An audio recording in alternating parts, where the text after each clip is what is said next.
Chapter 64. The timely appearance of the God of Darkness. Claire smiled mockingly. Really, she would have never thought that at the very last moment, it was actually the God of Darkness who came to save her. The golden dragon started to shudder slightly. The fear in his heart was continuously expanding. This pressure was a deity. Why would a deity descend here? Also, it was the most evil, most cruel god, the God of Darkness. Naturally, he didn't think that the God of Darkness descended to find a minuscule, insignificant dragon king like him for some small talk. The golden dragon started to go weak at the knees. He wanted to run, but it was as if roots had grown from the bottom of his feet. He was unable to move even the slightest bit. The strong pressure made everybody exceptionally uncomfortable. And the most weak, Summer, was blue in the face and had already fainted. "Withdraw your pressure, I feel uncomfortable." Claire used all her strength to squeeze out these words. The golden dragon's heart started to palpitate. What was this lowly human doing? So impolite to the God of Darkness. Perhaps she wanted to fall into the endless darkness and suffer for all eternity. Who didn't know the God of Darkness ways of doing things, who were unaware? Angering him would make one wish they weren't even born.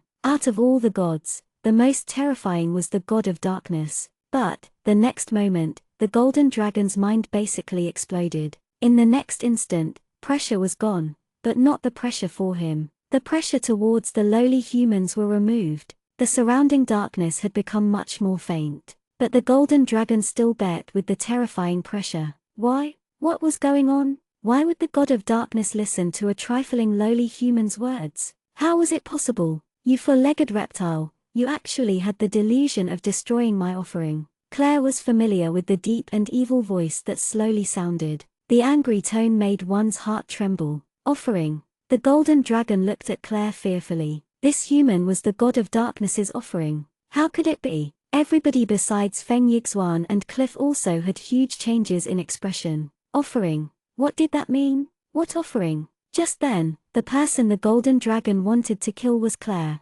Perhaps Claire was the God of Darkness's offering. Such a thing was possible. After the God of Darkness undid the pressure on Claire and them, Shui Wenmo quickly went down to Summer's side, who had already spit blood and passed out, and crouched down, worriedly carrying Summer, resting Summer against his chest. "It's fine, she'll wake up in a moment." Cliff went up and inspected Summer. Claire exhaled, sat down, and cocked her head, waiting for a good show. In any case, she was safe for sure, very safe. "Venerable God of Darkness, I didn't know she was Venerable One's offering. I definitely didn't mean to destroy Venerable One's offering, I swear." The golden dragon attempted to resist the pressure, stuttering as he spoke. He watched Claire's relaxed movements incredulously. She actually dared to sit there. "Stupid four-legged reptile, didn't the dragon god teach you any manners?" The sinister voice was incomparably unfeeling, making the golden dragon's heart palpitate sporadically. "Venerable God of Darkness, I really didn't know she was Venerable One's offering.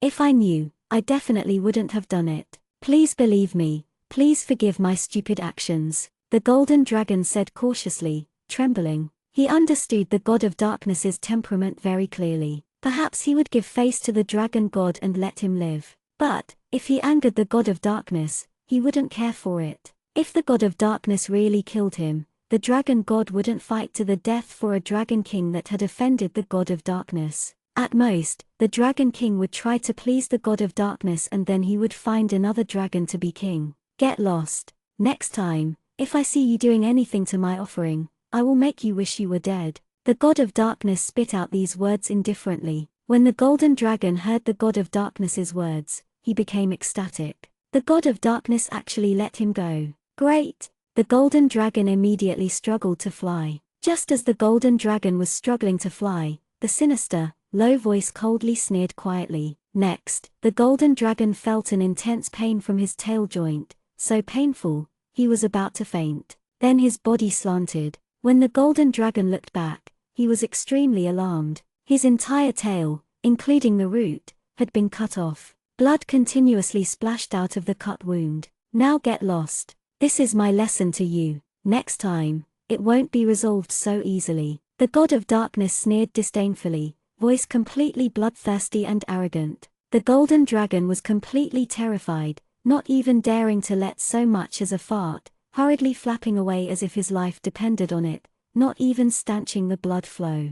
And so the golden dragon ran off in such a miserable manner, not even daring to look back once. The unpleasant sight of blood spilling everywhere was a ghastly sight. He became the first dragon king in history to not have a tail. Surprisingly, the god of darkness didn't leave immediately. Instead, he let out a terrifying, cruel laugh, then asked mockingly, "You want to find the god of sprites to undo my mark, right?" "Yes. Who would want to wait for death?" Claire said boldly, not hiding anything. Everybody's became worried. Claire actually dared to be so impolite when speaking to the god of darkness. Although Claire was his offering and he wouldn't kill Claire currently, that didn't mean he wouldn't make Claire suffer. The golden dragon just now was a clear case. Contrary to everybody's expectations, the god of darkness didn't do anything to Claire. Instead, he laughed madly, his laugh sounding completely satisfied. "Little thing, you don't need to go anymore. Yesterday, the god of sprites gambled with me, lost,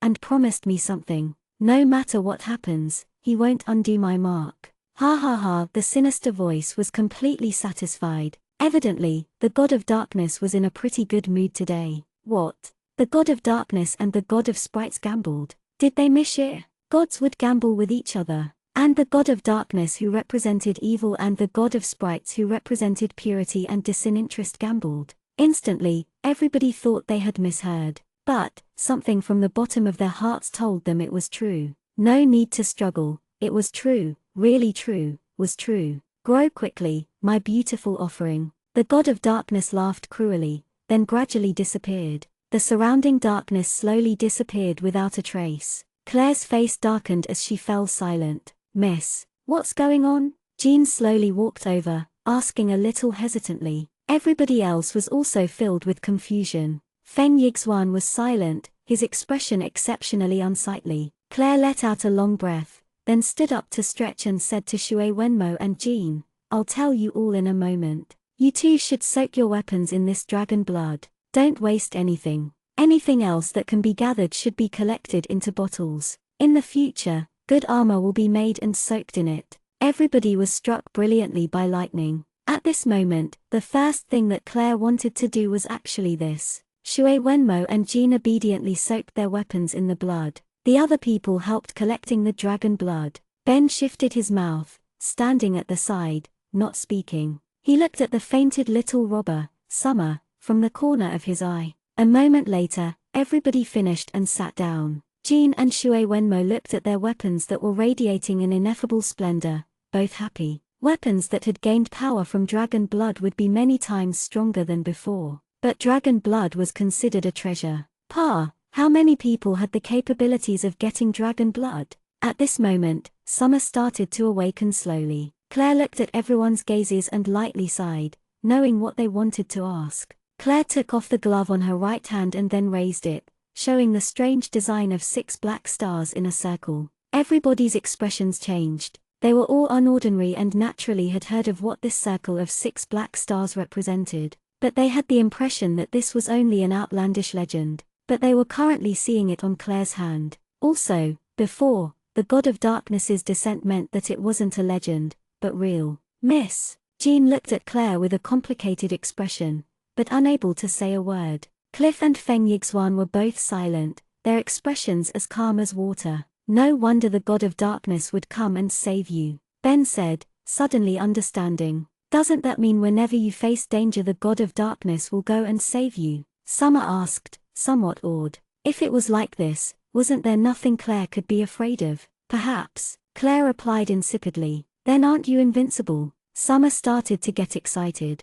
"No," Claire smiled strangely. "Why?" Summer frowned. "Because sooner or later, the god of darkness would take Claire's life." Shui Wenmo lowered his voice and said to Summer quietly, admonishing a little. Summer's expression changed. Now she realized how impudent she was. It wasn't the time to ask this, but to be worried for Claire's situation. "It's not because of that." Claire looked up at the sky, her gaze profound. "Then why?" Summer immediately asked. Claire didn't answer right away. Instead she looked up at the sky. Quietly, she said, "The god of darkness has descended twice, but hasn't shown his true appearance. But do you think the Temple of Light can't sense this strong dark power? That's right, the Temple of Light. Since Claire was the God of Darkness's offering, then naturally, she was of help to the God of Darkness. Would the Temple of Light let such a person go? Of course not. Everybody fell silent. Everything that happened today was far greater than they could comprehend. Let's go. Now that we know finding the God of Sprites is useless, let's go back. Claire got up. She saw Little Leopard, who was still trembling behind the tents, and beckoned at it. Everybody didn't speak, all silently following from behind. Just as Claire and them reached the border town, they bumped into somebody Claire knew well. The Temple of Light's Holy Prince, Lenglingyan. Chapter 65, Little Wind Leaves. Just when they were at the border town and passing through customs, Lenglingyan was actually there. Miss Claire, you're actually here. Lenglingyan smiled and greeted. Once the bodyguards saw the Divine Prince greet Claire, they felt that the person sitting on the 7th grade magic bast was definitely unordinary. When Claire had appeared with Little Leopard, she had attracted many gazes. It can't be, this pretty boy came to kill you. Walter cried out in alarm. It can't be, they couldn't be so quick. Claire looked at Lenglingyan's smile. She didn't know if it was her misperception, but she kept on feeling like this cold guy's current smile seemed to be much more real than before. How did your highness know I was here? Claire also smiled and asked. Did your highness come here for business? Because Xuanxuan wanted to meet you. I brought her to the Hill Mansion, but you weren't there. Duke Gordon said you came here to train from experience. Are you going back now? Lenglingyan continued to smile gently. I came here because the Temple of Light had some business to deal with. So it's like that. Yes, we're going back now. How is Xuanxuan doing? Claire suddenly understood. She recalled the adorable yet mysterious little girl. Pretty well. It's just that she wants to see you very badly. Lenglingyan suddenly said sincerely, Miss Claire, if I may be so bold to as a favor, I hope you agree. Is it that you want me to see Xuanxuan? Claire smiled, naturally understanding what Lenglingyan wanted to say. Yes, I hope Miss Claire agrees. Lenglingyan said a bit embarrassedly, I have never seen Xuanxuan be so concerned about a person. All right, no problem. But Xuanxuan is at the Temple of Light, isn't it a bit unsuitable? Claire asked. The Divine Princess has promised to bring Xuanxuan to visit once Miss Claire arrives home. I just hope Miss Claire won't decline. Lenglingyan actually made a rare joke. Although this joke wasn't funny at all. Haha, okay. Then we'll first take our leave to not hinder you in your work. Although it wasn't funny, Claire still faked a laugh. Walter felt nauseated, yet admired the two skills, both continuously so profound, both formidable. Then Miss Claire, I wish you a good journey. Lenglingyan said goodbye. Seeing the group of people standing not far behind, he said in a low voice, Miss Claire's group of friends is not bad. Ha, thank you. Claire politely thanked, then the two parted. Once Lenglingyan's figure disappeared from everyone's line of sight, Walter started creating a ruckus. Didn't this pretty boy come here for you? I thought he came to find you. Claire quieted down. Finally, she said to Walter slowly, it should be connected to me. The Temple of Light should have sensed such a strong dark power and such dense dark aura. That's why they sent out the Divine Prince to investigate, or get rid of it after investigating. Then, Walter frowned. He doesn't know I'm related to it. Claire said softly, although I don't know why his little sister acts so close to me, it's pretty useful that way, an opportunity to know the Temple of Light's movements. We could be on guard ahead of time. And the Temple of Light is formidable. It's only been 2 days and they've immediately sent people out. The Temple of Light has temples in every country and have set up portals. Walter disdainfully clicked his tongue. They're all built by the blood, sweat, and tears of the commoners' hard-earned money. So many people are willing to donate money, HMPH. Portals. No wonder Lenglingyan was able to come here so quickly. No wonder he was investigating instead of just arriving. Replenish some supplies and buy a carriage to return on the main road. Cliff was a bit sickly, feeling extremely unhappy. Now undoing the mark was hopeless. How could his mood be good? Claire. Just as Claire was about to reply to Cliff, Feng Yixuan's serious voice came from behind with a very complex mood. Feng Yixuan? Claire turned and saw Feng Yixuan's solemn expression. Rarely did Feng Yixuan had such a serious expression, his gaze resolute, like he had made a decision. Claire, wait for me. I will become strong and then return. Feng Yixuan watched Claire with a burning gaze, every word said earnestly. Claire was stunned, unable to say anything for a while. Little guy, you're going to go? Cliff blinked and said, confused. This guy had such a sincere attitude towards Claire, but now he was actually going to leave. Because he resents that he's too weak and has no way to protect you. He wants to become strong and then return. Shui Wenmo curled his lip and said to the side, just get strong yourself, why do I have to suffer with you too? Claire suddenly remembered that at the battle, Shui Wenmo stopped Feng Yixuan from undoing his seal, saying that he was unable to withstand the power. What was that? I will return. Feng Yixuan's gaze didn't leave Claire. I will definitely return. I've said before that I will marry you. Claire was at a loss for words. In reality, based on appearance, Feng Yixuan was not yet 15 while Claire was only 13 years old. Did the people of this world mature early or did Feng Yixuan, this child, have a unique way of thinking? You guys are going to leave now? Summer watched Shui Wenmo suspiciously and asked. We're going to go right now. Shui Wenmo shifted around hesitantly, then looked at Summer and suddenly said seriously, I'll also return. TCH, so what if you return? Summer clicked her tongue, not caring. Good, little guy. I wait for you to become strong then return. Cliff smiled slightly. This little red-haired guy had very good potential and his temperament was not bad. He would miss him a little. Be careful, Claire said, smiling. Feng Yixuan's eyes shined. He grabbed Claire's hand, saying emotionally, darling, I will take care of myself well. You should also take care of yourself and wait for my return. The next moment, a certain somebody was crouching on the ground, covering his eye, and grimacing in pain. True to her word, Claire had done what she had promised, hitting Feng Yixuan's other eye. The surrounding passers-by showed curious and surprised gazes when seeing this group, but nobody dared to approach and talk. How could they provoke someone who could use a 7th-grade magic beast as a mount?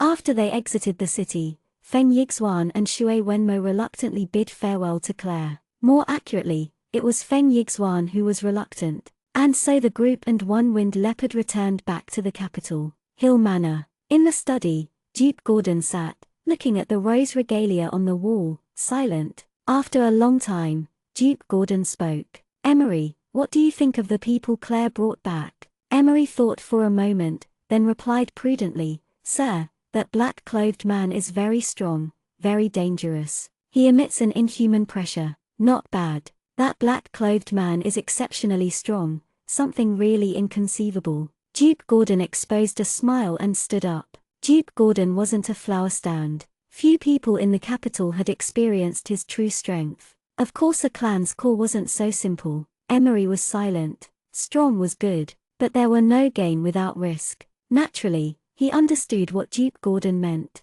If this black-clothed was well disposed, then he would be of great assistance to the Hill clan. But, if such a strong person opposed the Hill clan, then it would be a big headache. Claire has reaped many profits this time, ha ha. Gordon laughed. Evidently, his mood was very good. Claire had advanced into a wizard and also brought back such a strong person. But Emery was worried. Power that was too strong wasn't easily handled. There were too many cases of this. Wow, Claire, I live here from now on. Summer plopped onto the gorgeous bed, satisfied. Yes, remember, just don't cause any trouble. If you don't like something or somebody, just reject them. Claire said seriously. Don't worry, don't worry. The food is good, the living conditions are good, I won't cause any trouble. But really, I never thought your family would be so rich. Summer rolled around on the bed happily. This was actually her first time living so luxuriously. At her home,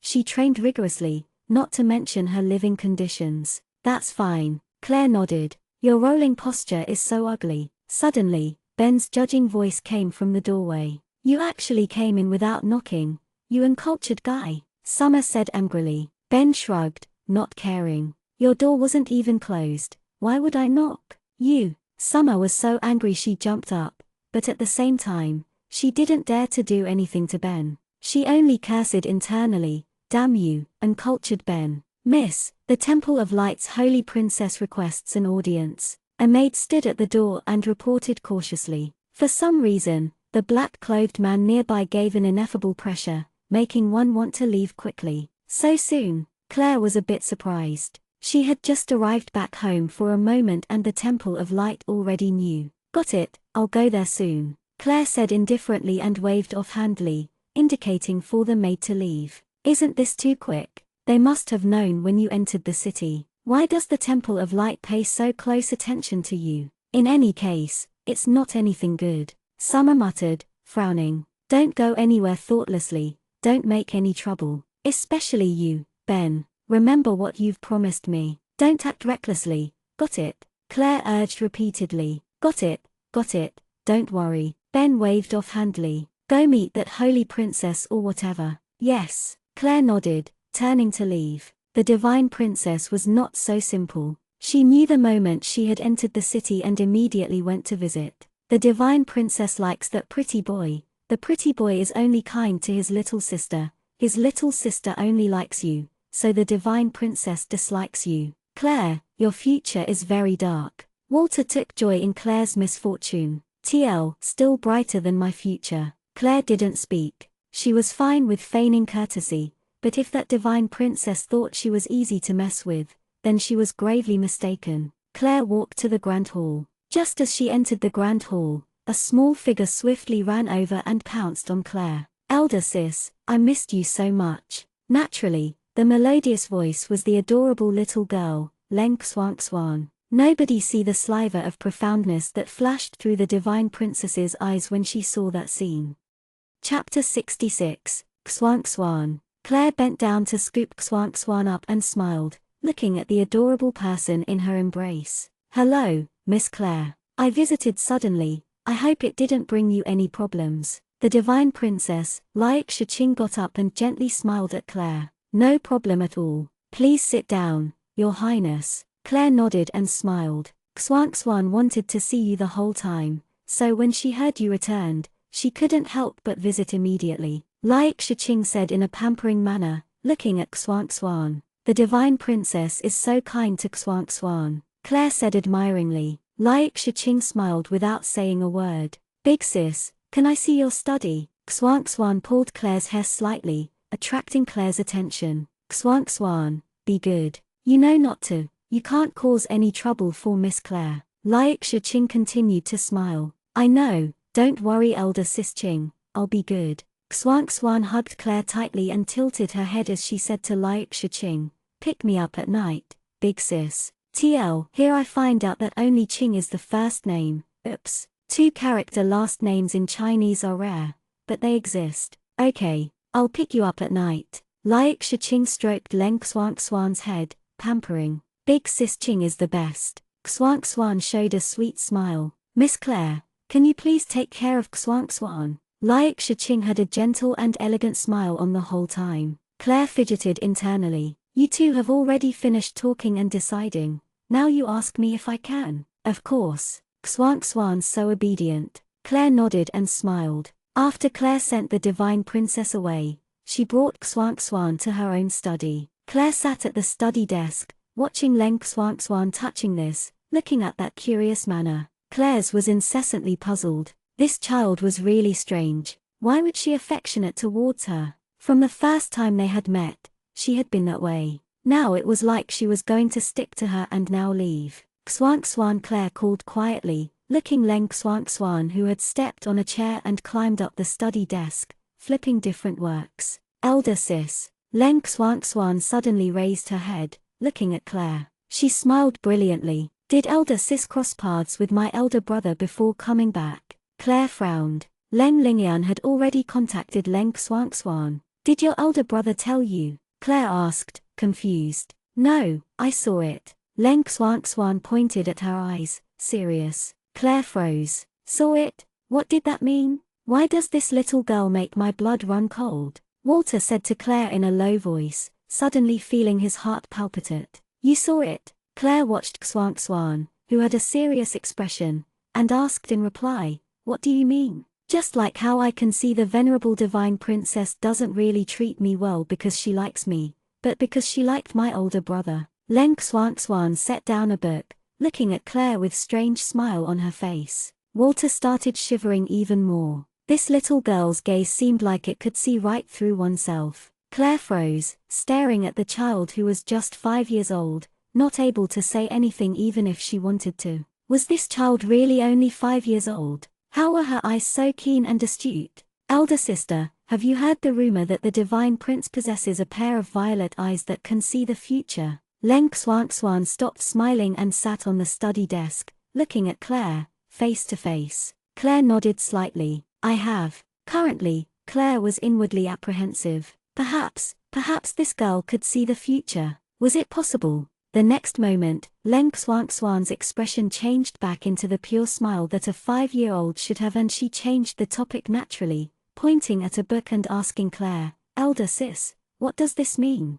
Claire looked and explained to Leng Xuanxuan while smiling. "Claire, this girl is not simple, definitely not simple," Walter said, trembling. "You don't say." Claire coldly humphed. Of course she knew without Walter saying that. This child was definitely not as simple as she seemed. After the day passed and night had come, Liu Shiqing finally came to pick Xuanxuan up. Only after Leng Xuanxuan reluctantly said goodbye to Claire did she and Liu Shiqing leave on the carriage. And not long after Leng Xuanxuan left, Lucia returned. "Elder sister, you finally came back. You didn't even bring me to learn through experience with you. Once I heard you returned today, I wanted to come back immediately, but Master didn't let me, wanting me to finish first and then come back." Lucia fumed. "I'll bring you next time." "Wait, where's Mother? Why haven't I seen her?" Claire frowned. Once she returned, the first thing she did was report to Duke Gordon, then she went to find Mother,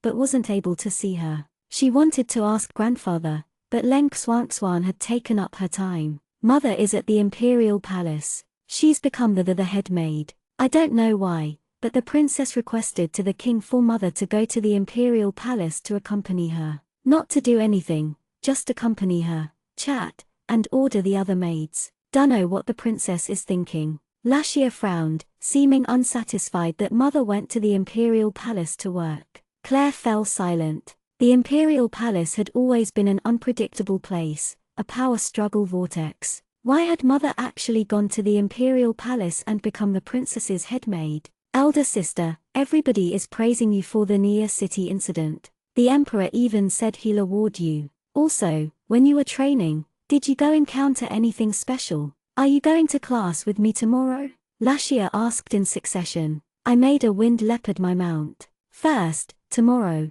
I'll go to the palace to visit Mother, then go to class the next day. Unfortunately, I still need to finish my studies and get the medal after passing the exam. The Hill clan cannot lose face." Claire smiled and said, "The king actually personally presided over the exam and would personally give the medal to the students who passed. The medal was a sign of the honor of being able to serve the country." Winged leopard, a 7th grade magic beast. Lucia became excited. Where?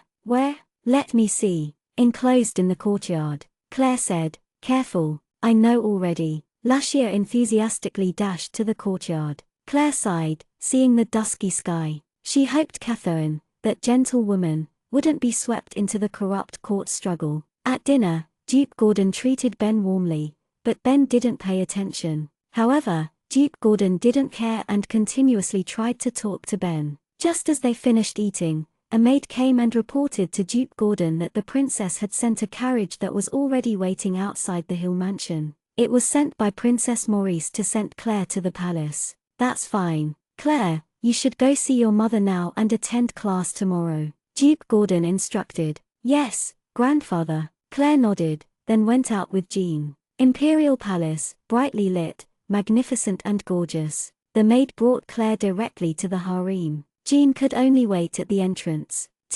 Because harems only allow women or eunuchs cause, no. The maid led Claire through a long corridor to the princess's resting place. It was bright inside. Claire immediately saw the gentlewoman she was concerned about, Catherine. Catherine sat on a sofa with Princess Maurice next to her. The two seemed to be talking about a happy topic. Outside of Claire's expectations, the second prince, Prince Nancy, was also there. "Greetings, your highnesses." Claire bowed slightly. "Claire, you came. We were just talking about you." Princess Maurice seemed more happy than Catherine when seeing Claire, hurriedly getting up and greeting. Claire. Catherine also stood up, smiling, watching Claire eagerly. Mother, I've returned. Claire nodded towards Catherine and smiled. Naturally, she knew this gentlewoman had been worried for her. Claire, I didn't think that the plague at Nia City was like that, and I also didn't expect that you would actually be able to resolve it so quickly, Prince Nancy said in admiration. It's all due to Master Cliff's contributions and the Temple of Light's help that it was settled so quickly. Claire smiled. Since when did you learn to act so humble? There's no need in our presence. Princess Maurice pouted. There's no need to be so restrained in front of the princess. Her Highness is very kind. Catherine went up and pulled Claire's hand, smiling. Yes, Mother. Claire saw that Catherine's mood was pretty good and relaxed. Seems like Mother had a good time in the palace. Everything was fine as long as she was happy. Claire, sit. Tell us about what happened at Nia City and also about that Grand Wizard. Maurice pulled Claire over and they both sat down on the sofa. She excitedly wanted Claire to tell what had happened. Claire saw Catherine smiling, so she smiled also and started to narrate. Naturally, she omitted a few things. As everybody chatted for a while, the night became late, but Princess Maurice still didn't want to let Claire go. Only when Nancy reminded Maurice did she reluctantly let go of Claire's hand. Rest early. Can't the both of you meet again tomorrow? Nancy consoled the unwilling Princess Maurice. That's true. When Princess Maurice heard this, she started becoming happy. Claire, see you at school tomorrow. Yes, Your Highness should go to rest, Claire said, then turned to Catherine and nodded lightly. Only then did she leave with Nancy. In the long corridor, the candlelight made the two's shadows extremely long. The two were silent. Nancy walked very slowly. After a good while, he said quietly, Claire, you're not the same as before. Oh, really? Claire said indifferently. Evidently, she didn't want to talk about this subject. Yes, the current you attracts many gazes. Nancy stopped. He watched Claire as he said quietly, so dazzling, making people unable to move their gazes away. Claire halted, but didn't turn back. She only said icily, Second Prince, it's already very late, I want to. Claire didn't finish speaking. Instead, she widened her eyes suddenly, turned around, and abruptly threw herself on Nancy, pushing Nancy away. The two rolled messily on the ground. Killing intent, hidden so well, she almost didn't sense it. Where Nancy had been standing at, a ghost-like figure appeared. Silent, extremely dangerous. An assassin. Chapter 67. Without succeeding in one strike, the assassin naturally withdrew immediately, because any moment their identity could be revealed was fatally dangerous. The ghost-like figure froze there for a bit. Evidently, they hadn't thought that even without the commander of the Tempest Warrior Regiment, they would still fail. After standing there for a moment, they were about to leave immediately. Reminder, I had forgotten to oops. Claire looked at the person covered in black and coldly humphed. You want to leave? The next moment, numerous golden flame balls flew over. But the next moment, the black-clothed person had already disappeared. The corridor had been riddled with holes from the flame ball attack. The burnt odor filled the air. Such a large action naturally drew many Imperial guards over. Princess Maurice and Catherine had also rushed over. No need to rush, they've already run away. It was the assassin from last time. The second prince was already standing. Looking at the nearby Claire, he said, Claire, you saved me. Thank you. Claire turned and looked at Nancy. It was the assassin from last time. Yes, this assassin's skills are very high. Nancy frowned. Last time, luckily, I had the commander of the Tempest Warrior Regiment by my side. Otherwise, I would have lost my life already. The commander injured the assassin heavily, but also suffered heavy losses. The assassin actually recovered already. If you weren't here today, I'm afraid he would have succeeded already. Claire fell silent because she was familiar with the assassin's figure. She definitely didn't see wrong. It was him, definitely him. Claire, how did you sense the assassin? Nancy saw that Claire was in an indescribable mood. Claire turned and looked towards the worried Catherine and Princess Maurice, ignoring Nancy. Instead, she grasped Catherine's hand. Mother, it's all right now. No need to worry. How did an assassin secretly get in? Catherine's face was a bit pale. She gripped Claire's hand tightly. Are you all right? Claire, did you get hurt? No. Don't worry, the the assassin's target was His Highness, not me. Claire consoled Catherine. These words were actually pretty disrespectful, but nobody dared to reprimand Claire's rude words. Once again, they went through the formalities, until in the end, Nancy accompanied Claire out the palace. Standing at the entrance of the palace, Nancy watched Claire deeply, about to say something. But Claire turned and looked at Nancy and said coldly, "Your Highness, I don't care about royal power struggles, I only hope you don't involve my mother. If my mother gets in danger, I won't let it go. Please remember." Nancy froze. His expression changed a little, but he didn't say a word. Jean stood at the side, head lowered, also silent. Just as Claire was about to go on the carriage, Nancy quietly called, "Claire." Claire turned and looked coldly at Nancy, her expression without warmth.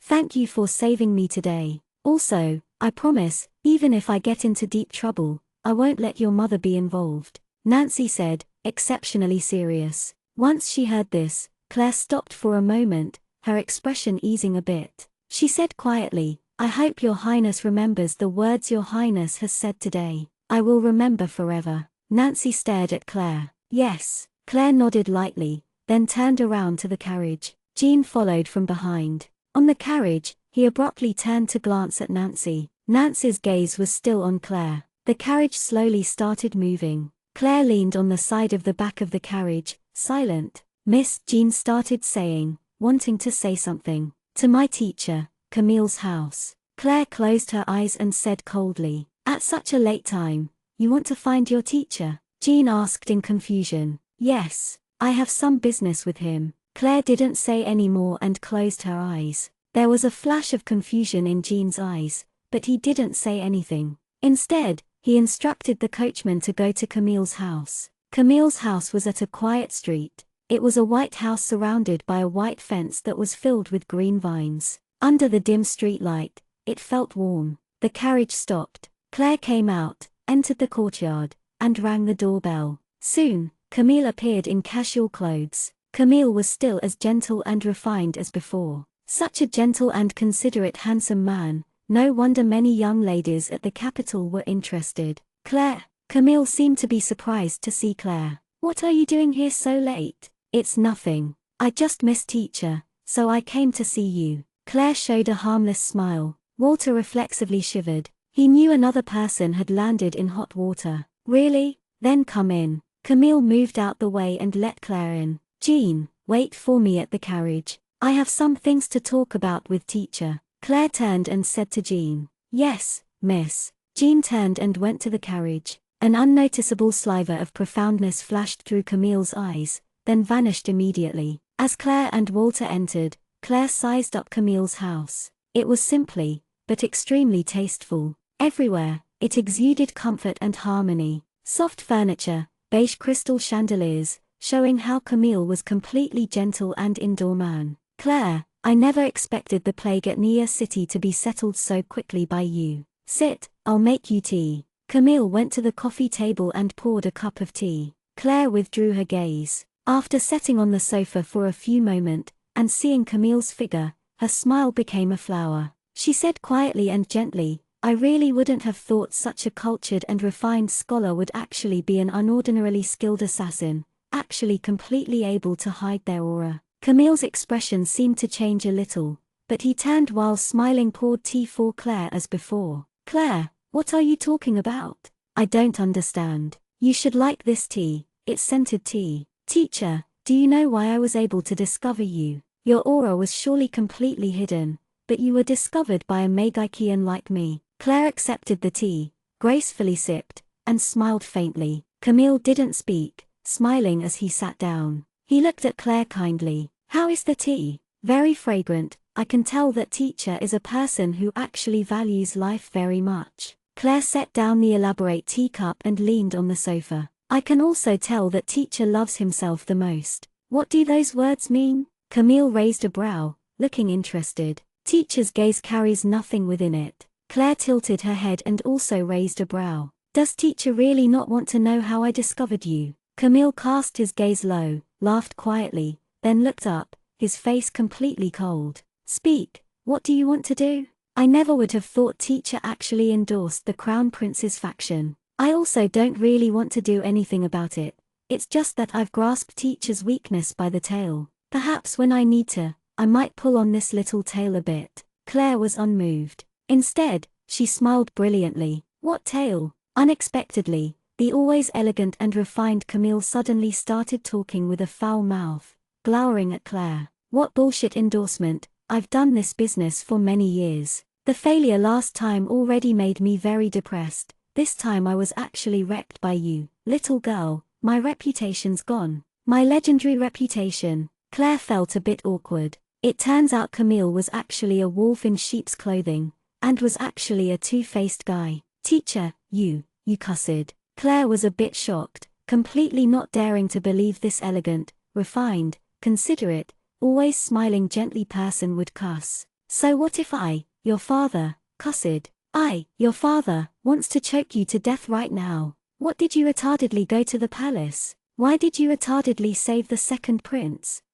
Your father, haven't thought of how you sense your father's presence. Fiery anger in his eyes, Camille itched it would burn Claire until nothing was left. Claire's mouth twitched, looking at the person before her, who had completely blown their cover. Camille gracefully raised a teacup and sipped, sitting on the sofa with good posture. His dignified manners would win people's heart. But no matter how elegant this person's actions were, the words he spit out would burn and scar people. But he still drank his tea gracefully. He set the teacup down. Talk, you annoying child. How did you sense your father's presence? You even said that your father's aura was completely hidden. Last time, it was all the commander of the Tempest Warrior Regiment was a lucky bastard, happened to have obtained some kind of magic thing that discovered your father. Your older brother is still wet behind the ears. How did you discover me? Camille said and then gracefully stood up to pick up the teapot and added more tea into Claire's teacup. Then, he set down the teapot and gracefully sat. Walter twitched, doubting. Did the guy in front of him have a split personality, actually able to do one thing, then say the other? Who knew if those upper-class ladies and girls who had become infatuated with Camille would be broken-hearted if they saw the true colors of the person they envisioned as a refined, kind scholar. Before I answer, can you answer a question of mine? Although Claire felt doubt, she still wanted to confirm it herself. If you got any shit to say it. When Camille said such words with a gentle tone, Claire shivered a bit. It felt too strange. Who is your employer? Claire frowned. Is it the Crown Prince? Camille squinted, his eyes becoming slits. His response stunned Claire. Chapter 68. Normally, we're supposed to comply with the rules and can't reveal who our employers are. Now Camille was looking cultured and refined again. He sipped some scented tea, then said, in reality, the other side also didn't want me to know who they were. I was curious for a moment, then went to investigate. Claire looked at the chameleon in from her, and suddenly understood deeply that the guy in front of her definitely had poor character. This assassin actually dared to find out the identity of his employer. Normally, an assassin was just supposed to kill and get money, not allowed to ask anything else. But this guy actually went around looking to find out who his employer was. It's not the Crown Prince. Claire looked at the smiling Camille and said, probing, the average person would think that, with two princes, if one was attacked by the assassin, then it must have been done by the other prince. Camille had on that courteous and gentle smile again, looking very elegant, very enchanting.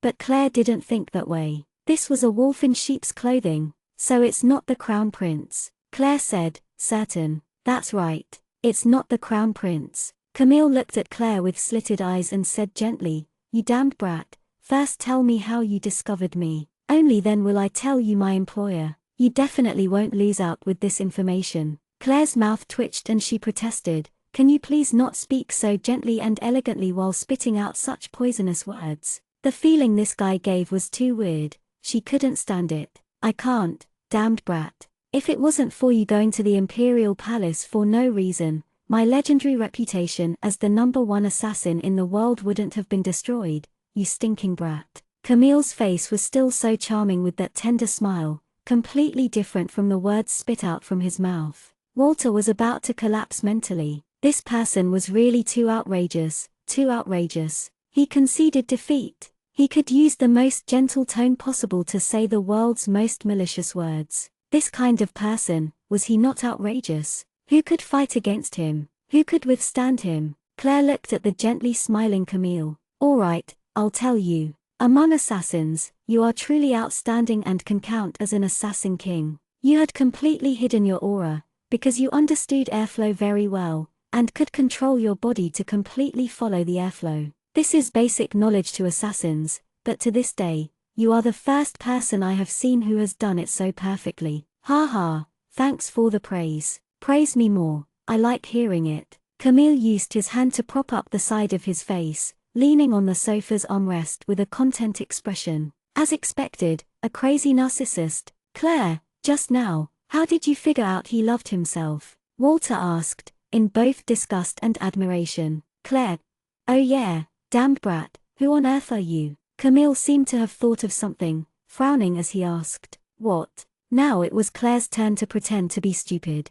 Stop giving your father, and act like you're young and naive thinking back to that time. Before I elegantly walked into the study to teach you, I had already mentally prepared for you to be vulgar and rude, but who would have thought you wouldn't even look directly at me? Do you think I'll believe you were that male chaser from that time? Camille laughed cynically. I'll talk about that question later. Claire changed the topic. Your good looks are unrivaled in the world. Now let's talk about why you were discovered by me. Yeah, listening to those words feels so good. Camille switched back to looking refined. I didn't use airflow to determine your existence. I was sensing all the objects around me. Suddenly, some kind of object appeared and moving slowly. How could I not discover you? It's that mysterious. Why can you sense all the objects around you? Don't pretend it's some kind of magic. Magikians are the most idiotic. If I approach them without any sound or presence, I can slit their throat and just kill them before they even chant a spell. A warrior could maybe reach for their weapon at the last moment. Camille said disdainfully, I don't know how to explain. I also comprehend the art of assassination, and then I have fused together magic and chi into awareness. Claire said a half-truth. It's like that. Camille was suspicious and not sure. All right, I already told you everything. Tell me who your employer is, Claire urged. My employer was the Emperor, Camille said indifferently. What? Claire and Walter cried at the same time. The Emperor? Why would the Emperor hire an assassin for the second prince right now? Why would the Emperor hire you to assassinate the second prince? Claire frowned, then guessed, perhaps it's because there only needs to be one prince, so he first decided to root out one he wasn't satisfied with, leaving the one he was satisfied with. As expected, the royal family was extremely ruthless. A normal person would also think that. Camille added unexpectedly. Perhaps. Claire's expression changed slightly. If she guessed correctly, then the Emperor was too terrifying, too ruthless. Our Emperor definitely isn't as harmless as he looks. Camille stood up. The water has cooled. I'm going to replace it with hot water. The Emperor is waiting for a fierce match between tigers and then will choose the strongest to become his successor. Suddenly, Claire's heart became cold. This kind of method, was this an emperor's method? So you're not stupid. The emperor is trying to start the two princes' battle as soon as possible. He wants to select an heir now. Camille smiled, then spit out in a bad mood. The employer and I had an agreement that if I didn't succeed after 2 times, I didn't need to execute the plan anymore and the money would still be paid.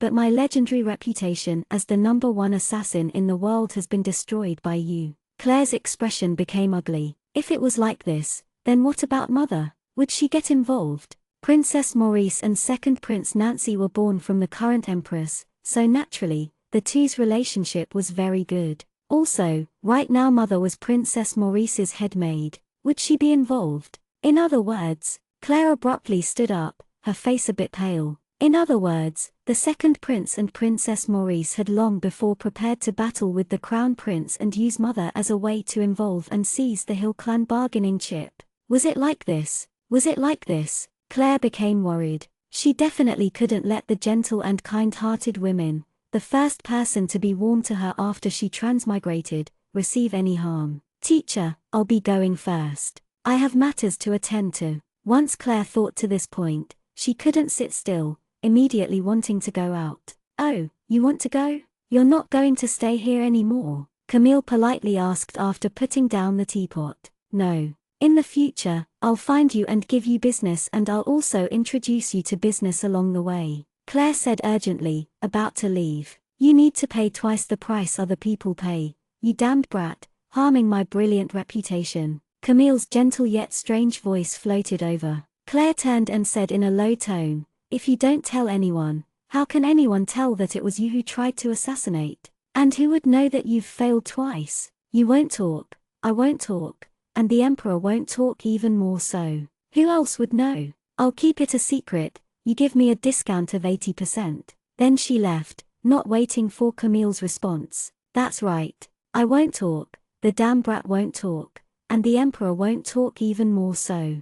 Who else knows? Ha ha, not bad, not bad. This damn brat does have little cute side. A gentle business smile appeared on Camille's face, complacent as he prepared to wash and go to sleep. Claire went on the carriage with a heavy heart, closed her eyes, and leaned on the carriage, telling Jean to tell the coachman to return to the mansion. Miss, are you worried about something? Jean asked quietly. Chapter 69. Claire quietly sighed, not opening her eyes as she said without hurry, I really feel a little regret, coming to find him. Then Claire fell silent, not saying anything anymore. Him? The scholar, Camille? Jean was puzzled. Claire felt somewhat gloomy. Was it lucky that she found out about those facts today? Why did she feel an invisible net drawing close, and then continuously tighten? Claire, don't be this fidgety. The situation will definitely be settled. Don't forget, Duke Gordon is able to keep the Hill clan towering. Naturally he is very capable. Your father and your elder brothers are all not to be trifled with. Walter consoled Claire. Father? Elder brothers? Claire became a bit muddle-headed, feeling that these two phrases were unfamiliar. Now that Walter brought it up, Claire remembered that indeed, she really did had a father and two elder brothers who all seemed to dislike her. And up until now, she hadn't met them before except for the one time at the two countries competition when she saw her second brother, the man who had become the captain of the Griffin squad at such a young age. The next day, Claire and Lashia went to classes together. Claire told the maids to take good care of Summer and Ben, then repeatedly warned the two not to get into trouble. Only then did she leave. But right after Claire just had a peaceful morning at school, at noon, someone came, flustered, reporting to Claire that there was a mishap at the Duke's castle, and he wanted Claire to go back quickly. If she didn't go back, the black-clothed man she brought back was about to flip the Hill castle over. What on earth is going on? Claire sat in the carriage, a faint trace of anger in her voice. Before leaving, she had repeatedly warned that uneducated dragon. Perhaps that idiot forgot it all. Not long after she left, he had actually made such a ruckus, it was about to get out of hand. The Marquise came back. The servant answered cautiously. The Marquise? Claire was confused. It's Mrs. Father. The servant was also confused as he answered. Oh, what does that have to do with Ben making a ruckus? Claire didn't understand. If he came back, then he just came back. She had the impression that man didn't like Claire one bit, so much that it could be said he loathed her. Because the Marquise said some unflattering words about Miss, so the guests you brought back weren't happy, the servant said, exceptionally cautious. Oh, what did he say? Claire raised a brow and coldly laughed. Some unflattering words? Perhaps it's not as simple as that. Be more thorough about the matter, Jean said coldly from the side. Yes. The servant gulped and hurriedly said, the Marquise came back and His Grace, the Duke, wasn't there, so Sir Emery led him in. He told the Marquise that Mr. Ben was Mrs. Friend. Then the Marquise said, the servant didn't dare to finish what he was saying. Did he say the man-chasing idiot actually has friends? A cold smile appeared on her face as she said it insipidly. The servant was silent, his face paling, revealing that Claire's guess was true. And then Ben was in a bad mood. Claire asked. Mr. Ben still hadn't flared up when Miss Summer first retorted. Then, the servant's voice lowered. Then the Marquise's words started to become a bit unflattering, and then it developed out of hand. Claire slowly closed her eyes, not saying a word. Coachman, quicker, Jean instructed the coachman to accelerate. Jean looked at the silent Claire. He didn't know why,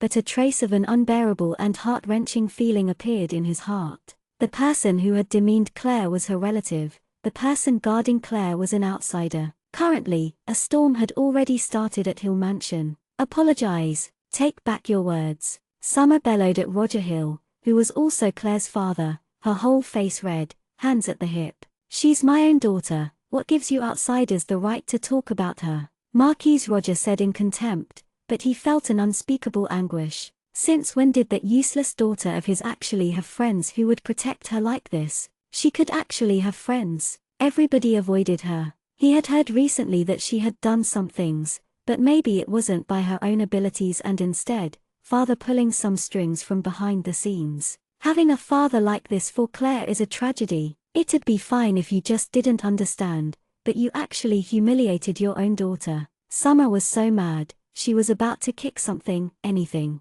During the life-threatening moment, Claire didn't abandon them and run off by herself, but shielded them herself instead. If it was someone else dishonouring Claire, she wouldn't feel much, but the person who had dishonoured Claire was actually Claire's father. "I understand my daughter the most. Since when did you guys have the right to speak?" Marquise Roger said impatiently while looking at the furious girl. But he didn't dare to have a more excessive attitude. Just then, the threatening chi the black-clothed man had emitted from his entire body, along with Emery's constant meaningful glances let Marquise Roger know that the black-clothed man definitely wasn't someone normal. "You vile guy, what qualifications do you have to dishonor Claire?" Summer was still completely stubborn. "You must take back the words you said just then, must apologize." Impudent. Marquise Roger finally got angry. He was a grandiose marquise. Since when was it that little girls turned to shout at him like this, and in his own home too? "From the way I see it,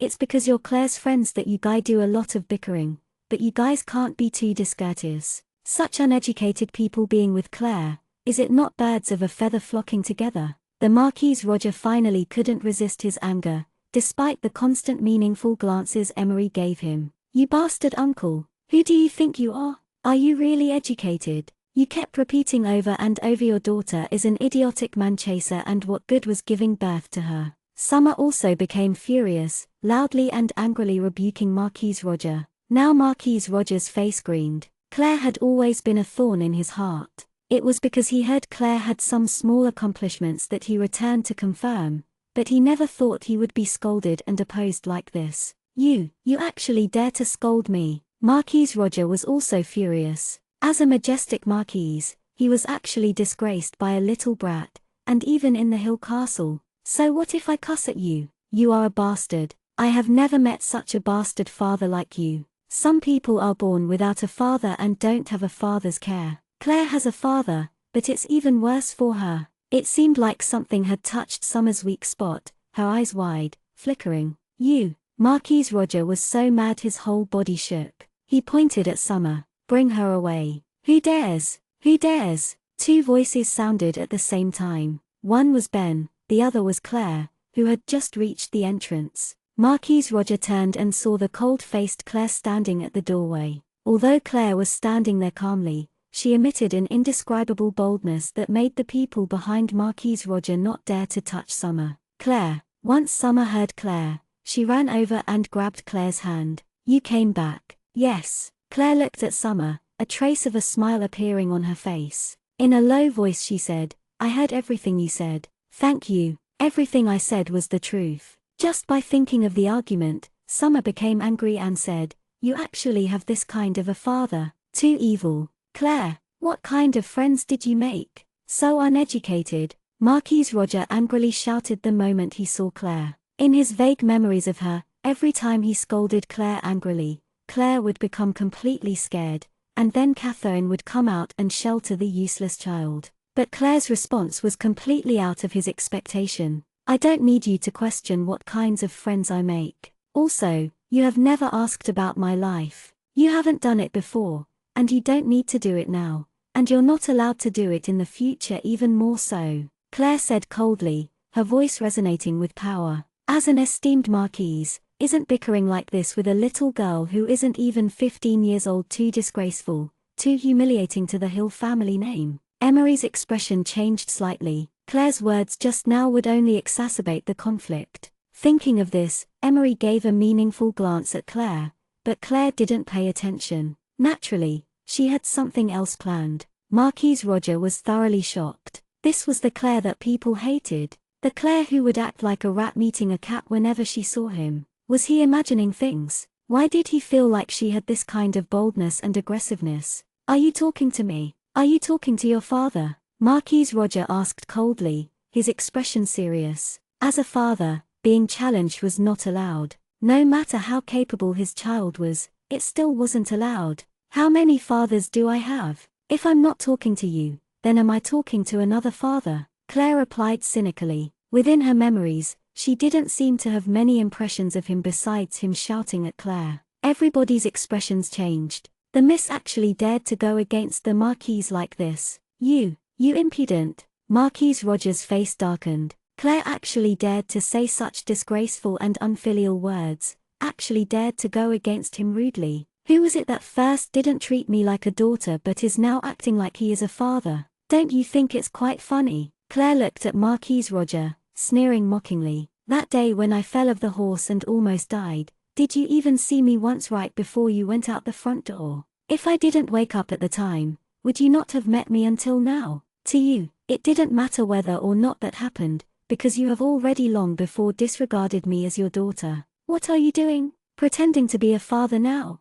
Chapter 70. Father humiliates Claire. Complex feelings arose in Emery and everyone else in the main hall. Before, Marquise Roger really didn't care for Miss Claire enough. To be honest, he never cared before. Miss Claire's words right now seemed to be talking about that point. You.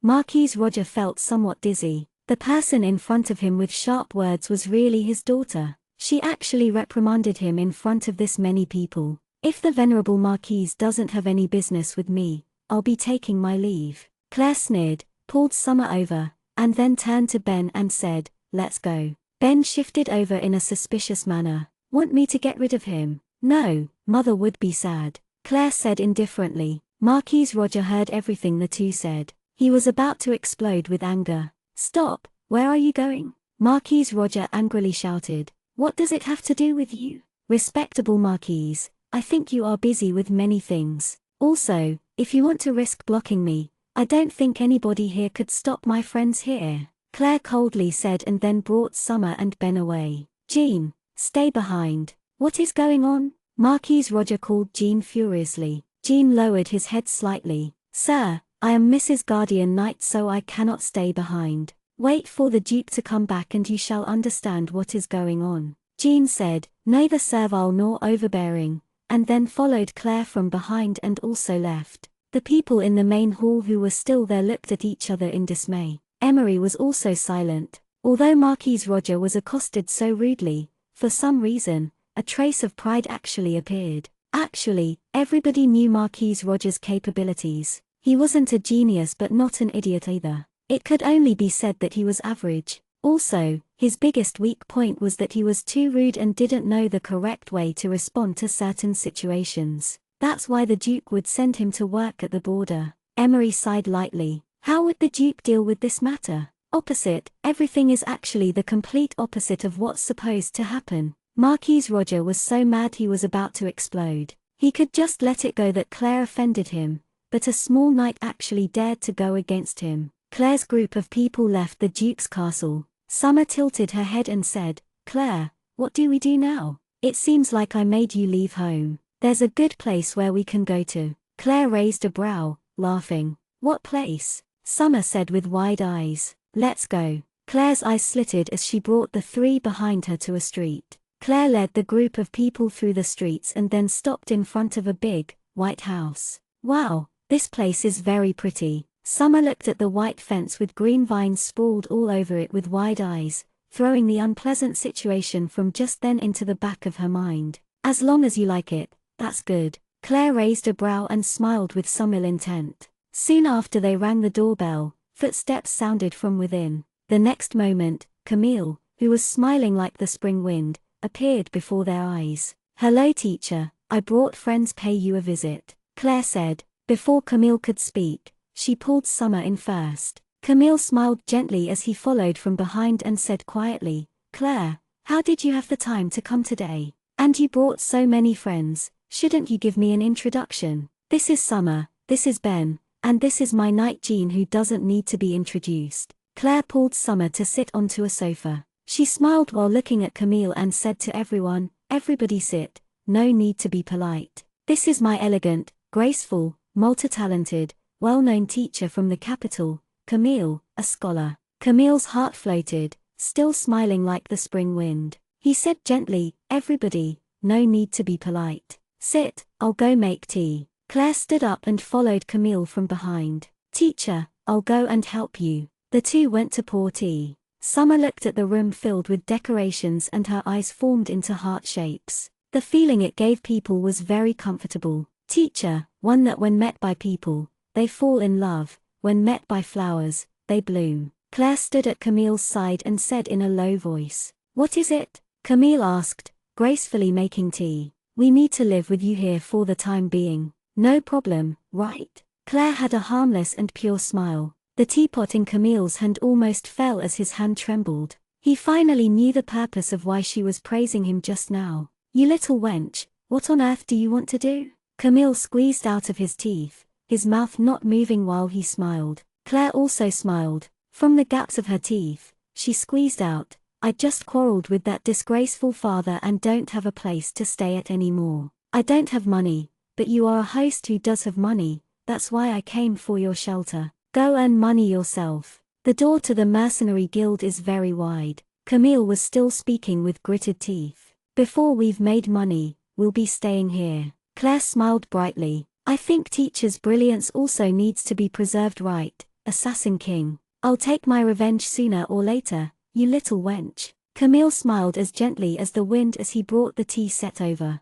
"Here, Summer, Ben, Jean, why don't you drink some tea? You all are more than welcome living here." "Really? We can live here? It won't bother you?" Summer happily called out in surprise. "It definitely won't," Camille said, exceptionally serious. "Then thank you very much. Teacher is really a good person," Summer said emotionally. Camille turned to look at Claire, revealing a gentle smile. A dagger hidden in a smile, Claire suddenly thought this expression. Meanwhile at the Hill Castle, in the study, Duke Gordon's face was dark as he sat in front of the study desk, Marquis Roger standing to the side with his head lowered. "Roger, what can I say about you? When can you change your rude behavior?" Gordon sighed. A bit grieved and lamenting, he said, "How can I be at ease with entrusting the Hill clan into your hands?" "Father, Roger wanted to speak, then stopped. "No matter. Really, it's hard to blame you acting this way. The child who was formerly the most disappointing became the most hardworking and dazzling one.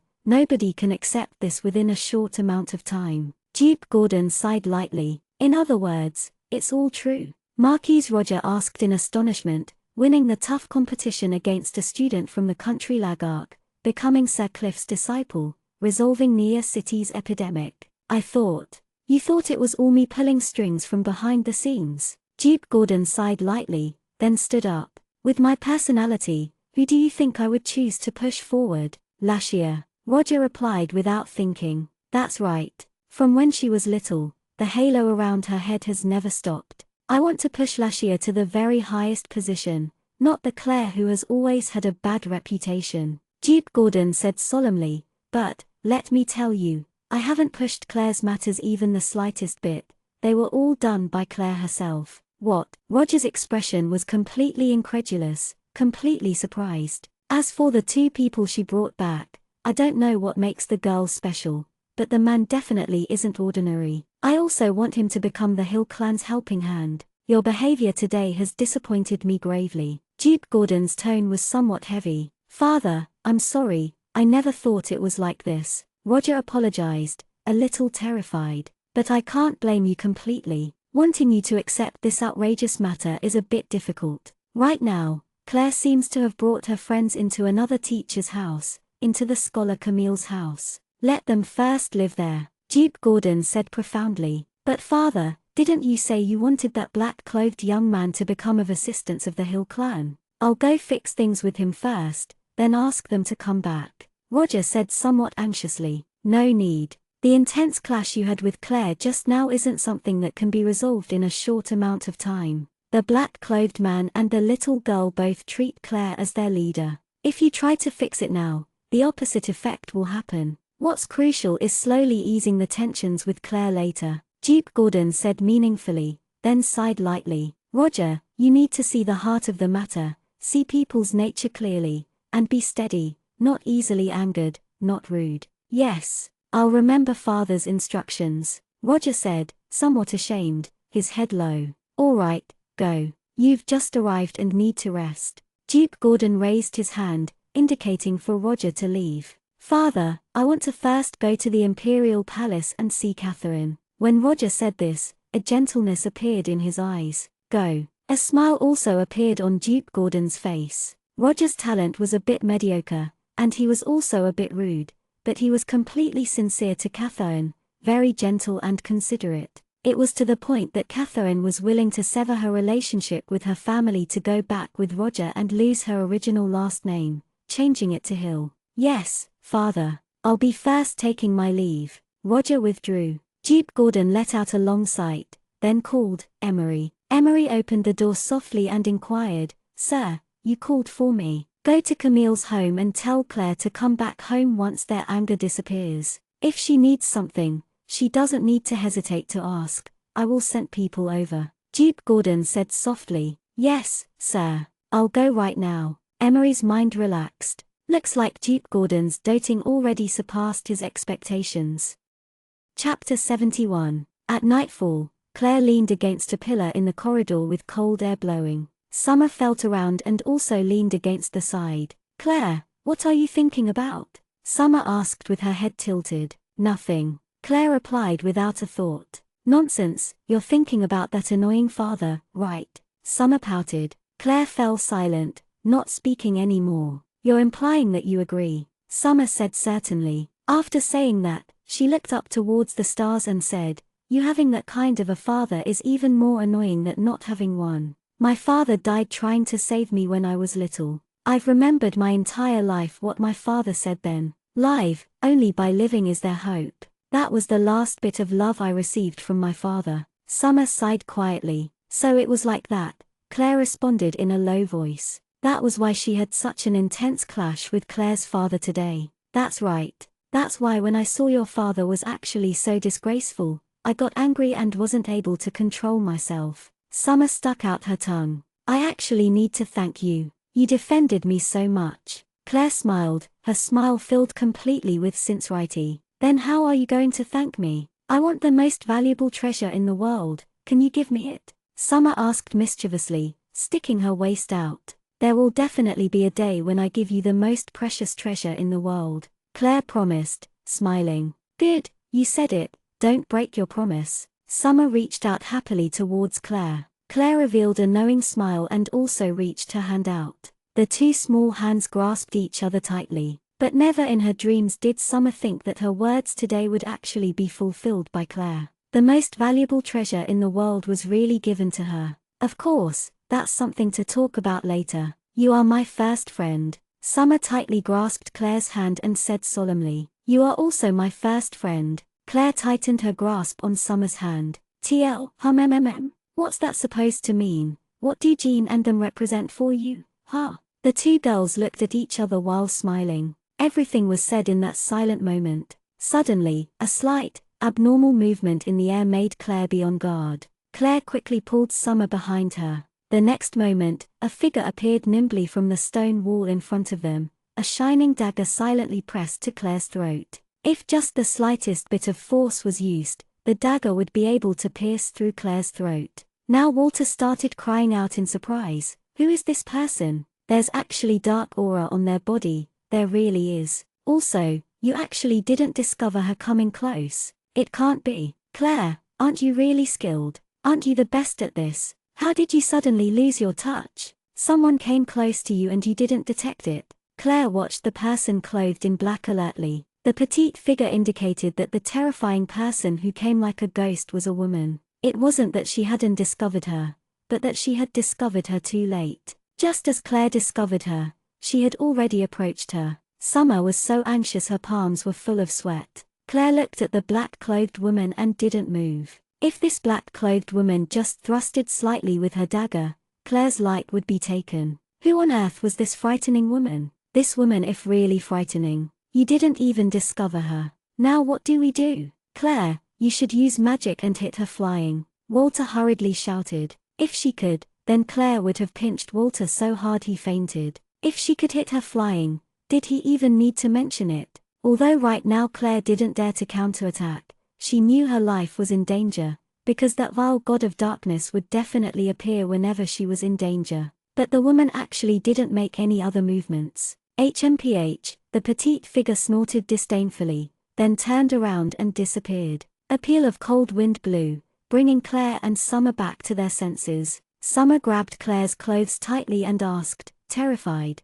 Claire, what's going on? What is up with that woman? So mysterious. I don't know. This woman is very strong. I discovered her just then, but even though I discovered her, I wasn't able to dodge. Claire said seriously, puzzled, but what did her action just then mean? She didn't seem like she intended on killing me. On the contrary, it seemed a little like flaunting. Flaunting? Summer was puzzled. What did she mean? Flaunting that she could kill me but didn't. Claire said seriously, there's such a senseless person. Summer opened her mouth wide, somewhat incredulous. There's all kinds of people in the world. Claire looked up at the vast night, but she kept on guessing who on earth the outstanding and skilled person was. She thought over and over, but wasn't able to think of who had any grievances to do this kind of senseless action. Claire, as expected, with you, dangers will automatically come knocking at the door. Summer started crying, looking like she still had lingering fears. Claire, but seeing that the first thing you did was pull me behind you to protect me, I'll still be your friend. Summer said very righteously as she posed, hands on her hips as she swung them. Go wash and sleep. Claire said, stupefied, sweating from the back her head. TL sounds weird in English, but think of manga/manhua/manhwa characters when they see a really shameless action. Yeah, I know. I'll go to sleep. Summer said goodnight and turned and left. Claire sat on the stone wall, quietly leaning on the pillar. Suddenly, she thought of something and called, Walter, Walter. What? Walter impatiently replied, isn't it time to sleep right now? Just then you said you sensed that assassin had dark aura on them. Claire asked, throwing. Yes, that kind of concealed and hard to perceive dark aura, even the Temple of Light can't sense it, ha ha, but I, Walter, could definitely discover it. Walter boasted, but Claire was silent.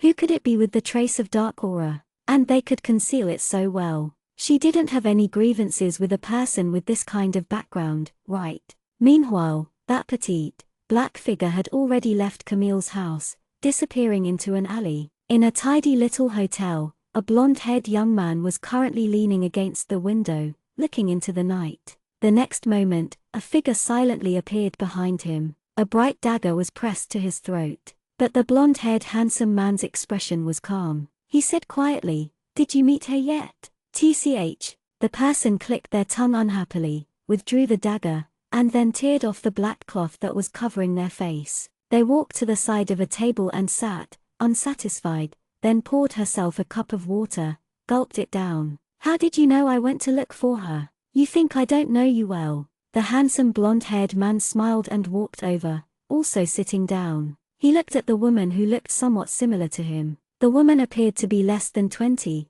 also had golden-colored hair, azure pupils, and was a standard beauty. Yes, you understand. As the elder brother who has lived with me for so many years, how could you not understand me? The woman said, peeved, setting down the cup with a thud. But I don't understand her. Why she abandoned us for such a disgraceful man, abandoned our family. The blonde-haired man's gaze suddenly became cold, squeezing out these kinds of words from the gaps of his teeth. Elder brother, you're still tangling with this question. It's already been so many years, something that has been an unalterable fact for so long. The blonde-haired girl sighed quietly. Of course she knew that person would forever pain her elder brother's heart. To her, it was the same. That's why she went tonight to see that person's child. How was the child? The blonde-haired man suddenly asked. Is she the same as the rumors? Not bad. She actually discovered me. Although she couldn't dodge, she didn't fear death. She even pulled her friend behind to protect her immediately. The blonde-haired woman poured another cup and said seriously.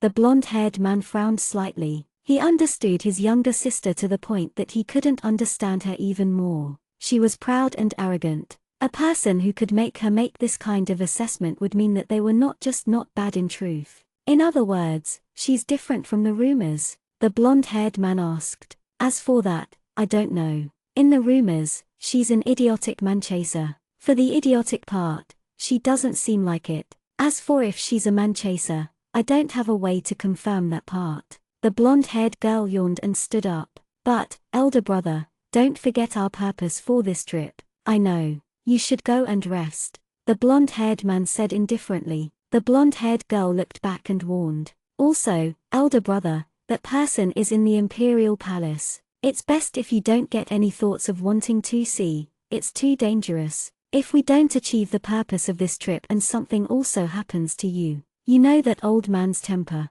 The blonde-haired man was silent, not saying a word. Elder brother, did you not hear what I said? I've already lost a dear person. I don't want anything to happen to you. The blonde-haired woman was a bit angered, raising her voice as she shouted. After a long time the blonde-haired man let out, I know. You should go rest. The blonde-haired girl gave a humph, turned to open the door, and left. The blonde-haired man slowly got up, stood beside the window, and silently watched vast night scene, his feelings extremely complex. The distance between him and that person was so close, but he couldn't go to see her once. The blonde-haired man slowly raised his hand, an average-looking ring on his finger. With a flip of his hand, a round bronzeware about the size of a fist appeared out of nowhere in the blonde-haired man's hand. That ring was actually an interspatial ring, something that was rare throughout the entire continent. The bronzeware in the man's hand had a simple design that emitted an indescribable mysterious aura,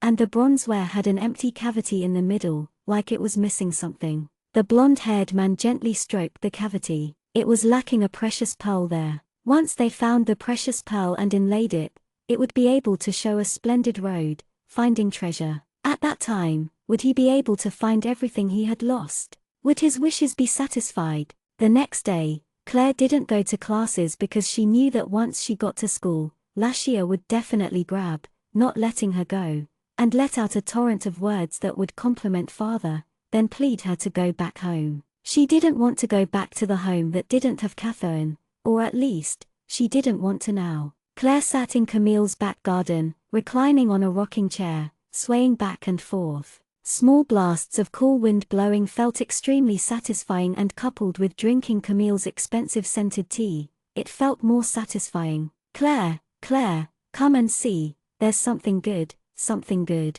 Summer's voice came from afar.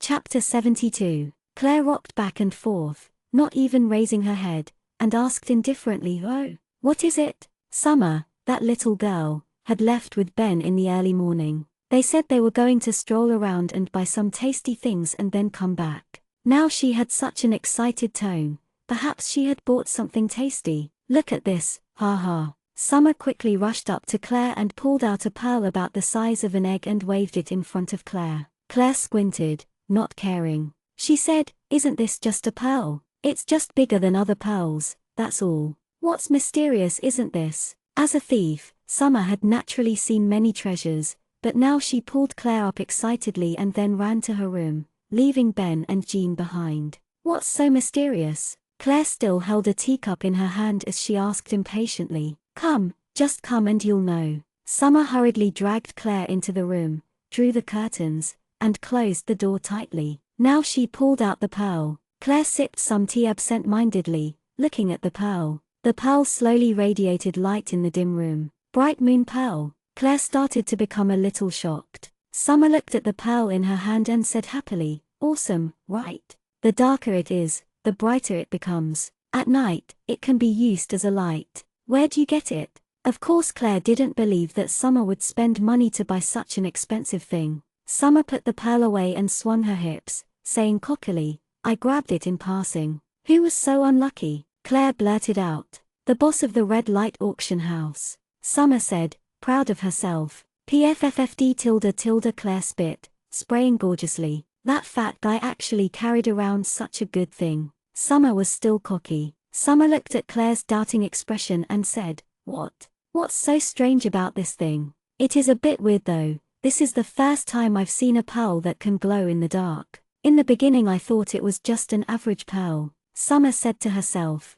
Claire started to have a little cold sweat. Summer, how can you steal like this? Do you know that 2 days later, the red light auction house is going to auction off 3 one-of-a-kind treasures? One of them is a precious pearl that can radiate light in the night. It can be said that this time the auction is the focus of tens of thousands of people. The ticket's hard to get even with 1,000 gold. Ha, then what about the other 2? Summer became interested, questioning closely. There's still 2 others that, Claire thought back. What Claire and Summer didn't know at this point in time was that this precious pearl would give them much danger and fortuitous encounters. Claire and Summer discussed together for a very long time. Finally, Claire told Summer, remember, the pearl cannot be shown. Of course, I will safeguard it well. Summer put away the pearl, and then became excited again as she said, can we go see the auction? You definitely have a way. Claire, bring me to see it. Claire looked at the eager-looking Summer and started smiling.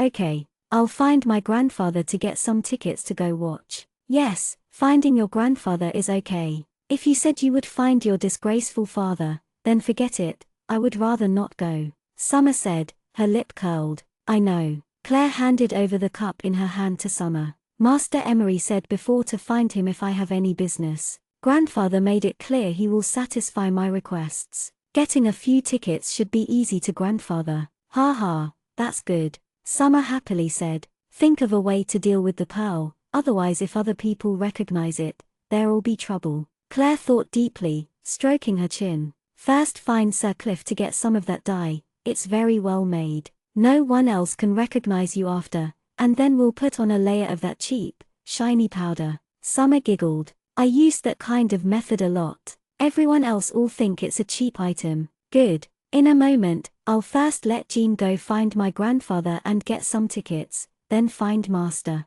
Speaking of this, Claire's heart tightened. This was because ever since Cliff came back, he shut himself in the Magician Council and didn't come out. Cliff wanted to advance into a sorcerer as soon as possible. That was also for her. In a while, go find Jean, tell him and Ben to help you work. I'll first go back to my room. Don't come and bother me. I'm going to be meditating. Recently I've been slacking off a lot. Claire thought of how hard Cliff was working. She definitely couldn't continue ignoring it. Last time, she had already broken through from the 2nd level of the treasured lotus style, so now she should look at the 3rd level. Oh, alright. You should meditate without worry.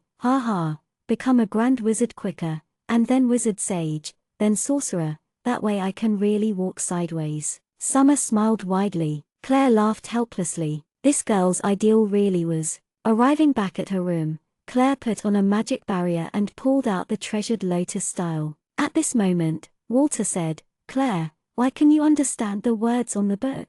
Claire didn't answer and shot back a question instead. Walter, do you think I'm like an idiotic man chaser? It's not if you seem like it or not, but that you're basically not one at all. Walter replied certainly. Then that's fine. Go and stay over there quietly, don't bother me. Claire waved her hand impatiently, indicating for Walter to go away. Walter floated over to the side, his brows furrowed tightly, pondering about Claire's words. Ever since he had been with Claire, he had always heard the surrounding people say she was some kind of man-chaser, idiot, and useless guy. But this little devil was wicked, two-faced, faked kindness, sinister, despicable, and shameless. She was a magic warrior, and currently already advanced into the wizard level, her flames also a strange golden color. Such a person could also be a man-chasing idiot. Was it that Claire had meticulously hid her strength before? From the side, Walter was thinking so much his head was about to explode,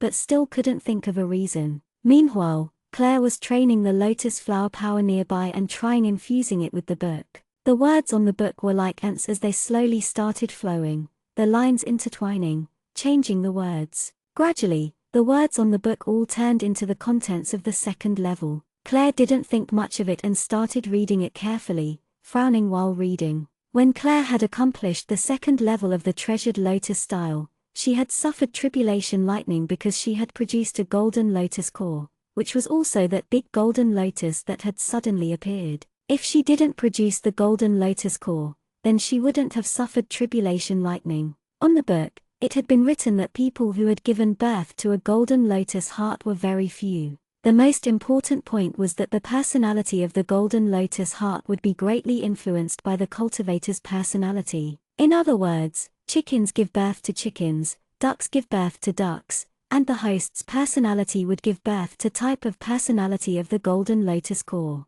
Claire looked at this and felt a bit awkward. She asked herself, her personality wasn't that bad, was it? That time, before the god of darkness descended, that golden lotus seemed to have cussed some profanity, saying something like F***ck, there's going to be someone who'll save you, what do I need to come out for? Waste of time. It was like this, right? In other words, that golden lotus core was something that she had given birth to. Pa, Claire immediately spit. What kinds of words was that?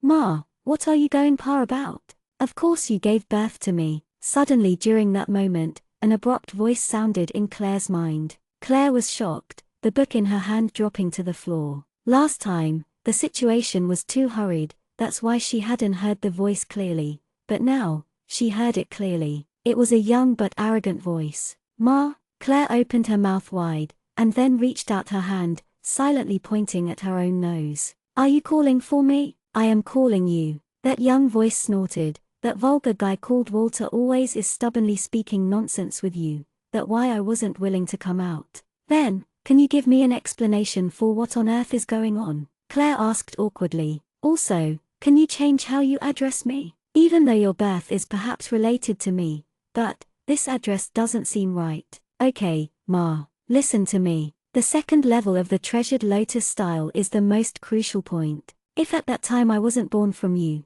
then even if you completely cultivated this arcanum to the 10th level, you still wouldn't advance to the level of a sorcerer and also wouldn't be able to comprehend the higher levels of the mental cultivating method. Golden Lotus's young voice was exceptionally severe. Do you remember the 12 flower petals on your back? Claire nodded, and then said helplessly, can you not emphasize the matter of your birth? Golden Lotus didn't hear Claire's protest, and continued to say, the moment when you were in danger and comprehended the second level, you gave birth to me smoothly. That's why the tribulation lightning came. But I don't care about that little bit of lightning. Only after giving birth to me can you learn the levels past the 10th level, the 11th and 12th level. Once that happens, all the flower petals on your back will unfurl. What kind of existence are you? Claire asked in confusion. Ma, the question you asked is really stupid. You gave birth to me. So what do you think? Golden Lotus said somewhat disdainfully. Were you just born?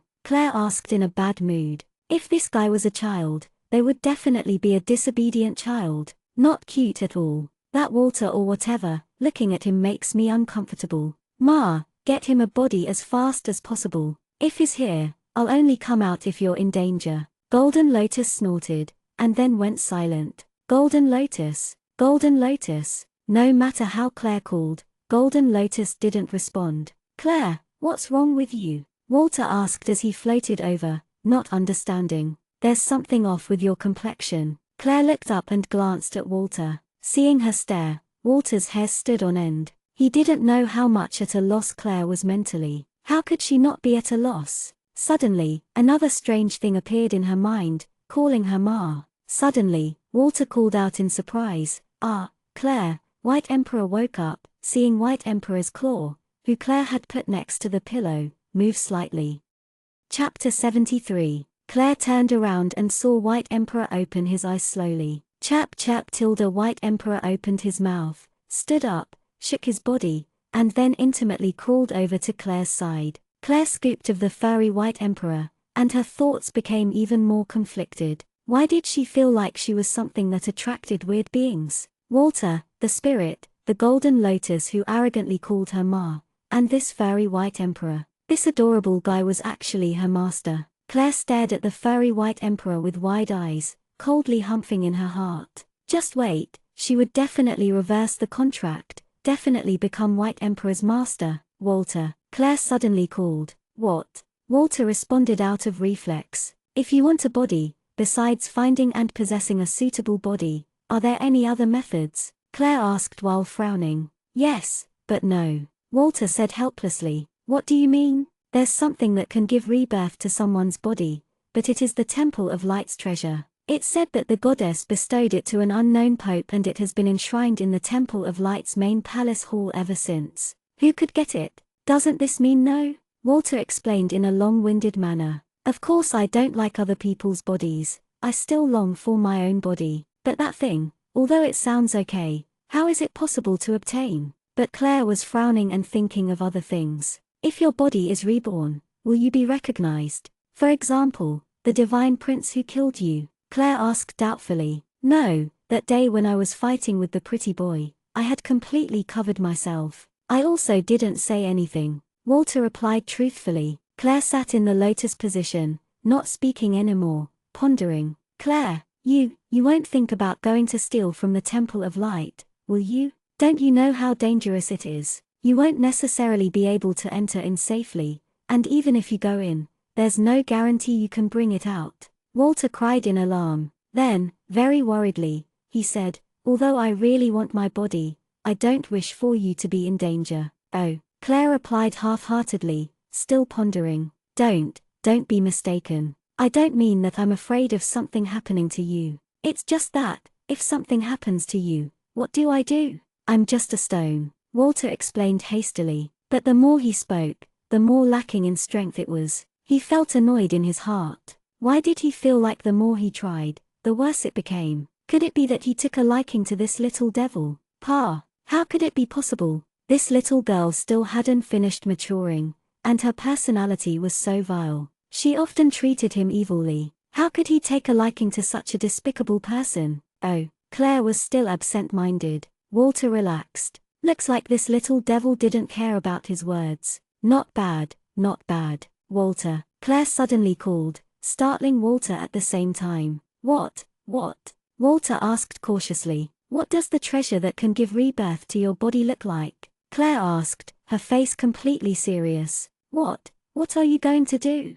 Walter asked, somewhat shocked. Naturally, I'm going to get it for you and let your body be reborn. If you have a body, you can help me even more than now. Claire didn't say the last sentence out loud, but Walter always not having a body was also not right either. What? Walter started shouting. Do you know how dangerous it is? Right now you still have the mark of the God of Darkness on the back of your hand. If it's discovered by people from the Temple of Light, what would the result be? Walter was extremely anxious, immediately trying to block the idea. As long as they don't discover it, it's fine. Claire shrugged as she replied, not caring at all. You said it simply, but do you think the Temple of Light is really that easy to get in? You think the thing inside is really that easy to take? The Temple of Light has as many experts as the clouds, and also, that thing is bound to be enshrined in the main palace hall. Walter was extremely anxious, hurriedly stating some of the dangers, trying to prevent Claire from going.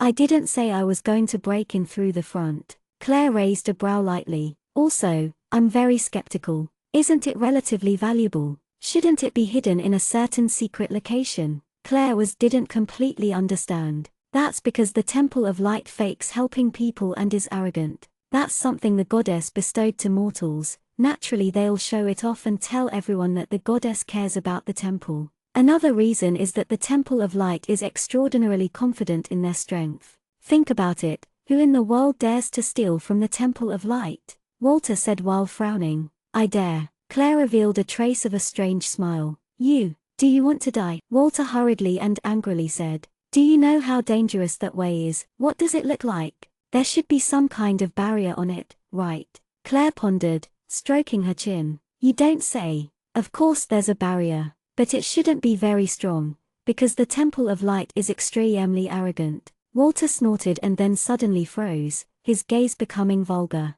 Claire, you're working so hard to form my body to be reborn. Could it be that you took a fancy to me? When did you start to secretly love me? Claire didn't say a word, pulled out the spiritual stone, and then pinched it indifferently with all her might. Walter was about to faint, spazzing, and then was silent. Claire didn't waste any more time. She sat in the lotus position, closing her eyes, thinking back to the third level of the mental cultivation method in the treasured book of lotuses, and started to cultivate. No sound, no form, no eye, no heart. Claire only felt that she had entered a fantasy-like realm. Everything around her disappeared. Warmth. She only felt a strange warmth. Being unconscious, Walter couldn't see the faint golden glow around Claire's body that looked so pure, so beautiful. White Emperor, who had been lying down nearby, stared at Claire without moving. After who knows how long, Claire finally opened her eyes. The golden glow instantly disappeared.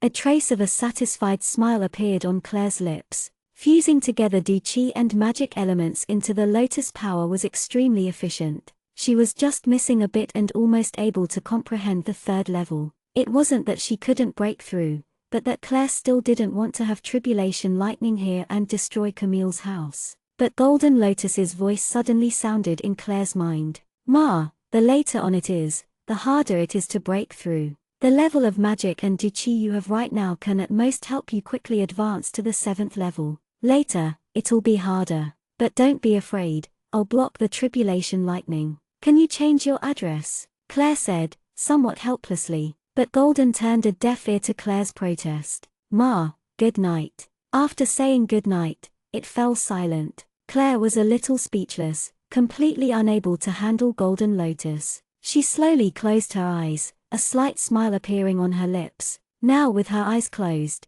the area she could sense was even farther. It was now dusk outside. She slowly expanded her consciousness, passing through the aisle to the main hall. She could actually sense the situation in the main hall. Everybody was preparing to eat, but Summer muttered, "Why hasn't Claire finished meditating yet? Did she need to go and call her or something?" But Camille blocked her, saying that it's best to not bother a Megikian meditating. Claire's shock was endless. She had only cultivated to the 3rd level and was already this abnormal. So what about later? This is a spiritual sense. The phrase suddenly popped up in Claire's head, but immediately disappeared. The next moment, Camille, Jean, and Ben all felt something strange. Why do I feel like someone is watching? Camille turned and looked around in confusion, but didn't see anything out of the ordinary. I also feel like somebody's watching us. Ben snorted and said in a bad mood. Jean watched the surroundings alertly, but was also unable to discover any clues.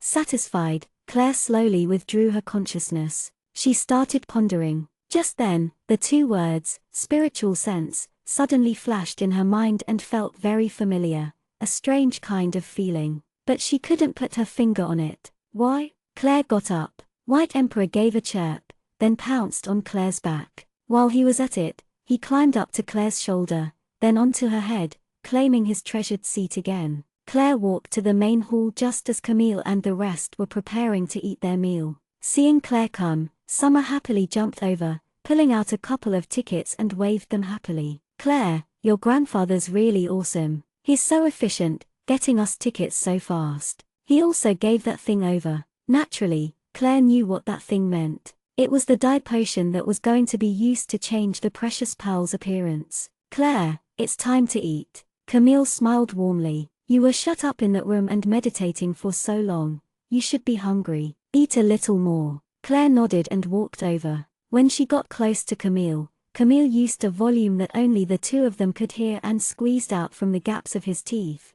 I was looking forward to you dying of hunger inside there. This wish of yours will never be fulfilled. Claire also smiled like a flower and squeezed out. They were very friendly while eating, or at least, on the surface. After eating dinner, Claire returned to the bedroom and pulled out the spiritual stone, rubbing it over and over. Walter suddenly awoke, watching Claire's actions with wide eyes. Currently, the spiritual stone was like Walter's body, it could let Walter feel everything. With Claire rubbing the stone, it felt like his whole body was being rubbed. Claire, stop, what are you doing? Walter called in surprise, trying to quickly stop her. I already woke up. Oh, Claire stopped, looked at Walter, and said, say it, what does the treasure that can give rebirth to your body look like? Ah, why is your face so red?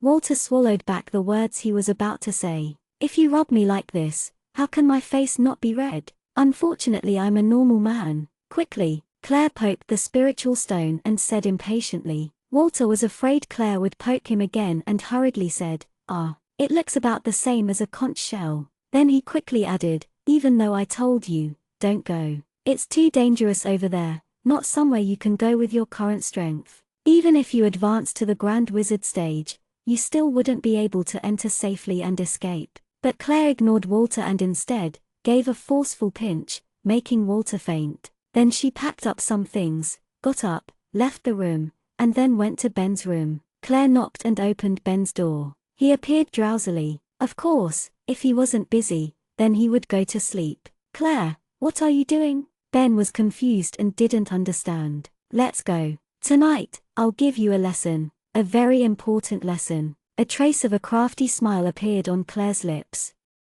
Chapter 74. Ben blinked, still not understanding. Just come with me. A strange smile appeared on Claire's face. You can learn what you wanted to learn. Okay. Ben agreed immediately and went out the door quietly with Claire. The night was as cold as water. Claire and Ben crouched at the corner of a dark alley, Claire whispering in Ben's ear. Ben blinked and listened carefully without missing a word. Do it like that?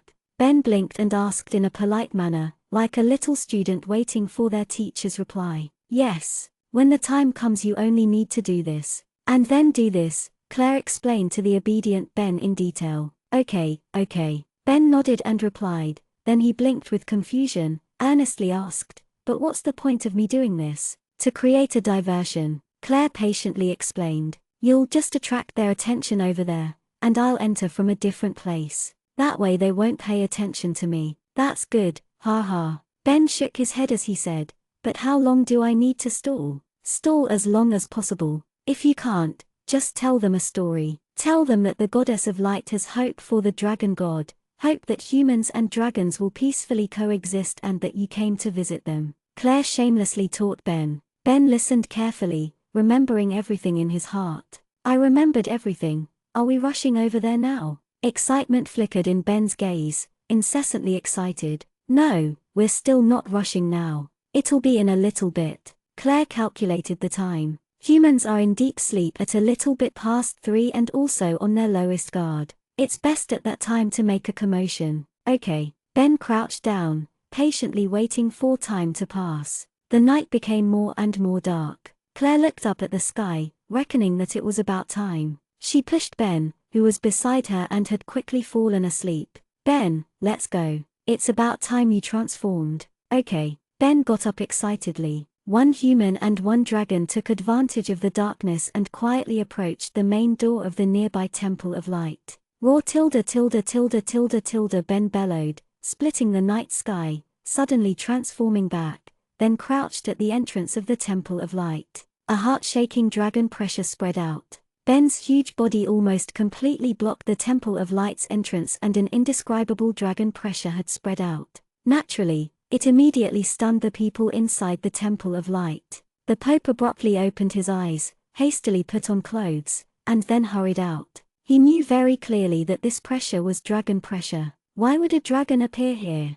Why would such a lofty being appear in midair at the Temple of Light's entrance? An ominous feeling arose in his heart. The Temple of Light immediately started bustling with commotion as a giant, black dragon sat conspicuously in front of the Temple of Light. Everybody had hurriedly ran to the temple's entrance after putting clothes on. They knew clearly that one breath from a dragon could destroy the main entrance of the Temple of Light. Even if they used some magic, if there wasn't a powerful person blocking, then it would be unthinkable. Every expert there knew that fighting with a dragon was insensible. The so-called dragon slayer was just a fairy tale that tricked children. But dragons couldn't attack human cities whenever they wanted. Why did this dragon suddenly appear here? When the Pope arrived at the entrance, there were already many people gathered there. After they saw the Pope come, they all let out a path one by one, nobody daring to act without thinking. The Pope frowned, watching the giant dragon who was sitting at the entrance seriously,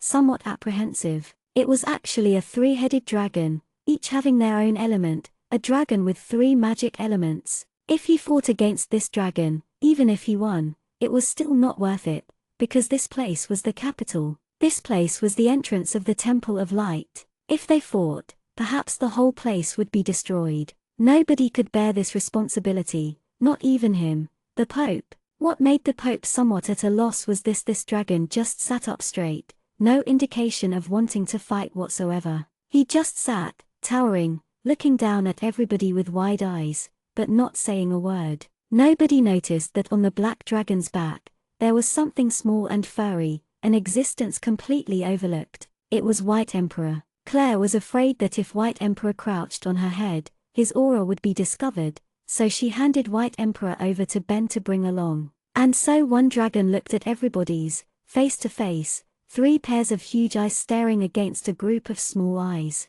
The atmosphere was a bit strange. A peal of cold wind blew, a chilly whoosh. It was deathly silent. Then, venerable guest of the dragon race, may I ask for what you have come so late at night for? The Honorable Pope finally said, testing him out, calm at the face of danger. More and more people gathered behind the Pope. All of them had come when they felt the terrifying pressure, many of them wearing a jacket, their hearts a bit uneasy and suspicious. A giant dragon actually appeared in the middle of the night here for something. HMPH, Ben's 3 noses snorted. He slowly lowered his head and looked at the Pope. Everybody held their breath, putting up their guard. Was it time to fight? But then Ben said seriously, I was just passing by and chose to rest here on whim. This place is relatively spacious. Everybody looked at each other, all seeing that each other's gazes were as incredulous as theirs and also skeptical of whether or not they were all dreaming. The Pope's face was also twitching.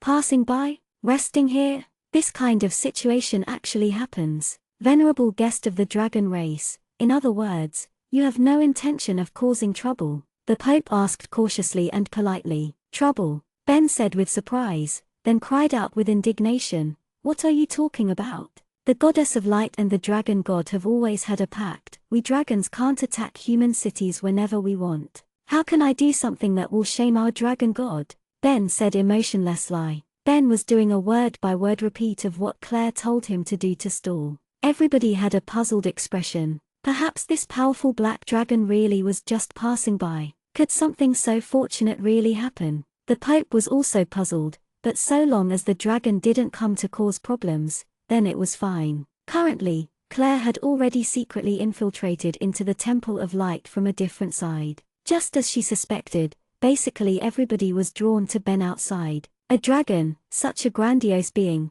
had always never had any contact with humans. They were a symbol of strength and fear in humans' hearts. But now one had suddenly appeared at the Temple of Light's entrance. How could people not be astonished? Their first reaction was that a powerful enemy had appeared and they needed to go and fight against it. Naturally, this side was now more vulnerable. Claire silently landed, hid her aura, and then followed down the corridor of white jade, stealthily walking in. The enshrined treasure was inside, behind the main hall. As expected, she didn't meet anybody the whole way. The Temple of Light was really arrogant. In their eyes, no person or power could contend with them. Who would have thought that the giant dragon at the entrance was purposely arranged by someone to attract their interest? And who would have thought that there was a person who would actually dare to secretly go into the temple and steal something? Claire went agilely the whole way, like a demon, not letting anybody detect her. It was close. The main hall was right in front of her.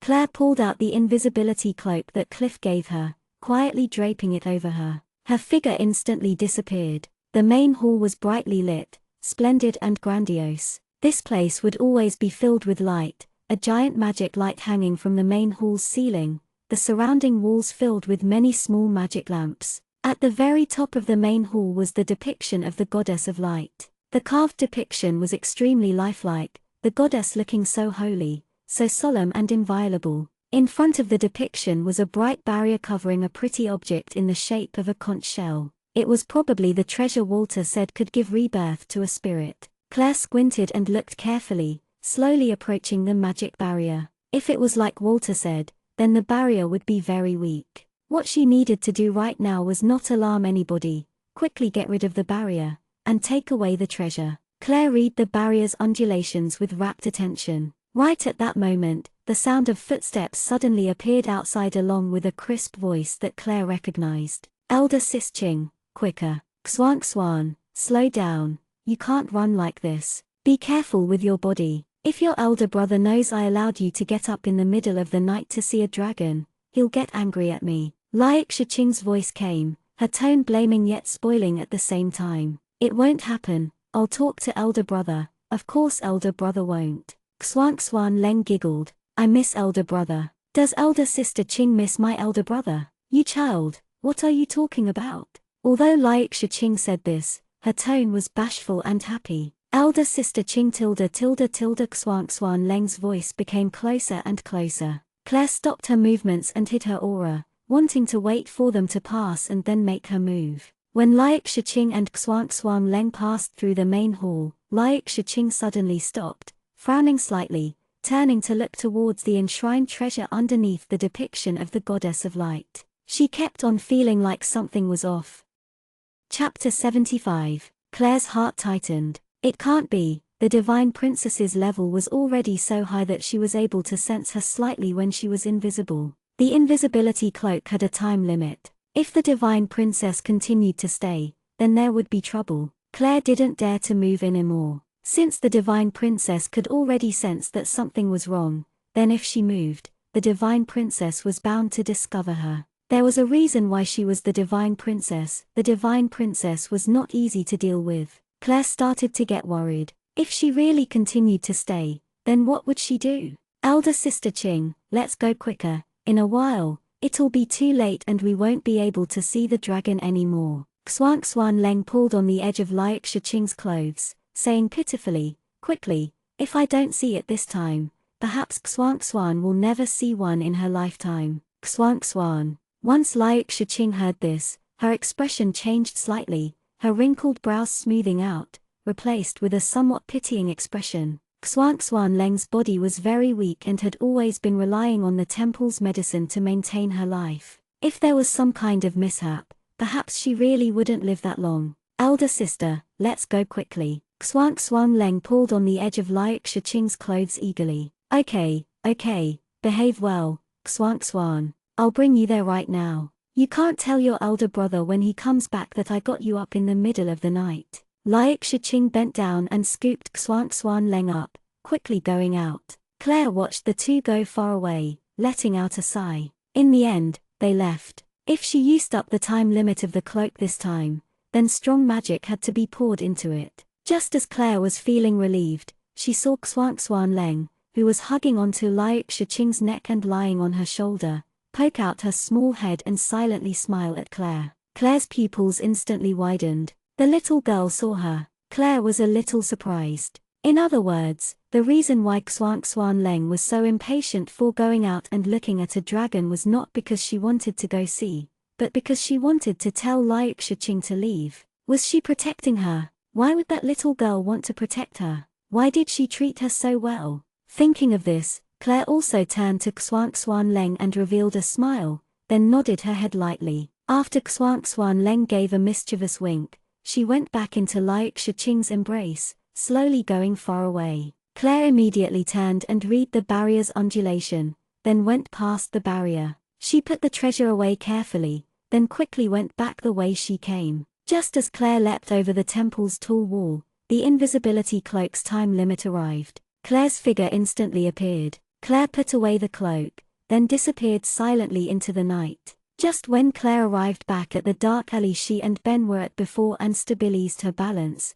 a strange, imperceptible movement suddenly whipped through the air. Claire's heart tightened. The strange figure flashed to the side. The next moment, a shiny dagger slashed at Claire's hair, cutting off a few strands of Claire's hair. The hair lightly floated to the ground. Your guts are pretty big. Actually daring to infiltrate into the Temple of Light and steal something in the middle of the night. A cold voice suddenly sounded from behind Claire. Claire turned, facing a pair of cold eyes. Black clothes, abnormally exceptional skills, a voice that she seemed to have heard before. Claire looked at the person behind her and was a bit stunned. This person was the female assassin from that night, the person who could have killed her, but didn't. Claire watched the woman in front of her silently. Although this woman made a swipe with her dagger, she didn't have any killing intent. Without knowing why, Claire didn't truly dislike the woman. What are you doing? Going to steal something from the Temple of Light and not going to sleep this late? The woman snorted. Wrong, I wasn't stealing, it's called borrowing. Claire shook her head, looking even more guilty. The female assassin put away the dagger, looking at Claire with cold eyes. Ha, I've never met anyone as shameless as you. It's clearly stealing, but you say that's incorrect, she said sourly. Well, it can't be that you're wandering around here instead of sleeping this late at night for chatting with me here, right? A faint smile appeared from the corner of Claire's mouth. This woman, her skill was abnormal. Also, last time Walter said that she had a faint dark aura. Who on earth was she then? Why did she feel like this person seemed to know who she was? Stinking brat, you dare to argue against me? The female assassin frowned. I don't dare. Claire was a bit puzzled at the female assassin's tone. It sounded like her age wasn't that old, but she had an elderly tone. It was truly puzzling. Quickly call your stupid dragon to leave. After saying this sentence, the female assassin disappeared into thin air. Claire frowned, feeling a bit baffled. She felt like that female assassin seemed to be just passing by and had bumped into her, chatting with her while she was at it. This kind of feeling seemed like two acquaintances walking after eating their meal and just happened to meet each other, and then stopped to chat for a bit. Speechless, Claire actually felt like she was speechless. How could it be like that kind of analogy? But at least she had obtained the object. It was time to call Ben to leave. Claire closed her eyes, feeling the contract connection between her and White Emperor, and passed on the message. Chirp chirp. White Emperor opened his eyes, reached out his two front paws, and then started to vigorously dig into Ben's back, indicating that Ben could go now. I was passing by, but I landed here to just visit while I was at it. Naturally, we dragons treat the Temple of Light's faithful followers well. Ben was still talking eagerly. His saliva was even flying everywhere, making the people below him feel bitter, but they didn't dare to speak out. The group of people had all put on a jacket heedlessly, their brains stopping to ponder, all looking in a daze at the giant dragon who was crouching there, listening to him speak. All right, I've rested enough. Faithful followers of the Temple of Light, till we meet again. Ben had felt White Emperor digging into his back and understood that Claire had finished on her side. He laughed while saying goodbye to everyone, and then disappeared into the night. Everybody didn't come back to their senses until Ben's figure disappeared. They felt like they were dreaming tonight, like everybody had dreamed a mystical dream at the same time. But it was real, definitely real. The Pope frowned, looking at the night. He kept on feeling like something was wrong, but couldn't really put his finger on it. Lai Shiqing's gaze didn't leave the black dragon. It was until the black dragon had flown away that strangely, she saw on the black dragon's back a small, furry dot, but at the same time, she couldn't see it clearly. Elder Sister Qing, the dragon flew away. Xuan Leng said quietly while latched on Lai Shiqing's neck, looking at the night. Yes, then we'll go back and rest. Lai Shiqing smiled and said while carrying Xuan Leng. Yes. Xuan Leng withdrew her gaze. An imperceptible trace of a smile flashed through her eyes. Everybody scattered. The moment after the Pope let out a breath and turned around, also preparing to return to his room and sleep, somebody actually came and reported, flustered. The person who came had a pale face, frantically reporting, "Your Holiness, something terrible has happened. The Goddess of Light's gift has disappeared." What? The Pope's expression instantly changed. The Goddess of Light's gift disappeared. The moment Lai Shiqing heard it, her expression also changed. She now thought of the feeling she had that something was fishy when passing by the main hall just before. It turns out that something bad actually happened. Somebody actually stole away the Goddess of Light's gift right under their noses. Astonishment, anger, impatience, all the negative emotions almost made the Pope lose his rationality. Go investigate immediately. We must get the Goddess of Light's gift back. The Pope's face was already green. There was actually someone so audacious. It was all because their attention was attracted by the giant dragon who had suddenly appeared that they were taken advantage of. That's right, dragon, the Pope realized immediately. Why would a dragon appear here without any reason and then only say some nonsense? Perhaps, thinking of this, the Pope's heart sunk. Perhaps that dragon was called over by the person who stole the Goddess of Light's gift. They could make a dragon come and do such a thing, so their strength would be. The more the Pope thought, the more unsettled he was. The Goddess of Light's gift wasn't a decoration but something that could be used up. Since the person who had stolen the treasure had such strength, then perhaps it couldn't be gotten back. Even if they found the person who had stolen the treasure, it would be too late then. The treasure was sure to be used up already. Thinking of this, the Pope looked decrepit, but in his heart, he was puzzled. Who on earth actually had such capabilities that they could send a dragon when all dragons were so proud? Since when did such a powerful person appear in the capital? Or when did such a powerful person come to the capital? He had never heard of it before. The Pope's complexion turned from green to black, then from black to green. Nobody dared to approach and speak. And so the Pope returned alone to the room, thinking who it could be along the way. Currently, Claire and Ben, who had turned back into a human, secretly and silently went back to Camille's home. Ben looked completely satisfied as he went back to sleep. He really felt really good tonight. Once he thought of so many humans looking at him, suffering from his words, his mood became really good. Claire also stole away back to her room to rest, but just as she entered the room and closed the door, a lamp illuminated. Sitting in the middle of the room as calm as water was Camille. Chapter 76. Oh, teacher, how can you be like this, secretly hiding in the room of an adolescent girl? Claire reprimanded expressionlessly. Is stealing something in the middle of the night from the Temple of Light something a young girl would do? Camille had a dark face, but his tone was extremely tender. Seeing this, Claire felt a bit uncomfortable. Well, teacher, can you make your tone and expressions match? Okay. Camille's face revealed a smile as gentle as spring wind, his tone extremely tender as he stood up and slowly walked over. What good thing did you steal? Let me see. You want to do evil to evil? Claire watched Camille alertly. The next moment, an explosive force hit the top of Claire's head. Camille's gentle voice carried hidden anger. Did you read too many stupid books? Ah yeah, you hit me. Claire covered the top of her head and then glared with resentment at White Emperor, who had just speedily slid to her shoulder, taking refuge. This thing was too immoral. Camille's speed was too quick, so Claire didn't have time to dodge,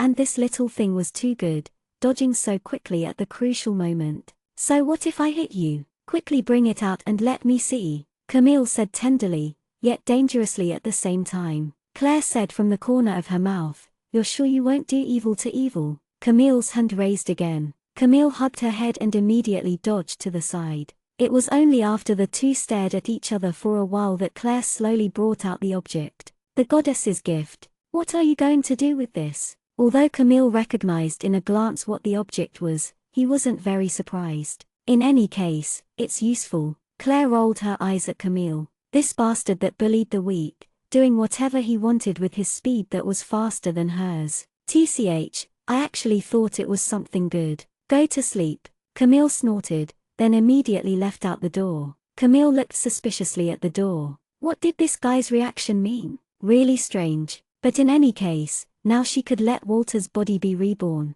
something worthy of being happy about. Claire closed the door, sat back on the bed, then pulled out the spiritual stone and started pinching it viciously. Don't pinch. The first sentence Walter said when he awoke was this, but he was actually burning with rage on the inside. This devil pinched pretty hard this time. If he wasn't pinched, who knew when he would wake up? Claire stopped pinching Walter, pointing at the conch shell at the side and asked Walter, "How do you use this thing?" Walter opened his mouth wide, dumbstruck. "Speak." Claire faked jabbing at the spiritual stone, softly jabbing without any politeness, making Walter come back to his senses. "Claire, you really got it? You actually, really got it?" Walter was exceptionally excited, his gaze completely incredulous. "I'm asking you how to use it," Claire asked coldly.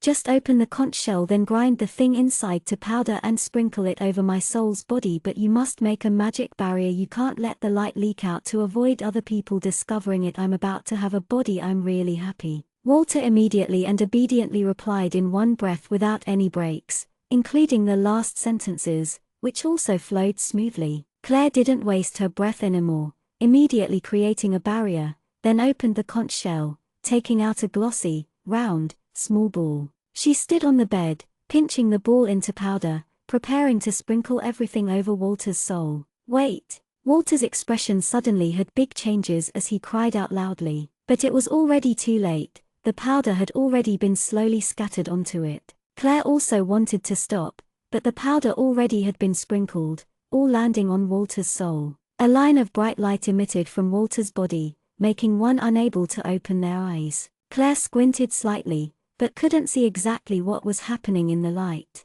Ah, Walter's low voice came from the white light. Oh, Walter, are you all right? Why did you want me to wait? Claire heard that Walter's voice seemed to be pretty normal. There wouldn't be something wrong with that thing, was there? I'm fine. Walter's low voice came, but he only answered the first question. Claire sat down, stroking her chin, waiting for the white light to scatter, wanting to see what was going on. The white light slowly scattered, slowly revealing Walter's body. First was the head, his delicate and pretty face and jet black, beautiful hair. Next, his slim shoulders. Claire's eyes widened as she watched. How mysterious. Walter's body was really being reborn. Slowly, the lower part of Walter's body also became visible. Claire just sat on the side of the bed, watching Walter's body be reborn. Shoulder, chest, waist. Next was, Claire became petrified. The part below men's waist was. Walter covered his vital area, looking at Claire's ashen face, and said, just then I said wait. I wanted you to give me some clothes, and after you finished sprinkling, you could wait while sitting in the corner of the room. Walter had on a look like it had nothing to do with him and not his fault. Get out. Claire grabbed a pillow and threw it at Walter. Walter reached out and caught it, then covered his important place with the pillow and retreated. It's not my fault. That thing can only give rebirth to my body, not add clothes. I also didn't want it to be like this, Walter explained to the ashen-faced Claire, feeling wronged. Do you understand me telling you to get out? Claire was about to flare up. You should in any case give me a blanket to let me wrap up my body. Walter looked at Claire impatiently. Get the hell out. Claire pulled out a blanket while she was at it and threw it at Walter. Walter hastily wrapped up his body, cutting a sorry figure as he ran out. While Walter ran out the room, the sound of a door slamming shut came from behind him. Walter stood in the aisle. Now it was already early morning, the sky already brightening. Walter's naked body only had a blanket wrapped around his waist. He stood at Claire's door in a daze. A cold wind blew. Walter shuddered, then came back to his senses. He turned, knocked on the door, and said, Claire, you're just going to throw me here like there? There was no sound from inside. You have the heart to throw me here? Not preparing anything? Shouldn't you explain my identity to them? Isn't it no good that I seem to have suddenly appeared? Walter knocked on the door with all his might. There was still no sound inside. In a while, other people will wake up and see a beautiful man who's not wearing clothes and knocking on your door in the early morning. What do you think they'll think? Other people would think that you. The next moment, Walter's hand that was knocking landed on nothing, becoming rigid in midair. In front of him was Claire's face so dark, he was about to start sweating. Walter still didn't understand how senseless he was, saying mockingly, I'm not responsible for what other people think. Immediately, Walter's miserable cry broke through the dawn. Everybody greeting a new day with this cry. Once everybody hurried over to the entrance of Claire's room, they saw a delicate and beautiful man with bumps all over his head, crouching painfully on the floor, hugging his head while crying mournfully, only a blanket wrapped around his waist. Claire had an ashen face. She had just stopped her painful hits. Everybody immediately felt a wild wind blow. What was this situation? With sharp eyes, Summer saw the blanket around Walter's waist. She frowned as she said quietly, that blanket seems like the blanket from Claire's bed. After the wild wind was a bolt out of the blue. Everyone was struck by lightning. Claire gave a cold look at Summer. The meaning in her eyes couldn't be more clear. Would you have died if you didn't say that sentence? Was that really necessary? Summer gulped, seeing Claire's cold gaze, shrinking back somewhat fearfully. Jean looked at the person who was crouching on the ground. He said quietly, Walter? Walter looked up at Jean, showing a smile that was more painful than crying. Jean, you should give me a set of clothes first. Oh, you recognize him? Summer suddenly understood. In other words, this guy wanted to attack at night, and then was hit by Claire into this and thrown out. Summer said thoughtlessly from her imagination, I'm going to rest. Nobody is allowed to disturb me. Claire's face darkened even more. She turned, slamming the door, ignoring the people outside her door. At the dining table, Summer stroked her chin, sizing up Walter, who was currently eating. Jet black, silk-like hair, delicate and refined face, eyes like water, looking charming no matter how you looked at him. Such a gentle and refined person, even if you beat Summer to death, She wouldn't believe this delicate and pretty man would attack Claire in the middle of the night. Unless he didn't want to live. Just then she was talking without thinking. Now she was thinking carefully that if this person was Claire's friend, he would definitely not recklessly go to Claire's room and attack at night, unless he didn't want to live. With Claire's temperament, that woman, she would definitely cut him to pieces. Who on earth are you? Why did you appear in Claire's room? Summer asked, stroking her chin, looking suspiciously at Walter, who was eating. I'm called Walter. You? Walter asked after he finished eating, wiping his mouth with a napkin. Summer, you still haven't answered me. Summer frowned and continued to interrogate. I came last night, but a peal of wind blew away my clothes. That's why I became like this. Walter spouted nonsense in a deadpan serious tone. Summer's mouth twitched. If you don't want to talk, then forget about it, HMPH. Walter only smiled, not answering. The less people knew about this matter, the better. Camille carried a large pan of meat to the back garden, cursing incessantly in his heart. That damn brat, it would be fine if she just got a strong magic beast to raise in the backyard, but now she had another living person. Was she treating him like a charity? But he never thought that that brat would steal the goddess's gift for a human. At the moment, Claire was sitting in a lotus position on the bed, meditating. Now Walter had a body, so the spiritual connection between him and Claire had also disappeared. The most important problem was that Walter was a dark Magian and how to hide the dark aura that was with his body. Before they could think of a way, they could only let this guy hide in a room and not come out for now. This guy still looked like the wanted criminal from the Temple of Light's list, right? Just at this moment, there was the sound of a quiet knock at the door. Chapter 77, Dead People Can't Talk. Didn't I say not to bother me? Claire said fiercely. Miss, it's me. I came to give you food. Jean's voice quietly sounded outside the door. Claire froze, then stood up to open the door for Jean. Jean was carrying a dish, his expression lonely for some reason. Come in, Claire said sourly. Miss, it was only after Jean shut the door and put the pan onto the table that he sat down and stared at Claire. Something else? Claire asked, frowning slightly. Miss, I wanted to ask you, do you accept my loyalty? Currently, Jean's expression was exceptionally serious. Claire froze. What was that supposed to mean? If I didn't accept, then I would have thrown you away long before, during the battle against the Golden Dragon. Claire said coldly. But, miss, why did you not tell me about your dangerous actions last night? I am your guardian knight. I don't want to share joy together, but to face hardships together. I hope you can share your worries, hope that when you are in danger, I can shield in front of you. Besides seriousness, Jean's expression had a faint hint of loneliness. In a flash, Claire wasn't able to say anything. She just stared at Jean's shining gaze. Miss, if next time something like this happens where I can't help, please can you tell me once? Okay, Jean implored, staring at Claire strongly. Okay. Claire looked at Jean's expression and couldn't help but say the word okay. After obtaining Claire's reply, a smile appeared on Jean's face. Then Miss should first eat and then rest. After saying these words, he got up, opened the door, and left. Ma, this man has improper thoughts about you, definitely. I dislike this guy, toot Sund, not showing anything on the outside. Golden Lotus's voice suddenly sounded, then said happily, at least that Walter or something guy has disappeared. From now on, Ma is all mine. TL, before people call me a weirdo.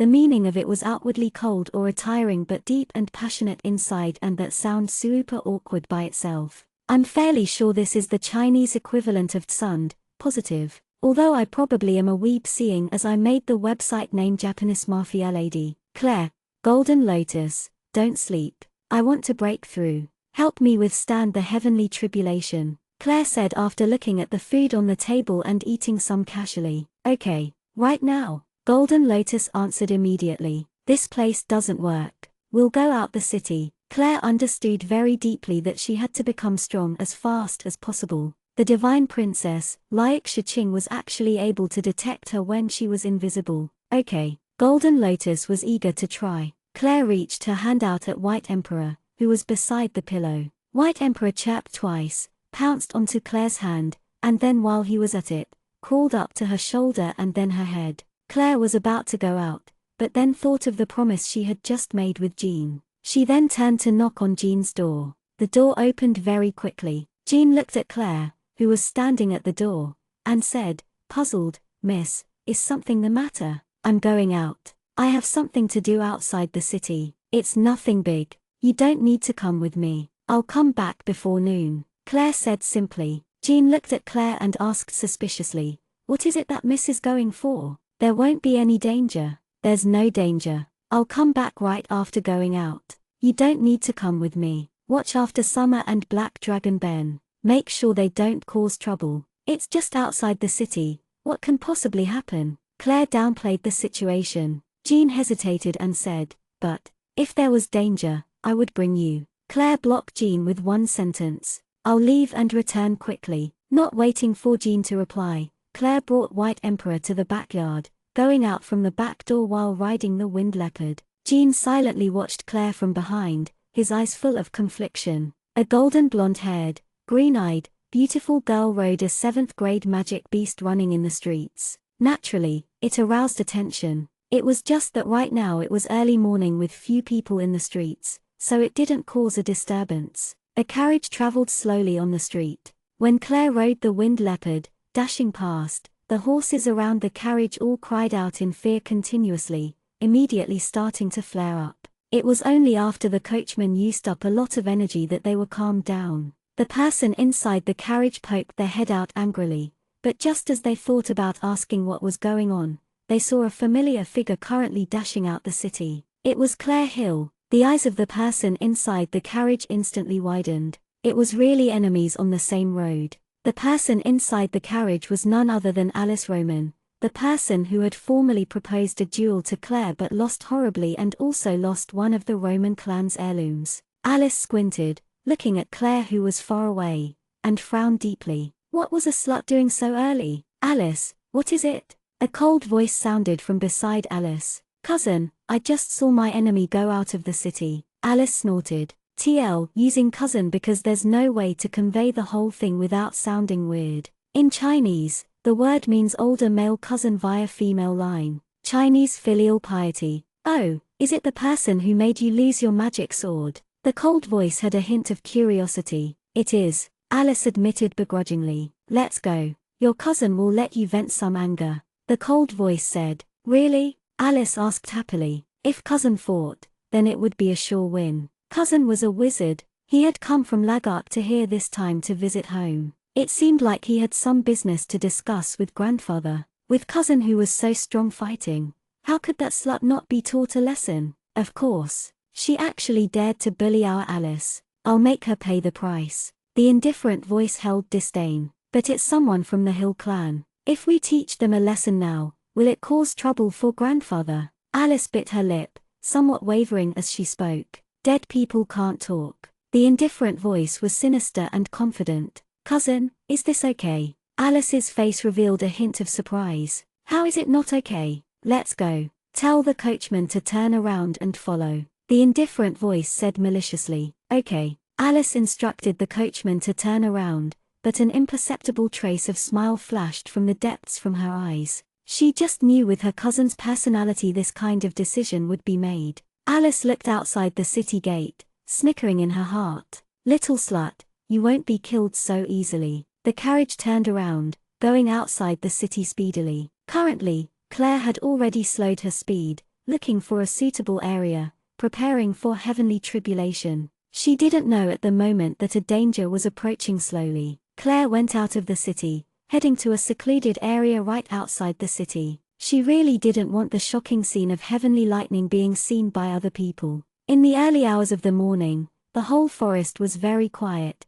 some drops of dew on leaves. "Little leopard, wait for me over there." Claire patted the Wind Leopard's head, pointing to a nearby stone in front of them. Then, Claire brought down White Emperor from her head and put it on the Wind Leopard's head. "White Emperor, you should also go over there." The Wind Leopard raised White Emperor up, walked over, laid on the big stone, and waited obediently. Claire found a dry and clean place, sat down in the lotus position, and extended out her spiritual sense, feeling the surroundings. The surroundings were calm, without any anomalies. It was only after Claire set up a barrier that she started to practice the Golden Lotus force, preparing to break through into the third level. Claire's whole body emitted a faint, golden light, the radiance growing stronger. Again, the mysterious realm appeared where she could sense everything in the surroundings clearly. Suddenly, an unrestrained chi arose. Claire was a little astonished. Just as Golden Lotus said,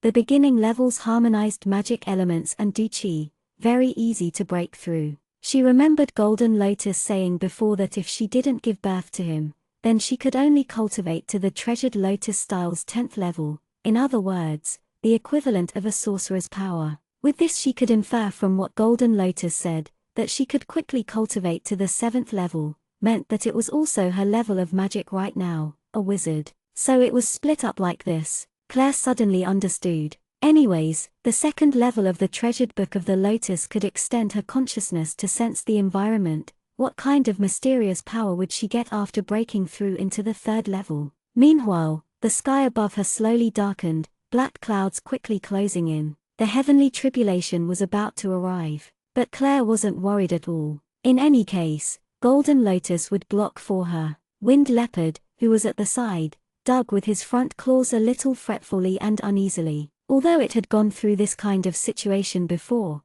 the strange situation in the sky made one's heart frightened. More and more black clouds gathered, amassing above Claire in a blink of an eye. Lightning rumbled amidst the layers of black clouds, a terrifying sight. Alice and her cousin both looked at the strange sight in the sky in shock. Lightning? Why would a mass of black clouds gather there, rumbling with lightning? Ma, you can even take a nap right now. It'll be done in a bit. Golden Lotus said arrogantly. Who can sleep with such loud noise? Claire grumbled, looking at the black clouds that covered the sky densely. Again, she felt the hot and unbearable fiery sensation on her back. Claire knew another flower petal was blossoming. I wasn't saying to exaggerate, I meant to make you, Ma, feel relieved, feel relieved. Golden Lotus added, still arrogantly. I broke through the 3rd level. Why can't I feel any anomalies? Claire reached out her hand and looked at her palm, not feeling anything unusual. Ma, in a bit when you meditate, you'll know.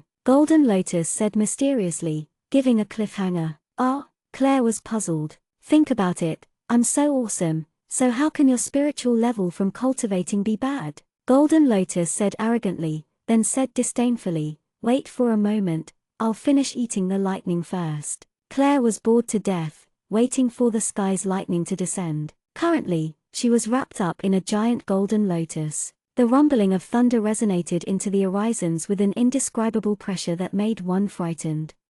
Chapter 78. Cousin, what is that? Alice's voice trembled a bit. I don't know. The cold voice also held a sliver of doubt. But the person we want to find also went over there. Go, cousin, let's forget about it today. Alice said worriedly, looking at the strange scene in the sky. I won't change my mind on what I have decided. Go. The indifferent voice was clearly annoyed, taking the lead as he went in front. Alice looked at her cousin's figure, and a feeling of unease arose in her heart. It was only after she hesitated for a while that she followed him from behind. Meanwhile, Liak Shiching, who was at the city gate, also frowned and looked with suspicion at the strange scene outside the city. Elder sister Ching, what is that? Why hasn't elder brother come yet? Xuan Leng pulled the corner of Liak Shiching's clothes gently and asked. The two had came to the city gate very early because they were waiting for Lingyan Leng, who was about to come back.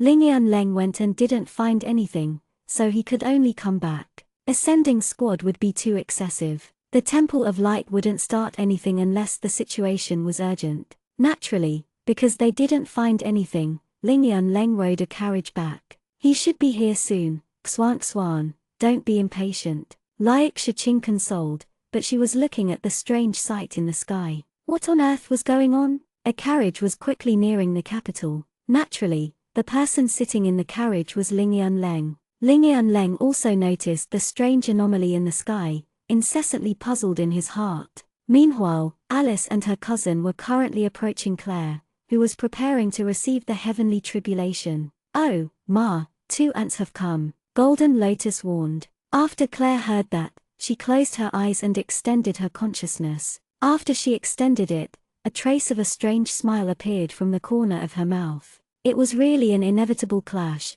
It was actually Alice, the woman who had lost the duel against her. The rumbling sound became louder, the pitch-black clouds boiling. With a huge rumble, a piercing, bright lightning streaked across the vast sky, immediately striking down. The lightning brimming with supreme power struck the golden lotus from above and disappeared in a flash, without a trace. Claire didn't move, because there was another lightning strike. The next moment, the fearsome-looking heavenly tribulation lightning strikes were also absorbed by the golden lotus easily. "I'm full now. Ma, the rest is up to you." Looking at those two ants feels really uncomfortable. And so, the giant golden lotus that was wrapped around Claire slowly disappeared. Claire stood up and looked up at the sky. The dark clouds in the sky were quickly dispersing. It was the same as last time. Claire walked to the winged leopard and white emperor's side. She reached out and stroked the winged leopard, smiling secretly as she said, "Little leopard is really obedient." An indifferent voice without any warmth suddenly sounded from the distance. "You are Claire Hill." Claire looked up and saw a strangely clothed young man currently looking coldly at her. At his side was a cold-faced Alice. Claire raised her brow slightly. The feeling that this young man gave her was unfeeling and bloodthirsty. Only a person who had truly been immersed in life or death battles could have this kind of aura. This person was dangerous. "She is Claire Hill," the nearby Alice hurriedly said. "Cousin must quickly get rid of this slut." The strange scene in the sky just now was definitely going to be noticed by people. In a moment, more people would come and check. At that time, it would be difficult to act. "Very good. Then go die." The bloodthirsty man snorted. He waved his hand slightly, without any incantations. Instantly, numerous sharp and long spikes came out of the surroundings of Claire's rock, completely locking Claire inside. He was actually an Earth-attributed Magikian, and also already able to instacast. "Now, come and enjoy." The bloodthirsty man started laughing. A sinister and brutal hint of a smile appeared from the depths of Alice's eyes. "Cousin, quickly get rid of this little slut. In a moment people will come. When the time comes, it will be annoying." Alice urged a little impatiently. Naturally, the bloodthirsty man knew what Alice meant. The strange scene in the sky just now was bound to attract many people over. At that time, it would be hard to deal with many people. Then she'll just be lucky. The bloodthirsty man sneered coldly, waving his hand to summon the earth element, preparing to order the earth spikes surrounding Claire to attack and viciously pierce through Claire's body. But what happened next wasn't the scene of blood flying and internal organs pierced bloodily as the bloodthirsty man imagined. Claire coldly humphed, emitting cyan chi from her body, directly shattering the earth spikes that were encircled around her, fragments flying everywhere. Dust flew, a terrifying sight.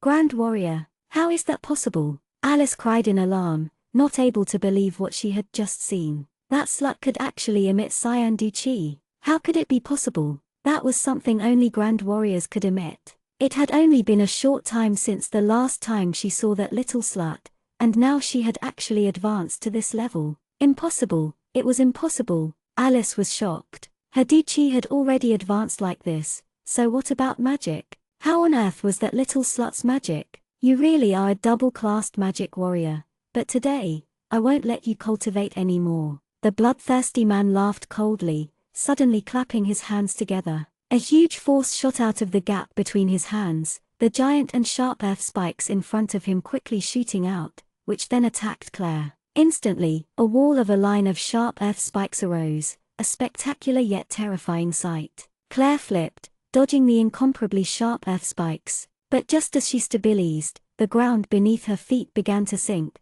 because the earth below her feet suddenly became a whirlpool-like quicksand, making Claire's feet sink in. Howl tilde nearby, the winged leopard became worried. It rushed over, but was blocked by a wall of sharp earth spikes. The sharp earth spikes also attacked the winged leopard. The winged leopard dodged nimbly, but was now farther away from Claire, who was sinking into the quicksand. On the other hand, White Emperor had never moved the whole time. He only crouched on the big stone from before, calmly waiting. No, don't attack the leopard. The leopard didn't do anything wrong. Just let this place become your tomb, the bloodthirsty man said in a low voice, a cruel smile emerging on his face. A cruel and brutal smile also appeared from the depths of Alice's eyes. Burying this slut alive was not bad. Alice suppressed her urge to laugh wildly, sinisterly watching Claire, who was sinking deeper and deeper into the quicksand. What made Alice resentful was that although Claire was trapped in danger, her face was tranquil, not frantic or fearful at all. Alice ran up to the side of the quicksand, watching Claire, who was sinking inside, sinisterly. "You little slut," Alice cursed. "Did you think at the time when you took my weapon there would be a day like this? And is my weapon something you can take? You need to pay with your life. Burying you alive right now is still letting you off too easily. Only this kind of ability." Claire sneered, waving her hand slightly, just about to use magic, but suddenly Golden Lotus's voice sounded in her head.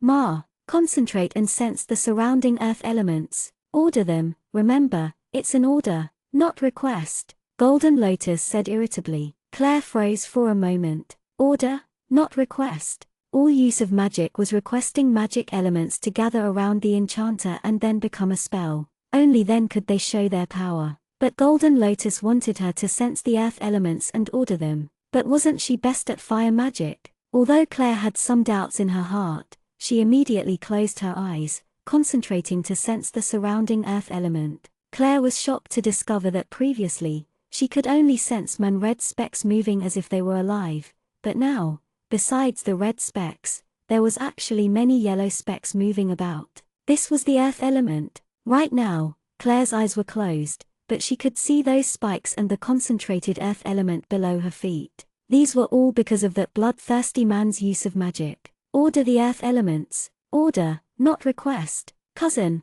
kill her quickly. Kill that little slut quickly. When Alice saw that Claire was about to make a move but stopped, a strong feeling of unease arose in her heart. She faced her cousin and called out frantically, "Cousin, quickly, quickly kill that little slut." The bloodthirsty man frowned deeply, coldly looking at Alice. With one look at that terrifying gaze, Alice stepped back in fear. Because that gaze was too terrifying, too terrifying. It gave one an indescribable pressure. "Cousin, I wasn't ordering you. Really, I didn't mean to order you. How could I order you?" Alice frantically and hurriedly explained. She couldn't know this cousin's personality any clearer. Savage, cruel, unfeeling, and hated when someone used a commanding tone to him the most. For this reason, he had injured two of the clan's elders, but didn't receive a harsh punishment, because he was truly very strong and showed high potential. Of course the clan wouldn't really do anything to him. "Cousin, I was only afraid this little slut would play some dirty tricks," Alice hurriedly explained. It was because she saw Claire closed her eyes and didn't move, continuously letting herself sink in. It was too abnormal. The little slut was definitely thinking of something. "Humph! What harm can she do?" The bloodthirsty man humphed coldly. With a slight flick of his finger, countless sharp earth spikes arose from the ground. Next, it was like they had eyes, madly striking towards Claire. It could be envisioned that if those spikes pierced Claire, Claire would be riddled with holes. The bloodthirsty man revealed an indifferent expression, about to turn and leave. To him, the situation was already dealt with. "Claire," suddenly, a clear and cold voice with surprise and fear angrily sounded. Alice was shocked, turned to look, and immediately, her complexion browned. Silver hair, violet irises, the Temple of Light's holy divine prince. What happened in the next instant made Alice drop to the ground. Chapter 79. The spikes that were just then about to pierce through Claire all turned around, crazily striking up. The sound of air being struck forcefully made one terrified. All of the earth spikes were going in one direction, to the bloodthirsty male. The bloodthirsty man froze. He was completely shocked by the scene. These were all summoned and used by him, but now they turned to attack him. Something like this could happen. Even if it was an enchanter of the same element, they could only call out the same kind of magic element and attack back in the same manner. How could the magic element he already called out be influenced? It was like those earth spikes were called out by that golden-haired girl. The bloodthirst man's gaze was completely incredulous, because he was shocked to discover that all of the surrounding earth element rejected his request, rejected his call, and instead, madly gathered towards that blonde girl. How could something like this happen? In a magic fight, it was all their own magic element gathered, summoning magic elements to request that they could successfully use magic. How much they could summon depended on the magician's own abilities. Each would summon, but weren't able to make magic elements only listen to them or reject someone. Only a sorcerer could do this kind of thing, could order magic elements to obey their words, rejecting others' requests. But currently, there was only one sorcerer in the entire continent and they were already missing for a long time. And of course this blonde girl definitely couldn't be a sorcerer, but the girl in front of him ordered the magic elements to reject his summoning and request. The reflection of earth spikes in the bloodthirsty man's eyes became bigger and bigger. The bloodthirsty man finally came back to his senses, immediately rolling over, dodging barely. There was the swoosh, swoosh, swoosh sound of air, and then the terrifying sound of objects piercing into the ground. The place where the bloodthirsty man was standing at was punctured, filled with countless sharp spikes. The man was so scared, there was a layer of cold sweat on his back. Alice watched the scene dumbstruck, not able to come back to her senses for a long time. A hallucination? No, not a hallucination. Claire. Leng swiftly ran over. Seeing Claire still sunken, he instantly extended his hand without thinking, preparing to pull Claire out. Claire looked at the pair of pale and slender hands that suddenly appeared and froze for a second. Are you all right? Leng asked in a low voice instead of withdrawing his hands. The faint worry in his voice wasn't noticed by Claire. Even Leng himself didn't notice. I'm fine. Claire hesitated for a moment, but still reached out. Leng grabbed Claire's hands and pulled her up. Right at that moment, Liak Shiqing and Xuan Leng arrived and saw that scene. Liak Shiqing's gaze stopped on the two tightly held pair of hands. A haze flashed through her eyes, but immediately disappeared. Leng pulled Claire up, but he still didn't let go. Divine Prince, thank you. I'm fine now, Claire quietly said and drew back her hands. Oh. Leng suddenly understood a bit looking at Claire and pulled back his hands. Leng clenched his fists quietly. He didn't know why, but when Claire pulled back her hands, he actually felt a slight sense of loss. How did you? Just when Leng opened his mouth to say some words, Liak Shiqing's angry shout suddenly sounded. Where do you think you're going? Liak Shiqing angrily shouted, attracting Claire and Leng's gazes. Alice's face ashened and paled and the nearby man's expression became a bit complex. Alice had pulled the nearby man, just about to leave sneakily, but was stopped by Liak Shiqing's shout. Alice Roman. Leng had very good memory. He remembered every single noble's name whom he had met before. Currently, Leng's voice held a faint trace of anger. What he had just seen was these two just about to kill Claire. Instantly, Alice's complexion completely paled. She knew that this time, the situation wouldn't be resolved easily. Alice covered her head in shame, silent, but from beginning to end, the nearby man's expression was complex. Once Claire and Leng walked closer, that man turned and looked at Claire. It was such a direct stare, not moving 1 inch. Alice Roman, I and the Divine Princess saw this incident very clearly. It was you who meant ill will to Claire. I think we can only ask the Emperor to decide what to do about this incident. Leng's voice was ice cold, without any trace of warmth. Don't, Your Highness. Alice looked up fearfully, her expression completely panicked, her gaze filled with dread. She knew that this time, she had messed up big time. No need to say more. We'll go see the Emperor right now. Leng's expression was completely ice cold, not giving any leeway. A faint shadow appeared in Liak Shiqing's eyes. It was the first time she had seen Leng so concerned about someone else's business. In Liak Shiqing's mind,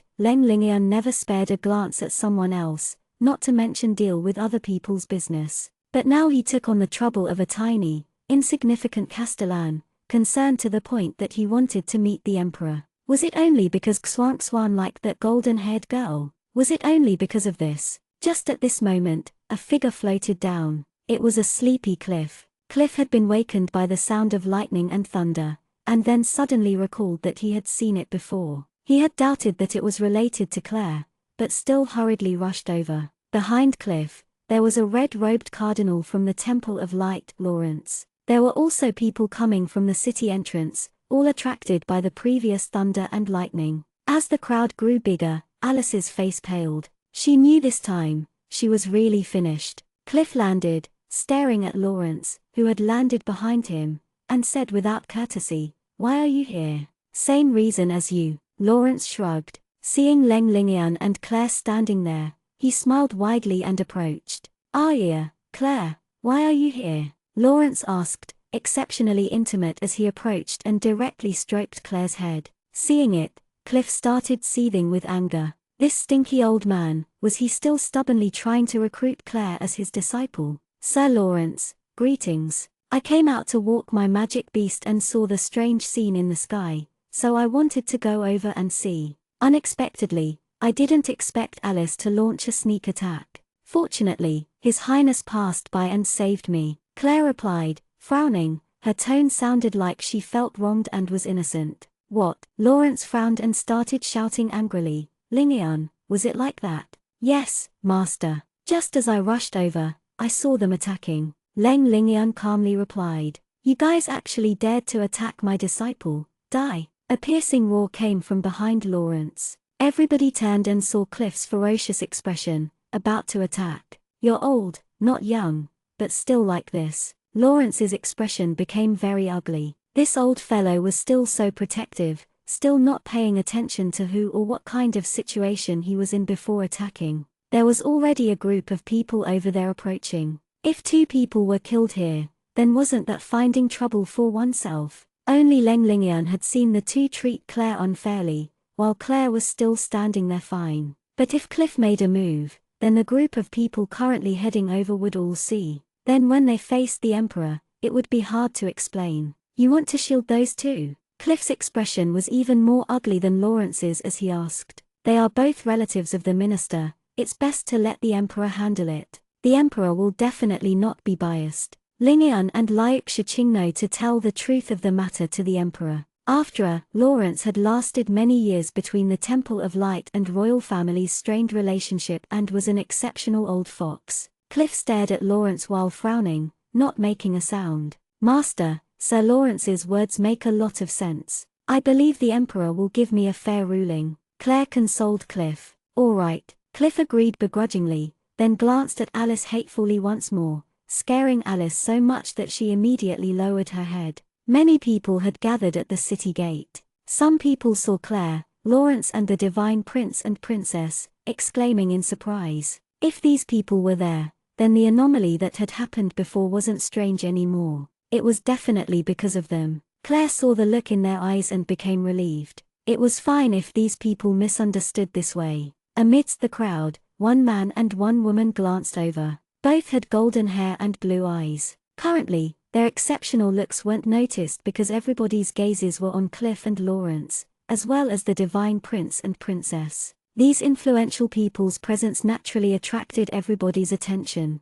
"What do you think?" the golden-haired blue-eyed man asked the nearly golden-haired blue-eyed woman in a low voice. "I don't know if there's something off whenever I look at that girl. I keep feeling like the strange situation from before is related to her," the golden-haired blue-eyed woman replied in a low voice. "I would rather believe that you just feel off seeing that girl, but I know your intuition is scarily accurate," the golden-haired blue-eyed man said, teasing a little. The golden-haired blue-eyed woman fell silent. She squinted, seeing Claire, and didn't speak anymore. "Don't get attracted by other things, we'll leave once we find that thing," the golden-haired blue-eyed man said in a low voice. "Problem is there's no traces. Somebody made a move before us. I actually still don't know in whose hands that thing is in," the golden-haired blue-eyed woman said a little resentfully. "Don't be too anxious, we're already carrying that thing on us. As long as the other thing gets close to use, there will be a response," the golden-haired blue-eyed man consoled quietly,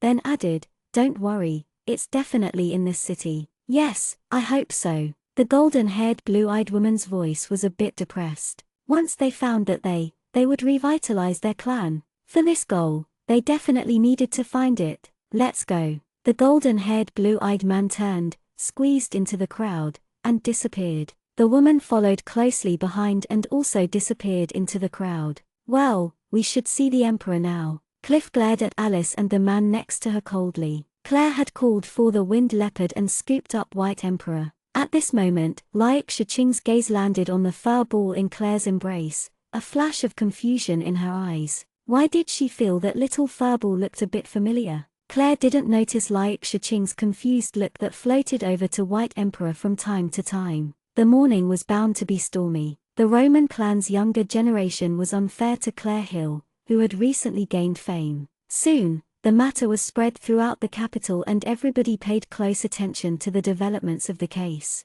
Currently, the emperor was sitting on the throne, feeling a bit of a headache seeing the two old men standing before him. One was glittering with vitality, one was sagging a bit, and nearby was the ashen-faced Cliff, then the tranquil Lawrence. Also, the divine prince and princess, Leng Lingyuan and Liu Shiqing was present. Finally, silently standing at the very back was Claire, Alice, and Alice's cousin. Of course, the energetic one was Duke Hill, while the sagging one was Duke Roman. Duke Roman's heart was howling with grief, while also hating that his granddaughter failed to meet his expectations and didn't listen. He had already warned her to not provoke people from the Hill clan. And now, wow, not only did she provoke them, it had been seen by many influential people who could serve as proof. Now even if she didn't acknowledge it, there would be trouble. This incident makes my heart break. We are all supports of the country and the two of them is our country's future supporting pillars. But now, this has happened, the emperor stated. He knew that this matter had to be addressed. It wasn't two people dueling fairly, and also wasn't two children fighting, but murder. Chapter 80. Your Highness, Duke Roman started to say. Cliff's ice-cold gaze flashed over. He said angrily, Sir Roman, your granddaughter didn't want fight with my disciple, but wanted Claire's life. This is attempted murder, murder. Do you, sir, know what that word means? Cliff's expression was extremely serious. The word sir was completely sarcastic. Would an esteemed duke not understand what murder meant? Alice Roman's expression instantly turned pale. Of course she understood what those murder meant. Once this accusation became permanent, it would be hard to say what going to happen to her next. Duke Gordon was silent the whole time with slitted eyes. Showing dislike publicly was not wise, and that didn't mean the Hill clan was some kind of pushover. He had already turned a blind eye. The duel from last time and this time was actually an attempt to take Claire's life. But it looked like there was no need for him to speak. Cliff, that ultra-defensive person, would force the emperor to deal with it properly. The emperor glanced at the angry-faced Cliff and the others who were cold-faced,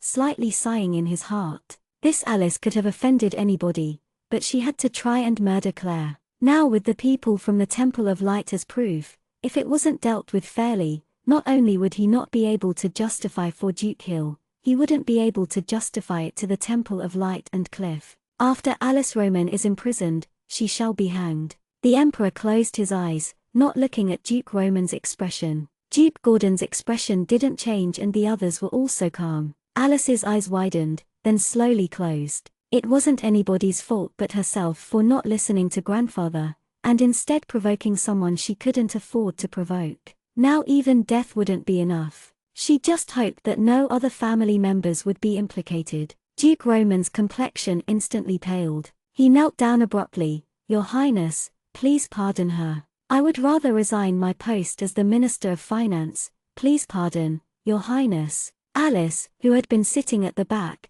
instantly looked up, shocked and also torn seeing Duke Roman, seeing her own grandfather actually do such a thing for her. The emperor's eyes instantly flashed open. He frowned, staring at the old man kneeling before him. A trace of fiery anger passed through his eyes. He actually resigned for this situation. Good, very good. You dare to threaten me now? The emperor stood up abruptly, staring angrily at the old man kneeling before him. Your servant doesn't dare. Your servant is only hurried to defend the victim, Duke Roman said fearfully, but didn't give any indication that he was going to rise. Alice's eyes flashed with remorse and pain. She wanted to dash up there, but was pulled back by her cousin. Very good. Since it's like this, I'll help you. Starting from today, you aren't the Minister of Finance anymore. You're also not a duke anymore, but a baron. Alice will not have any titles for her entire life. All Roman officials will drop 3 ranks.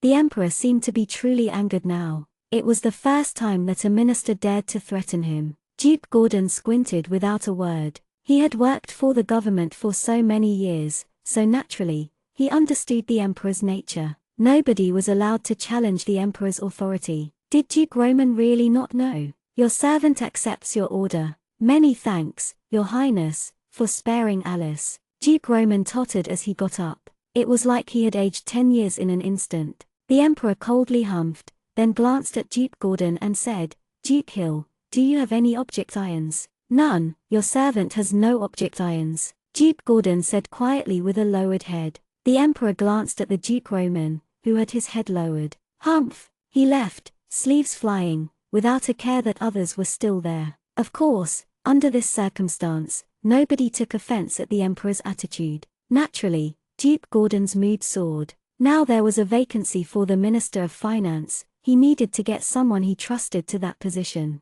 Claire watched Alice rush forward and support Duke Roman, her gaze complex, all sorts of feelings arising. Suddenly, in an instant, she felt envious of Alice. She had such a grandfather who would protect her at any cost. It was truly praiseworthy that such a situation actually existed in this competitive world. And so, Alice and her cousin supported Duke Roman as they left slowly. The moment she stepped out the entrance, Alice turned and looked intensely at Claire. Claire understood the gaze. Deep hatred, hatred that seeped into the bones. It was an irreconcilable hatred. And so, the matter was dealt with. While Duke Gordon was extremely happy on the inside, he maintained an unsatisfied expression. "Divine Prince, fortunately, you saved Claire today. I thank you with all my heart. Sir Cliff, you stepped forward bravely for Claire today. I thank you with utmost respect. Sir Lawrence, Divine Princess, many thanks for your defense today.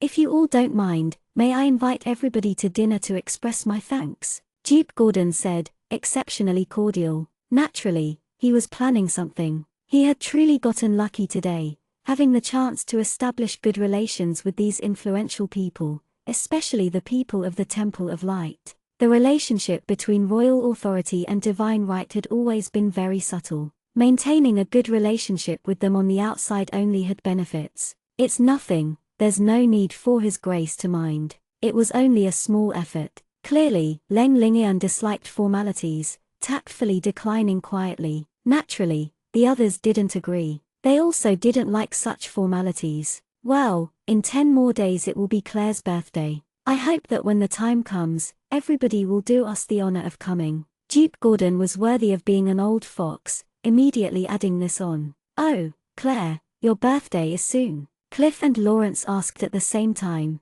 smiling widely. After saying that, the two turned to glare at each other at the same time. Claire was a bit at a loss. Birthday. She remembered that there seemed to be a day like that, but it seemed like all of them were celebrated with Mother. She didn't have any deep impressions. "What does my disciple's birthday have to do with you? What are getting so emotional for?" Cliff glared at Lawrence. "Claire almost became my disciple. As her elder, of course I care and need to send a gift." Lawrence said nonsense without looking embarrassed. "Pa, since did my darling disciple almost become your disciple? Say that again." Cliff grabbed Lawrence. Then the two left noisily, not caring for everybody behind them. "I will definitely go to Claire's birthday. Today, I'll just take my leave. I just returned to the capital, so I have some matters to deal with at the Temple of Light." Learnenglish replied politely. "Is that so? Great. We will be honored with your presence." Gordon smiled slightly,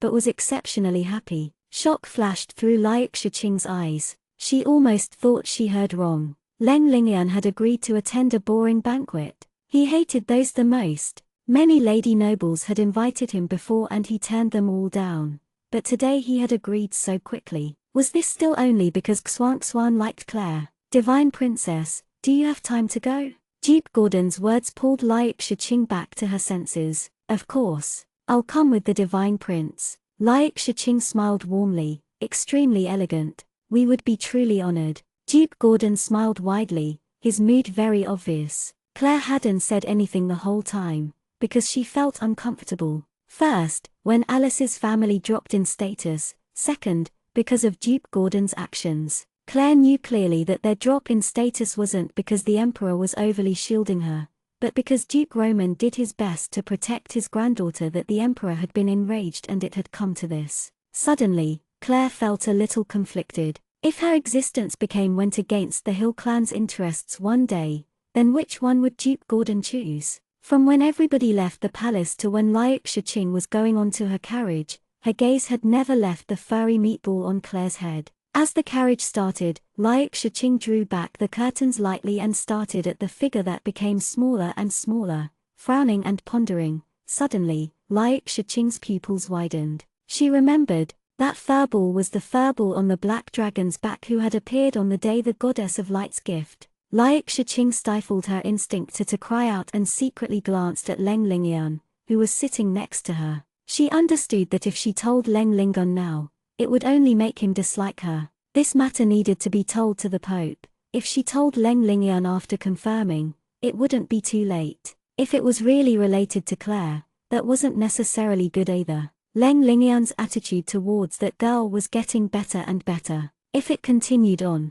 there would be trouble. Currently, Claire was rubbing Little Leopard's head, talking to Duke Gordon. Claire, come back home. Since such a thing happened today, your mother will definitely come back to see you. If she knew you and your father's relationship was so bad, she would grieve. Naturally, Duke Gordon knew Claire's weakness, guiding her cunningly. Claire didn't speak. She didn't want to see that Marquise Roger, that father of hers, never qualified for being a father. If your mother saw this situation, that you had family you ignored, she would be heartbroken. Also, your birthday is almost here. Are you going to stay at Camille's house continuously and let the guests come to see me, a scruffy old man? When your mother comes back, are you going to let your mother celebrate your birthday at Camille's house? Duke Gordon said quietly. He knew in his heart that saying this would definitely make Claire go home. I understand, grandfather. Tomorrow, I'll come home after seeing the auction. Claire nodded, comprising.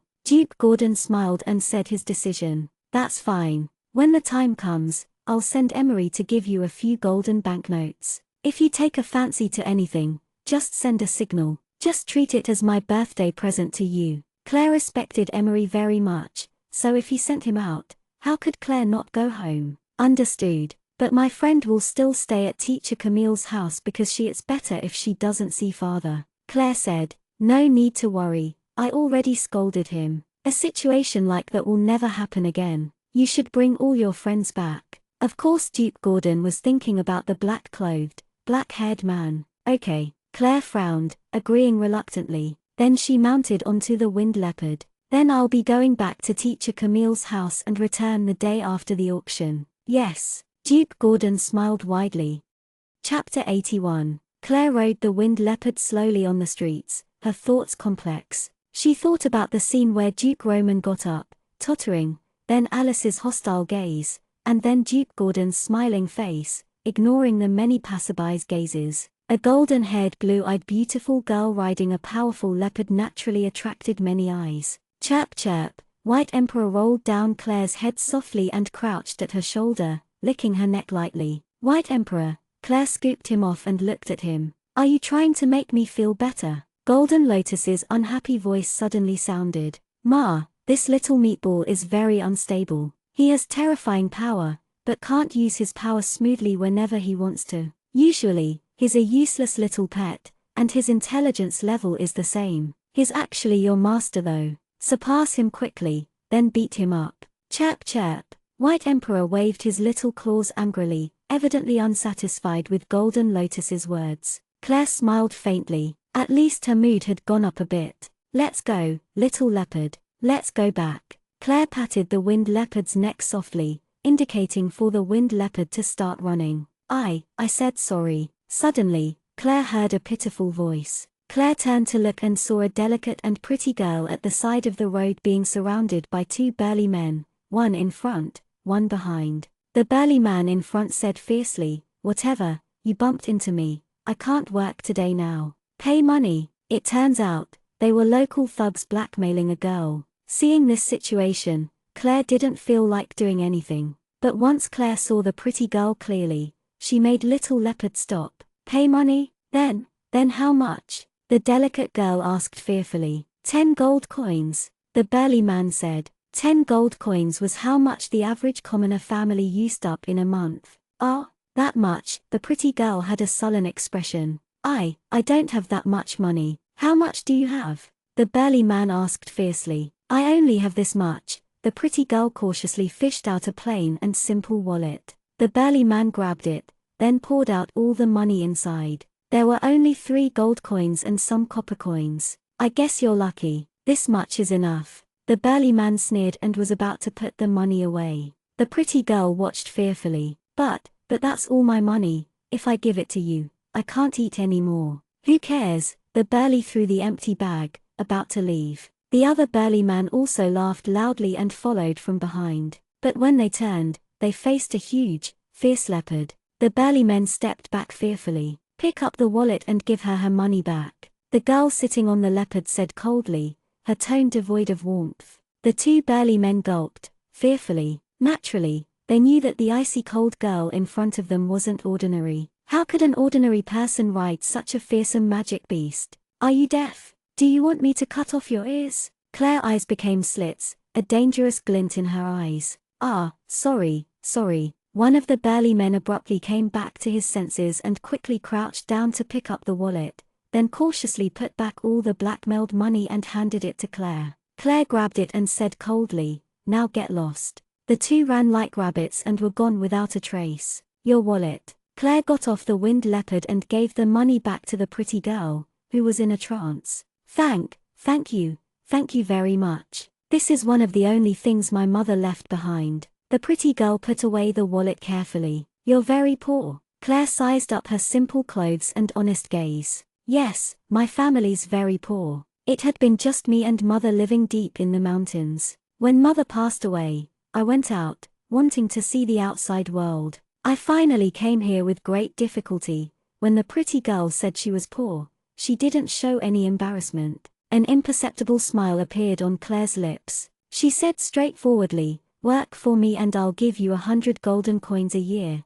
including food, shelter, and clothes. You'll live well, eat well, and wear new clothes." "Really?" the pretty girl exclaimed. "Is that possible, really? Just sign a 5-year contract first. If you feel the pay is good, we'll sign another contract. If you do well, I'll give you more money." Claire smiled like a flower, as friendly as could be. Great, big sis, you're a really good person." The pretty girl was so happy, she almost started jumping up and down. Claire watched without a word. Her gaze landed on the bow on the girl's back. The ordinary-looking bow was extremely sleek and glossy at the pulling point, caused by being shot many times. Ordinary bows would have fractured long ago, so the bow was definitely not as simple as it appeared. And the delicate and pretty girl's hands was also inconsistent with her appearance, both of them full of callus. There was only one explanation: the girl was a very good archer and could shoot with both hands ambidextrously. 100 gold coins, today she had made a profit. "What's your name?" Claire patted behind herself, indicating for the young girl to get on. "My name is Chao Chukin." The young girl hopped nimbly onto the winged leopard, not even the slightest bit scared of it. "Oh, I'm Claire. From now on, I will be your boss, your leader. Listen to me from now on, understand?" Now Claire started to brainwash shamelessly, but she froze for a moment internally. Another ancient last name. What relationship did this continent have with the Orient? "Okay, then what should I call you?" Chao Chukin agreed straightforwardly. In her eyes, this pretty big sister was the best person in the world besides her mom. "Call me Claire, but you must listen to my orders seriously. Of course I won't let you do anything that crosses your bottom line." Claire added, "Okay, no problem." Chao Chukin agreed happily. Claire patted the winged leopard, directing it to run quickly towards Camille's house. Truthfully, she was a bit tired. One night without sleep and she had worked for so long. It was time to go back and rest. After they arrived back at Claire's home, Claire dragged Chao Chukin to Camille's study, making her sign a 5-year contract of hard labor. Only after she put the contract away, satisfied, did she yawn and think about sleeping. "Hold on to these golden banknotes for now, I'll first pay for 1 year. If there's not enough, just ask. When I get home tomorrow, I'll prepare a nice place for you to live," Claire said between yawns, completely ignoring the group of confused people at the entrance. Then, "Summer, come over here." Claire beckoned towards Summer, who peeping through the door. "What?" Summer walked over, confused. "This is Chao Chunkin. From now on, she's one of us. First bring her to the streets and buy some clothes, then buy her things that she likes but is reluctant to buy. Introduce her to them. I'm going to rest, I'm too tired. Many things happened today. Tomorrow, we're going to the auction house, Claire ordered quickly while yawning. Summer's mouth twitched. What? She just pushed it all onto her. It was clearly Claire who brought her back, not her. Chukin, accompany Summer. I'm going to rest, I'm so tired. Claire yawned, about to leave. Give me money to buy things then, Summer hurriedly called. You have so much money, can't you just give your new comrade money? Claire reprimanded, annoyed, then walked past everybody to her room. Stingy miser, humph, Summer cursed, but in her heart, she felt strangely warm. Comrade, that's right, she who had always been alone now had a comrade. It was all due to Claire that she could feel warm. Claire's not stingy, she even said she'll give B 100 golden coins a year along with food, shelter, and clothing. Chukin, who hadn't suffered Claire's cruelty yet, quickly defended Claire. What? When everybody heard, they all became interested, all asking what going on. Once Chao Chukin told everything in detail about how she met Claire and their contract, everybody looked at each other in dismay, cursing Claire's shamelessness internally. She definitely wasn't kind enough to help someone for no reason. Instead, Claire actually gave a salary that didn't count as much. Although this salary was considered very high for commoners, it was nothing to Claire. Just what was this treacherous person planning? Although everybody was thinking this, they didn't dare to show it. Each and every person couldn't know Claire's methods any clearer. Grab somebody's weakness and hold on stubbornly, not letting go unless they gave up. Come, I'll introduce for you. From now on, you are one of us. Summer smiled and started to introduce everyone. But really, internally she added another sentence. From now on, you are just like us, one of Claire's slaves. As she reached the entrance, Claire sneezed loudly, then wiped her nose. She couldn't have caught a cold with this weather, could she? Chapter 82. The Capital's Temple of Light, the Pope's Study. The Pope watched Liu Shiqing, who was standing before him seriously, listening to her report. After finding the Pope, she set up a magic barrier in the study, making him confused. Only after the Pope finished hearing Liu Shiqing did he understand why she was so serious. Are you sure you saw correctly? The Pope asked seriously. She was Cliff's disciple and also someone from the Hill clan, and recently rose in the capital. But even so, there was no way she could summon a grand, three-headed dragon. Your Holiness, I promise I saw correctly. The furry meatball that I saw Claire with today was the little animal that was crouching on the back of the black dragon that day. I know it seems outlandish, with Claire's strength, there's no way for her to summon a dragon, not to mention order one to do something so shameless. But, I promise, the little animal I saw today in her embrace was the once crouching on the black dragon's back that day. Liu Shiqing frowned, exceptionally serious. The Pope fell silent, not sure. The reason why Liu Shiqing was able to become the divine princess wasn't because of her appearance or elegance, but because of her undeniable strength. Illusions didn't work on her because of exceptional senses and strong fighting power. If Liu Shiqing didn't see wrong, then was that girl from the Hill Clan able to summon a dragon then order him? He had personally seen the dragon that day, it was definitely real, and he definitely felt the despicable dragon's spit. If it was really related to Claire, then he would have to take time to think about it.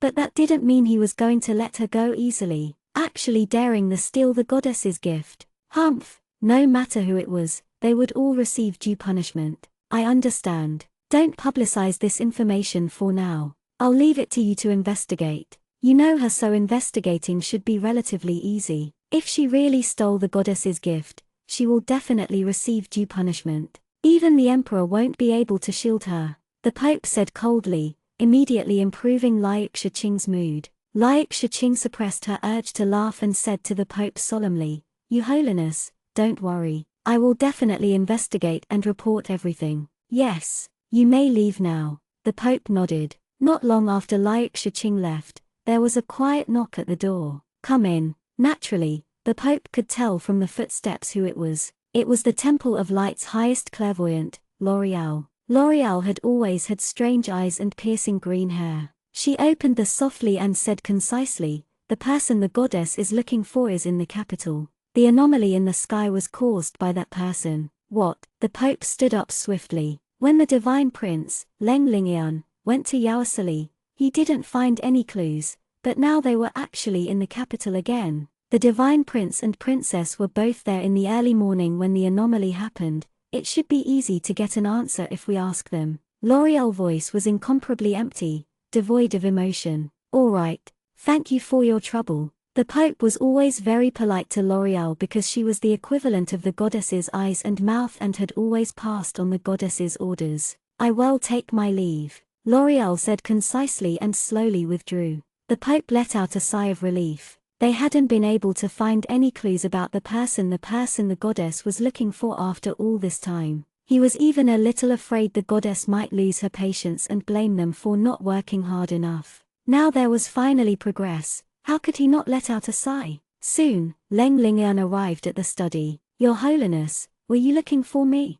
Learnenglish said, neither servile nor overbearing. The Pope looked at the person standing before him and felt somewhat regretful. This outstanding young man didn't work wholeheartedly for the Temple of Light because he believed in the goddess, but because of his little sister. Yes, the Pope recollected his thoughts, stood up, and slowly approached Learnenglish, saying, Learnenglish, I have always treated you as my own child. I saw you when you entered the Temple of Light, saw your each and every step of progression to this level. I hope you will live up to my expectations. Learnenglish knows and won't fail to live up to your Holiness's expectations. Learnenglish's tone of voice still hadn't changed. The Pope sighed internally. As expected, this child still didn't open his heart to others. When the anomaly happened outside the city walls in the early morning, you were there. Can you tell me in detail what exactly happened? The Pope turned to the main topic. When it was early morning and I was heading to the city gates, I saw the dark clouds cover the sky, thunder and lightning booming. Learnenglish started saying in detail, including that Claire had almost been murdered, but held back the matter of the earth spikes suddenly changing in direction. You're saying Claire Hill was also there? The Pope frowned slightly, wanting to say something, but couldn't. How was that girl also involved? Coincidence? Yes. Learnenglish saw the Pope's expression change and wanted to ask something, but resisted in the end. There's nothing else. You can take your leave. Investigate what exactly caused the anomaly, the Pope ordered, still frowning. Yes. Learnenglish left the room, leaving the Pope to ponder in the study alone. Camille's house. When Claire woke up, it was already night time. Summer came to get Claire to wake up and eat dinner. Chao Chukin, that shy and pretty girl, was smiling widely and seemed to getting along with everybody else pretty well. When she saw Claire and Summer enter, she immediately got up to greet them. Claire, today, big sister Summer bought me so many things, Chao Chukin said happily. Sure enough, Claire saw that Chao Chukin looked like a new person. Clothes make the man, as the saying goes. Currently, Chao Chukin was lovely, wearing fitting pink clothes and gotten a brand new, pretty case for the bow that was on her back before. You still carry your bow when you're eating? Claire sat down and asked. My mother has said if the bow is there, the person is here. If the bow isn't there, then there's no need for a person. Chao Chukin replied seriously. Claire nodded. As a fighter, she understood this kind of mentality. After everybody ate, Summer suggested that they stroll around the most flourishing night market of the capital. Claire glanced at the eager Chao Chukin and nodded, agreeing. Chao Chukin and Summer cheered. Little did they know, this stroll would bring them an unexpected encounter. As night fell, the capital bustled with activity. The noisy downtown area had lights brightening each street. Summer and Chao Chukin were at the front, excitedly look at this, touching that. Jean and Ben silently followed Claire from behind. Pitiful Walter had to stay with Camille at home. If he didn't pay attention for even just 1 second, his dark aura would be discovered. Naturally, he couldn't appear at the crowded downtown area. Claire, buy me this. Summer pointed at some ornaments displayed by a peddler on the side of the road. Take anything you guys like, Claire replied nonchalantly. Claire had no interest in the ornaments for little girls. Summer and Chao Chukin happily chose what they liked, grabbing anything they took a liking to, and the Claire would pay. The bustling streets make Chao Chukin's eyes wide. She had never seen such a lively night. Amidst the crowd, a gaze landed on Claire. Elder brother, it's that little girl again. It was the mysterious golden-haired, blue-eyed woman. We keep on crossing paths. The golden-haired, blue-eyed man laughed quietly. Suddenly, expression changed greatly, because he felt the bronzeware vibrate in the bag, What did this mean? It meant that the pearl that had originally been part of the bronzeware was close, developing a resonance between the two. Elder brother, what is it? The golden-haired, blue-eyed girl frowned slightly. Naturally, she discovered the man's strange response. The azure pearl is close by, the man said with a low voice, very certain. What? The blonde woman said exclaimed quietly, surprised. Close by. Elder brother, are you sure? I'm sure. The azure ripple is vibrating. He can feel the azure pearl is nearby. The blonde man's expression started to become anxious, then he looked in all directions. But it was so crowded, where could he find the azure pearl? Right at this moment, the blonde man's expression changed again, because he saw clearly that a girl pull out an ordinary-looking pearl clearly, and the pearl was vibrating. Claire, how strange. The pearl seems like it's having spasms, it keeps on vibrating. Summer didn't understand why the pearl had been vibrating her bag continuously and had taken it out to give it to Claire. Claire looked suspiciously at the pearl in her hand and started pondering. The pearl was vibrating for no reason. It seemed like it was resonating with something. Suddenly, Claire felt two burning gazes on her. She looked up instantly and saw a man and women who looked similar to each other staring fiercely at her from within the crowd, or to be more accurate, staring fiercely at the pearl in her hand. And the woman gave Claire a familiar feeling. That pair of eyes. Ah, she remembered, it was the assassin from that night who could have killed her but didn't, and also the woman who she had bumped into after stealing the goddess's gift. What relation did they have with this pearl? Claire withdrew her gaze, looking at the pearl in her hand. She thought about the two's intense stare, then realized something. Perhaps this pearl wasn't as simple as it seemed. Claire, Summer's puzzled voice called Claire, making her come back to her senses. Chapter 83. Oh, it's nothing. Leave the pearl with me, I'll study it. If you like anything, buy it. Claire pulled out a few golden banknotes and handed it to Summer. Summer happily accepted them and pulled Chow Chukin to buy things. Ben squeezed by, following from behind. Miss, is something the matter? Claire wasn't the only one with sharp senses. Jean also felt something was off. Ha ha. This pearl doesn't seem simple. Claire played around with the pearl in her hand and suddenly pretended that she almost dropped it. From the corner of her eye, she saw the two golden-haired, blue-eyed people became a little panicky. Not simple. Jean looked at the pearl in Claire's hand, but couldn't see what was unusual about it. You'll know soon. Claire watched the two young golden-haired, blue-eyed people approach speedily, making their way through the crowd. A sliver of a crafty smile appeared on her lips. After the blonde man had made his way to Claire, he greeted Claire politely. Good evening, pretty miss. Good evening, Claire greeted back casually. If I may be so presumptuous to ask, miss, are you willing to part with pearl in your hand? We'll pay you no matter the price. Evidently, the blonde man was anxious, saying these words the moment they had met. This pearl. Claire played with the pearl casually. She said indifferently, the two of you really have foresight. This pearl is a unique one of a kind, a priceless treasure. To part with it, that's hard to decide. And it doesn't seem suitable to talk about it here. The blonde woman's complexion darkened, glaring at Claire. Claire turned to face the woman and smiled without a word. Okay, then miss, where do you want talk? The blonde man's gaze had never left the pearl in Claire's hand once. We've talked for so long, yet I still don't seem to know your names and origins. Claire said casually. The blonde woman seemed to want to say something, but was stopped with a look from the blonde man. Claire saw all this clearly. My name is Li Mingyu and this is my little sister Li Yuan. The blonde man introduced politely. I'm Claire. Pleased to meet you. Claire saw the nearby Li Yuan's sharp gaze and laughed inwardly. The woman probably wanted to snatch away the pearl in her hand and leave now. Wait a minute. Last name Li? Li Mingyu? Claire frowned, rapidly trying to remember the family name and his name. Once she thought of it, her expression changed. Someone from the Li clan. She never would have thought they would appear here. Out of the four great clans of Lagark, Feng Yixuan and Shui Wenmo's Feng clan and Shui clan were two of them. The Li clan of the person in front of her was one of them. Only, the Li clan had declined in the past few years. Recently, there were rumors that a new generation had rose and seemed to be trying to revive the Li clan, and Li Mingyu was their leader. She never would have thought that such an unremarkable-looking pearl would attract the attention of such a person. She had already experienced the skills of the blonde woman. Then, as the elder brother,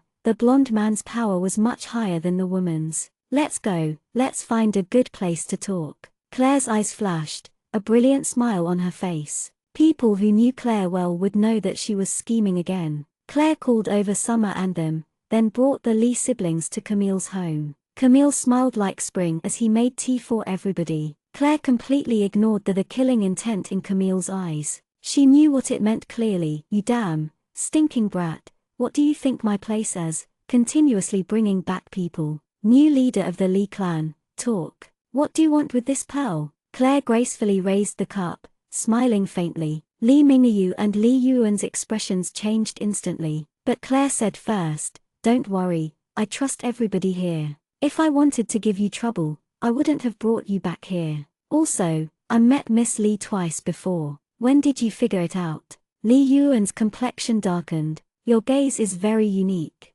Fierce, yet beautiful. Claire's reply made Li Yuan freeze. It was the first time someone had described her gaze like that. But at least it sounded pretty good. Li Mingyu glanced at the people in the room and twitched a bit. These people seemed to not care about them. The two girls were chatting quietly while looking at all the ornaments displayed on the table, sounding very cheerful. The black-clothed man yawned, bored as he leaned on the sofa and watched the two girls' actions. A young man who looked like a knight stood at the side with his head lowered. The only normal-looking person was the beautiful man who was currently placing pasties on the table carefully. Only Claire was paying attention to them. The Lee people want to revive their clan and you are so eager to have the pearl in my hand. Are the two related? There's no way the leader of the new generation, Li Mingyu, would senselessly tour other countries and buy some treasure. Claire played with the pearl in her hands. The two Li siblings stared intently at it. Meanwhile, the azure well in Li Mingyu's bag was vibrating more intensely. Okay, I'll tell you. Li Mingyu replied solemnly after thinking about it for a bit. Elder brother. Li Yuan called anxiously, trying to stop him. It's fine. She's that person's. Li Mingyu didn't finish what he was about to say. Li Yuan saw the look in his eyes and sighed, then nodded and didn't speak anymore. But I hope we three can talk in private. Li Mingyu requested. No problem. Teacher, I'll be borrowing your study. Claire got up and said to Camille, who was arranging pastries. Then she led the two towards the study. Camille's crushed the pastry in his hand, then looked up while smiling like a flower. All right, no problem. Jean followed from behind and guarded outside the study. Claire set up a magic barrier, then sat down. The Lee siblings also sat down, the two's gazes never leaving the pearl in Claire's hand. The pearl in your hand is related to the revival of the Lee clan. The next words Li Mingyu made Claire shocked. To tell you the truth, the pearl in your hand is called the Azure Pearl and was originally part of the Azure Ripple. Li Yuan pulled out the bronzeware from his bag and presented it to Claire. Claire saw that sure enough, there was a cavity about the same size as the pearl in her hand. So, Claire looked at the azure ripple in Li Mingyu's hand. The azure ripple is only a guiding key. Once the azure pearl and the azure ripple are together, it will indicate where the treasure is. The day we find the treasure is the day the Li clan is revived. Li Mingyu slowly revealed his plan. What's the treasure? It can revive a whole clan. Claire was confused. It's an artifact, sword.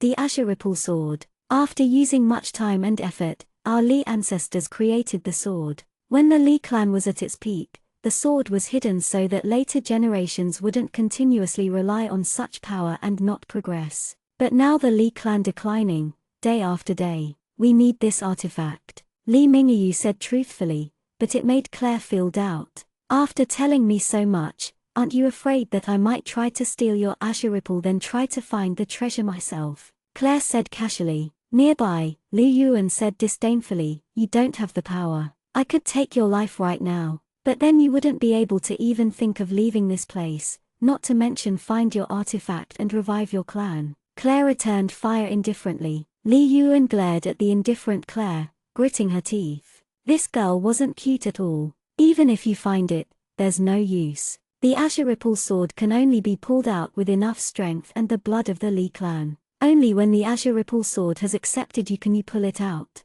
It requires willpower, unwavering determination, and someone from the Li clan to pull out the azure ripple sword and use it. Li Mingyu said without hurry. Hearing this, Claire became interested. Do all artifacts have intelligence? Can they choose their owner? Naturally, artifacts are unordinary, Li Mingyu explained. I can give the azure pearl to you, but I have one condition, Claire said slowly, stroking the pearl in her hand. What condition? Li Yuan asked immediately. I want to go with you and see how the artifact is like. I'll train along the way, Claire said quietly, looking at the pearl in her hand. Train? In truth, right now you're as weak as a little chick. The nearby Li Yuan started laughing. I will become strong, Claire said, exceptionally serious. She looked up and stared straight at Li Yuan. The smile on Li Yuan's face froze. Instantly, she was completely lost in Claire's determined gaze. Claire put away the pearl and said indifferently,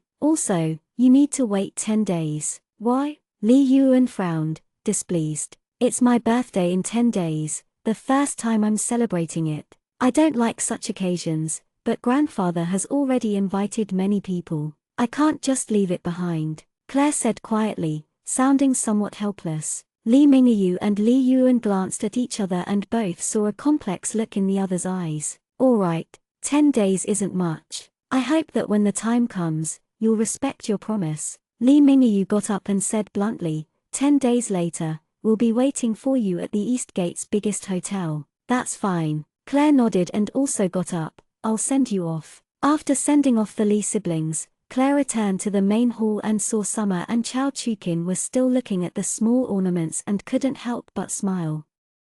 Chapter 84. TL Magician's Council, Magician's Guild. Li Mingyu and Li Yuan strolled on the streets, the two both silent, like they were each pondering about something. Elder brother, that girl is not cute at all, Li Yuan said after a long time. But you like her and trust her, right? Li Yuan smiled, saying her inner thoughts with one breath. Humph! Li Yuan turned and refused to speak anymore. She's very similar to that person, Li Mingyu said quietly, his gaze starting to become listless. How? One is a fierce and uncute girl, the other is our gentle strong Aunt Rui. How are they alike at all? Li Yuan retorted, annoyed. Their gazes are the same, both so determined. Li Mingyu's soft words made Li Yuan fall silent. The scene of Claire saying I will become strong and her resolute gaze flashed before Li Yuan's eyes. Then we'll be waiting 10 days? Li Yuan asked. Yes, letting her go with us and train isn't bad either. Also, I want to see how Aunt Rui's child is like, Li Mingyu said insipidly. Humph! Li Yuan humphed, stopped talking, and then went forward. Li Mingyu smiled and shook his head lightly, following from behind. He couldn't understand his little sister any better, always having a sharp tongue but soft heart, saying the opposite of what she really meant. The next morning, Claire rode the winged leopard to the Magician's Guild to find Cliff, because as a dark Magian, if Walter's aura wasn't hidden, then there was no way he could walk out in broad daylight. Also, that guy was someone on the Temple of Light's wanted list. Walter had been holed up in his room for the past few days, calling it closed cultivation for regaining his power from before. Once Claire arrived before the Magician's Guild, Jean was already there. Who knew how he had gotten there before her? Only one thing was sure, he hadn't stopped agonizing over not being by Claire's side the day she had gotten into danger in the early morning. Now, he followed Claire even more closely. TL, stalkers, take note. As she was familiar with the way, Claire made her way easily to Cliff's laboratory. Just when she arrived, she heard the sounds of Cliff crying out strangely coming from within. Master? Claire was shocked and didn't bother knocking the door, charging directly inside, but she saw the room filled with dense smoke. Cliff was currently gesticulating wildly, trying to disperse the thick smoke. After getting rid of the smoke, Cliff smiled widely and greeted Claire. Ah yeah. Claire, you're here. Master, what are you doing? Claire asked in confusion, alarmed seeing the messy state of the room.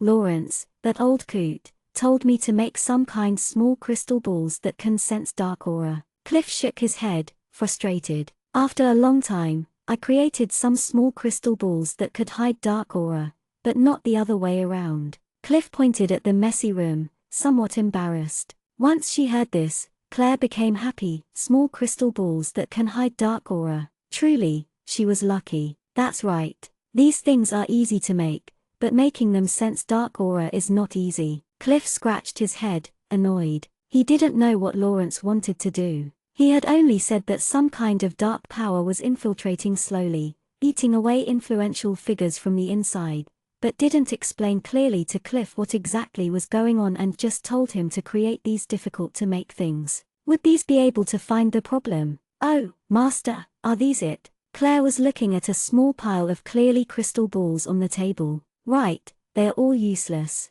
If you like them, you can take them as ornaments. Cliff looked at the experimental products, his head tilted, wondering about which step he had messed up on. Oh, okay, Master, thank you. I'll be leaving now. Claire took all the crystals on the table without a trace of politeness, about to leave. As Claire reached the door, Cliff remembered to ask, Claire, what were you looking for me for? It was nothing, I just wanted to see Master for a moment and tell you to pay attention to your health. Claire gave Cliff a brilliant smile, then left. Cliff nodded happily, his heart warm. It turns out the always closed-off Claire knew to care for her master. Claire returned to Camille's house and knocked on Walter's door. Walter's delicate and pretty face appeared. Seeing Claire, he was a bit confused. Claire, what is it so early in the morning? Can these hide your body's dark aura? Claire fished out a small bag of crystals and handed it to Walter. Once Walter looked at it, his eyes widened. He looked at Claire incredulously. These are perfect concealing crystals. Where did you get so many? Heavens, there's so many. Do you know how much this bag of crystals costs on the black market? Claire frowned, about to snatch it back. If you don't want it, then give it back. What are you wasting your breath for? But Claire sighed inwardly. As expected, the occupation of being a Magikian was very costly. Even the things that were used casually for experiments were so expensive. Then she sighed even more. Cliff really spent money like water. I want it, why wouldn't I? Now I can go out in the open. Walter quickly hugged the bat closely, then looked up and said happily, Claire, you treated me so well, is it because you? Before he could finish, a miserable shout reverberated through the house, waking everybody up. When everybody looked, they saw Claire expressionlessly walk through the hallway while Walter was holding his head, crouching on the ground, moaning in pain. In the afternoon, Emery came to Camille's house with golden banknotes. Naturally, it was under Duke Gordon's orders that he came to bring Claire home. Master, Claire looked at Emery, feeling very intimate. He who had done everything he could for her without asking for anything in return held a very important position in her heart. Claire, His Grace and His Lordship both hope you can return home quickly. Of course, the person who wants you back home the most is me. Emery laughed. Seeing Claire before him, he felt grateful. His beloved disciple seemed to have improved quite a bit. Soon, she was going to surpass him, her master. Master, we'll return home together after the auction. Claire looked at the smiling Emery. Naturally, she understood that he rarely smiled and only smiled sincerely before her. Yes, His Grace said that if you like anything, don't hesitate to notify me. He gave me a lot of money. Emery's voice was a bit pampering. Claire smiled without replying. The auction this time didn't really have any exceptional treasures. The most valuable item had already been stolen by Summer and in her hands. Sure enough, the night auction didn't have anything that Claire took a liking to, but she bought a pair of elaborately decorated gloves for Chao Chukin to protect her hands when pulling the bow. This made the naive Chao Chukin's heart extremely touched and think that Claire was the best person in the world even more. But it made Summer angry and Walter even more disdainful. If this little devil was considered a good person, then everybody in the world was good. After the auction ended, the group returned to the Hill Mansion boldly. Naturally, Duke Gordon welcomed them personally at the Grand Hall. Claire, it's great that you're back. Duke Gordon's gaze landed on the group of people behind Claire. Instantly, his eyes glinted. They were all unordinary people. Claire actually gathered so many powerful people beside her in such a short time. And none of them had walked in front of Claire, all following Claire closely from behind. One could tell that Claire was their leader. Duke Gordon felt a sliver of respect, but didn't show it.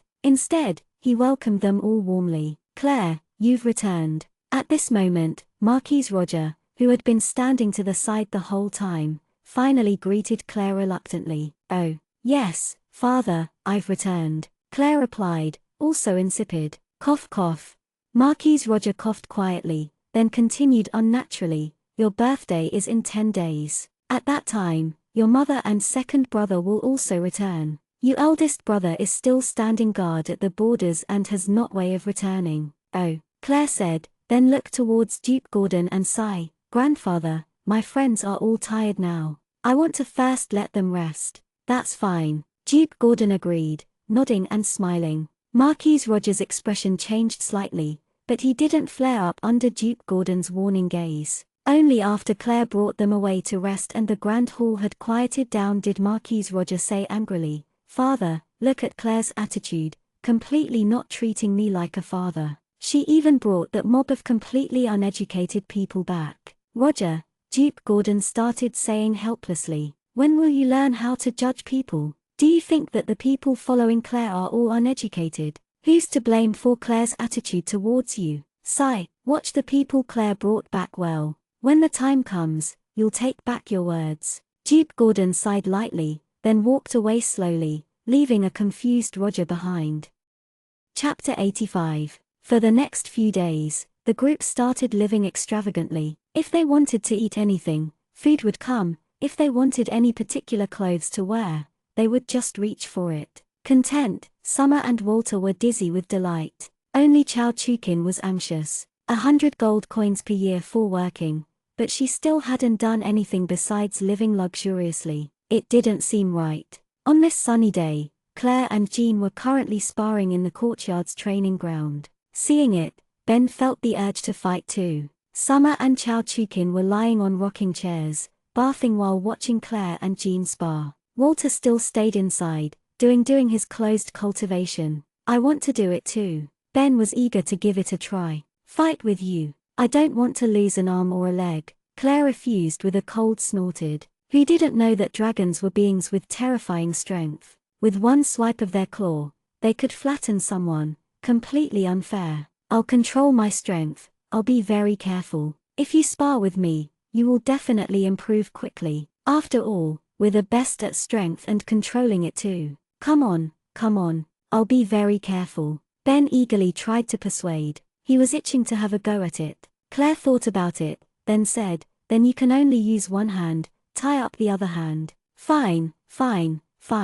Ben nodded hurriedly, rubbing his palms together expectantly, looking like he wanted to start now. Meanwhile, the Divine Princess and Divine Prince, Laik Shiqing and Leng Lingyun, arrived together at the same time to visit. "Divine Prince, Divine Princess, we're honored with your presence." Duke Gordon wasn't there, so naturally, the person who greeted them was Marquis Roger. "It is we who are bothering you." Laik Shiqing smiled warmly. "We came to find Miss Claire." "Find Claire?" Marquis Roger froze. These two well-renowned people came specially to find Claire. An ominous feeling arose. He asked immediately, "Is it that the matter with the Roman clan hasn't been settled properly? Is it that Claire hid information? Is it?"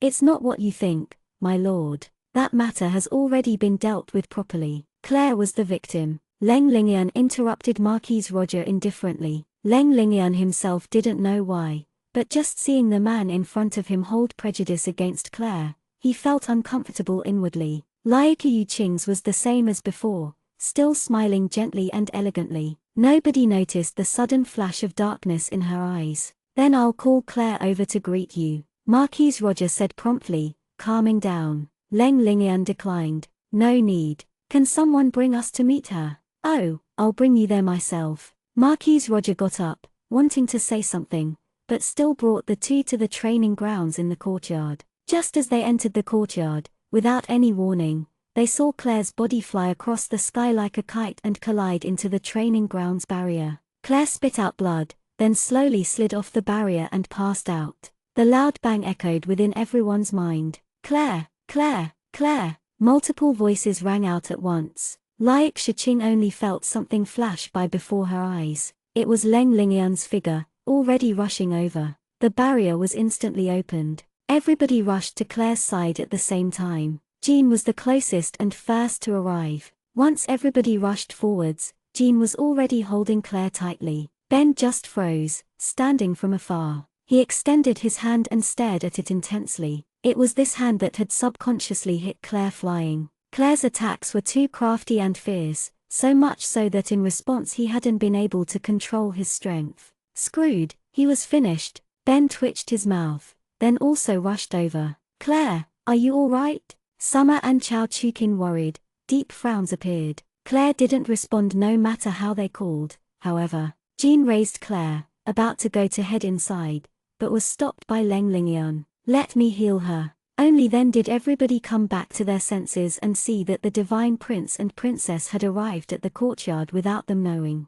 Roger stood behind them, his expression complex. Please do and hurry, your highness. Jean carefully set the unconscious Claire down. The divine prince was an outstanding healer, everybody at the capital knew. Calmness flashed across Jean's eyes. It was great that the divine prince was there. Without a word, Leng Lingyun waved his hand, desperately casting healing magic. White light instantly enveloped Claire's body. Nobody noticed Liak Shiqing's lips pressing together tighter and tighter, her eyes staring intensely at Claire. Gradually, the white light on Claire dissipated. When everybody saw Claire's face, they all let out a sigh of relief. The originally pale face was currently becoming rosy red again. Her internal organs are damaged. She still needs rest after I've healed her, Leng Lingyun instructed after healing. She can't make any extreme movements and needs to rest well. Jean was still frowning after Claire's color returned. He stood up and bowed towards Leng Lingyun.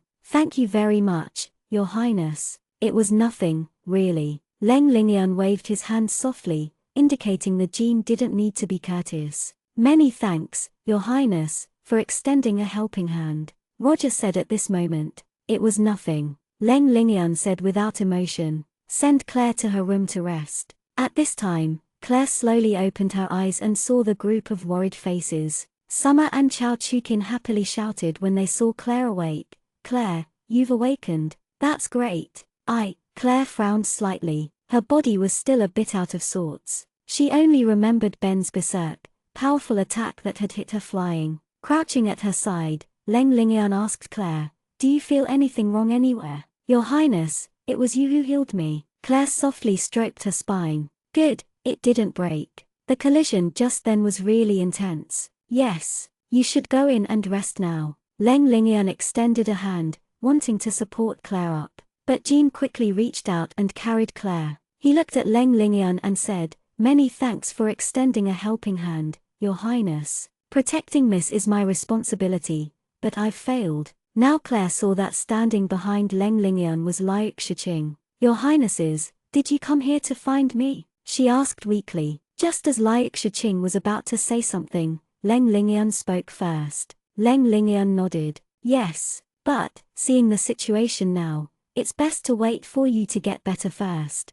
Many thanks for healing me, your highness. Claire thanked again, a trace of a smile on her lips. No need to be so courteous. You should go inside now. Leng Lingyun looked up at the brilliant sun rays, indicating that it wasn't sensible for the heavily injured Claire to stay there. The group escorted Jean and Claire back inside. Ben stood there, frozen, fearfully not daring to join. Roger had a complex expression the whole time and also stood there, rooted in place. Liak Shiqing watched Lingyun Leng from behind, all sorts of feelings welling up in her heart. Just as she was going to catch up to him, she saw the uncomfortable Ben from the corner of her eye. Black clothes, black hair, black eyes, looking otherworldly, so striking. Liak Shiqing frowned slightly, glancing at Ben again. Suddenly, Liak Shiqing felt something off. She was completely unable to see through this black-clothed man's strength. Also, the black-clothed man seemed to have an inhuman aura. Her woman's sixth sense made Liak Shiqing start to become suspicious. Claire's small pet was the animal that had appeared on the black dragon's back that day, and now she couldn't see through this man's strength at all and he had an inhuman aura. Could it be? Could it be this man was that black dragon? Liak Shiqing suppressed the excitement in her heart and didn't follow everybody inside. Instead, she hurriedly bid Marquise Roger farewell and then went directly back to the temple. She needed to tell this matter to the Pope. Only if the Pope saw the black-clothed man personally could they tell the man's true identity. Only the Pope had such power. As Liak Shiqing hurriedly left Hill Mansion, nobody noticed anything unusual. Claire was surrounded by a group of people, all worriedly looking at the weak Claire on the bed. Ben stood outside the door, his head held low, not daring to enter. From time to time, he would receive some murderous gazes from the bedside. All right, I'm fine now. There's no need to blame him. Claire leaned on the bedpost. Naturally, she had seen everybody glare at Ben every so often. Just as Summer was about to say something angrily, she suddenly saw Leng Lingian there and immediately said angrily, I already told you he's so violent. Now look, there's been an accident. He just can't control his strength. Humph, you're now wounded like this. Chao Chukin angrily turned to look towards the doorway at Ben. Ben drooped his head, not saying a word, allowing their attacks. Now Leng Lingian noticed the ashen-faced person at the door. The moment he saw him, he was shocked. This man emitted a dangerous aura from his entire body, terrifyingly strong. He seemed to not be human. That's how Claire had been so wounded. I'm already much better. Luckily, His Highness appeared at the right time. Claire said gently, smiling. What if the Divine Prince didn't appear in time? Summer retorted angrily. Then I would have just been unconscious for a little longer. Claire knew it was only because she forced Ben out of control that Ben didn't control his strength at that moment. Humph. Summer snorted, in a bad mood. That's right, Your Highness, what did you come to find me for? Claire turned and looked at Leng Lingian. We should talk another day. You're so weak today, we'll talk once you've recovered. Leng Lingian said quietly. It's fine, you should know how powerful your healing magic is. I don't have any big problems now. Claire smiled. Leng Lingian hesitated, but still told his purpose for coming. I came to ask you about that morning. Claire suddenly understood. She turned to everybody else and said, you all should leave now. I'm going to speak with His Highness privately for a moment. Everybody had worried and unwilling expressions, but left under Claire's resolute gaze. Once they walked out the door, they saw Marquis Roger was about to go in. My lord, Miss has some matters to speak with the Divine Prince privately. Jean stopped Marquis Roger from entering, neither servile nor overbearing. Marquis Roger looked at Claire, who was leaning on the bedpost, and Leng Lingian sitting at the side. His lips moved, wanting to say something, but in the end, didn't say a word, turned, and left. Chapter 86. Go, Summer said unhappily, looking at Ben, who was blaming himself. Normally, she was afraid of him, but today, she had the chance of being a little mean to him. Naturally, she wouldn't let the opportunity go. Oh. Ben followed from behind, embarrassed. As he left, he cautiously glanced at Claire a few times. Jean was at the very back. He closed the door quietly, then stood there at the door. After Leng Lingian saw that everybody have left, he set up a magic barrier. Only after making sure there was no change of eavesdropping, he turned and looked at Claire. Did you want to ask how all the earth spikes changed directions and turned to that person instead? Claire got right to the point. But Leng Lingian asked, I'm curious about that too. But I only wanted to ask, who created the anomaly that day? I don't know either. When I arrived I only saw the lightning and thunder. Naturally, Claire wouldn't explain. Claire. Leng Lingian stared at Claire. He said quietly, when you were at Yaosali, did you see something like that happen too? Although it was in the outskirts of a relatively remote city, some people still witnessed it. Claire's eyes flashed, but she said expressionlessly, what do you want to say, Your Highness? Do you know about that anomaly, or is that anomaly related to you? Leng Lingian said slowly and carefully. Although it was a question, his certain tone showed that Leng Lingian was sure that it was related to Claire. Claire fell silent, but internally, she was cursing. As expected, this Divine Prince isn't that easy to fool. Someone rumored to be an idiotic man chaser that was actually a genius in the end. With this kind of a miracle, the anomaly in the sky counts as nothing. Leng Lingian stared at Claire intensely, like he was trying to find an answer in Claire's gaze. Why is Your Highness so concerned? Claire pointed out. First, I'm curious myself. Second, the Pope has entrusted me with investigating. Leng Lingian's response was honest, but then he said exceptionally seriously, but, please trust me. I wouldn't do anything that could harm you. After Leng Lingian said this, Claire froze. What did that mean? Why did it sound a little suspicious? Claire stared at the man in front of her, but couldn't find any traces of lying in his violet eyes that were full of sincerity. Leng Lingian was also watching Claire. In his mind, Xuan's words sounded, elder brother, promise me, you need to protect that big sis well. That big sister is a good person, only she can do what I have always wanted to do but couldn't. This is my only request, elder brother. Leng Lingyun didn't understand why the always sensible Xuan Xuan would suddenly say those words. Her gaze wasn't requesting, but pleading. Although he didn't understand, Leng Lingyun immediately promised. To him, Xuan Xuan was the most important thing in the world. Whenever Xuan Xuan had a request for anything, he would always agree. Claire just stared at the person in front of her without moving. Could she trust the person before her? Claire was a bit hesitant. From the first time they had met, she had felt something unusual, really unusual. What was it about him that was different? Why did she have such a feeling? Since your highness has already promised, is there a need to question me? Claire said quietly, smiling faintly. Actually, the faint words had already answered Leng Lingyun's doubts. It's really you? Leng Lingyun frowned slightly. The person the Pope wanted to find was Claire. But was it a good thing or bad thing? Claire fell silent, not saying anything anymore. Leng Lingyun also fell silent. In his heart, he had already made a decision. Leng Lingyun slowly stood up, looking at Claire as he said, "Don't worry, I won't find any trouble for you. You should first rest. I'll be taking my leave." After saying these words, Leng Lingyun left. Claire watched Leng Lingyun from behind as he left, her gaze a bit complex. This man's attitude was very strange. Truly, very strange. Before, he was a cold person who stayed away from people, aloof, but now he said such words. Perhaps he had been affected by something. Meanwhile, at this time, Liu Shiqing had already returned quickly to the Temple of Light and seeing the Pope. Black-clothed, black-haired man? Strength so powerful you couldn't see through him. The Pope sat on a chair, questioning Liu Shiqing quietly. The embroidered design of suns decorated the Pope's snow-white robe while his expression was solemn and dignified. Yes, I think he and the Black Dragon from that night are related, but I can't tell exactly what the black-clothed man is. Please inspect him, Your Holiness. The black-clothed man is definitely not human. Liu Shiqing was sure of Ben's identity. When the Pope confirmed the black-clothed man's identity, then it would be certain that the theft of the goddess's gift was related to Claire. It was undoubtable. All right, I understand. You may leave. The Pope waved slightly, indicating for Liu Shiqing to leave.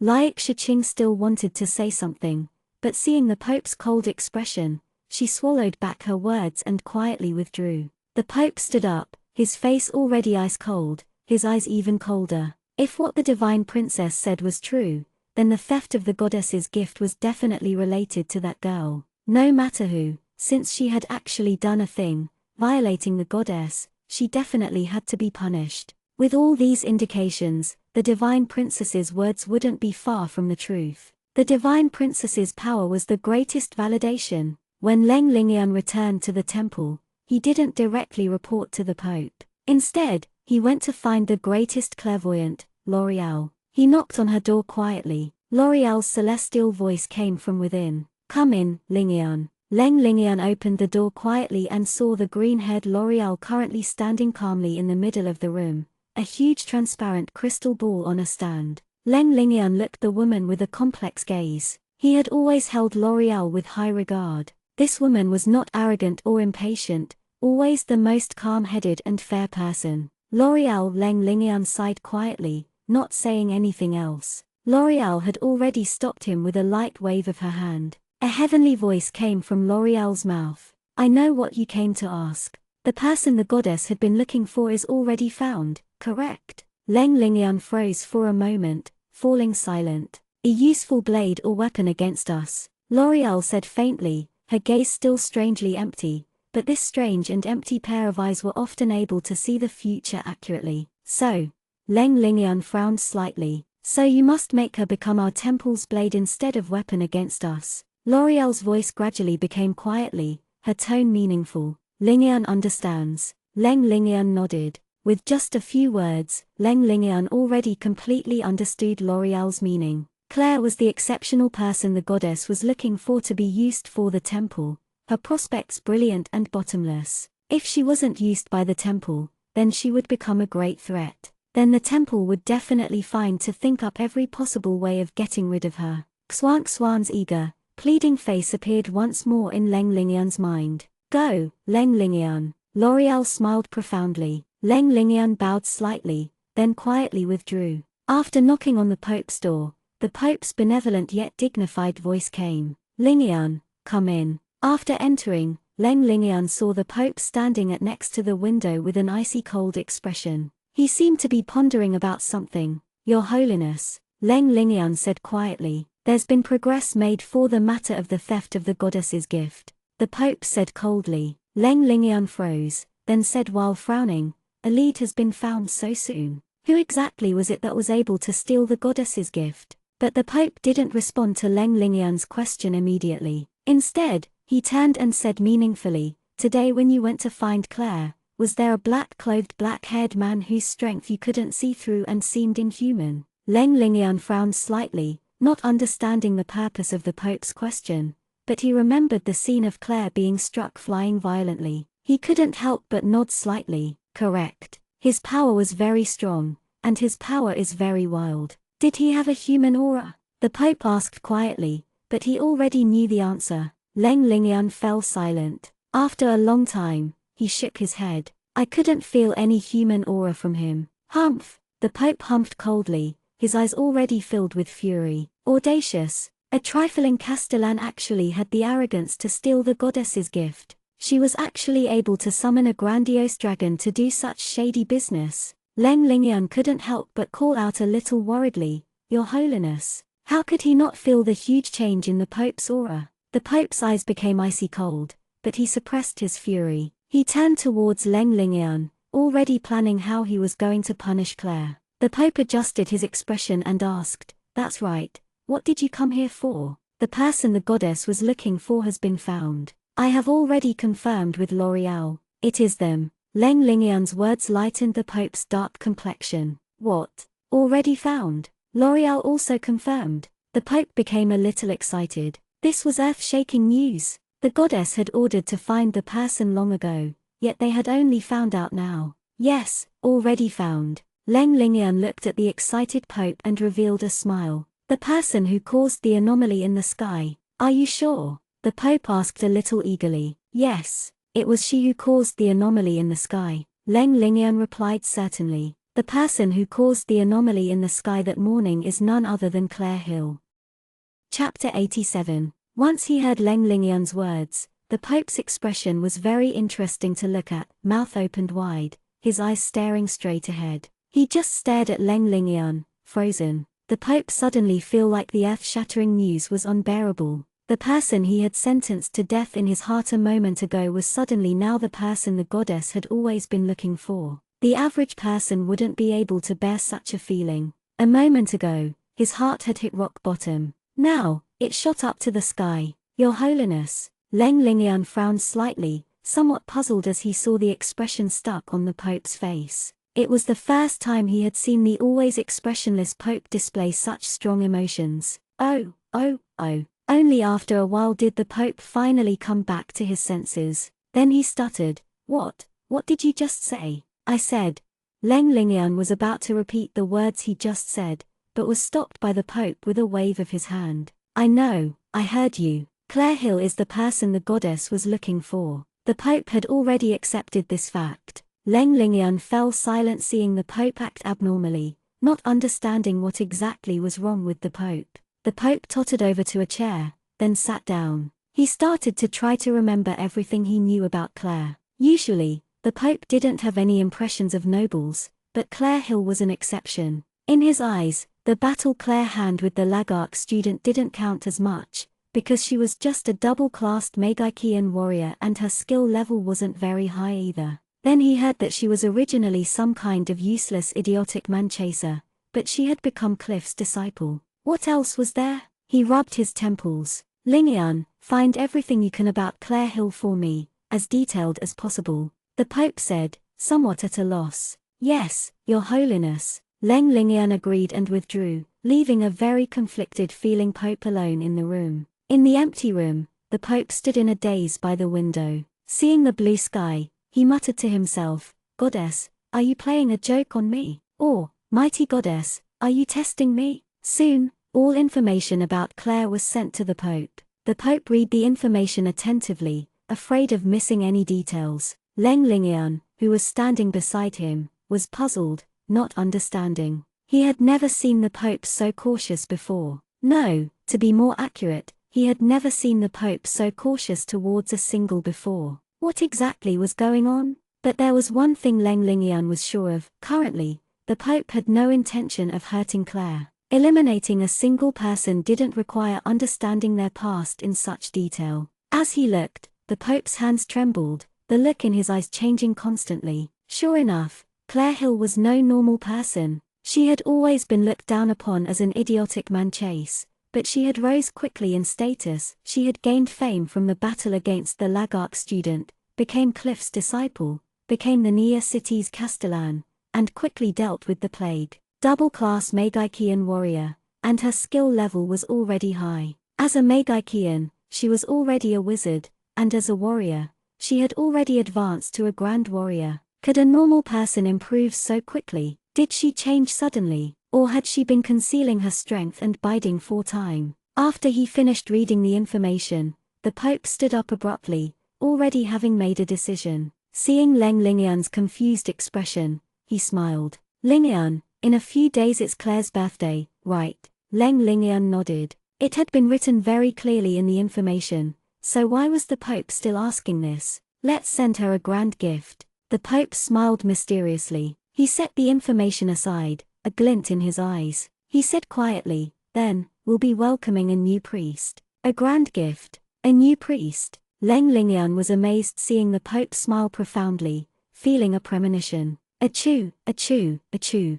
Sitting next to the window in a rocking chair, only after Claire sneezed 3 times did she stop. In manga and stuff, sneezing means someone's been talking about you. Claire, did you catch a cold? Catherine, who was nearby, hurriedly got up to close the window. It's nothing, mother, only an itch in my nose. Claire smiled, waving offhandedly to stop what Catherine was doing. Seeing Catherine's gentle gaze, Claire's heart warmed. Once Catherine found out that she had been wounded, she immediately returned from the palace along with Princess Maurice. Only after she was soothed for a long time did she return to the palace. Meanwhile, Catherine had been left behind to take care of Claire. Is someone talking about you behind your back? Summer, who had originally paring a fruit, now hid it behind her back carefully because she was afraid Claire's 3 sneezes would make the fruit dirty even though she had been paring it for Claire to eat. Maybe it's that annoying idiot, Alice Roman. The nearby blonde girl,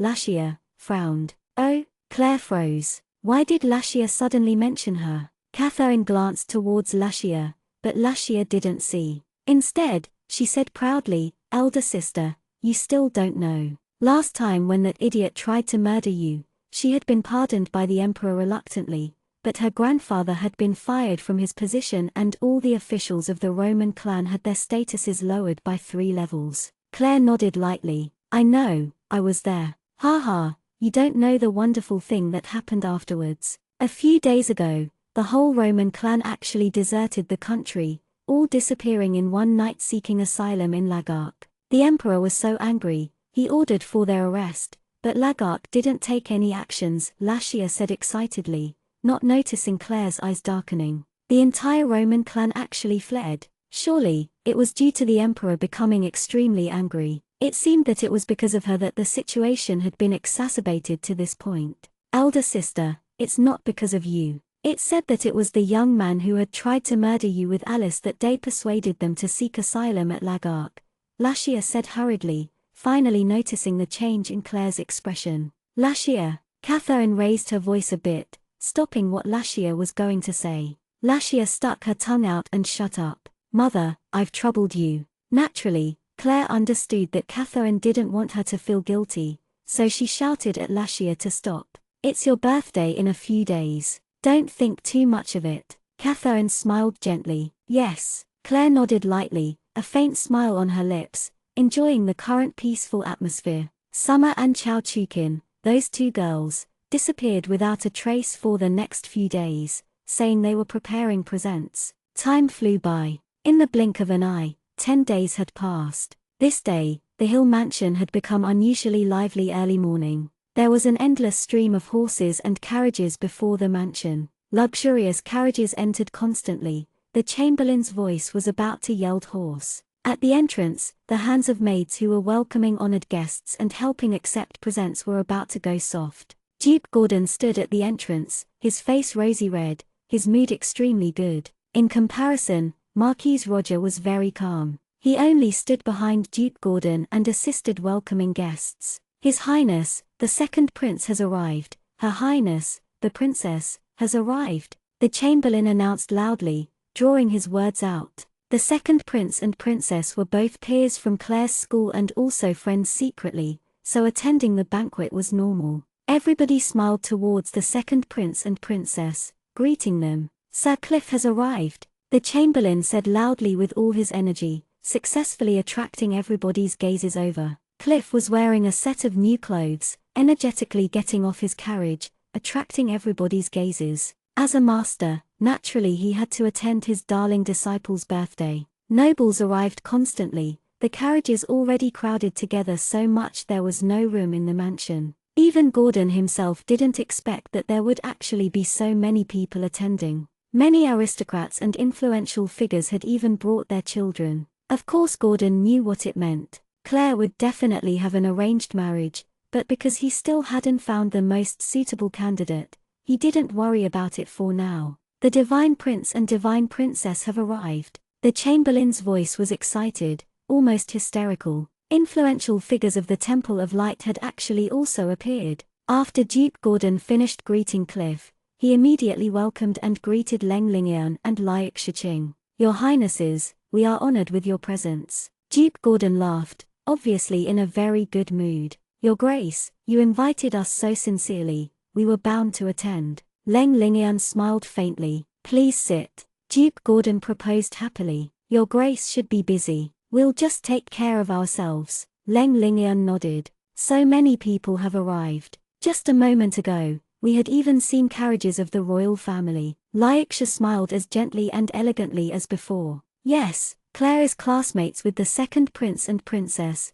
Duke Gordon smiled as he replied. Naturally, he didn't understand the deep meaning behind Liak Shiqing's words. Liak Shiqing inspected the surroundings, unable to suppress the joy in her heart. The more people, the better. Once His Holiness exposed the black-clothed man's true colors and convicted Claire, would Duke Gordon still be able to smile? Stealing the goddess's gift was a capital offense. No matter who it was, they would all be punished. Even the emperor wouldn't be able to shield her. Liak Shiqing was secretly pleased. His Holiness sure knew how to pick his timing, choosing this day in particular to punish Claire. Today, basically all the nobles of the capital had come, even the Pope was going to come. What tricks could she play when being exposed before so many people? Soon, she would experience dropping from heaven to hell. The formerly extremely spacious Grand Hall was now bustling with activity. Luxurious clothes moved everywhere. The upper-class women separated into groups and conversed with elaborate fans.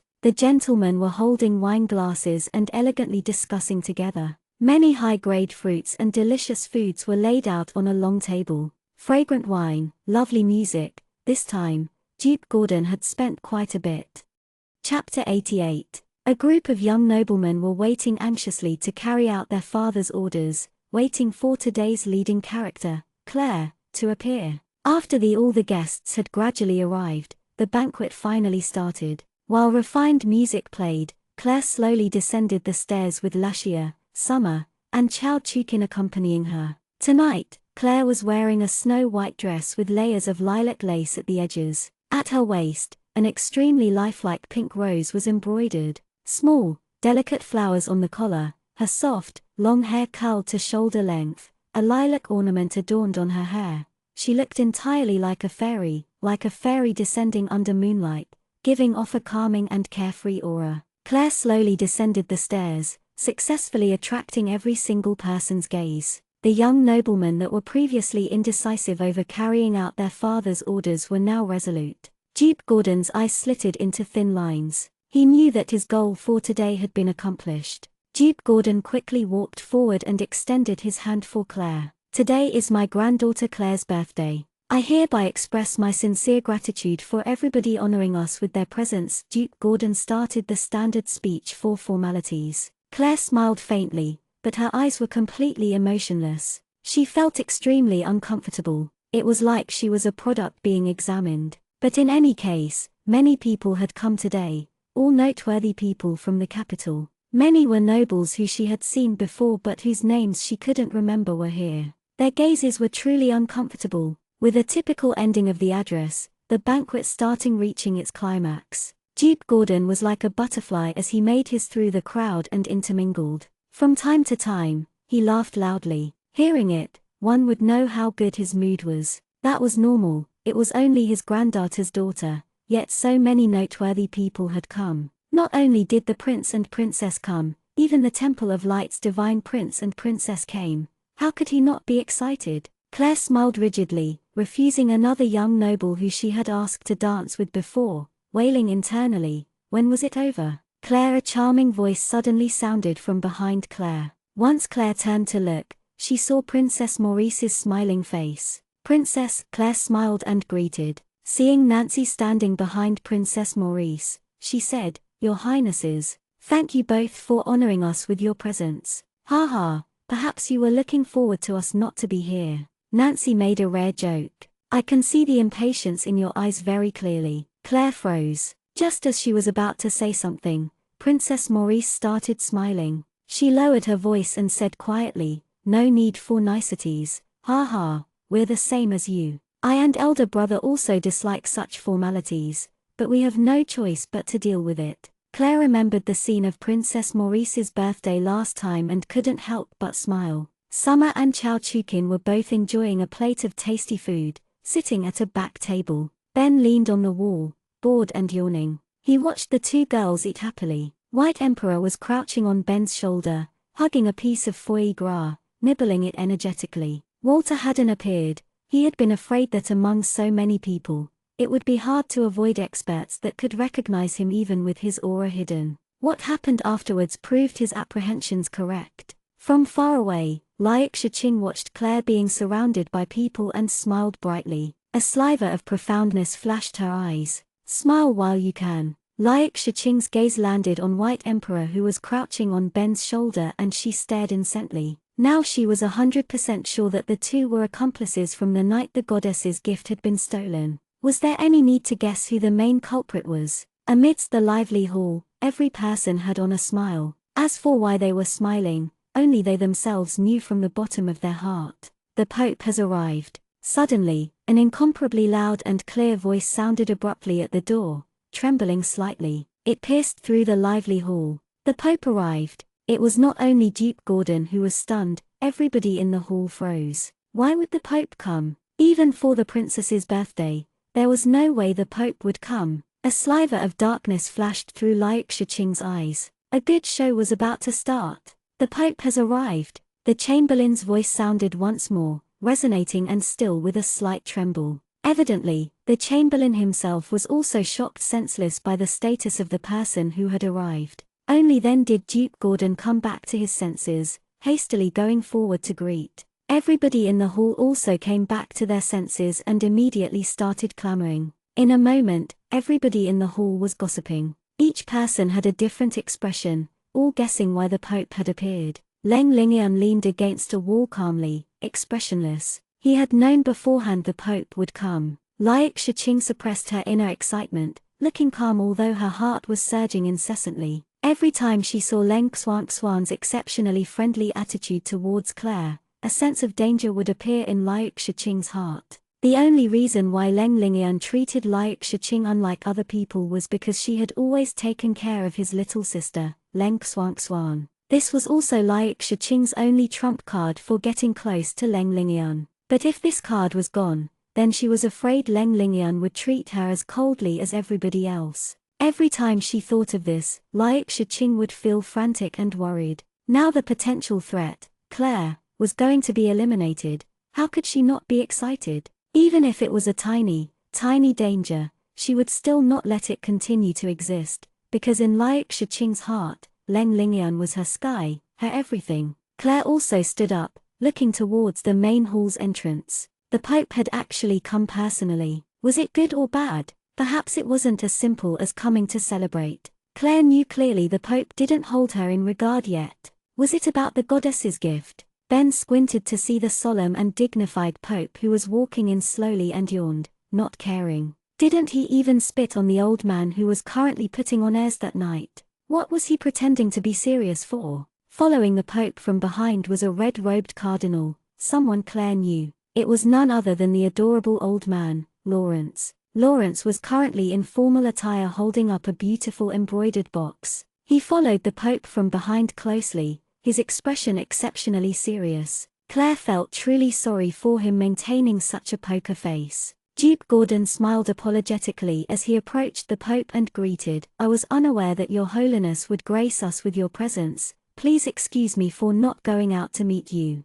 Internally, he was still somewhat apprehensive because didn't know at all why the Pope had come. But the Pope smiled, saying amiably, "Surely, you jest, your grace. It is I who came suddenly without telling beforehand. I'm truly embarrassed." The more he smiled, the more Duke Gordon worried. After hearing this, everybody in the hall started gossiping more. What exactly was going on? Even if Claire had been more noteworthy recently, she was still just a girl who had just turned 14. How could celebrating a birthday attract His Holiness? Ha ha, many people have come. It is truly lively today. The Pope's gaze swept through the crowd, seeing nobles he was familiar with along with the divine prince and princess. As his gaze landed on Claire, he shifted it towards Ben, who was standing not far from behind Claire. His eyes shined imperceptibly. Sure enough, the black-clothed man was the shameless dragon from the other night. Looks like the divine princess's conjecture was completely true.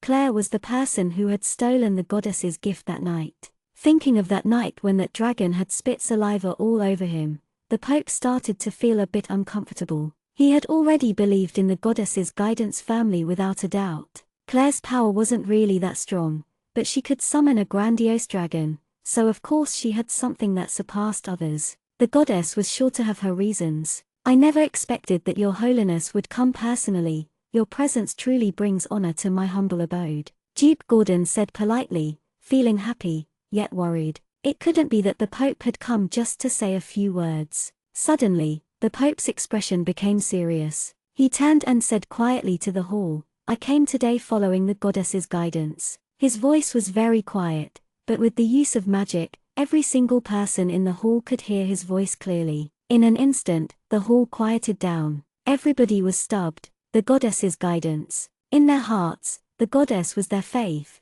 their pillar of support. Now that the Pope said such words, how could they not be astonished? Duke Gordon was also frozen, completely not understanding what the Pope wanted to do. Liak Shichin clenched her fist tightly, holding her breath as she watched the Pope expectantly. Her heart was about to jump out of her chest. The Pope had already glanced at the black-clothed man and had surely already confirmed his identity. Now he was going to punish Claire, that audacious thief. Leng Lingyun sipped some sweet wine, bored. He leaned on the wall expressionlessly and watched the Pope who was standing in the middle of the hall. Claire looked at the Pope's smiling face, an ominous feeling welling up in her heart. She felt like she was facing an old fox. The goddess's guidance. Finally, someone had come back to their senses, starting the fire for the extremely intense atmosphere. Since the goddess had unexpectedly guided the Pope here, then they were all going to have the chance of seeing the Pope carry out her guidance. So much of honor.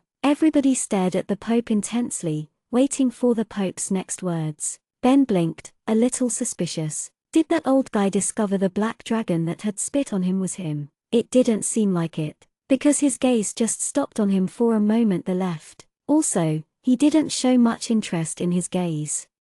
Chapter 89. Please be quiet. I am honored for so many people to be bearing witness to the goddess's guidance. The Pope's dignified voice sounded once more, successfully quieting everyone down and making them look his direction. Everybody's gaze concentrated intensely. Then, the Pope turned around swiftly, staring straight at Claire and without a word. And like so, his gaze landed on Claire and didn't move away. The hall instantly silenced, all not understanding the scene before them. What was that supposed to mean? Was the goddess's guidance related to Claire? The Pope was silent, his expression completely solemn. Duke Gordon started feeling nervous. Was the temple going to make a move against Claire, strangling Claire before she even matured? It couldn't be. The hall was deathly silent, nobody dared to speak. They all watched everything silently, waiting for the Pope's next action. Many people's hearts had jumped to their throats. Was the Pope's action favorable to Claire or not?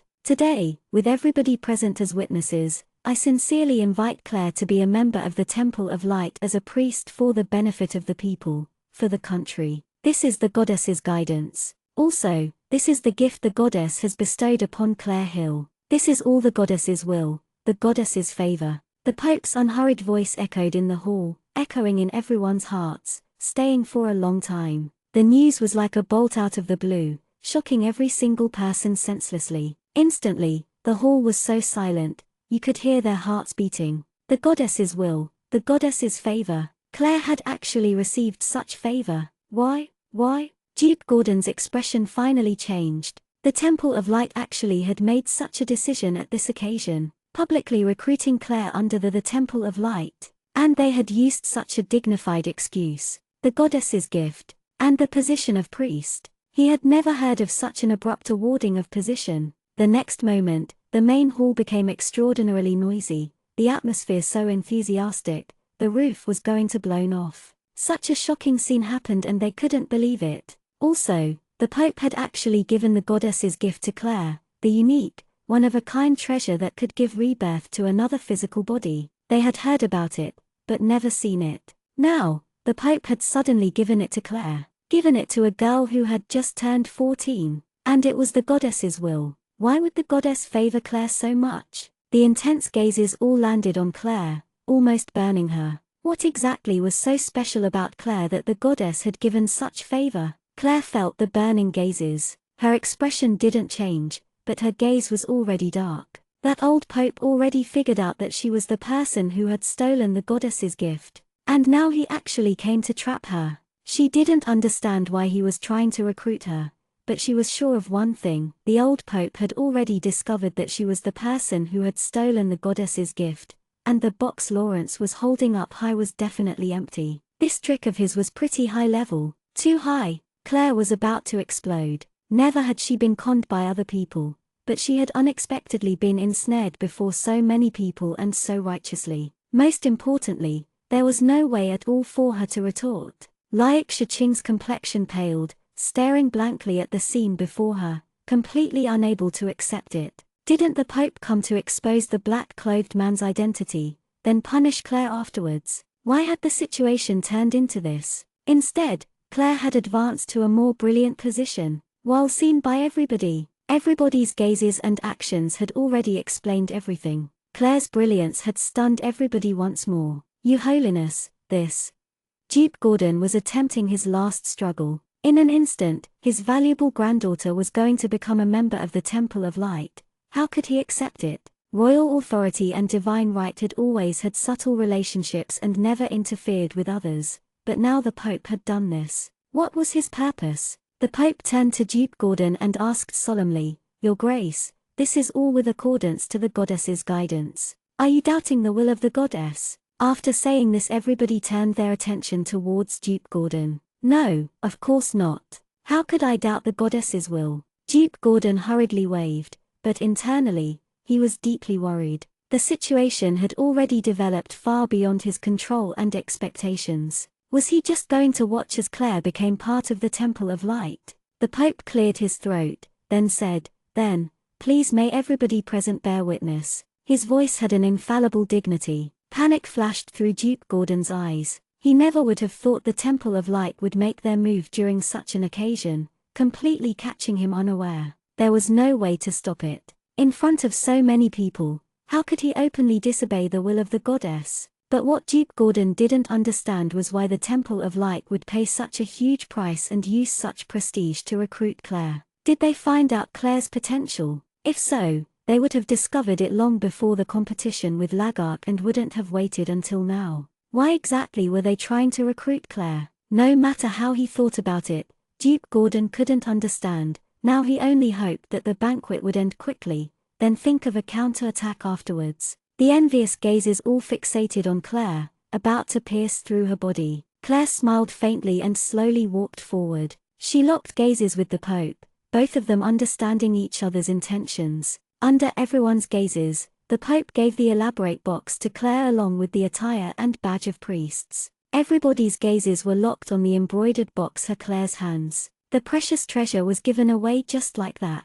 And now Claire's status was shocking. The Temple of Light's priest, the city lord of Nia City, the rising member of the Hill clan, and Cliff's disciple. With so many halos casted on her, how could she not be envied? After bending down slightly to receive the Pope's baptism, Claire stood up and smiled brilliantly. Your Holiness, with such a precious thing left with me, it would be hard to avoid robbery. I hope that Your Holiness can hold it for safekeeping for me. Claire wasn't stupid. The empty box was ticking time bomb. She knew, the Pope knew, and the higher-ups of the Temple of Light knew, but the Temple of Light had completely sealed off all information. Outsiders wouldn't know that the gift was already gone. Leaving it with Claire would naturally attract thieves, and it would be best leaving it with the Pope. Naturally, the Pope understood. He nodded, smiled, and accepted it back. Seeing this, everybody in the hall sighed. With this banquet, Claire's fame was raised to another level. A 14-year-old girl had become favored by the goddess and held the position of priest.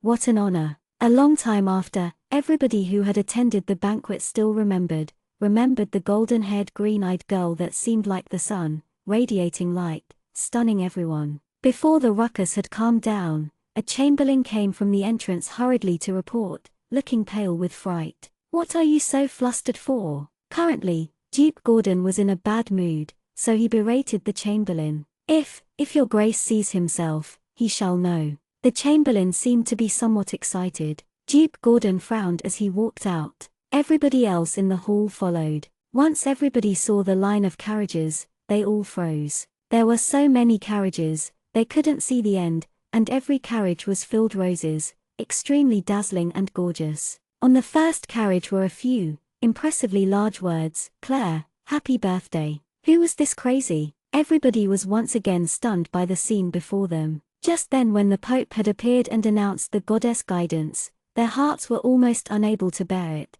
And now, with such a spectacular sight, everybody felt their minds were about to break. Claire! Duke Gordon turned and called Claire, wanting to inquire what was going on. Only then did he discover that Claire, who had been following him by his side, had already disappeared. And like so, Claire silently disappeared from the birthday banquet. Disappearing along with her were Summer, Chow Chukin, Jean, Walter, and Ben. Outside of the East Gate, a very ordinary yet of small stature girl was wearing clothes that couldn't be any more ordinary. On her back was an exquisite and small bow. Followed behind her were a group of people also wearing ordinary clothes. And so, their journey started. White little moon, why would you change your name to that?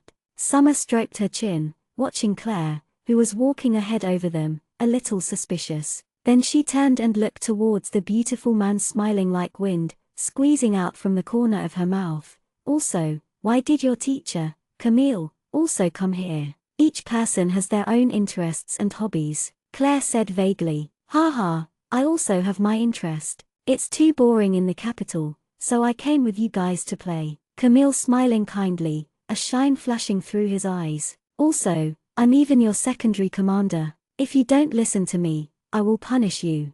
The last few incomparably gentle words echoed in everybody's mind. Clearly, it was extraordinarily gentle, but hearing it made their blood run cold. Will punish, will punish. The endless echo seemed like magic was making them hear it. Yuan Bao Mercenary Corps. Summer was holding a sheet of paper, the credentials of registering as a mercenary group just now. Why are we registering with this strange name? What a really strange name. Yuan Bao, what is Yuan Bao? Claire, who was pretending to be an ordinary archer, said faintly, that's because of my interests. Summer was wordless. After she put away the credentials, she followed silently without speaking any more.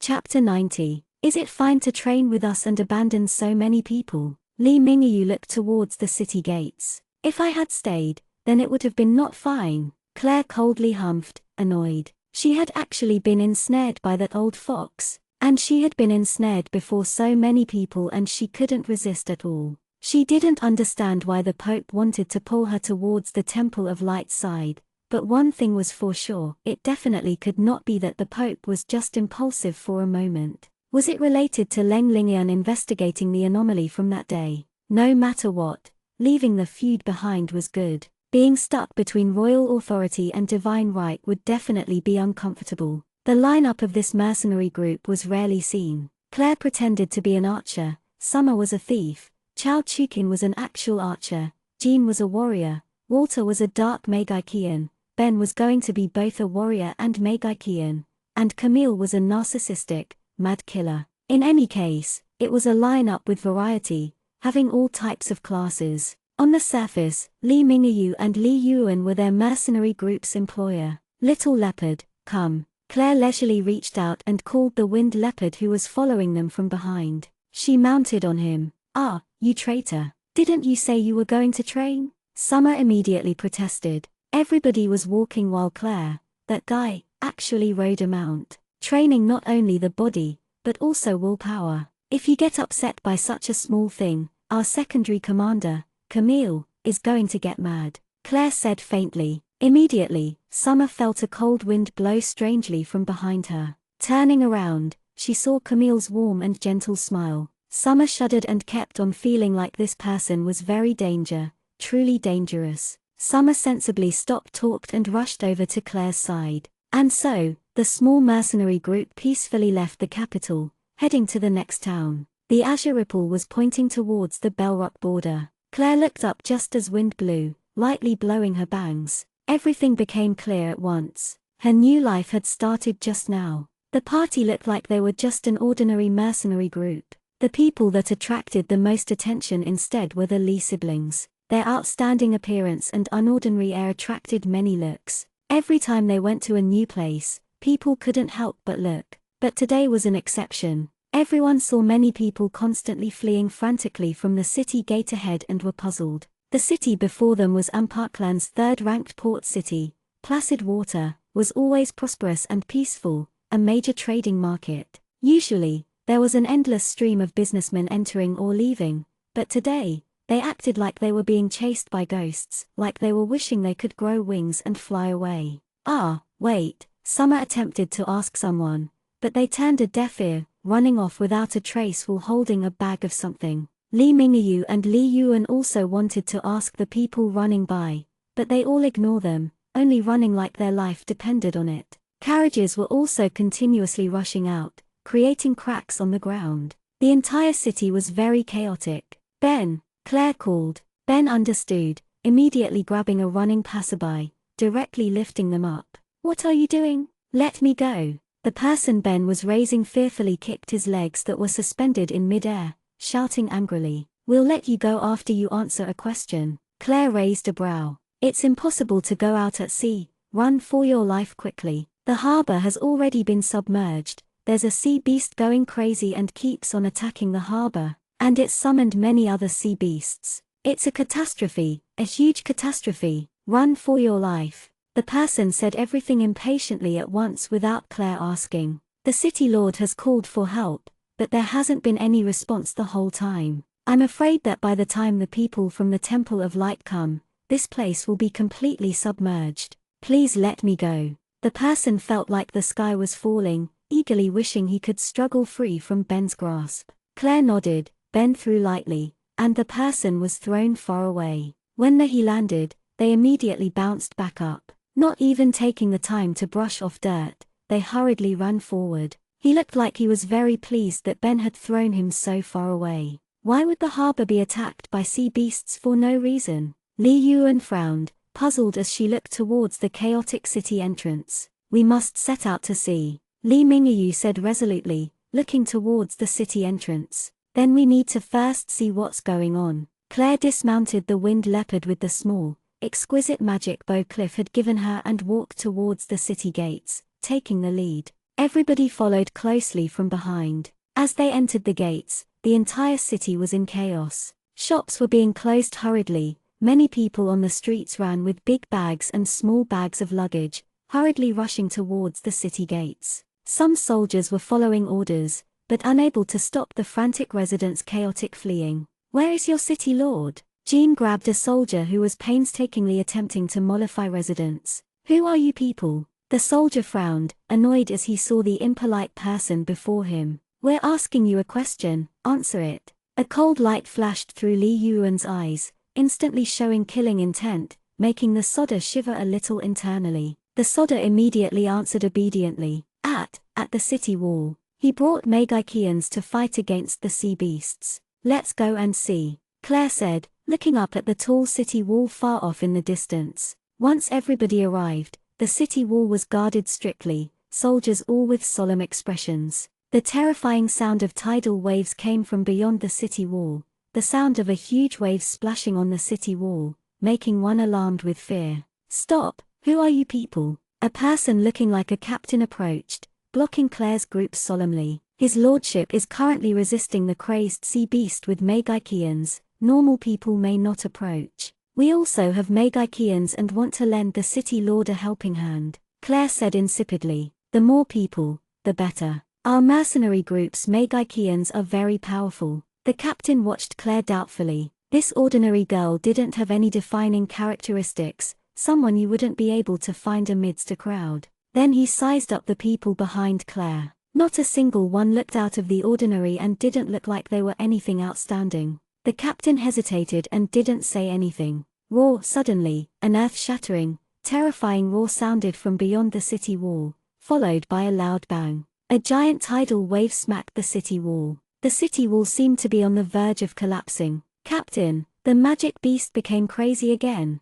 A nearby soldier called out in fear. It was a young soldier and he still looked somewhat childish, his eyes full of terror. Seeing this, the captain's heart became somewhat complex. All right, may I ask what mercenary group you are? Just like the said, the more, the better. I hope you can be of aid to my lord and the Megikians. The captain finally moved to let them through. Yuan Bao Mercenary Corps, Claire said nonchalantly, then led everyone to climb the city wall. Yuan Bao Mercenary Corps. The captain blinked, looking skeptically at Claire's group from behind. What kind of a strange name was this? Never had he heard of this mercenary group before. He hoped they wouldn't throw away their life in vain. The captain looked up at the overcast sky, praying his in heart, hoping for the military aid to come soon. If it continued like this, the entire city was going to be submerged. Once Claire and them had climbed up the wall, they saw it was already only a vast body of water beyond the city. Only a few tall masts were able to be seen, showing that it had previously been a prosperous harbor. A row of people stood on the city wall, already completely soaked with seawater. There was a middle-aged man who looked completely serious and frantic with tightly clenched fists as he saw the situation below. At his side stood two warriors grasping their swords tightly, protecting his safety. It was probably the city lord then and the people standing beside him, the Megikians, who were currently battling fiercely. Their wide magic robes had been soaked, making them cut a sorry figure as it stuck to their body. They were all chanting spells quickly to attack, all exhausted and almost unable to bear it. Claire moved her gaze forward and saw a creamy white, huge sea beast writhing amidst the waves, roaring. The giant sea beast was no less than 3 meters high, 10 limbs waving crazily in the air. Around it seemed to be many less noteworthy sea beasts also crazily roaring and squirming. Why did the sea beast seem like an octopus? Claire frowned seeing the situation before her, pondering. Sea beasts, relatively strong beings, basically never attacked the land without reason. Why had such an unusual situation appeared here? Who are you people? It's not safe here, leave immediately. The next moment, a dignified yet concerned voice broke Claire's train of thought. Claire turned to see the middle-aged man's solemn yet worried gaze. Are you the city lord? Claire didn't withdraw and approached closer instead. Who are you? You're not allowed to be disrespectful to the city lord. A warrior beside the middle-aged man frowned and shouted. He became alert when he saw Claire get closer. Shut your mouth. The city lord shouted, frowning and displeased at the bodyguard. Then he turned to Claire and said, Little girl, this place isn't for you to come. Leave quickly. If we can't hold back the sea beasts, then the aftermath will be unthinkable. You should quickly leave with your companions. The city lord could see with one glance Claire was the group's leader. We are the Yuan Bao Mercenary Corps. What if you can't hold back the magic beast's attacks? Claire asked without hurry, squinting to see the not so far away crazily writhing sea beast and waves. Chapter 91. I swear to live or die with the city, the city lord said resolutely, also turning to look at the vast sea. "My lord!" His two personal bodyguards cried out in alarm, becoming more nervous. "My lord, you've already evacuated everybody. How could you stay here by yourself? If resistance is truly futile, then we should withdraw for now. No need to say any more." "I won't change my decision." The city lord stared ahead with unswerving determination at the terrifying sky and high waves, remaining unmoved. Roar! Suddenly, everybody heard a loud sound that reverberated into the horizon, attracting everybody's attention. "Oh no, my lord, the sea beast is about to attack again. Please withdraw, my lord." A pitiful, weak Magikian ran over hastily and advised, but the city lord remained unmoved. Instead, he stood on the edge of the city wall, staring straight at the sea beast that was getting closer and closer along with giant, sky-reaching waves. "I've already made my decision. I will stay with you. There's no need to try to convince me." Roar! Howl! Woo! Countless sea beasts were floundering about, gradually approaching as they rode the tide. Waves of sea water slapped onto the wall, arousing fear. The city lord frowned. Just as he turned, about to urge Claire's group to leave, he was shocked to see Claire had already drawn the bowstring of her arrow. The bow didn't have any arrows, but the girl had drawn back the bowstring fully. Hum! Everybody heard a long, drawn-out, piercing sound. A dazzling bright flame arrow appeared, rapidly flying towards the approaching sea beasts, then exploded. The sea beasts that had been hit all howled painfully, writhing as they submerged into the water. Magic arrow! The Magikians at the city wall were all stunned, and the city lord had also frozen. They never would have thought that the ordinary-looking girl would actually use magic arrows and had such might. The two personal bodyguards were also frozen with shock. But, with only this, there was no way to resist the sea beasts. Just when the city lord was frowning and was about to say a few words of thanks, then ask them to leave, he was completely shocked by the scene right before his eyes and just stared blankly at the group before him, unable to say a word. Usually, Chao Chukin was delicate and gentle, but currently, she had no trace of her usual bashfulness, her face completely ice-cold, calmly retrieving the bow from her back. A chilling light flashed through her eyes.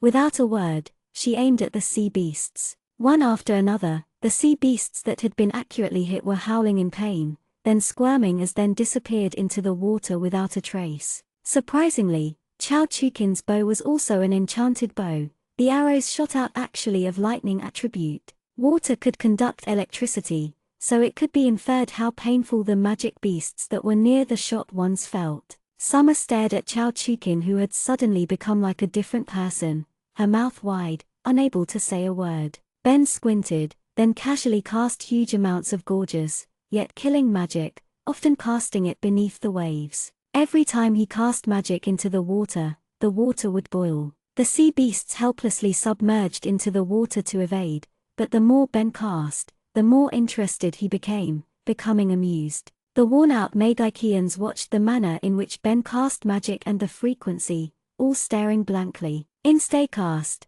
large range, without any change in expression or tiredness. What kind of level in power was this? Camille smiled, seeing the situation before him, gracefully blocking seawater with a parasol from out of nowhere. Everybody had been more or less been splashed by water. Only Camille was as neat as ever. Sullenly, Walter didn't dare to use dark magic, only daring to cast commonly seen magic for face. With only this, the people at the city wall were already astonished incessantly. A small mercenary group actually had two Magikians, and one of them had already surpassed everybody else at the wall. And there were two girls that could use magic bows. Then what class was the other person? Crash! A huge splash sounded, a tidal wave clashing against the city wall. Just when the giant wave filled with terrifying energy appeared to be about to submerge the girl using fire magic arrows, the nearby young man who looked like a warrior stepped forward. He coldly unsheathed his sword, and with a low grunt,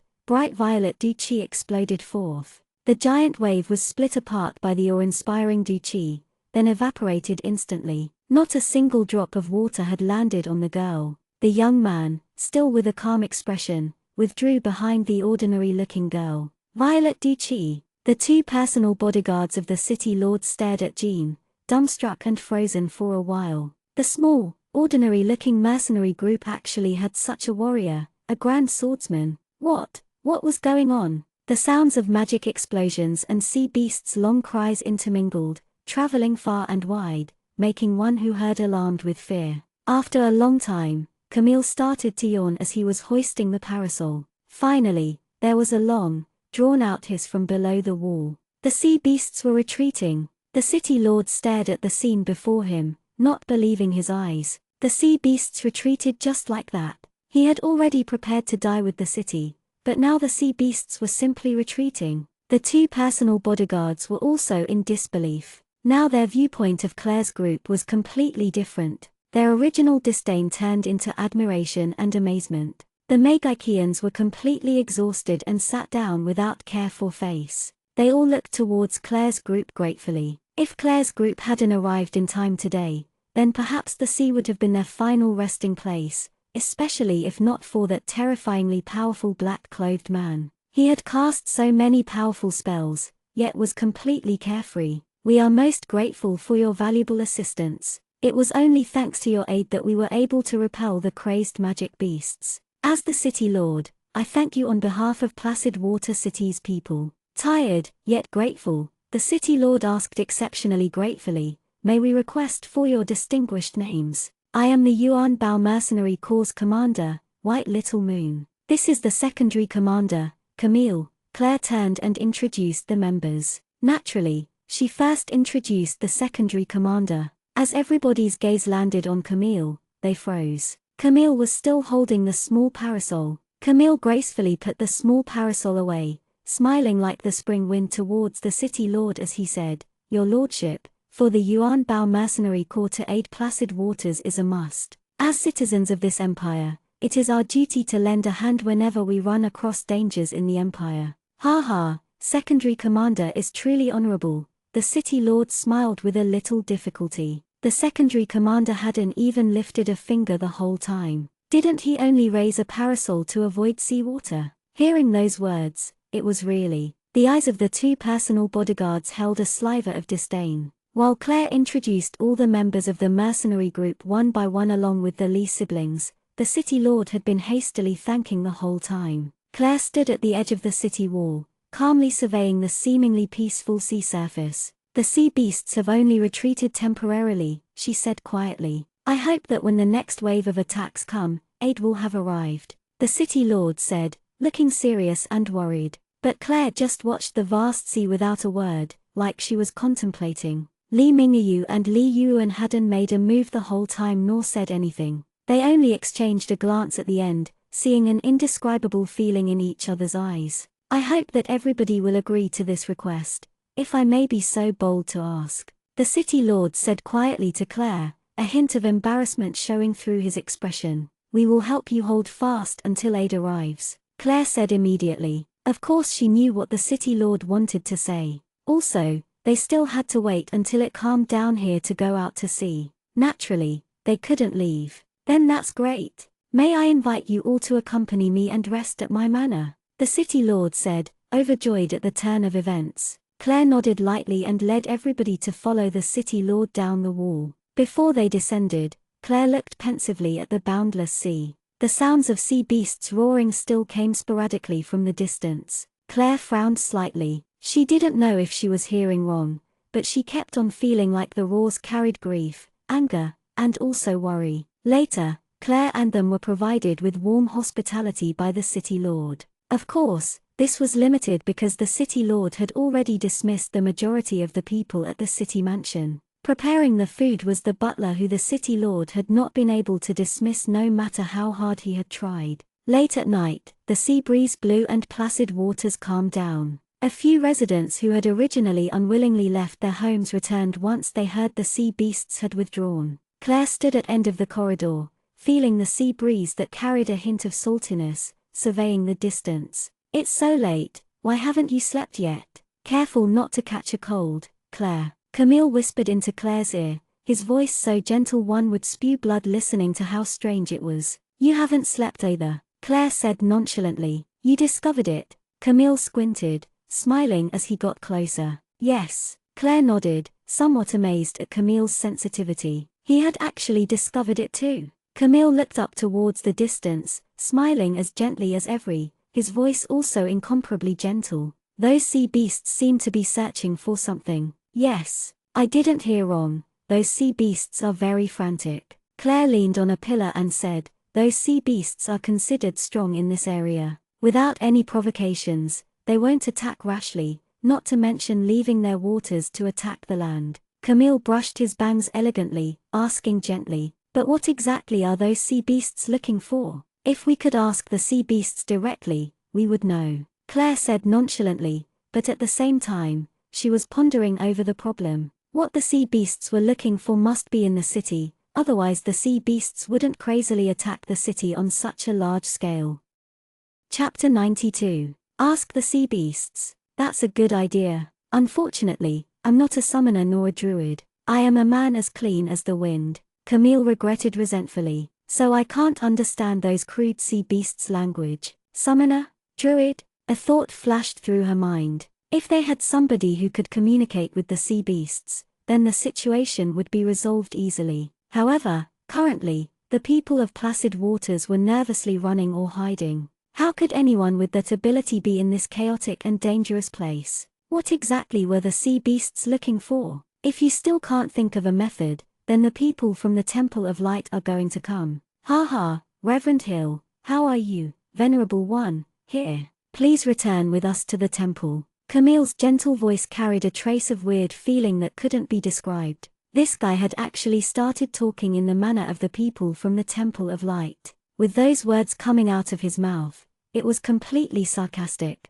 Claire rolled her eyes. It wasn't like it was her who wanted the title of bishop, but that old fox, the Pope, who had forced it onto her before so many people's eyes. I also want to quickly fix the problem so we can continue our journey, Claire said unhappily, then got out all the magic puppets that Emery had given her from her bag. There was a bird, a mouse, and a fish. One could fly in the sky, the other ran on land, and the last one swam underwater. Everything had been covered. Use these to scout. Camille was a little interested seeing the puppets Claire had gotten out. Yes, Claire nodded. Next, she infused magic into the magic puppets in her hands, then fished out a small crystal ball to view. The crystal ball split into 3 levels with 3 different viewpoints showing everything that the puppets had just seen. A little interesting. Camille stroked his chin, a brow raised. But Claire didn't hold any high hopes. It was probably going to be difficult to find what the sea beasts were looking for.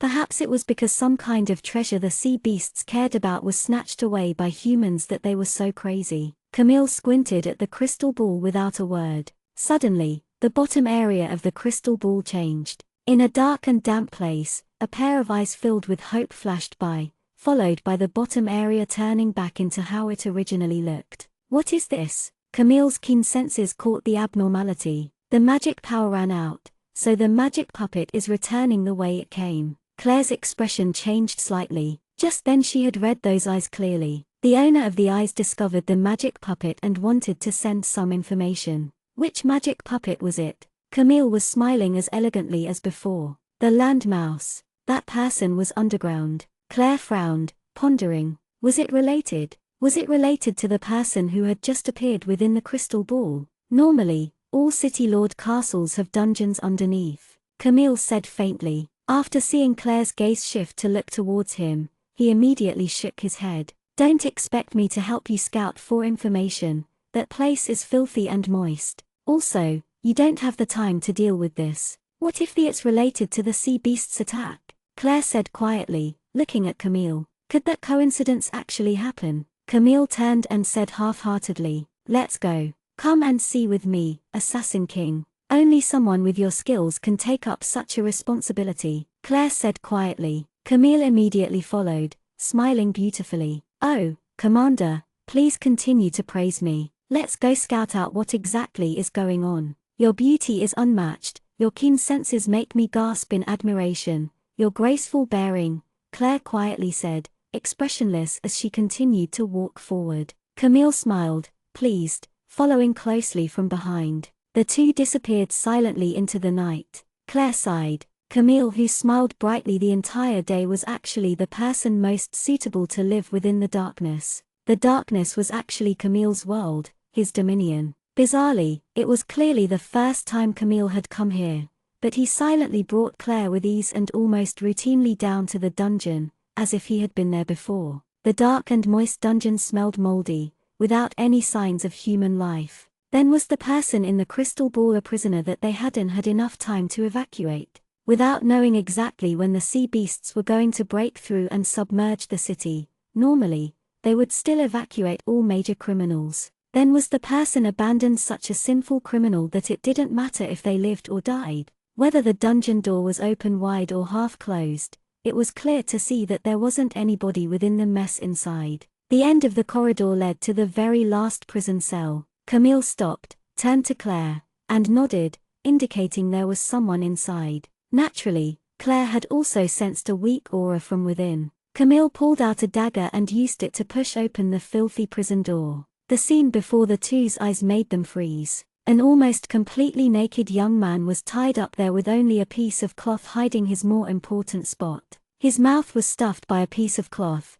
his beautiful, jet black, long hair reached his feet, and haggard yet jade-like complexion revealed a stunning, enchanting person. Such a stunningly beautiful enchanting young man. Seeing Claire and Camille, the young man's eyes flashed eagerly, starting to whimper and struggle, but he was helpless as his limbs were tied up tightly. Camille clicked his tongue and shook his head without any indication that he was going to help untie him. Claire approached and pulled out the cloth in the enchanting young man's mouth, quietly saying, "Who are you? Why were you imprisoned here?" But the young man's first sentence, or to be more accurate, first few phrases, made Claire freeze. Summoner, hungry, scheme, the city lord's younger sister, boy toy, didn't, imprisoned, the young man said phrases one after another weakly. Claire suddenly looked at the enchanting young man. It couldn't be, he was actually a summoner. In other words, there was hope for the crazy sea beasts to settle down. Claire tried to confirm. "You're a summoner?" But what were those continuous phrases supposed to mean? He's a summoner, but because he is so beautiful, the city lord's sister took a liking to him. By chance, he was hungry at the time, so he was poisoned in a scheme to capture him. They threatened him to become a boy toy, but he didn't agree, so he was imprisoned in this dark dungeon. Camille fluently connected the young man's words. Claire blinked. She looked at the smiling Camille, then looked at the young man whose eyes were now lit up, understanding that Camille had completely understood what the young man meant to say accurately. "Teacher, this is the first time I've found that you are a multi-talented scholar," Claire said seriously. Then she looked at the young man. "Can you communicate with the sea beasts? All the sea beasts outside the city are attacking the harbor. You can communicate with them, right? They, save me, destroy this," the young man said. "The sea beasts wanted to save you, so they destroyed the city." Camille elegantly and gently straightened his bangs, subconsciously interpreting the young man's phrases. Only after he finished speaking did Camille realize what he had said. Camille stared wide-eyed at the enchanting young man incredulously. The sea beasts were all summoned by this weak young man. In other words, you summoned all the sea beasts, without any chanting or items, only using your spiritual power to call. Claire wasn't amazed. Instead, she frowned, looking doubtfully at the man before her. If this was true, then the young man's couldn't be described as simply strong, but terrifying. The young man had such terrifying power, but was currently so pitiful. How could anyone believe it? Unless the young man was as stupid as a pig. Thinking of this, Claire suddenly trembled. The enchanting young man really was as stupid as a pig. A person who had been poisoned just because he was hungry. How smart could he be? The city lord doesn't seem like a person who would allow his little sister to do something so shady. Claire stroked her chin, pondering, with no indications of unteeing the young man. The young writhed around, grunting one word over and over, "Hungry." It's very simple. The city lord didn't know about it.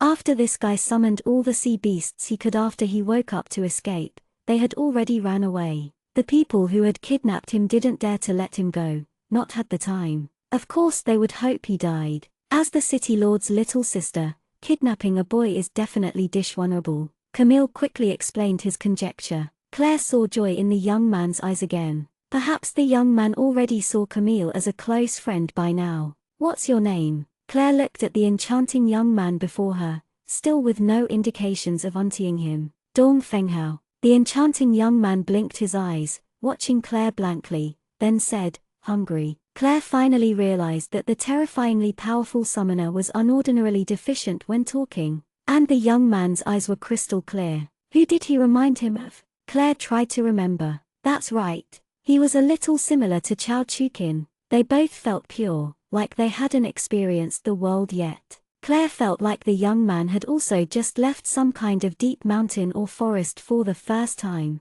but he had been unlucky, and before he could make a name for himself, he had been captured and turned into this pitiful state. Hungry, hungry, hungry, hungry. Dong Fenghao stared at Claire and only said this word. Claire watched Dong Fenghao, a cold light flashing through her eyes, not saying anything for a while. Camille yawned. He knew that Yuan Bao Mercenary Corps was about to have another pitiful person for Claire to order around.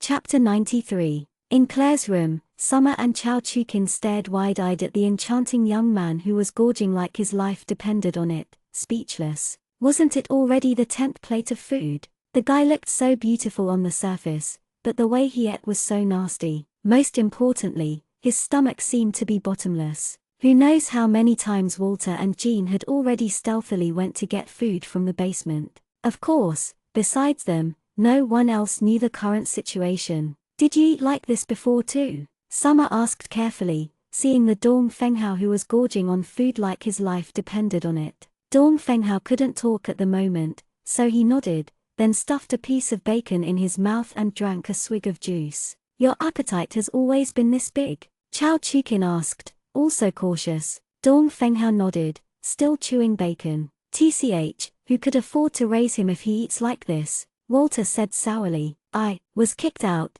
eat too much. Dong Fenghao said a few unclear words. Because he ate too much, his family avoided him and kicked him out so he would rely on himself. Camille translated for Dong Fenghao, delicately setting down an exquisite teacup. Everybody suddenly realized, seeing the huge pile of empty plates on the table and all the bones and empty cans on the ground. How could an ordinary family afford such a way of eating? You haven't eaten so much in such a long time, right? Claire propped up her chin, lazily leaning on the table as she spoke to Dong Fenghao. Dong Fenghao nodded vigorously at Claire, showing a satisfied smile. Follow me, listen to me and work for me. I will never let you go hungry. You can eat a lot and the food will be tasty too. Claire said indifferently, making everybody in the room feel scorn. Walter's mouth twitched. Of course the little devil would never be able to hide her true colors. Dong Fenghao's eyes lit up, so excited that he stood up, still holding a drumstick in one leg,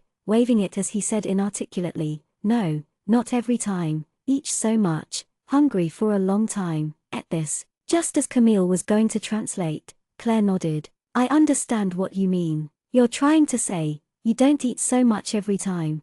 It was just that you were too hungry for so long this time, so you ate this much. Your requests aren't that much and you will definitely serve me well. Dong Fenghao nodded vigorously, like a chicken pecking for feed. Seeing the clear, uncoverable joy in his eyes, everybody shivered. Not only was this guy pure, he was hired cheaply, but acted like he got lucky and had finally found a patron after much difficulty. Of course, next, he signed a contract, selling himself. Once Claire put away Dong Fenghao's contract, she was faced with strange, unfeeling gazes. What? Got a problem? Claire raised her head slightly and said coldly. Immediately, everybody lowered their heads, pretending like nothing was wrong and started chatting. Camille gracefully set down a teacup, fishing out a clean handkerchief, wiped his mouth softly, and asked, "But Commander, what do you plan on doing next?" Everybody's gazes landed on Claire. That's right, now that they had found a summoner,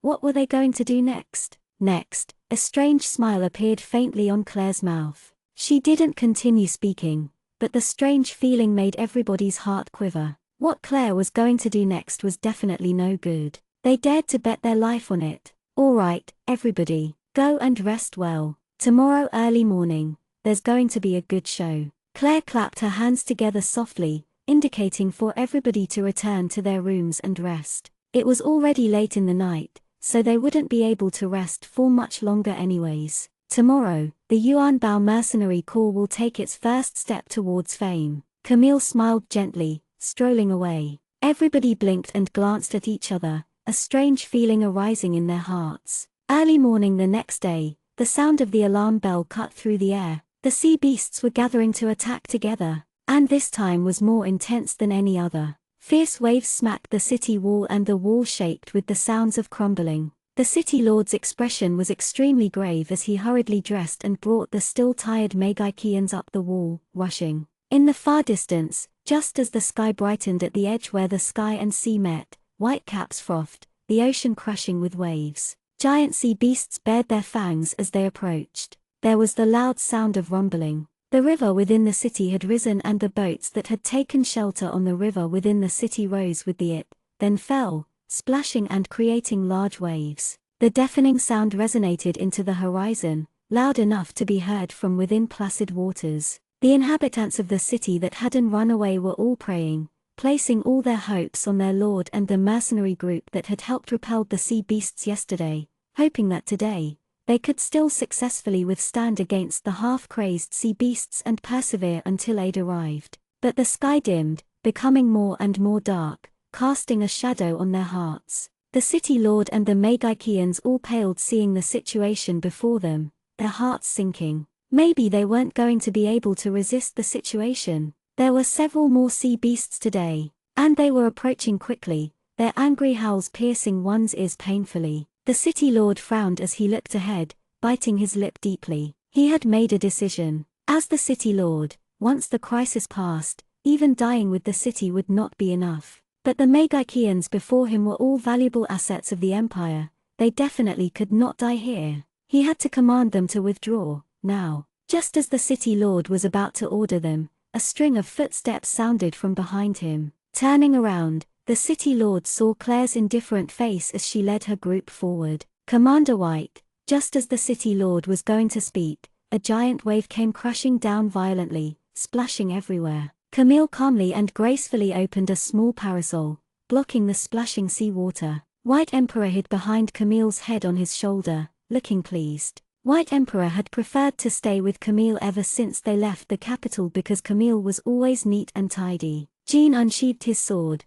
bursting forth with Du Qi, split the waves open, evaporating all the water instantly, and then sheathed his sword and stood behind Claire, his actions smooth and fluid. The city lord wasn't so lucky. Since there wasn't anybody opening a parasol, not someone with such strength who could evaporate the water for him, he was immediately splashed with seawater. The clothes on his body immediately stuck to his skin, his hair falling limp and continuously dripping, cutting a sorry figure. And his two personal bodyguards weren't better off, both soaked. City lord, no need to say anything. We will help you repel back the sea beasts. I only hope that after we repel the beasts, we can go out to sea as quickly as possible, Claire said faintly, looking like she had planned it all out. The city lord froze. He never thought at such a dangerous moment, the girl would actually say such calm words. Perhaps, they didn't display any of their true power yesterday. If it was like this,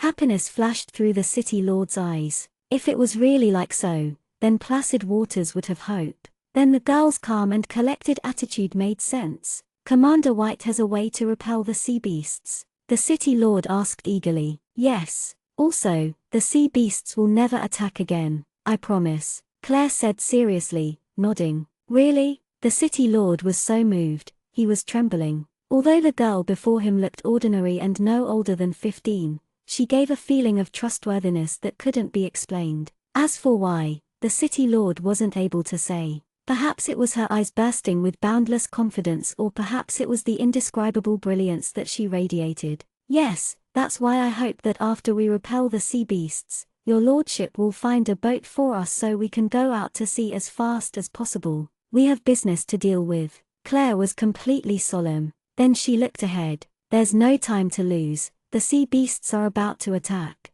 We must prepare. Good, good, good. The city lord hurriedly moved aside, out of the way, then hastily added, if the sea beasts withdraw, I will prepare the greatest, biggest vessel and best captain to accompany you out at sea. I hope your lordship respects his promise. Claire turned and smiled. Then she stood there loftily atop the city wall, slowly retrieving the bow from her back. The city lord and his personal bodyguards all froze seeing Claire's actions, not understanding what she was going to do. The row of Magikians all watched Claire's movements suspicious, and the soldiers guarding at the wall were also frowning. Did that girl now want her life? She just stood there at the highest point of the wall without any concern.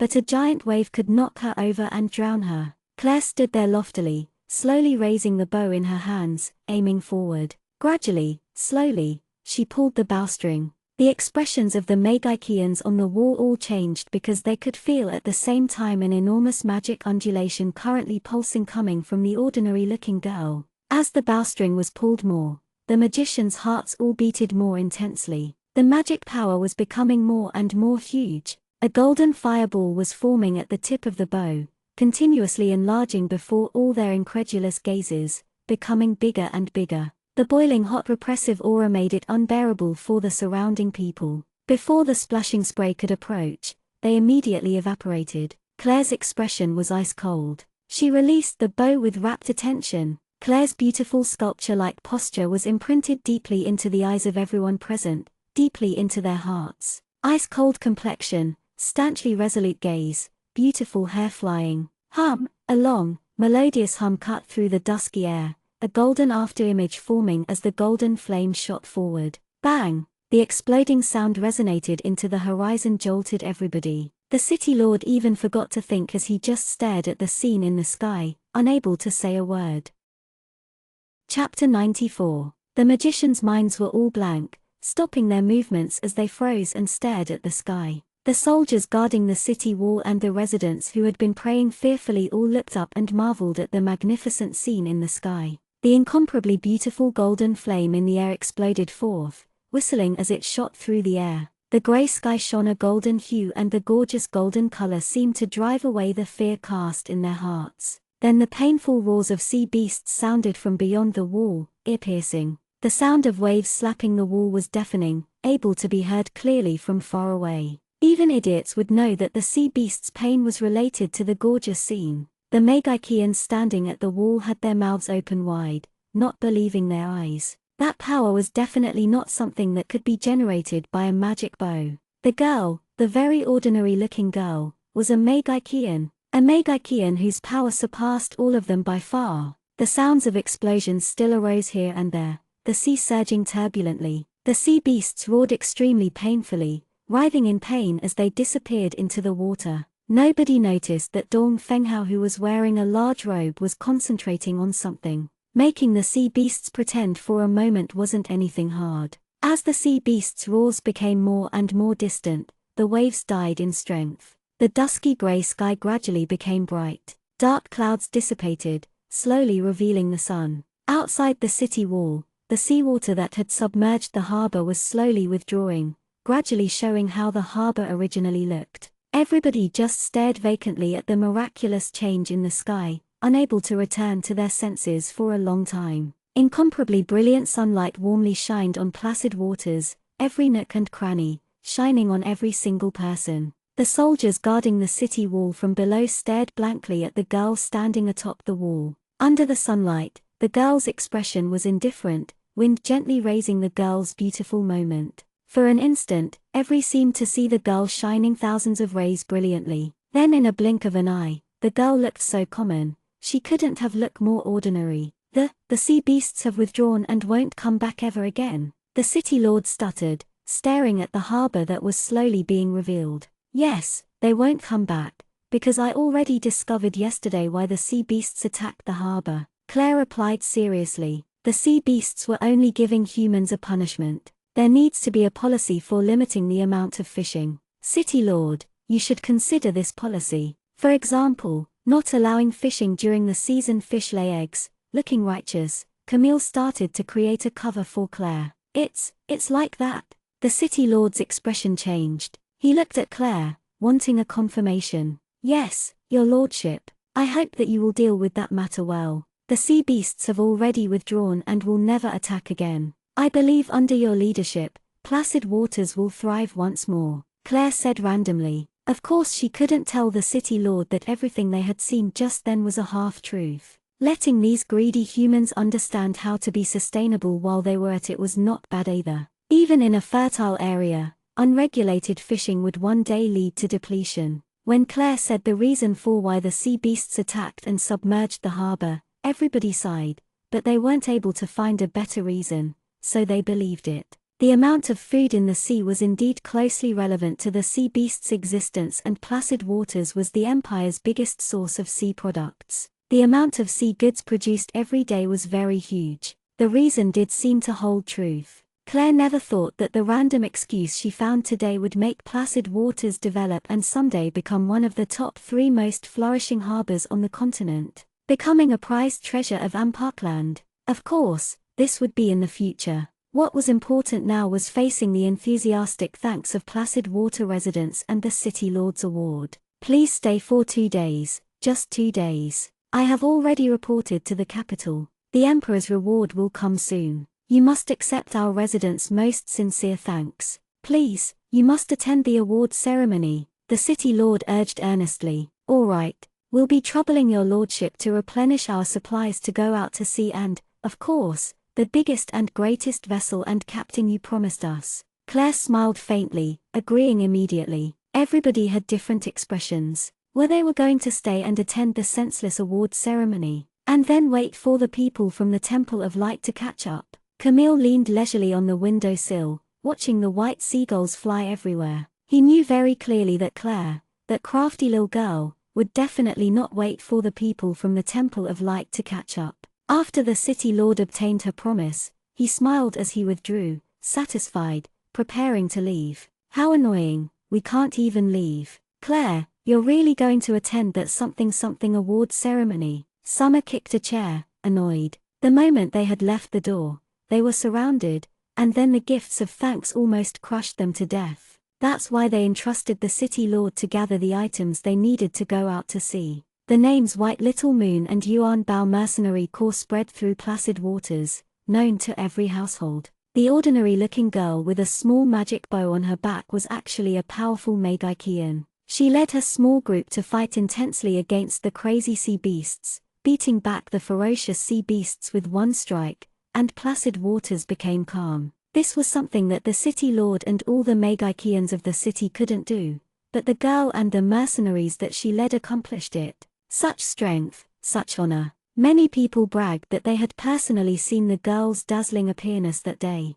Within one night, White Little Moon and her Yuan Bao Mercenary Corps became Placid Water's hero. News of their deed gradually spread. Even the Emperor himself ordered for there to be an award. 2 days later, the sun's rays were bright. Placid Waters was peaceful and flourishing. Everybody in the city appeared, all gathering in one place. It was Placid Water's large public square, close to the City Lord's manor. Today was the day the City Lord was going to commemorate their hero. The public square was bustling with activity, unusually lively. Everybody stretched their necks waiting for their hero to appear. The City Lord donned new clothes, in high spirits. The atmosphere in the public square became more enthusiastic because they knew soon they would be able to see with their own eyes the heroes who saved Placid Waters. Everybody, I am very fortunate to stand here safely and feel the glittering rays with everyone. We all know that the peaceful situation is all because of one person and her group.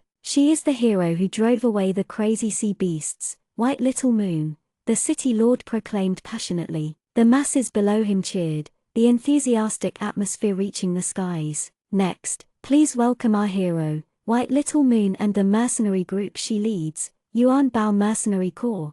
The City Lord smiled widely, raising his hand invitingly. There was thunderous applause, the cheers earth-shattering. The people at the public square applauded with all their might. But no one appeared. The legendary, ordinary-looking yet powerful young girl with a small magic bow didn't appear. The City Lord frowned, raising his voice as he outstretched his hand and said, "Next, please welcome our hero, White Little Moon and the mercenary group she leads, Yuan Bao Mercenary Corps." There was thunderous applause once more, the cheers earth-shattering once more. The people at the public square applauded, clapping vigorously, but nobody appeared. The legendary hero didn't appear. The corner of the City Lord's mouth twitched, his expression finally starting to change. The people at the public square held their breaths in expectation. They eagerly yet suspicious looked at their City Lord who was always calm and collected yet now seemed a little worried. Next, the City Lord stretched out the word, attempting once more,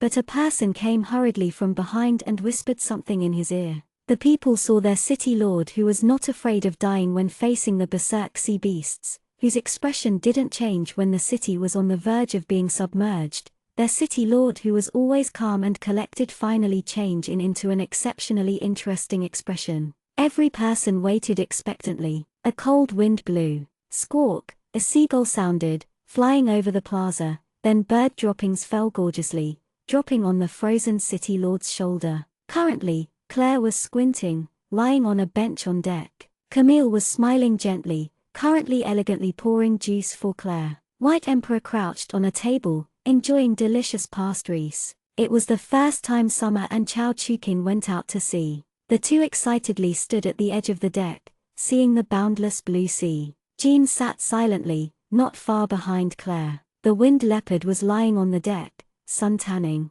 Ben was hidden away in a corner, vomiting. The powerful, haughty black dragon had become seasick. Yes, he was magnificently seasick. "Commander, how are the pastries?" Camille smiled. "Secondary, Commander, the juice and pastries you made are forever unmatched." Claire squinted, saying the words without care. Camille smiled gracefully, holding a teacup as he went into the ship's holding, continuing to make fresh juice for Claire delightfully. Li Mingyu and Li Yuan's eyes widened as they saw the scene before them, wanting to say something, but couldn't. At this moment, the most secure ship and the most experienced captain and sailors were considered Claire's. Ever since the sea beasts were driven away just like that, the Li siblings felt like something was off, but they never found the right time to ask. The two decided secretly that they had to find the chance to what exactly had happened. The sea was calm. Every day, the group was very satisfied. Even if there was a storm,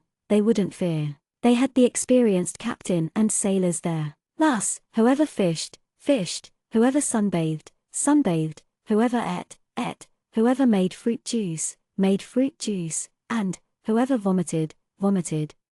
Chapter 95. But today, an urgent alarm bell ended the boat's tranquility. It wasn't a storm coming, but pirates. Enemy attack. Prepare. Stand guard. The alarm bell sounded urgently, and there were a string of loud footsteps on deck. Nevertheless, they were orderly. These experienced sailors weren't just seamen, but soldiers of the Empire. Before Claire and the rest did anything, there were already orderly rows of armed people on deck. Claire stood up and walked to the edge of the ship next to the captain and asked the captain solemnly, "Captain, how is the situation?" The captain set down the binoculars he was holding, saying seriously, "Commander White, it might be a little troublesome this time. It's the Red Skull pirates." "Oh?" Claire looked up and concentrated, seeing a few large ships currently approaching rapidly from afar. Each ship's mast had a black insignia, a sinister red skull embroidered within the insignia. Red Skull pirates appear and disappear unpredictably. Whenever they chance upon a caravan, they will definitely steal everything. All men are killed and all the women are sold as slaves. The Empire has sent out many military campaigns, but they have all failed, because the pirates are the best at reading the weather at sea and hiding. Camille also appeared, gracefully brushing his bangs, showing off how smart he was. Last year, the Empire sent 20 warships, but 8 of them were sunk, 7 were inflicted with heavy losses, while only 1 of the Red Skull ships were lightly hit. The captain's expression was becoming unsightly. The golden-haired blue-eyed man's tone was gentle, but the words he said were menacing and to the point. The Empire was truly unable to handle the pirates because their captain was an exceptionally powerful Magikian. Every time they fought, the Empire lost. "Oh," Claire seemed to be thinking as she saw that the people ahead were truly unordinary. Then, should they make their move earlier? "Duck and cover, prepare to shoot," the captain ordered. All the sailors found a place for cover and aimed their bow and arrow ahead. "Commander White, please find a place for cover too. They are also formidable archers," the captain explained seriously. Claire nodded and indicated for everyone to hide. She wanted to see how capable they were fighting against the Empire's soldiers. Whoosh, a long, drawn-out sound flew through the sky, a sharp arrow piercing the deck. They had already started attacking. Claire was close behind the staircase as she slowly retrieved her bow, also shooting. The magic flame arrow Claire shot instantly exploded on the other boat. They lost their composure for a moment but then calmed down. because they were completely unimpressed by Claire's accuracy. The flame arrow's eruption barely had an effect, weak in power, and they had Magikians defending, so it was not a threat at all. Commander, you're not skilled enough as an archer. Camille was standing beside Claire, holding a teapot. He elegantly poured the tea until the teacup was full and handed it to Claire. Here, Commander, taste the rugosa rose tea that I made specially for you. Claire's mouth twitched. Indeed, her accuracy was depression. Even shooting a couple of arrows didn't seem to cause any harm to them at all. Claire took the cup from Camille gloomily, finishing it in one gulp. Just when she turned to return the cup to Camille, she saw Chao Chukin coldly drawing the bow. Currently, there was no warmth in her eyes as she took aim and released the arrow. Following the path of the arrow, Claire saw a person's head struck by Chao Chukin's arrow. The blood splattered everywhere, causing a commotion. Standing beside Chao Chukin, Summer gulped. Was this the shy and gentle girl she knew? Why did she seem like a homicidal murderer? And she killed them in such a terrifying manner, making their head explode. Did she not feel she was scary? What kind of a freak did Claire recruit? Chukin, Summer called out weakly. Ah? Chao Chukin came back to her senses, looking at Summer vacantly. Now she was the gentle and bashful girl again. You killed someone. And, Summer wasn't able to finish saying, and you hit them straight in the head. When I shoot, I only focus on the target. I don't differentiate between humans or beasts, Chao Chukin said profoundly. Her expression was cold, her eyes clear. Summer shuddered, unable to say a word. Very good, Chukin, continue. Claire's eyes became slits as she leaned leisurely, preparing to rest. Receiving praise, Chao Chukin turned and continued to shoot seriously. One arrow after another either landed heads or ran through people's chests. The people hidden behind the casks were even more miserable, their hearts penetrated by Chukin. Commander, you still haven't said how good my rugosa rose tea was yet. Although Camille's voice was gentle, his tone and gaze were a bit unpleasant. Oh, very good. Another cup please. Claire gave Camille a brilliant smile. Camille smiled slightly, lifting a teapot, just about to pour tea. But right at this moment, they heard a loud rumble, followed by the ship's hull shaking violently. A huge wave was created. Magic crystal cannon. Li Mingyu cried out in alarm, looking incredulously at a cylindrical object sticking out from the pirates' biggest ship. The pirates actually had such a thing. The other side is very wealthy. Li Yuan's bad joke wasn't laughed at by anybody. It seems that they were intimidated by Chao Chukin's magic arrows, miscalculating that there would actually be someone like that on board, so they decided to try to end it as fast as possible, using a magic crystal cannon to try and take down the huge, profitable-looking ship. Just at this moment, there was an untimely sound of vomiting. Everybody looked over at the same time and saw Ben struggling as he crawled out of his hidden-away corner. Oh, Ben, did you finish vomiting everything you ate from yesterday? Claire said casually, brow raised. What's going on? Blargsh, why is the boat rocking more violently? Ben thumped his chest, trying his best to suppress the sourness of his stomach. We bumped into pirates and then they used a magic crystal cannon at us, so the rocking became more intense, so you vomited more. Summer said, taking joy in Ben's unfortunate situation. She had wanted to ridicule the uneducated black dragon for a while now. He had been vomiting the whole day, but Summer hadn't dared. Now she finally had the chance to say a few sour words. Of course she wouldn't let the chance go. The captain looked over, deeply worried. The situation was clearly already very dire, but those people actually were still playing around. It was a magic crystal cannon after all. The pirates actually had a magic crystal cannon, such a powerful, killing weapon. At first, he had hoped that the people who had been able to drive away the sea beasts could fight against the pirates, but he never expected them to have a magic crystal cannon. The captain looked at the blue seawater, starting to feel waves of despair. Was he going to die here today? Commander. Blargsh, Ben struggled to stand up straight, staring at Claire, his eyes full of expectation. Claire blinked. She looked towards the nearby Camille and said emotionlessly, then, Venerable Secondary Commander, are all the Red Skull pirates heinous criminals? Of course, Venerable Commander. Each and every one of those pirates' heads are valued, all on wanted lists. Camille said firmly. All right, Ben, I allow you to dispose of them for the good of the Empire. However, before Claire finished speaking, Ben roared at the sky, breaking of Claire's words. The resounding roar brimming with power went directly towards the skies, making one's heart tremble. Roar. Go die. Ben flew straight up. With a wave of his hands, a giant, matchless flame ball rapidly attacked towards the pirates' ships. The fireball filled with power and heat struck the pirates' ships loudly, the earth-shattering explosion deafening. In the blink of an eye, almost half of the giant pirate ships were gone.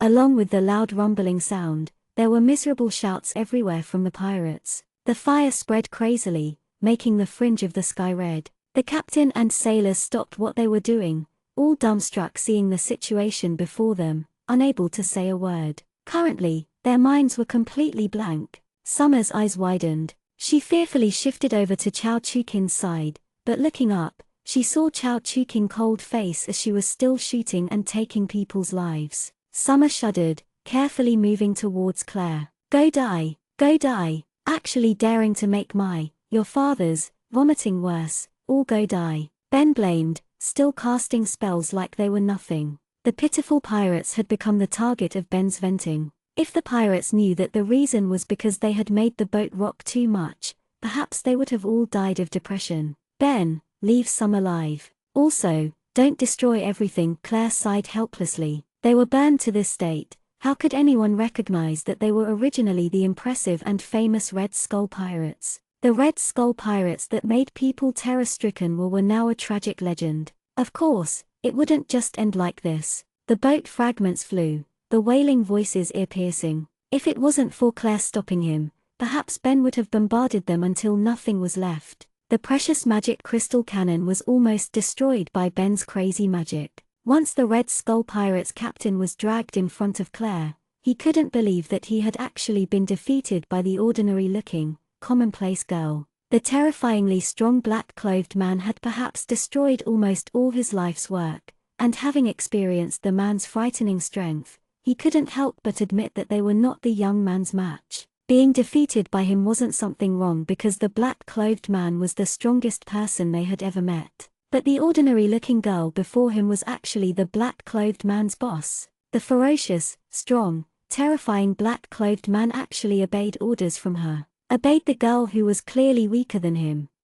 Chapter 96. The girl before him looked so ordinary that you wouldn't be able to find her within a crowd and had faint, small freckles. She reclined on a rocking chair, a beautiful golden-haired man currently smiling and carefully pouring tea for her. And one of the nightmares of the Red Skull Pirates, the black-clothed man, was currently crouching behind the young girl and vomiting. It seems the terrifying man was seasick. And their other nightmare, the magic archer, was currently satisfied and happily sitting next to the ordinary girl, counting the golden coins that the girl had just given her. The Red Skull captain's hand trembled slightly. Don't tell him. The terrifying girl who had killed so many of their people had only received these few golden coins as a reward. Did she know that any one of the pirates that she had massacred was worth far more than the golden coins in her hand? Who exactly was the ordinary-looking girl? Claire sipped tea quietly, seeing the tightly tied and also confined in a magic ring pitiful-looking young man.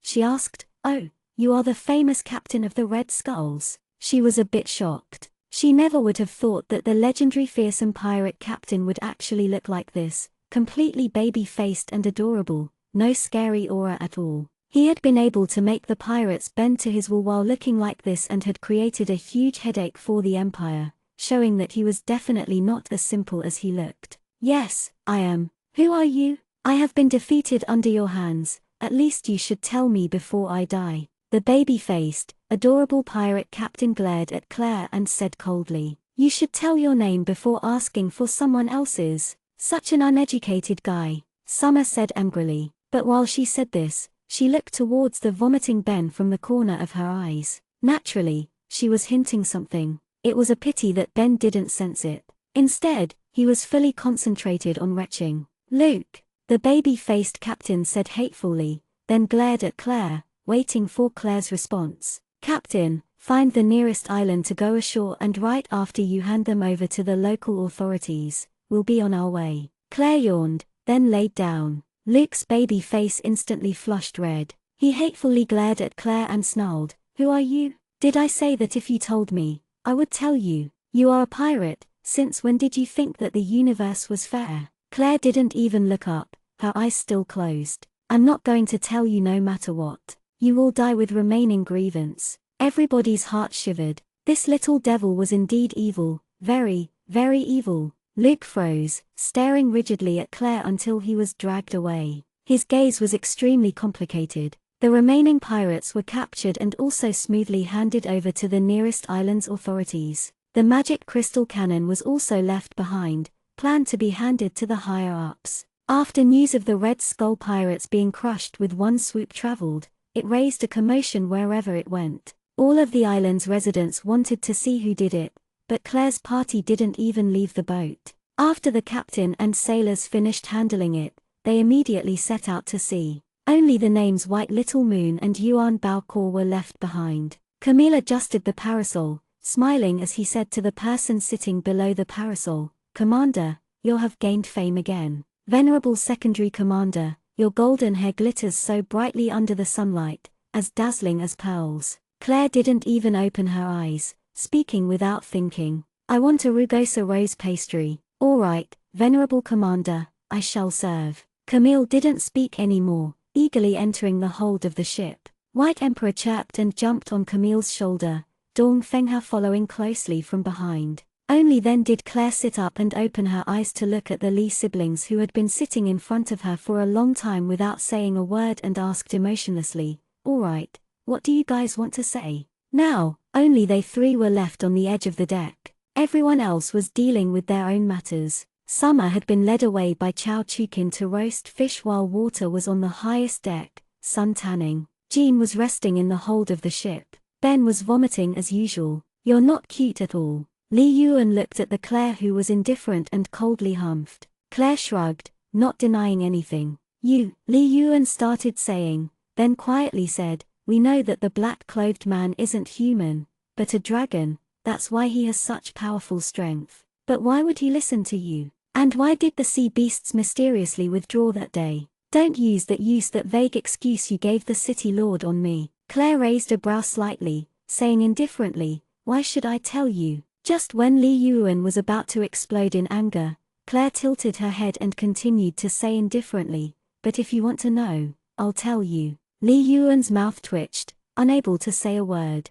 A hint of a smile flashed in Li Mingyu's eyes. How could he not understand that Claire was purposely teasing this hot-tempered little sister of his? Black Dragon Ben was saved by my master unintentionally. He was trapped by a fellow dragon. In other words, he was too stupid. That's why he decided to accompany me and learn to be a little smarter. Listening to me is normal. It's even simpler about the matter of the sea beasts that day. Claire sipped some scented tea, internally praising Camille's exceptional craftsmanship, and then continued, "Because those sea beasts were summoned by a subordinate, and then just told the sea beasts to withdraw at the right now." Li Mingyu and Li Yuan glanced at each other in dismay, instantly not knowing what to say. "Summoner? You have a summoner?" Li Yuan exclaimed incredulously. Summoner, a mysterious and rare class, wasn't something anybody could be. They needed to be able to communicate with nature, listen to living beings' thoughts, and influence them. You would need strong spiritual and communication power.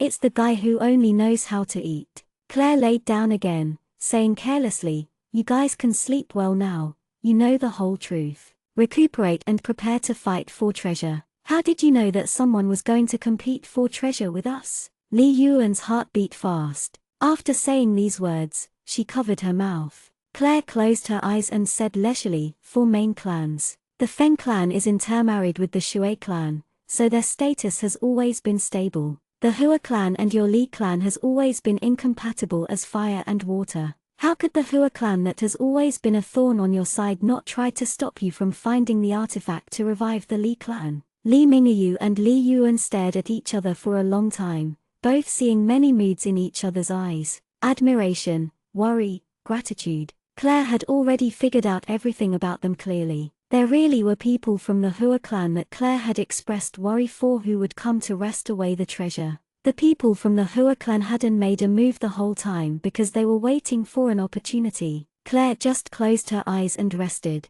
Camille was basically a walking encyclopedia. If she wanted any information, she could find it with some flattery and immediately find every information she wanted. 3 days later, the boat stopped at an unknown, small island. Will this place that doesn't even have birds really have treasure? On land, Ben revived immediately. He ran around excitedly. Finally, he wasn't going to vomit anymore. But Claire knew very clearly, if the azure ripple didn't direct them, there was no way to find this island. This island didn't exist on maps. Since the Lee clan ancestors stored the treasure here, there was definitely something unordinary about the place. The captain and sailors stayed on the boat while Claire and her group went ashore after they finished packing their supplies. The moment they went ashore, Claire saw rows of palm trees with coconuts with strange multicolored tortoises suntanning on them. Once they got close, the multicolored tortoises plopped into the sea one by one. The island was verdant, the plants and trees making one feel relaxed, carefree.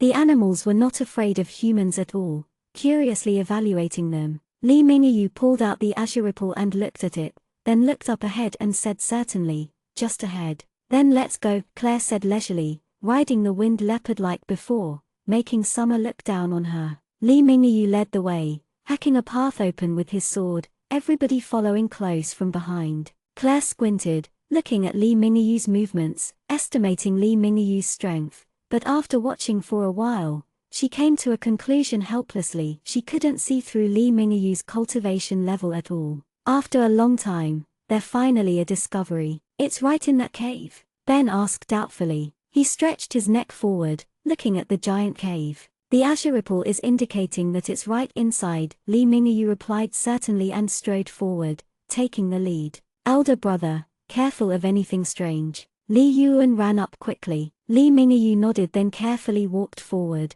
A faint magic undulation suddenly appeared at the entrance of the cave. Barrier? Lee Mingyu immediately stopped, then extended his hand, about to read the barrier's undulations. But right at this moment, something strange happened. Before everybody's amazed gazes, Lee Mingyu's hand passed through the barrier and then his entire body disappeared. It was like a strong power had pulled him in. Elder brother, Li Yuan cried out in alarm, reaching forward without any hesitation. The next moment, Li Yuan also disappeared. Claire. Summer looked towards Claire fearfully. The situation was too strange. You could clearly see past the clear barrier and see oblong rocks, but the two disappeared. They were pulled in by something. Claire frowned slightly. She felt a strange magic undulation from the barrier. Claire slowly extended her hand, reaching towards the barrier. From behind, Summer cried out in alarm, about to grab Claire.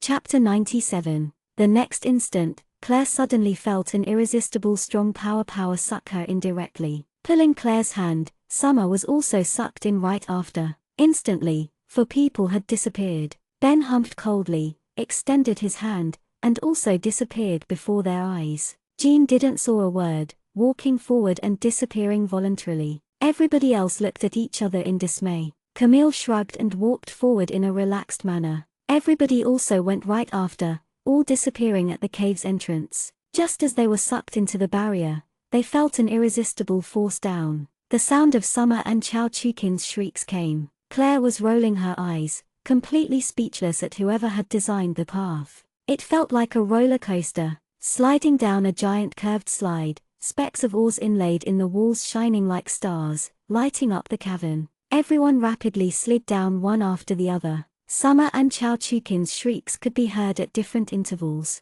The feeling of weightlessness was very uncomfortable. Finally, everybody slid down in a disoriented manner. After standing steadily with difficulty, they started to size up the surroundings. Claire rubbed her sore bottom ungracefully, cursing the person who had set up the barrier. "That's the treasure," Summer exclaimed in surprise. Everybody looked the direction Summer was looking and saw a tall platform made of white marble, stairs made out of a few layers of the same white marble leading upwards. A sword was sticking out of the white marble platform, an extraordinarily ordinary sword, a complete mismatch with the sparkly, beautiful white jade platform. How ordinary. "I thought it would be a precious sword completely embedded with gems," Summer said a little disappointedly. "That would just be flashy and useless," Li Yuan said icily. Obviously, Summer's attitude made her a little angry. Didn't we find the treasure too easily? Walter peered at the surroundings skeptically. It doesn't matter if you find it or not because the artifact chooses his owner. Even if someone finds it,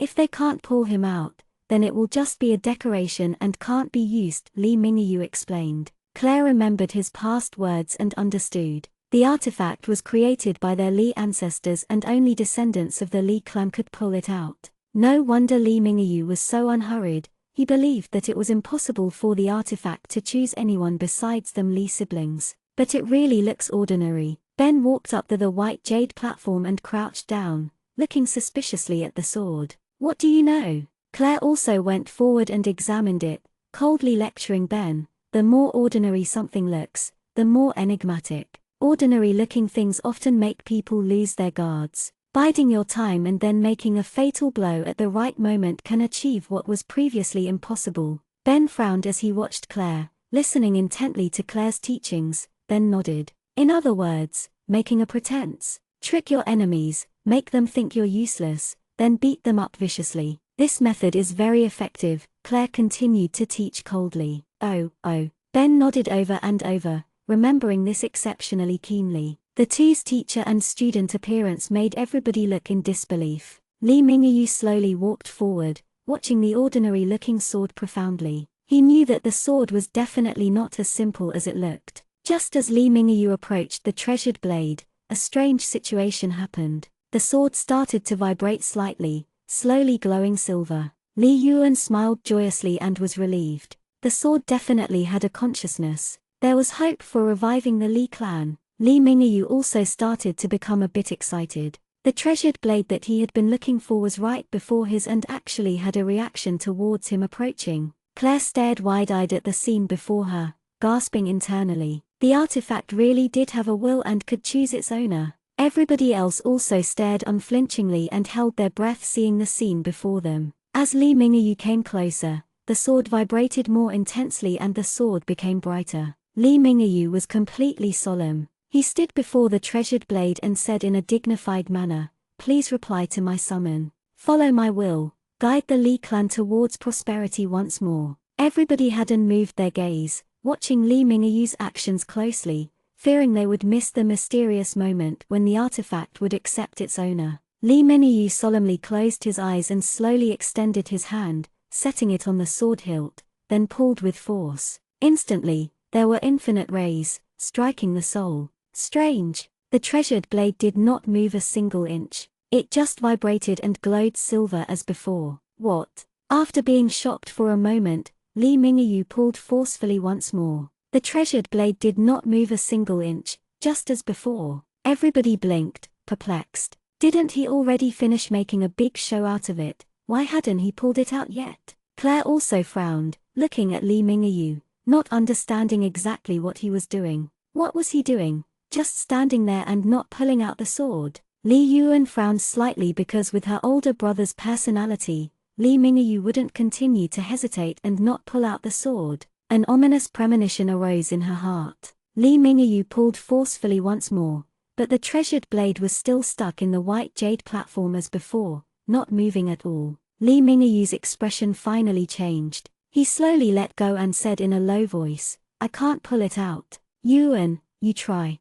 Everybody gasped in surprise. Li Mingyu actually couldn't pull the sword out. The treasured blade actually did not accept Li Mingyu as its owner. But wasn't the blade continuously vibrating and lighting up when Li Mingyu was going up? Was it playing around? Me? Li Yuan pointed at her nose and asked doubtfully. "Yes. In the Li clan, besides me, you also have the right." Li Mingyu's tone was a bit complex. The Li clan had already fallen to such an extent and only they two siblings were persisting to support it. Seeing the situation before them, Claire and everyone else weren't able to say a word. They just quietly waited. Li Yuan's expression became conflicted as she slowly walked up to the white jade platform. She slowly extended her hand out, her hand shaking slightly. She hoped she could pull it out, but at the same time, hoped she couldn't. What did being able to pull it out mean? Did it mean that elder brother wasn't as good as her? If she couldn't pull it out, then how would the Li clan revive? Li Yuan felt completely conflicted, but in the end, still set her hand on the sword hilt. With rapt attention, she pulled, The blade did not move an inch. Li Yuan let out a sigh of relief in her heart. The treasured blade's chosen owner wasn't her. Instantly, the cavern fell silent. Everybody glanced at each other, unable to say anything. What kind of situation was this? The treasured blade didn't choose any owner. Both of the Li siblings failed to become the treasured blade's owner. It was deathly silent. There was only the sound of the treasured sword still vibrating. Li Mingyu and Li Yuan just stared blankly at the treasured blade at a loss. They had done everything they could and finally found the treasured sword, but now they could only look at it. Nobody else dared to say anything. Seeing the two's expressions, they all were silent. It seemed unsuitable to console them at this moment. After a long time, Claire felt that her foot had even started going to sleep. Then Claire said weakly, "Then, is there a way to dig out the white jade platform and then bring back both the white jade platform and treasured sword back? Perhaps there's someone else in the Li clan the treasured sword will accept as its owner." Li Mingyu shook his head slowly, his eyes calm. If this was possible, someone would have done that long ago. It can only be said that we siblings don't have enough strength and the treasured sword won't accept us. Li Yuan was also listless. Instantly, an indescribably dismal mood descended. Nobody knew what to say. Seeing Li Yuan's listless expression, Claire also started to feel uncomfortable. Although this woman was usually very fierce, there was no way for Claire to dislike her. She wanted to say something to console her, but she didn't know what to say. Claire shifted around, her foot had started to fall asleep. Claire extended her hand unconsciously, just wanting to rest on the sword for a moment. An abnormal bang sounded, suddenly breaking the silence in the cavern. Everybody's mouths were wide open seeing the scene before them, dumbstruck. Claire had fallen on the white jade platform and the ordinary-looking treasured sword also fallen next to her too. Claire hurriedly got up. Seeing the sword next to her, she hastily picked it up and said frantically, "I only wanted to lean on it for a moment, I didn't mean to. I'll immediately stick it back. I only wanted to lean on it for a moment, I didn't mean to. I'll immediately stick it back." Echo, echo. It continued to echo endlessly. Holding the treasured sword, Claire's first reaction was to immediately stick it back. Suddenly, Claire froze. Cold wind blew past behind her. Claire slowly looked down, stupefied seeing the treasured blade in her hand. Wasn't it that only Li clan descendants could pull it out? Was it that you needed that? What was it? Resolute will and powerful strength to pull it out? Why was it that it fell over after she just pushed it lightly? Claire stood there stiffly, looked back robotically, and saw everybody's exceptional expressions, especially Li Yuan's, her wide eyes staring straight at the treasured blade in Claire's grip. But wasn't it that only people from the Li clan could pull it out? The sword has made a mistake. Shouldn't I stick it back? Claire asked meekly, seeing Li Yuan's oppressive gaze. The treasured sword actually recognized you as its owner. Summer stuttered, pointing at the sword. Her eyes were full of disbelief and amazement. Everybody else's minds were blank. They just stared vacantly at Claire. I'll put it back right now, Claire said weakly, looking extremely not at fault. You stinking brat. Li Yuan abruptly grabbed Claire's collar, forcefully shaking her. What do you think my Li clan's treasured sword is? You want to stick it back? It actually chose you as its owner. Is there some kind of mistake? What kind of destiny is this?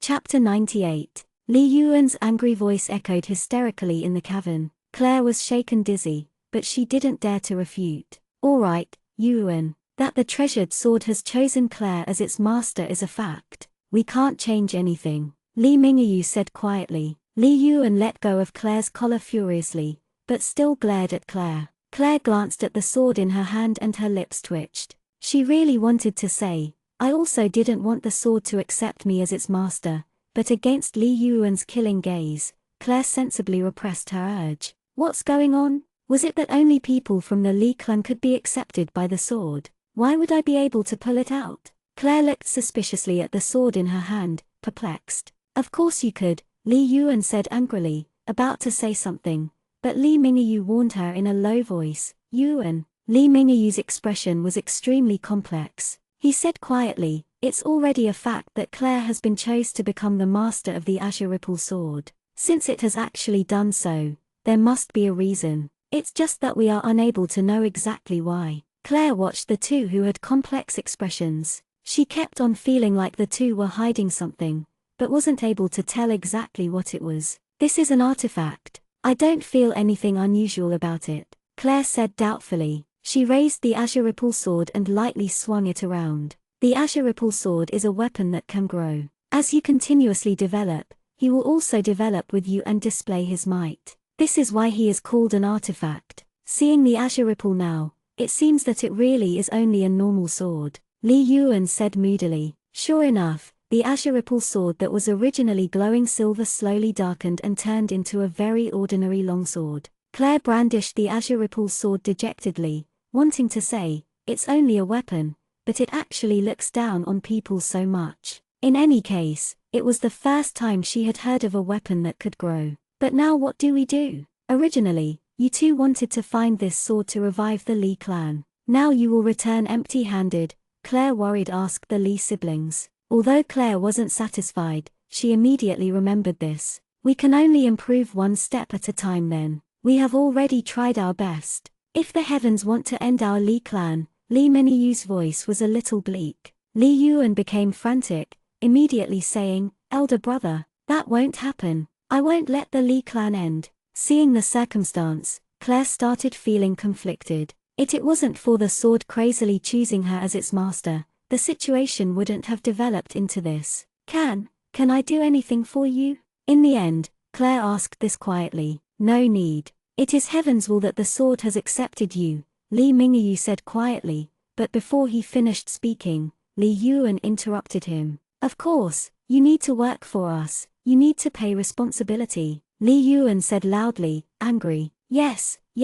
my responsibility, my wrongdoing," Claire nodded over and over. "Then what can I do for you?" 3 months later, at the 4 major clans competition, you need to battle on behalf of the Li clan. Using the azure ripple sword, Li Yuan said righteously and forcefully. "Ah?" Claire's mouth opened wide. She stared at Li Yuan. "Outsiders can represent the Li clan in fights. Who said you were an outsider?" As she spoke faster and faster, Li Yuan almost said something, but meeting Li Mingyu's meaningful gaze, she immediately changed it and said angrily, "Our Li clan's azure ripple sword has already accepted you as its master. You can be considered half a member of the Li clan. What's wrong with representing us?" "So that's it?" Claire blinked, staring at the ordinary-looking azure ripple sword, even feeling a little innocent and wronged. "How could it not? You stinking brat, acting like you're innocent even though you benefited. Now the artifact has even acknowledged you as its owner,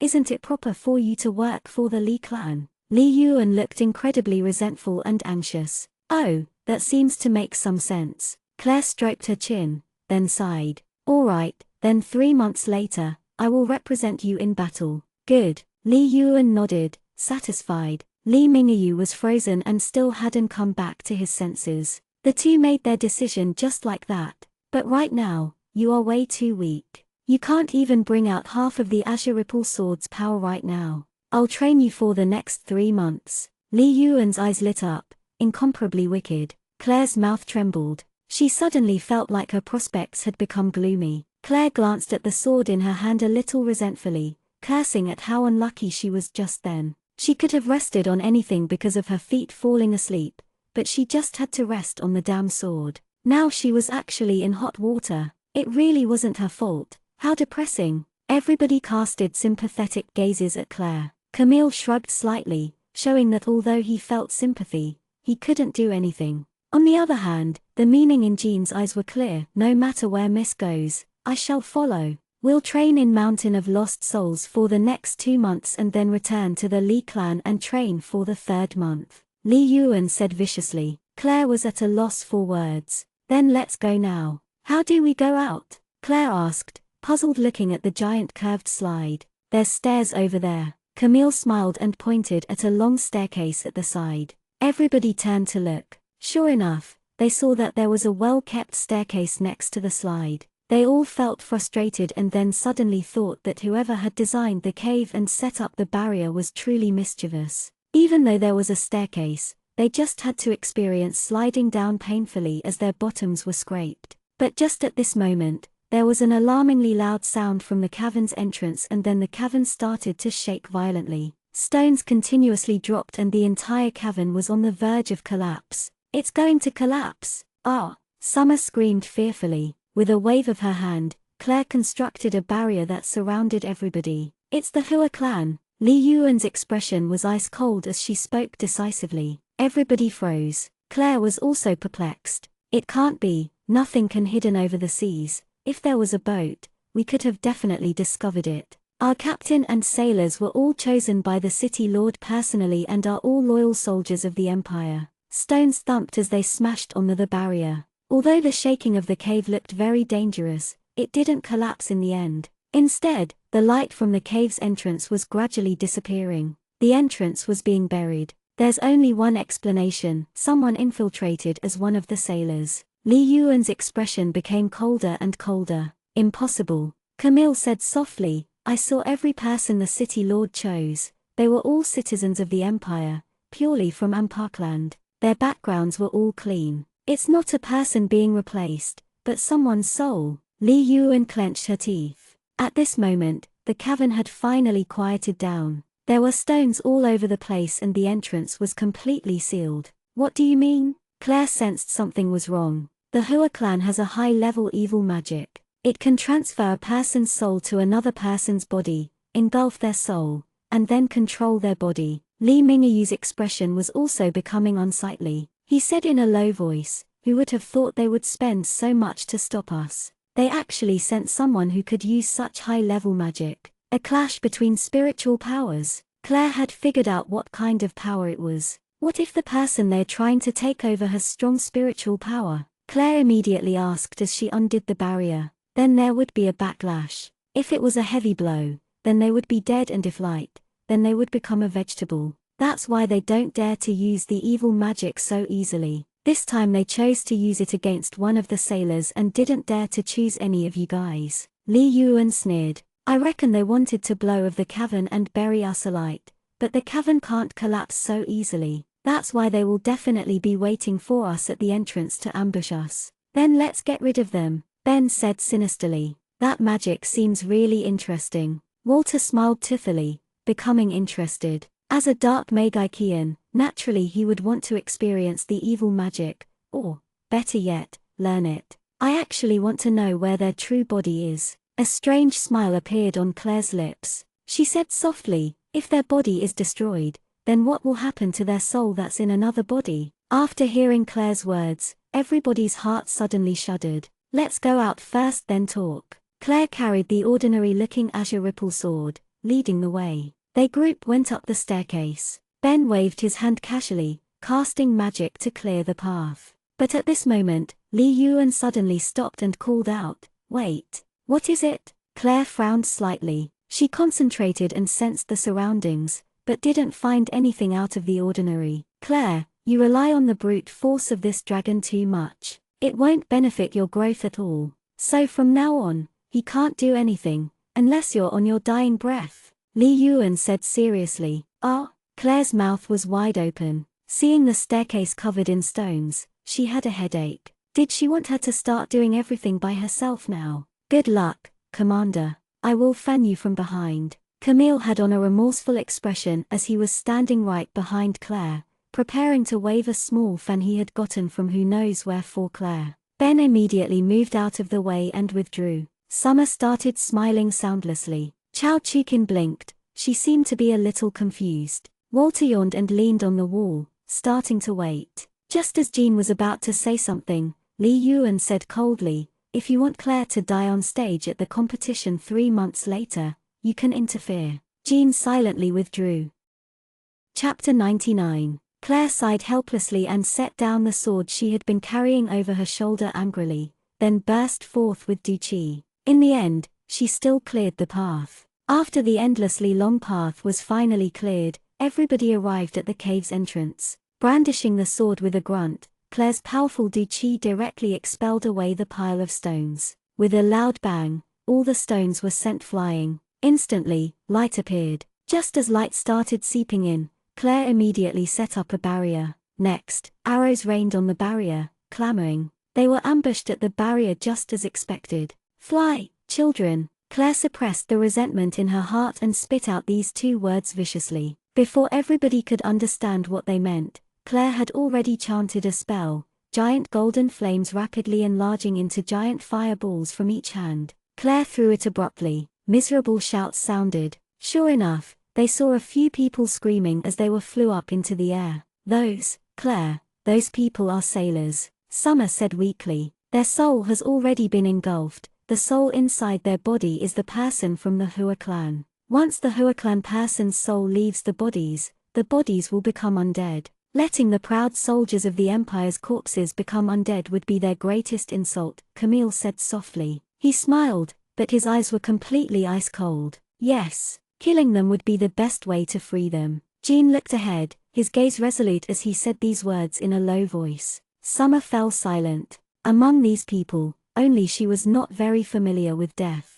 Claire didn't waste any breath as she brandished the azure ripple sword and rushed forward. She used her spiritual power to fiercely attack the soul hidden in the sailors' bodies. Li Yuan sat down leisurely, watching Claire's performance. The sailors' bodies were too weak after all. Even if someone took over their body, the strength level would still be the same. Claire could easily finish them off by herself. Soon, Claire finished. She carried the azure ripple sword, her face dark as she walked back. Only then did the people resting stand up. The souls of those people are now gone, Claire said faintly. Shouldn't the person using the magic be close because they're controlling bodies? Yes. Quick, to the boat. Li Yuan realized, leading them as she ran ahead. The person can't control too many sailors. They must have controlled some while subduing the others, and they wouldn't have killed everybody because they needs to sail back. Li Mingyu frowned as he explained, following Li Yuan closely from behind.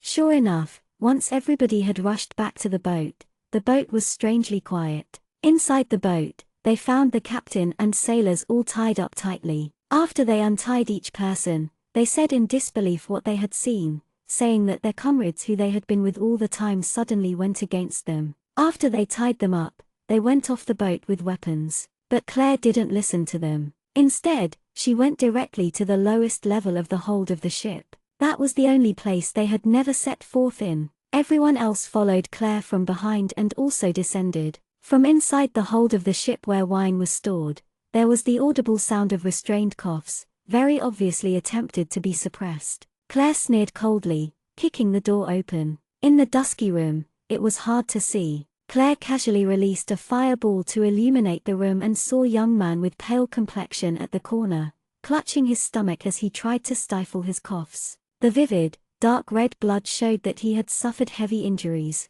Hua Nanshan, Li Yuan called out in surprise. Evidently, she knew their name. You actually came here to kill us alone. Li Mingyu's eyes flashed coldly as he said this in a low voice. I alone am enough, the young man named Hua Nanshan said coldly, sneering. But just as he finished speaking, his face was hit forcefully without any warning, directly knocking him down, making him incapable of getting up. Everybody's mouths were wide open as they froze, seeing this scene. Claire had kicked Hua Nanshan in the face and was now stepping firmly on his head. You alone are enough. Then what are you doing right now? Right now you are being stepping on by me, spitting blood, being trampled on uselessly. Claire's gaze was as cold as a millennia of glaciers, her voice even more unfeeling and terrifying. Everybody was frozen, shocked. They had never seen Claire this way before. If you don't have the strength, then don't spew bullshit. Strength is what defines the right to speak. Claire's cold voice echoed in the room.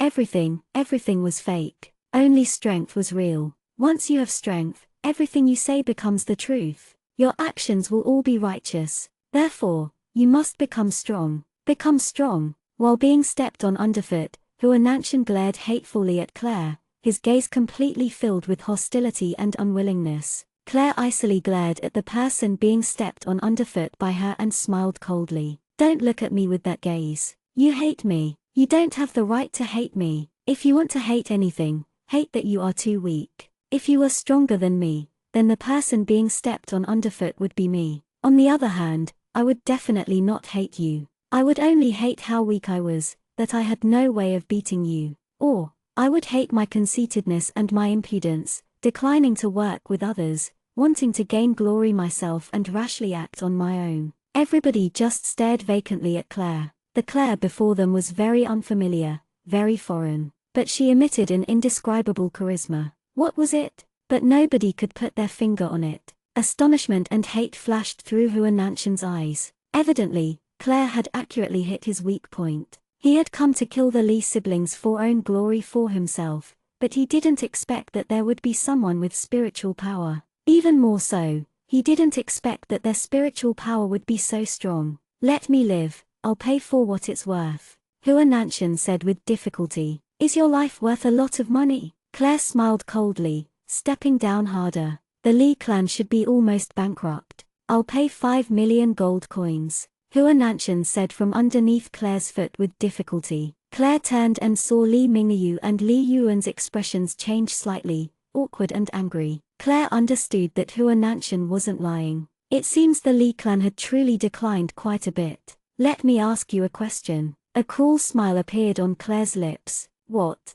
Huananshan could only feel that the foot over his head was feeling more and more heavy. When you kill people and they beg for their life or suggest that they can pay for how much their life is worth, what do you do? Claire said gently and softly. If you lie, your death will come quicker. Don't forget, my spiritual power surpasses yours by far. I can feel every spiritual wave of yours. I can even feel the faintest trace. Claire's unfeeling voice made one's heart shudder. Huananshan gulped, then said with difficulty, I would still kill them. That's just how it is. An ice-cold smile appeared on Claire's face. She slowly raised the azure-ripple sword, slowly and gently piercing Huananshan's chest, smiling enchantingly, her movements graceful. It was imprinted deeply into the hearts of everybody present. Huananshan's pupils enlarged greatly, his bulging eyes bloodshot and disbelieving. The average-looking girl before him was actually so composed when taking people's lives, so graceful. You can't do it yourself.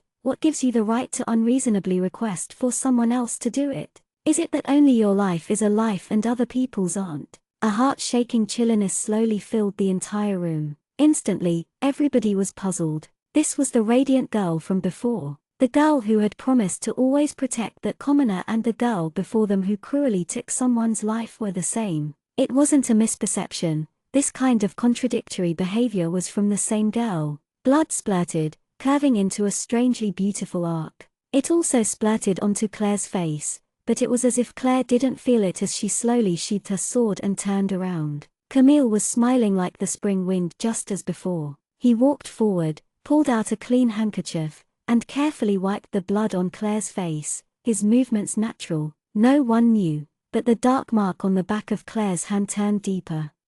Chapter 100. Early autumn approached, casting a faint golden hue on the world. Leaves danced in the breeze. It was a peaceful remote town close to the Mountain of Lost Souls. Although it was far away, it was very prosperous, because the Mountain of Lost Souls was also called Death Mountain. There were numerous magic beasts and also plenty of precious ores, but wanting to enter to get some easy money was life-threatening and extremely dangerous, so many people would make preparations in this small town before entering. Some people would use up almost all their money here because no one could know if they could ever come out again, ever have the chance to enjoy life again. That's why although it was a small town, it had everything you could think of: bars, inns, all kinds of stores. You could buy ore, magic cores, magic beast furs and bodies. It was a very chaotic place. I told you to lick it till it's clean, do you understand? A vulgar voice sounded from within the bar. It was followed by a peal of coarse laughter. The bar was filled and had no empty seats. Sitting in the middle next to a table was a scar-faced man pointing at his thigh, bellowing at a waitress who was about to start crying. The scar-faced man's thigh was soaked with wine all the way to the groin area. The waitress was on the verge of crying. She knew that she had run into trouble now. It was the scary-looking man who had purposely knocked into her in the first place so that his pants had been soaked, and now he was saying such filthy words. Lick where? You slut! You can't understand me. You make my pants wet. Now I'm all sticky with wine. How annoying. Start licking now. The scar-faced man started hollering again. He even reached out and pulled the waitress's hand. Vulgar laughter chorused throughout the whole bar, but no one helped. Instead, they were all waiting to see a good show. The owner of the bar shop clenched his teeth, wanting to stand up for the waitress and protect her, but seeing the scar-faced person's warning expression, he started to hesitate. The people there were all unordinary, not someone he, such an insignificant person, could resist against. The other server, a man, wasn't there. If he was there, then the situation wouldn't have been so out of hand. I didn't mean it, customer, the waitress sobbed feebly, looking pleadingly at her boss, the owner. F***ck, you slut. But then, when he hadn't finished speaking, a cold light flashed past, followed by a streak of blood in mid-air. Ah! The waitress's shriek nearly blew off the rooftop, because currently, the hand that was holding onto her had already left its owner. The hand just held onto her palm limply. The scar-faced man was staring vacantly at the splash of fresh blood in the air, when suddenly, a flash of pain brought him back to his senses. His hand had been cut off. A howl immediately covered up the waitress's shriek. The man stared with bulging eyes at a young man who walked coldly past him. The young man strode indifferently to the bar's counter and sat down quietly. "Owner, get me some sweet wine." The owner was afraid to even breathe out loud and immediately went to pour the sweet wine. He had seen everything that had just happened very clearly. It was this young man who had cut off the scar-faced man's hand with one slash of his sword. The bar went deathly silent. Everybody froze at the same time. They all stared, dumbstruck, at the young man who had suddenly appeared. "You bastard! You actually dare to chop off my hand? I'll kill you." The scar-faced man's hysterical howl sounded once more in the room, bringing everybody who had been staring blankly back to their senses. The young man sitting at the counter didn't turn around, didn't even blink. Instead, he sat there emotionlessly and gracefully sipped the sweet wine that the owner had brought. The scar-faced man stood up abruptly, about to dash over to the young man sitting at the counter, but just as he took a few steps forward, a dagger flew, accurately stabbing his foot, sticking him in place. Everybody's ears were pierced, the mournful cry truly painfully loud. "What a pity, my dagger has been tainted." At this moment, the bar's door was pushed open once more, a golden-haired, blue-eyed beautiful woman appearing before everybody's eyes, looking regretful. Everybody turned around to look at the door. Under the harsh light, they could only see that a few people were standing at the doorway. After they could see clearly, they all gulped.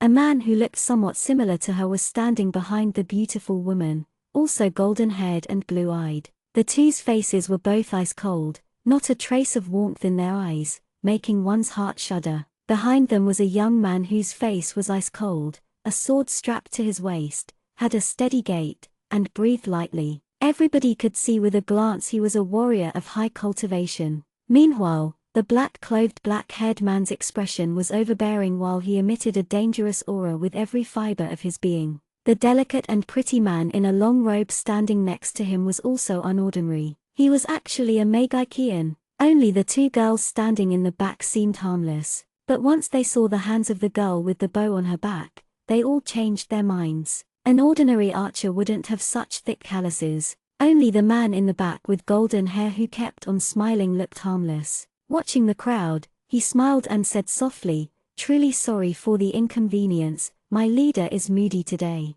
After the gentle golden-haired man apologized, he strode in swiftly and stopped next to the person whose foot had been stabbed in place. He bent down slightly and pulled out the dagger, and then, without warning, gently sliced the neck of the howling scar-faced man. Smiling, he wiped the dagger with a napkin from a nearby table, and then elegantly handed the dagger to the golden-haired woman behind him. The scar-faced man twitched as he fell over, blood spraying on the ground into a strange, sinister design. An alarming chill instantly filled the entire bar. The gentle and elegant man was actually such a terrifying and dangerous person. Instantly, the atmosphere was so terrifying, everybody in the bar was in cold sweat. Everybody got up one by one quietly, about to escape the place that was so constraining. Their minds were about to collapse. Just as some people left their seats, the gentle golden-haired man turned and smiled brightly. "Everybody, don't forget to pay money." Some were unable to bear this kind of pressure,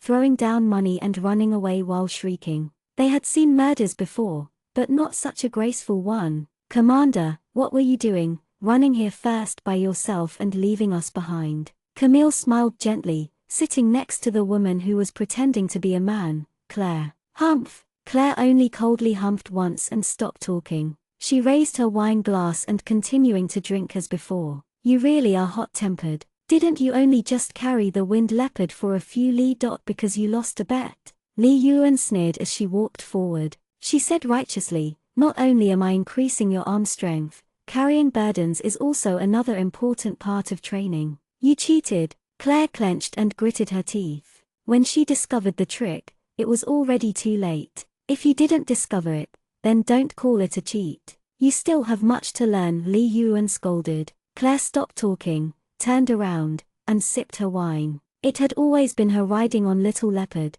but today, their positions had changed. Thank you for saving me, a soft and gentle voice said from in between the two. Claire turned around, and saw the pale-faced waitress who was struggling to smile. When Claire turned around once more, she saw that the dead man's severed hand was still holding onto the girl's palm. No wonder her expression was so unsightly. Get it off of her, Claire ordered Jean, who was right behind her, emotionlessly. Jean obeyed. He stepped forward, grabbed the dead man's hand, then pulled it off. Thank you very much, the waitress thanked them hurriedly. You don't have to thank us, it was nothing. Claire indifferently waved for the waitress to leave, then looked at the owner and said, Owner, do you have any rugosa rose tea? Truly sorry, customer. We only have wine and water here. The owner replied shakily. He had just seen the young man's terrifying way of doing things and his companion's gruesome actions, so he spoke more cautiously than usual. Commander, such a small place can't have any flowers. Camille softly sighed. Everybody behind Camille rolled their eyes. It was all because of this guy that Claire had become so evil. Claire simply had to drink rugosa rose tea after venting out her anger, but after searching the entire town, they couldn't find any. I grow roses in my garden. If you don't mind, you can come to my house. I have stored some dried flowers too, the waitress said cautiously. Oh, is that so? Then let's go. Claire immediately stood up, about leave. Li Yuan rolled her eyes, wanting to scold her, but thinking of Claire's dark mood today, she let it go. Owner, my little brother will be back soon. Tell him I will first bring my saviors home. The waitress called to the bar owner. Okay. The owner hurriedly nodded his head, seeing off the scary group to the distance. The waitress took off her apron then led them out the door. This brat only knows how to live it up. Li Yuan followed behind, muttering all the while, unsatisfied. You have trained her harsh enough recently, let her take a break today. Li Mingyu said, feeling a slight headache. On their journey, Li Yuan's methods of training has reached a severe level. Claire had to be on guard even when sleeping, or else her throat would have been slit open. Li Yuan often planned surprise attacks at night to develop Claire's alertness. As a result, Claire fought with dark circles under her eyes and resisted her sleepiness as she was constantly awakened by Li Yuan's sneak attacks. Her alertness improved, but the dark circles under her eyes became more severe too. The young girl walked in front, but continuously looked back at the young man behind her. He had golden hair and lovely green eyes. Although his dark circles were a bit severe, they couldn't conceal his peerless aura. It was this young man who had just saved herself from the clutches of the evil person, otherwise, who knows how it would have ended. Her little brother was out too. If it wasn't for this young man, then the result would be unthinkable. The young girl's heart began to beat faster. Meanwhile, Claire was looking completely unhappy. The winged leopard followed them from behind at the very back. When it was carried by Claire, it had been terrified out of its wits. Now, it didn't even dare to get close to her. My family is only I and my little brother. Today, he went to the mountain of lost souls. That crazy little, he said that recently there's some kind of strange beast was about to come into being and that he wants to capture it and sell it for money. The girl started to talk to Claire. She didn't know what to say, so she only brought up the topic of her annoying little brother. Strange beast. Camille became interested. He asked, did your little brother say what kind of strange beast it was? He did, that lying brat. He said it was a deity beast, the girl replied helplessly, feeling a slight headache. How could a deity beast appear here? And how could he capture it? Deity beast. Li Yuan and Li Mingyu exchanged glances and both saw doubt within each other's eyes. In any case, my little brother brags about how he can use a little duchi. He always thinks he's some kind of expert. The girl said exasperatedly as she led everybody to the edge of the small town. There was a very small garden, ivy crawling on the wooden fence, the small table and a few chairs under the grape rack in the garden seeming exceptionally comfortable. "Benefactors, please sit down, I will go make tea." The girl seemed a little embarrassed. "Just sit outside, the rooms are very messy." Claire lightly nodded her head, and sat down immediately without careful manners. Walter sat down silently immediately after her, because he had noticed there weren't enough chairs. He didn't want to stand, so he sat down first. Camille was smiling as he followed the girl inside to make the rugosa rose tea.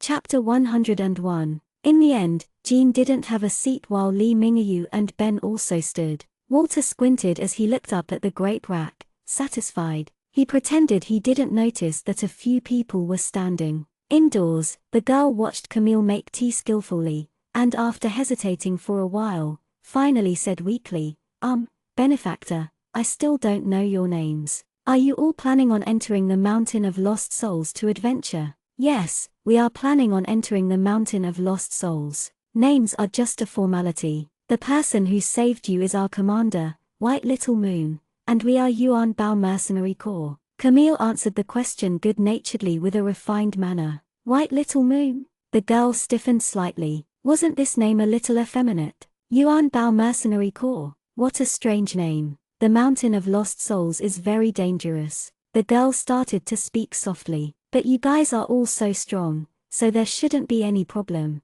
Camille finished making tea, then smiled as he said before leaving, "You must be hoping our commander doesn't have any problem." The girl's face instantly flushed red. She immediately covered her face, watching Camille from behind and rejoiced that he didn't see. "Commander, drink tea." Camille gracefully poured tea for Claire, then poured another cup for him. He didn't take care of anyone else. Walter angrily grabbed the teapot and drank right out of it, making Summer and Chao Chukin roll their eyes. Secondary commander's skills are unparalleled in the world. Claire sipped some rugosa rose tea and felt her whole being revive. Camille was smiling so widely his eyes had become lines. Everyone else suspected that if he had a tail, it would have already been wagging furiously. Walter set down the teapot, watching Claire coldly. He didn't understand why the little devil liked scented tea so much. Her favorite drink was scented tea. From his understanding, the little devil had such nasty character,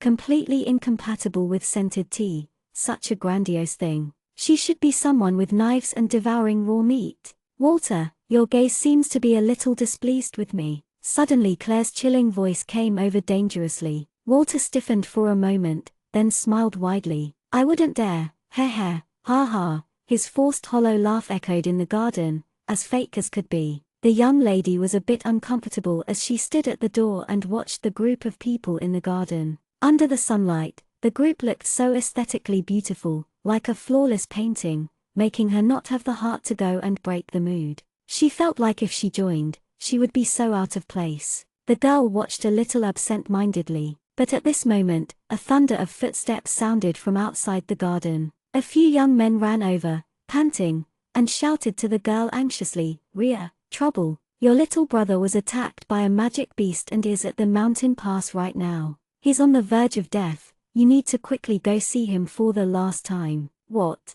Ria's complexion instantly paled. She looked at the few young men at the entrance of the garden in disbelief, her mind blank. What happened? He was completely fine this morning. The young men all knew Ria. They were all her little brother's good friends. "Don't talk anymore. You should take this time to leave. Even the doctor is powerless." The young men were completely anxious. Only then did Ria come back to her sense. She hurriedly departed, rushing out. She ran over quickly with the young men. After finishing the scented tea, Claire slowly stood up and said, "Go, let's go see." "Since when were you so kind-hearted?" Walter muttered, followed by a earth-shaking miserable cry. Casually, Claire had ruthlessly bonked the azure ripple sword on Walter's head, hitting him so hard a bump immediately formed on Walter's head. They followed the people ahead out the town, going directly to the Mountain of Lost Souls mountain pass. They saw from far away a group forming while the girl from before,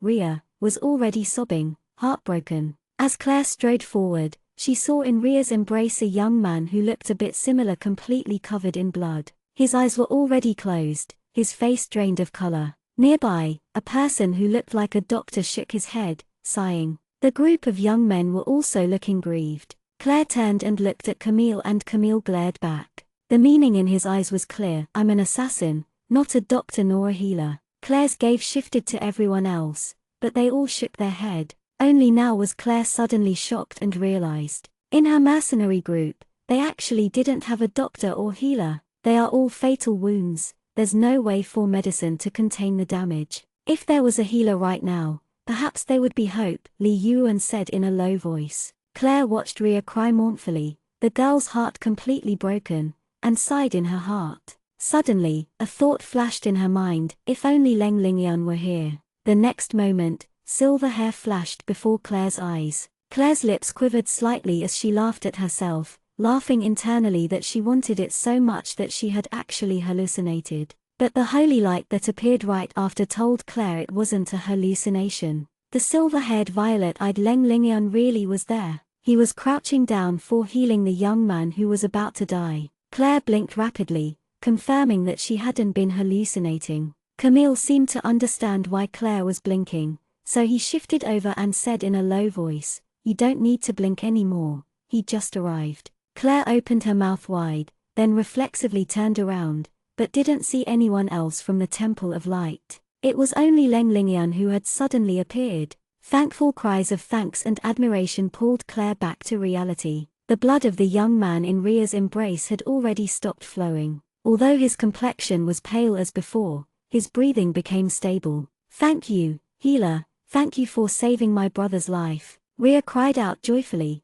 thanking him wholeheartedly. "No need to thank me, it was nothing." Everybody heard Leng Lingyan's cold voice. Claire stared at Leng Lingyan, who was in front of her with bulging eyes. She stared at him for a long time without saying anything. Her mind was full of questions. Why did Leng Lingyan suddenly appear here? Why was he alone? Was it to find her and take her back to support the Temple of Light? Walter's expression was extremely entertaining. His enemy was right in front of him, his enemy. Suddenly, Walter uttered a strange cry and rushed forward, then used all of his might to slap Leng Lingyan's face and brought him to the ground. He didn't wait for Leng Lingyan to come back to his senses and kicked his stomach, and then, with more power, stepped onto his enemy's back. "I'll crush you, I'll spit on you, pa." Walter hacked up a large glob of phlegm and spit it on Leng Lingyan's head. Then he started to kick and stomp crazily, and then he laughed heartily towards the sky, extremely proud. He finally stomped that damn pretty boy underfoot. "Die, you pretty boy. I want you to have a taste of death too." Ah ha ha, ha ha.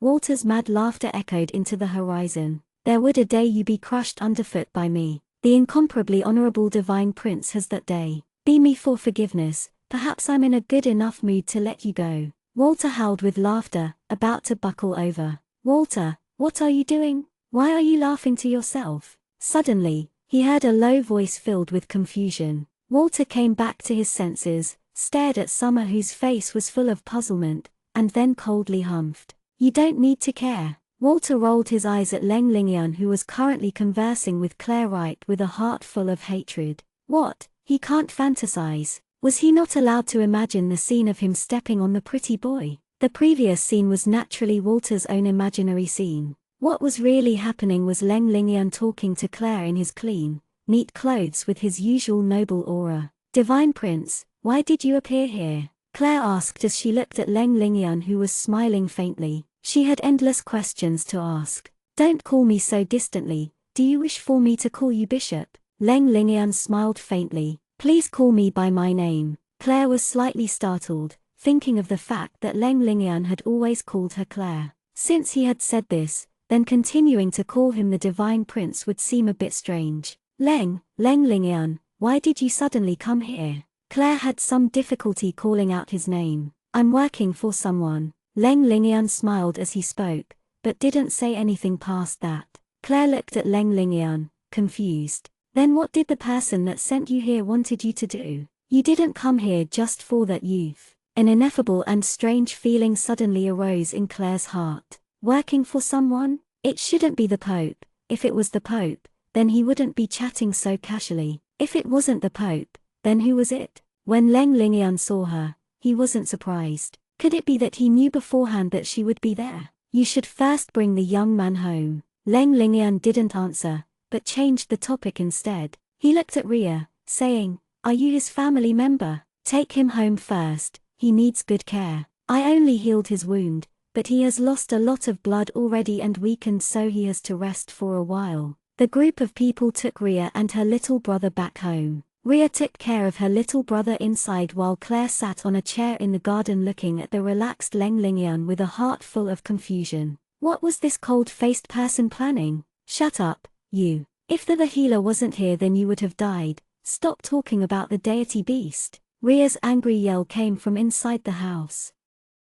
Chapter 102. Elder sister, it's true, there really is a deity beast about to be born, believe me. The magic beasts that are guarding there want to kill the newly born little deity beast. Quickly, or else it'll be too late. His weak voice was very, very low, but Claire could hear it completely clearly. Claire stood up and walked straight into the room. She saw the angry face of Ria, who was reprimanding the weak young man lying on the bed. The young man was still attempting to explain. Seeing Claire enter, Ria immediately curbed her anger, softly saying embarrassedly, "Benefactor, why did you enter? It's very messy here. Also, thank you for your friend saving my only little brother." Claire waved her hand, disregarding Ria's words. Instead, she looked at the young man on the bed. "You said there's a deity beast about to be born." The young man fell silent seeing Claire. Seeing this, Ria became anxious. She started to angrily rebuke the young man. "Our benefactor is asking you a question.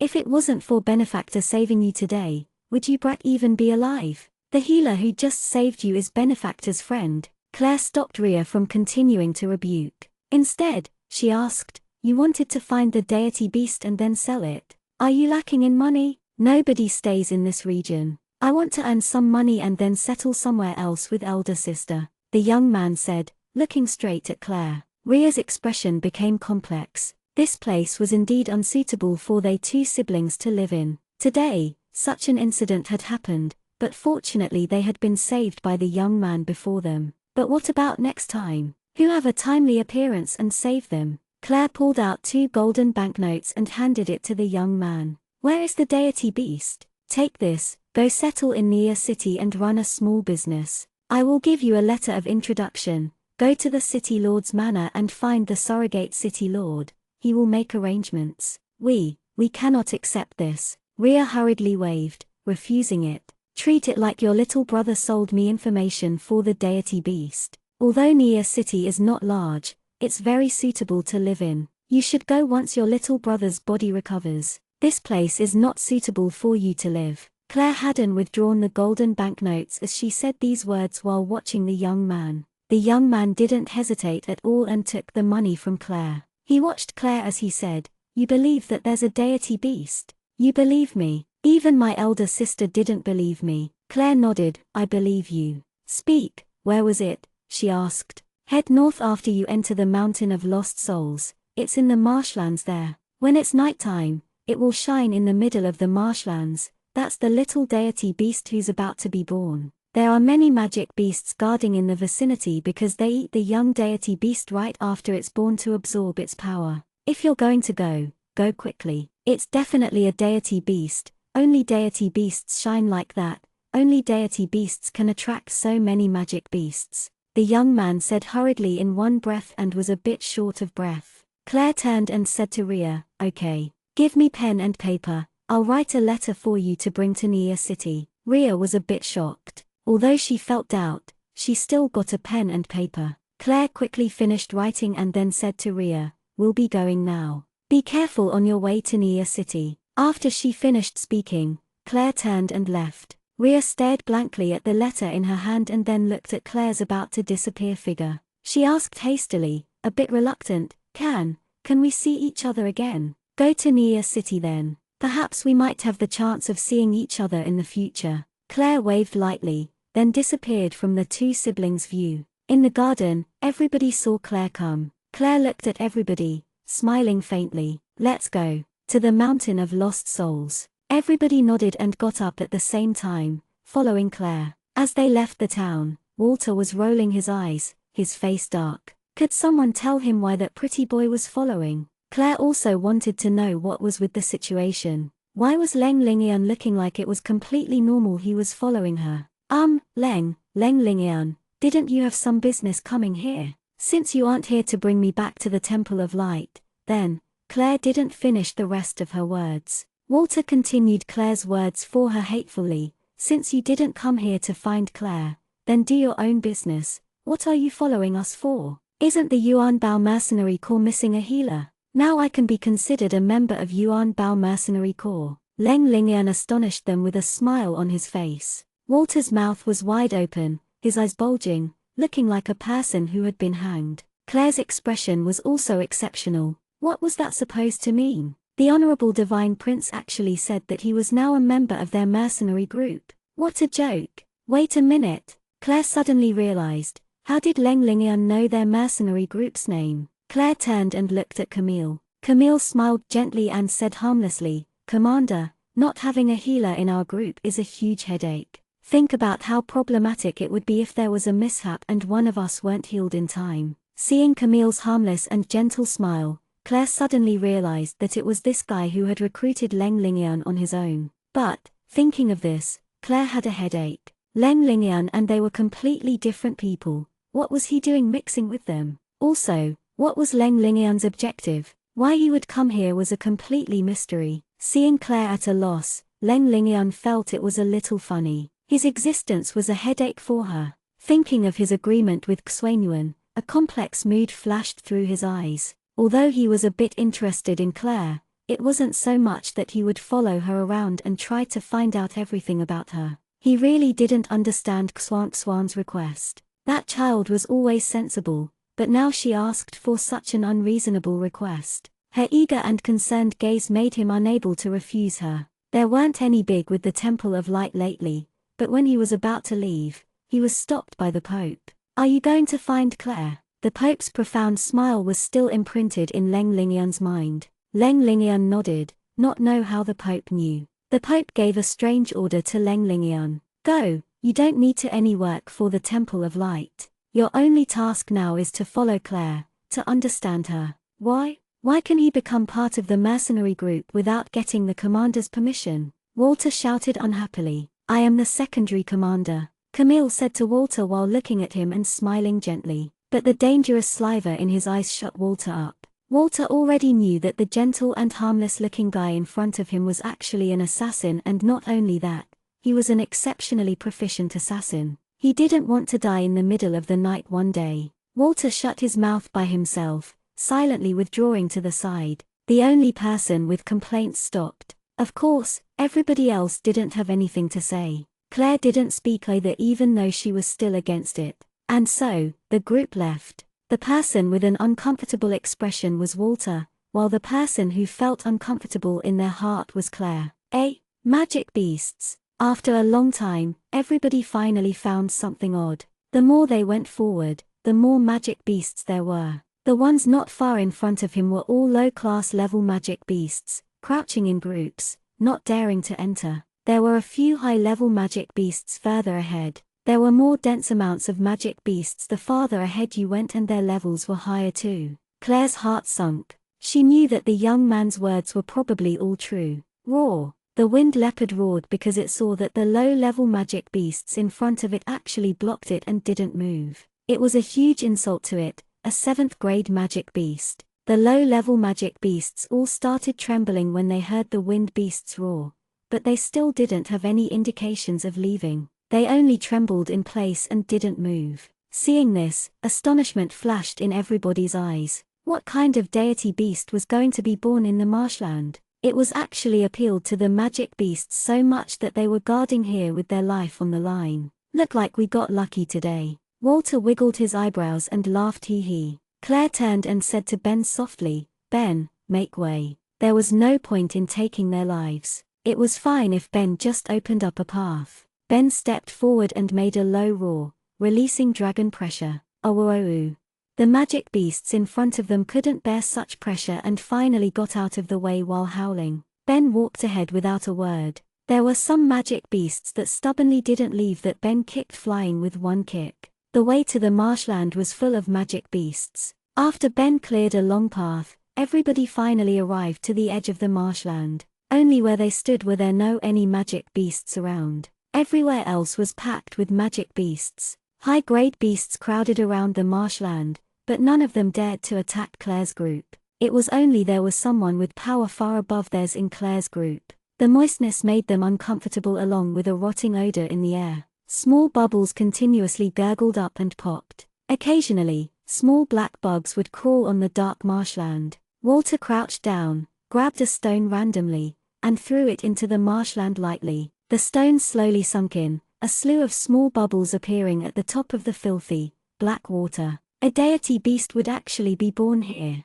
Walter frowned seeing the disgusting environment, very perplexed as he asked. Learnenglish stood at the fringe of the marshland, looking at the black water and slowly said in a deep, low voice, "Rumors say that the mountain has a mysterious marshland called the Black Marshlands. 3,000 years ago, light and dark believers waged a war in the mountain of lost souls and the dark believers lost. 2,000 people's bodies were buried at the same time. The light believers cast an extremely malicious curse, suppressing their souls below the ground so that they would never be able to reincarnate. 2,000 ghosts wailed in anguish every day. Later, the land was turned into a marshland to cover the 2,000 ghosts' grief." Chapter 103. Everybody froze. Perhaps it was related to the birth of the deity beast. Humph, that's right, it's all because of what your venerable, kind-hearted Temple of Light did. Not only did they have to kill them, they trapped their souls, Walter said darkly. Just hearing it made his blood boil. However, he had never heard about this before. Did the pretty boy make it up? Impossible. As the Temple of Light's divine prince, how could he make up something that slandered the goddess of light? I never said that the Temple of Light is honorable and just, Learnenglish said coldly. Walter humphed, not denying it. How did you know? Never have there been any records of that. Camille was still smiling gracefully, but internally, he felt remorse that there was actually something that he didn't know. This is a stain on the Temple of Light. Of course they wouldn't let this true history be leaked out. It's all part of the temple's collected secret history. Learnenglish's tone was extremely cold, completely unfeeling. Camille stroked his beautiful chin and asked while looking at the marshland, "This marshland is the so-called Black Marshland?" Learnenglish looked doubtfully at the Black Marshland and asked skeptically, "It should be, but why would the deity beast choose to descend here?" "Perhaps the deity beast doesn't know," Walter said a little darkly. "We'll know after we stand guard here." Claire looked around and said coldly, "There's so much food on hand." The surrounding magic beasts suddenly shivered. As night descended, the group camped about 100 li from the marshland. They couldn't stand the marshland's putrid smell when they were close. There was a large empty space around them because the magic beasts didn't dare to be close. Li Yuan was a bit at a loss for words seeing Claire's actions. Claire had dug up all the magic cores from the magic beasts that were killed. Jean and Learnenglish were roasting meat. Claire brought Ben and Walter to clean out all the magic beasts in the surroundings just for their magic cores. Claire had said, "There aren't this many good opportunities, they're all money." After making a few rounds, the three came back with plentiful profits. Claire dropped and piled up the magic cores right in front of Li Yuan. "You guys should have an interspatial ring, right? Put it away, later sell it once we're back in a city. They're all 5th or 6th grade magic beast cores, but it should be enough to sell for 200,000 gold coins." Li Yuan froze. What did that little girl mean? "Aren't you training me? Just treat it like it's my learning fee." Claire sat down and said heedlessly. Li Yuan suddenly realized. A warm feeling spread through her body. She knew that Claire was making money for her. Claire had still remembered the words of Huananshan when they were on the boat. "Don't assume that this is enough." Li Yuan was moved, but she acted angry on the surface. "I know, just first treat this as a loan." Claire waved her hand indifferent then turned and looked at the marshland. The sky had gradually darkened and the surroundings were slowly engulfed by darkness. "Light! Ah, there's light!" Summer suddenly stood up excitedly. She looked at the marshlands and waved her hands frantically. As an outstanding thief, Summer was exceptionally sensitive towards anything out of the ordinary. Intuition told her that the light meant something extraordinary. Of course, Claire had also seen it, the faint glow at the edge of the marshland. "Let's go and see." Learnenglish set down a piece of roasted meat and stood up. "I'll wait for you here." "I'm not interested." Ben sat down and didn't move, yawned, then lied down. That's fine, keep watch here. Claire nodded and everybody started walking over to the marshland. As they walked to the edge of the marshland, they were shocked by the scene before them. Amidst the darkness of the night, in the middle of the marshland, rainbow-colored light was radiating. Shining in the darkness, it seemed very natural and was like a heart beating. How pretty! Summer stared vacantly at the rainbow lights and muttered. Nobody spoke another word. Instead, they held their breath and watched the mass of rainbow lights attentively. Suddenly, the light became brighter, radiating more violently. The surrounding magic beasts started getting more agitated, a few even started grunting. It's about to come out, Learnenglish said in a low voice. The rainbow lights started to become brighter and brighter. Gradually, the mass of light seemed to be striving to break through as it started to shine increasingly brighter while the surrounding magic beasts also became more and more excited. The entire marshland started to become lively. As the night became darker, the mass of light became brighter. Slowly and gradually, the mass of light broke through the sludge of the marshland's surface, displaying its true appearance. A round, pale white egg floated into the air. The rainbow rays instantly surged in the sky, incomparably radiant, almost making one unable to open their eyes. Everybody squinted as they watched the magical scene unfold. The round, white egg just floated lightly in mid-air, slowly revolving, releasing rainbow-colored, magnificent lights. Oddly, at this moment, the painful cries of magic beasts came one by one. In an instant, a thick, bloody smell permeated the air. Someone has come. Claire's gaze turned cold. It seems it wasn't just them. Someone else had gotten wind of the situation and came. The next instant, there was a string of footsteps. With the rainbow lights, everybody saw 5 people appear, 3 male, 2 female. From his clothes, they could tell that the rugged tall man was a warrior. He had a giant axe on his back and was scratching his black chest hair. Another was a thin male Magian with a reedy complexion and hawkish nose and eerie beady eyes. Then there was a male archer of slim stature, ice-cold expression, but they couldn't tell what class the 2 similar-looking women were. They were twins. The 2 groups faced each other. Aho, someone actually came before us. But it doesn't matter, dead people have no way of going against us. The formidable-looking warrior scratched his dark chest hair and said disdainfully. Meanwhile the skinny archer had already started aiming silently. Without any warning, he released the bowstring. The approaching swoosh sounded alarms for Claire's group. This attack was definitely not simple. Also, most importantly, the slim archer didn't even notch an arrow. What did this mean? It meant that they were the same as Chao Chukin. They used a magic bow. And from their posture just then, it was evident that they hadn't even used 30% of their power. Bam! The arrow burst into the night air. Learnenglish immediately set up a barrier, blocking the attack. The arrow exploded onto the barrier. It was a flame arrow. Immediately after the arrow exploded, a coy female voice reproached, "Ah, damn you, don't hurt that beautiful man. Leave him to us sisters. When can you 2 have better tastes? You guys took a liking to that pretty boy. Only people like me are considered men. Look at my muscles, look at my chest hair." The warrior with the big axe on his back said peevishly, "Pa, you look like a bear. How can you and that beautiful man compare?" Another voice that was so coy you would shiver said angrily, "F***ck, I, your father, will now turn that pretty boy into mincemeat. Let's see how you'll like him then." The formidable warrior roared, grabbing his battle axe and then directly bounded over to Claire and the rest abruptly without going around the marshland. Instead, he stepped directly into the marshland. He stepped in the marshland with his giant body, but didn't sink down. Instead, he ran over powerfully, lightning fast. Claire's expression changed. She knew that they had met strong enemies today. Tonight, there was going to be a bitter battle. As the formidable warrior howled as he bounded over, Jean's expression went cold. He nimbly pulled out his sword to meet him face on. Then came the clanging of weapons clashing, sonorous in the night. Then came the sound of an explosion. Their Magian had released attacking magic. Unexpectedly, he was also fire attributed. Just when Jean and the bear-like warrior clashed, the Magian attacked Jean underhandly. Naturally, Claire also immediately cast magic and intercepted it.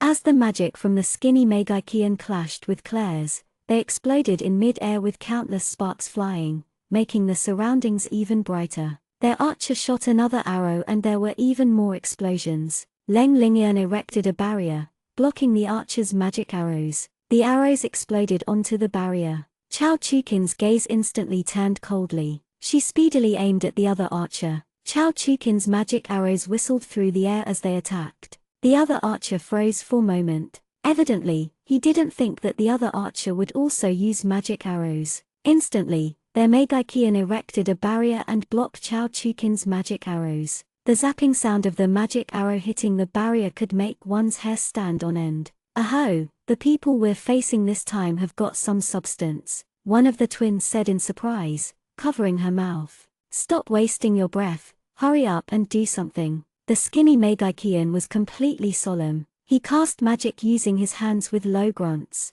He could already cast magic without chanting incantations. What made even Claire shocked was that the robust warrior fighting against Jean was emitting silver chi. He was a sage warrior. Jean was also having a bitter battle. Summer gulped as she shifted to hide behind Claire. Just as she was about to say something, Camille's cold voice came. "Claire, protect me. Aren't you an assassin king? You still need someone to protect you," Summer said disdainfully. "Fighting straight on isn't my strong suit after all," Camille said self-righteously, then was about to gracefully move stand behind Claire. "Graceful movements, but not graceful actions. You," Summer said coldly. She was about to say something, but was shocked frozen by what happened next. A cold glint flashed, a sharp dagger about to viciously stab Claire in the back.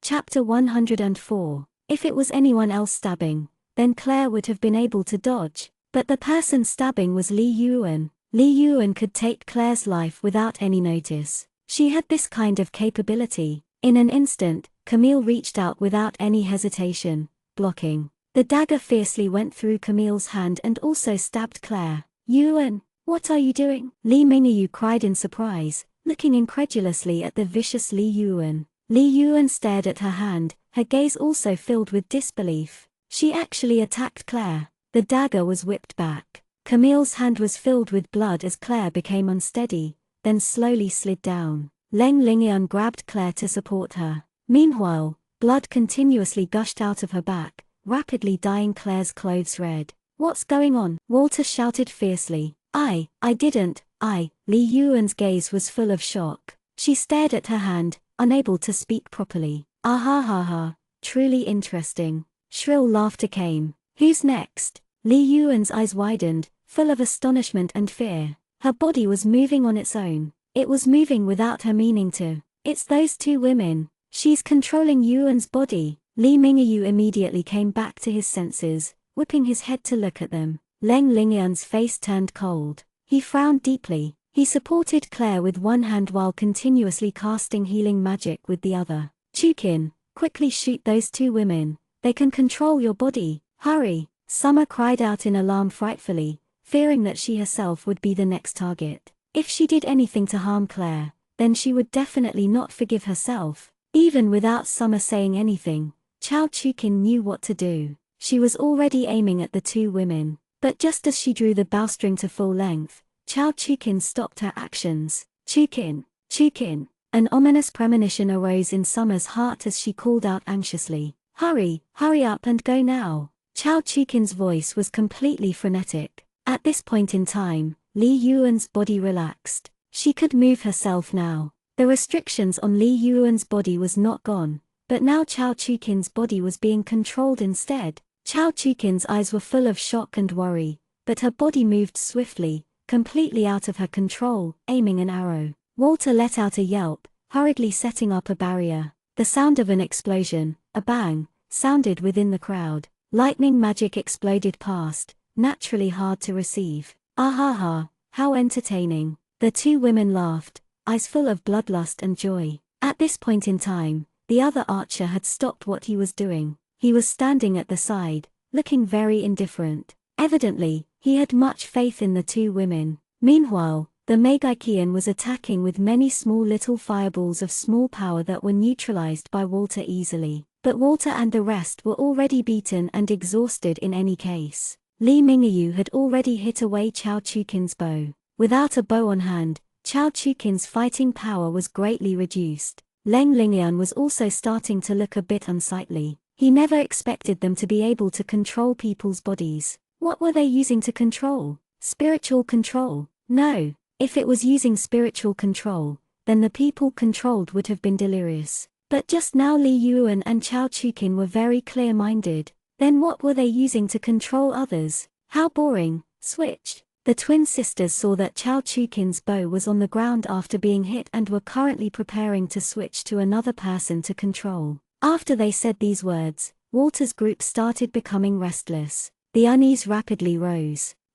Claire slowly woke up at this time. Claire, are you all right? Leng Lingian asked worriedly, seeing the pale Claire. I'm fine, Claire replied weakly, but she understood that if it weren't for Camille blocking the attack, then her heart would have already been pierced. If it weren't for Leng Lingian's timely healing, she would have definitely died of blood loss. She had brushed past the god of death this time. Don't make any sudden movements. Your wound. Before Leng Lingian finished speaking, his expression changed, because he instantly felt something was wrong with his body. The twin sister's target this time was actually him. Ahaha, handsome, quickly kill the woman next to you, come to us instead. The twin sisters laughed wildly, swinging their hips. Their revealing clothing became even more revealing after these movements. Everybody's expressions changed greatly. They all knew how strong Leng Lingian was. Li Mingyu wrested Claire from Leng Lingian as fast as possible and hugged her tightly,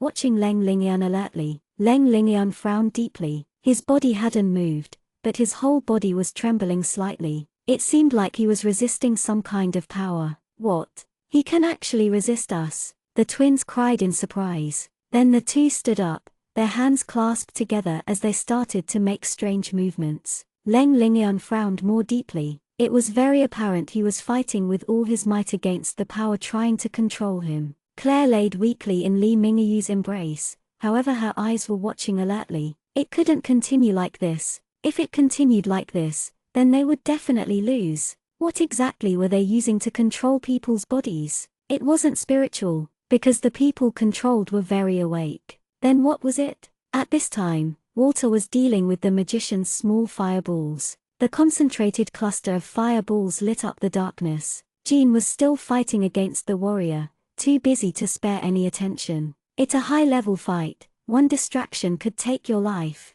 Jean knew very clearly, if he lost, then there would be one more powerful for Claire, so he couldn't lose. Go now, Leng Lingian said resolutely through clenched teeth. What magic is that exactly? Camille asked skeptically. He was a bit unsmiling, frowning slightly, but he had no indications of running away. He knew running was no use. That uneducated black dragon, why doesn't he come at this crucial time? Summer was so worried she was about to cry. It was so loud over here, so why was that uneducated damn black dragon still not here? Ha ha ha, handsome, don't struggle anymore, come to us. Everybody heard the twins' creepy laughter. Claire, what do we do now? Summer sobbed, looking at Claire. Li Mingyu and Li Yuan were solemn, watching Leng Lingian alertly. Li Yuan tightened her grip on her dagger. Internally, she had made a decision. It seems that they could only take care of him first. Shadows. They're using our shadows to control us, Claire hurriedly said,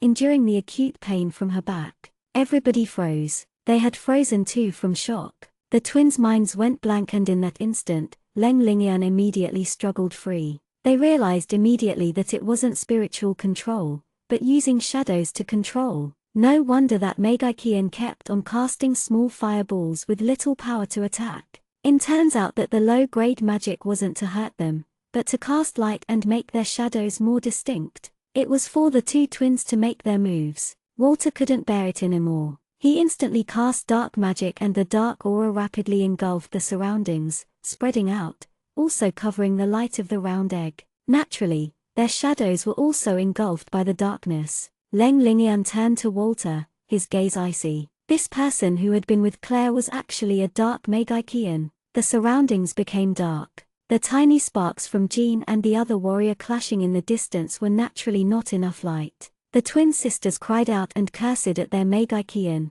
You idiot, make light for us now. How can we control them without shadows? They have a dark Megaikian. The Megikian called out fretfully. Who cares if they have a dark Megikian? Hurry, the two sisters shouted. But then there was the sound of an explosion along with their cries of alarm. Chao Chukin was able to discern their positions from their voices and had already shot quite a few arrows in a row. Meanwhile, their Megikian had sensed something off about the airflow and had set up a barrier. Hide behind the trees, Li Mingyu immediately urged in a low voice. Since Chao Chukin was able to shoot, their archer could also know their position. Everybody swiftly hid behind trees. Sure enough, a few fire arrows whistled as they flew and ended up where they had been standing moments before. Walter's delicate face was currently completely nasty. Just thinking about when Claire on the verge of death drove him mad. They actually dared to mount such a despicable attack. Walter hid behind a tree and peeked his head out. Slowly, he started to chant in a low voice. A mass of jet-black fog slowly floated over. There were shrieks once more. This time, they were filled with fear and accompanied by the sound of thud of bodies falling to the ground. It was from the two sisters and evidently, they had both fallen. Walter stiffened. The dark aura he released shouldn't have reached them yet and nobody else had done anything. What were they afraid of? What is this? The two sisters cried out in alarm. Shut up, stop talking. They'll be able to sense our positions, an angry voice quietly berated them. What did you King say? Can we move now? The ear-piercing coy voice was full of anger, but after she said this, she regretted it. She was practically telling the enemy, I can't move, hurry up and attack me. Chapter 105. Nobody saw that at this point in time, Dong Fenghao had just woken up and was mumbling something. He was always painfully slow. Even when Claire had already been wounded and Leng Lingyun was being controlled, he still didn't fully understand what was going on. Now he finally understood and felt like he should do something. It's a low-level earth elemental fairy. The magician's voice finally sounded frantic. They have a summoner. Only then did Walter understand that the muddle-headed Dong Fenghao was using his summoning skills. Their voices exposed them. How could they let this chance go? Chao Chukin's arrows were clustered so densely, they were like raindrops as she shot them. They could hear the frequent explosions of arrows hitting the barrier, showing the strenuous efforts of that Megikian. Leng Lingyun really wanted to do something, anything, but once his light-attributed magic was used, then the surroundings would brighten and give them the chance to control them again. He crouched down and clenched his fists so hard his knuckles whitened. It was the first time he felt a sense of defeat. What's going on? Why? Their voices were fearful and uneasy, and then they quieted down. A smile appeared on Walter's lips. The darkness was his domain. Only when there was darkness could he be in his element. They were too careless dealing with only what Dong Fenghao had summoned while neglecting the mass of dark qi that was approaching them silently in the night. The dark aura was Walter's best magic for screwing people over, carrying dark qi that could paralyze people. Because of the loss, the strong warrior lost focus for a moment. It was only a slightly distraction, but Jean took this opportunity. A small step towards victory. Humph! Walter sneered, then stood up immediately. With a wave of his hand, all the dark qi dispersed and the surroundings gradually turned hazy and then brightened. The deity beast egg floating in the air was still slowly turning, casting rainbow rays and brightening the surroundings. Everybody looked up, astonished, at the four people before them who were twitching on the ground,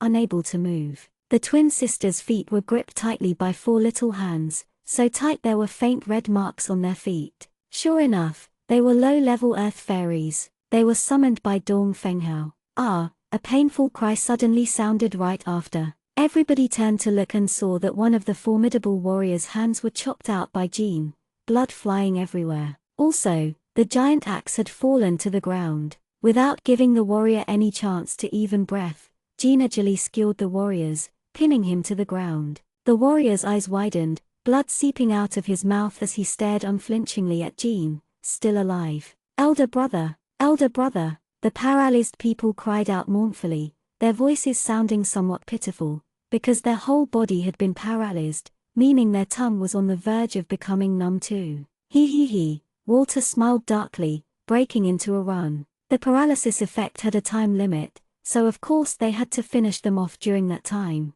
Li Mingyu carried the weak Claire and also followed Walter. Feng Donggu, that slow guy, was still crouched on the ground and continuously mumbling to himself while waving, still summoning low-grade earth fairies to pull on the twins' feet. Later on, this slow guy was shouted at by Summer and Chao Chukin, but then Camille said, "How smart can someone who summoned giant sea beasts to submerge a city just because he was tied up be?" Only then did Summer and Chao Chukin let the pitiful, innocent-looking Dong Fenghao off. Everybody rushed over, watching the number of people on the ground. Every person's expression was grieved or hateful. They all stared unflinchingly towards Jean. Jean still hadn't pulled the sword out of the warrior's chest yet. Li Yuan charged forward at the very front, looking furious. She pulled out a dagger, preparing to viciously stab them in their chest. The twins showed fear in their eyes. It was the first time death had felt so close. Unexpectedly, Walter called out at this moment, "Wait." Li Yuan furiously turned around and sneered, "What do you mean? Did you fall for these twins or something? How's that possible?" Walter frowned and said disdainfully, "Killing them just like that is letting them off too easily." Hearing this, Li Yuan's expression changed, but she continued with her actions. She stabbed viciously into the wrist of one of the women. Blood flowed and the woman screamed. Li Yuan pulled out the dagger and then stabbed through the other woman's wrist. "What you said was correct. Directly stabbing them to death is letting them off too easily," Li Yuan said through clenched teeth. She stood up and kicked the woman's wrist wound, then cruelly applied pressure. The woman showed a painful expression, cursing in a low voice. No one understood Li Yuan's current state of mind. Ever since she had wounded Claire without meaning to, she had felt endless regret and was drowning with guilt. During the time she had spent with Claire, she had already deeply taken a liking to what appeared to be a vile brat. "Jean, kill that warrior," Claire said quietly and emotionlessly. "Don't, please don't." The four paralyzed people on the ground all had remorseful and begging expressions. "I hate people like you the most. Shameless, Pa." Summer kicked the Megikian, who was closest to her, and shouted angrily, "You all act like killing others is fine, completely jolly. Even if someone begs for their life, you definitely won't spare them. But once it's your turn to be killed, you start crying for your mom, begging for forgiveness. Why do we have to forgive you? You kill as you please, so why can't someone else kill you as they please?" The four people lying on the ground were suddenly ashen-faced, eyes full of despair. They knew that tonight, they were finished. Jean was expressionless as he pulled out the sword from the warrior's chest with force. He raised it high and with one swing, the warrior's head was chopped off. The blood flew everywhere and the black surface of the water was dyed red. The scene was completely abnormal. "You bastards!" The thin Megikian clenched his teeth, his eyes full of animosity. They had never thought that there would actually be a day when they would be defeated and didn't believe that their incomparably strong elder brother's head would be chopped off even more so. But now they were completely bound and unable to move. They had never been in such a dangerous situation. "You're even lower than bastards." Summer stepped on his face and like Li Yuan, pressed down hard. She thought to herself, if she had stabbed and wounded Claire, then she wouldn't know what to do. "Kill them all now. The deity beast is about to come out." Claire frowned, her words a little strained. "Yes, kill them now. The paralysis effect doesn't last that long." Walter pulled out his own dagger and crouched down. Instead of piercing their vitals, he aimed at their limbs and abdomen. Immediately, blood splattered, creating a thin bloody mist along with low miserable cries. At first they cursed in rage, but their voices slowly turned weak and then slowly turned into voices begging for forgiveness.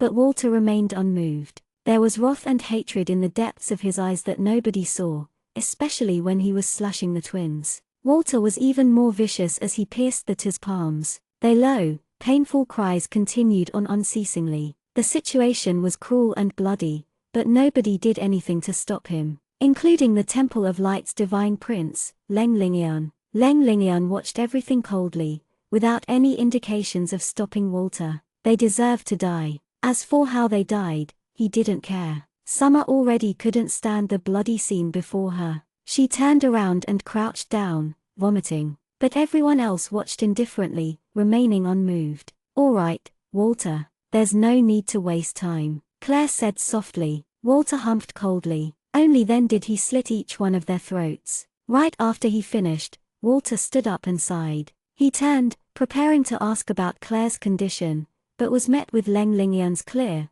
cold eyes. "You are a dark Magikian." Leng Lingyan's faint and icy voice sounded quietly, carrying an unknown meaning. Walter became petrified. Behind him, a cold wind blew, a chilling nip in the air. Just then, the situation was urgent and he made his move hastily. Now he remembered that Leng Lingyan was also in their group. The pretty boy was a high-ranking person in the Temple of Light. High-ranking person, the chance of danger was actually really high. He had already died because of Leng Lingyan. Walter really didn't want to repeat that fiasco again. Most importantly, he didn't have a spiritual stone that his soul could attach to this time. Walter slowly took a few steps back, watching Leng Lingyan alertly. Leng Lingyan didn't say a word. He just calmly stood there, silent as he watched Walter, the cold, clear light in his eyes making Walter shudder. Everyone else also instantly went quiet. They all watched without saying anything. Light and darkness were forever enemies, as incompatible as water and fire. The atmosphere was on edge. Everybody was nervous and stiff. Finally, a voice broke the standoff. "Yes, he is a dark Magikian," Claire said lightly. Although her voice was soft, it was incomparably resolute. "If you want to fight against him, I won't allow you." Everybody saw the pale-faced Claire with different expressions. Walter didn't say anything. He only stared straight at the resolute Claire, a warm feeling rising in his heart. Chapter 106. I didn't say that.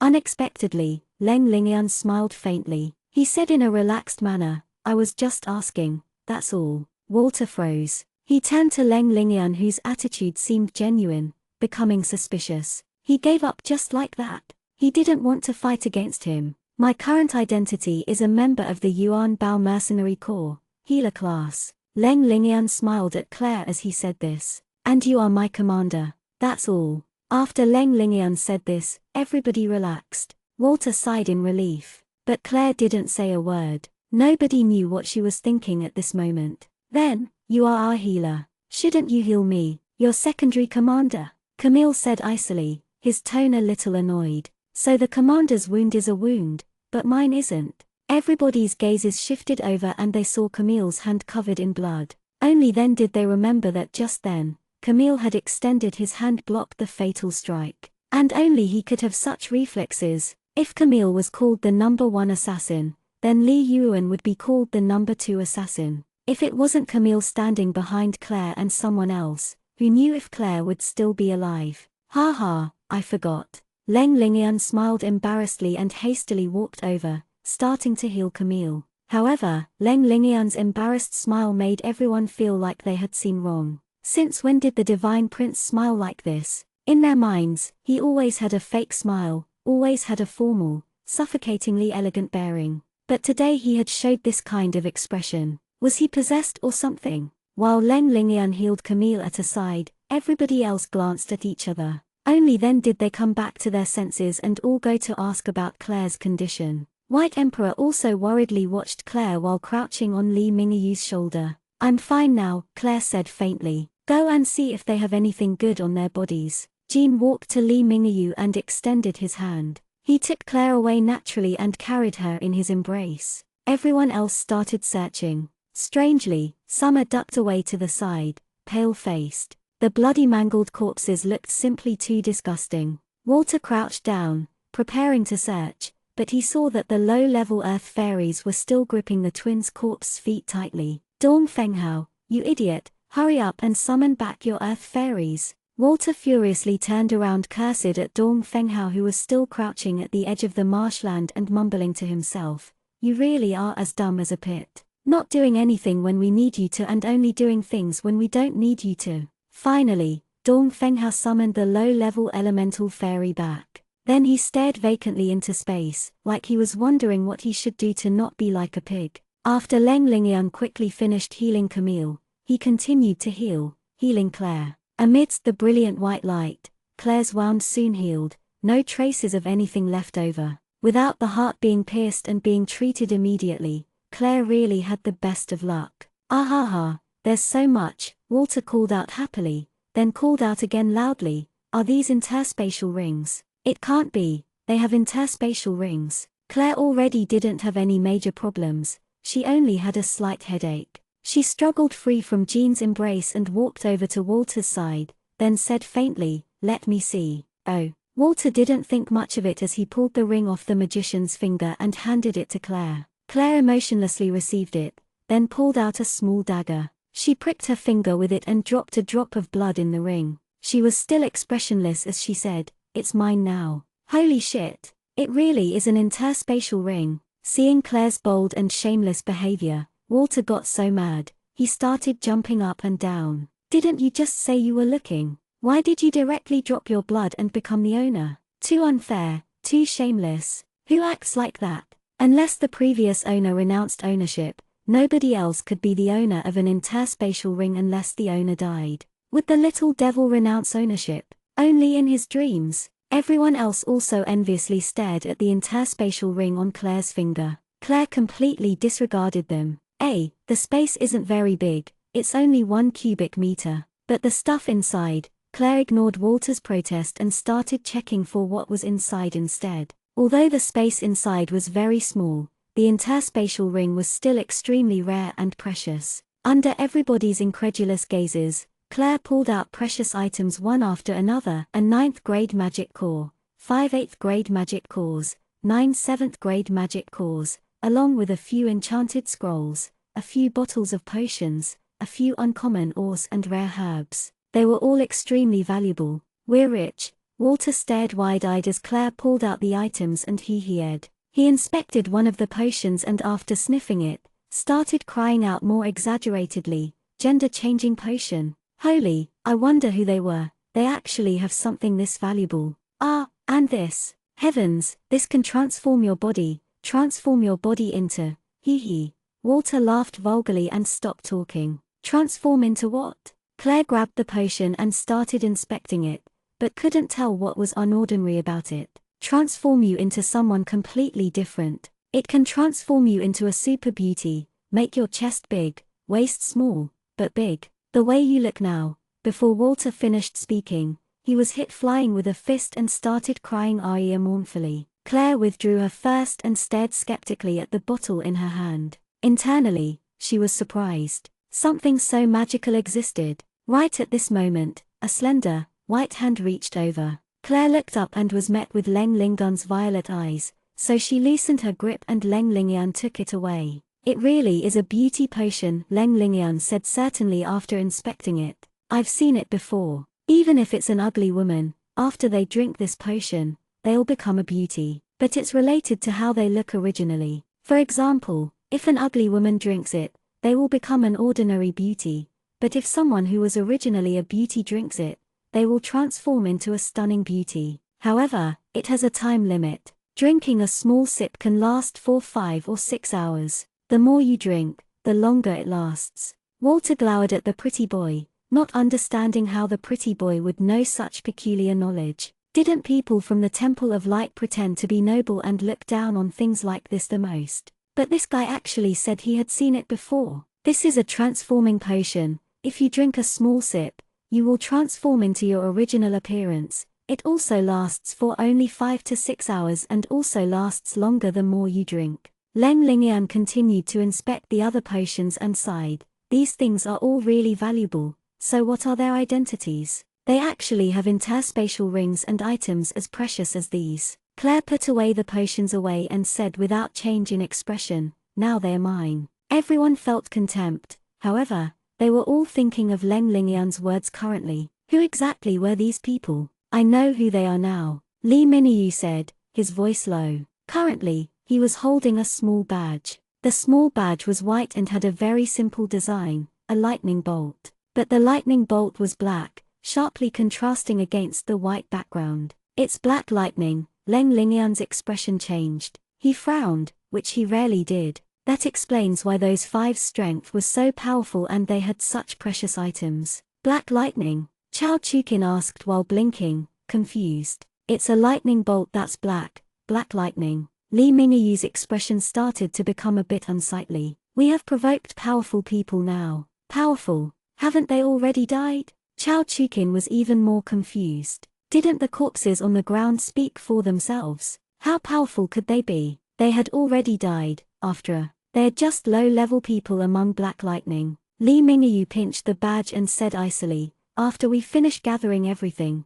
we need to destroy the corpses quickly, not a trace can be left behind. What? They were all shocked. They were still considered low-level. A warrior evenly matched with Jean, a Megikian who could instacast, an archer who could use magic, and the twin sisters who could control people with shadows. These people were considered low-level. These people who had almost defeated them were actually only low-level people. Do as he says. Camille's expression was actually also solemn right now. A profound sliver flashed in his eyes. They could only tell that Camille also knew the Black Lightning organization. The always gently smiling Camille actually had on such a solemn expression currently. Everybody understood that this time, the situation was definitely not so simple. Dong Fenghao, come over here. Camille beckoned towards Dong Fenghao, who was still pondering over what to do. Now we can use you. Dong Feng went and immediately realized, scampering over. Everybody was shocked. The young man had proven how stupid beyond words he was once more. The egg is about to crack open, Li Yuan suddenly called out. Camille stroked his beautiful chin and smiled as he said, then first quickly get rid of the corpses and then see what exactly is inside the egg. Dong Fenghao scampered over as Camille beckoned with his finger. After he obediently ran over, Camille gave an order. Summon things from another dimension that can eat corpses, Camille instructed. When everybody heard this, they thought it was good idea, eating everything cleanly, then summon the strange beasts back to their dimension. Who would be able to figure it out then?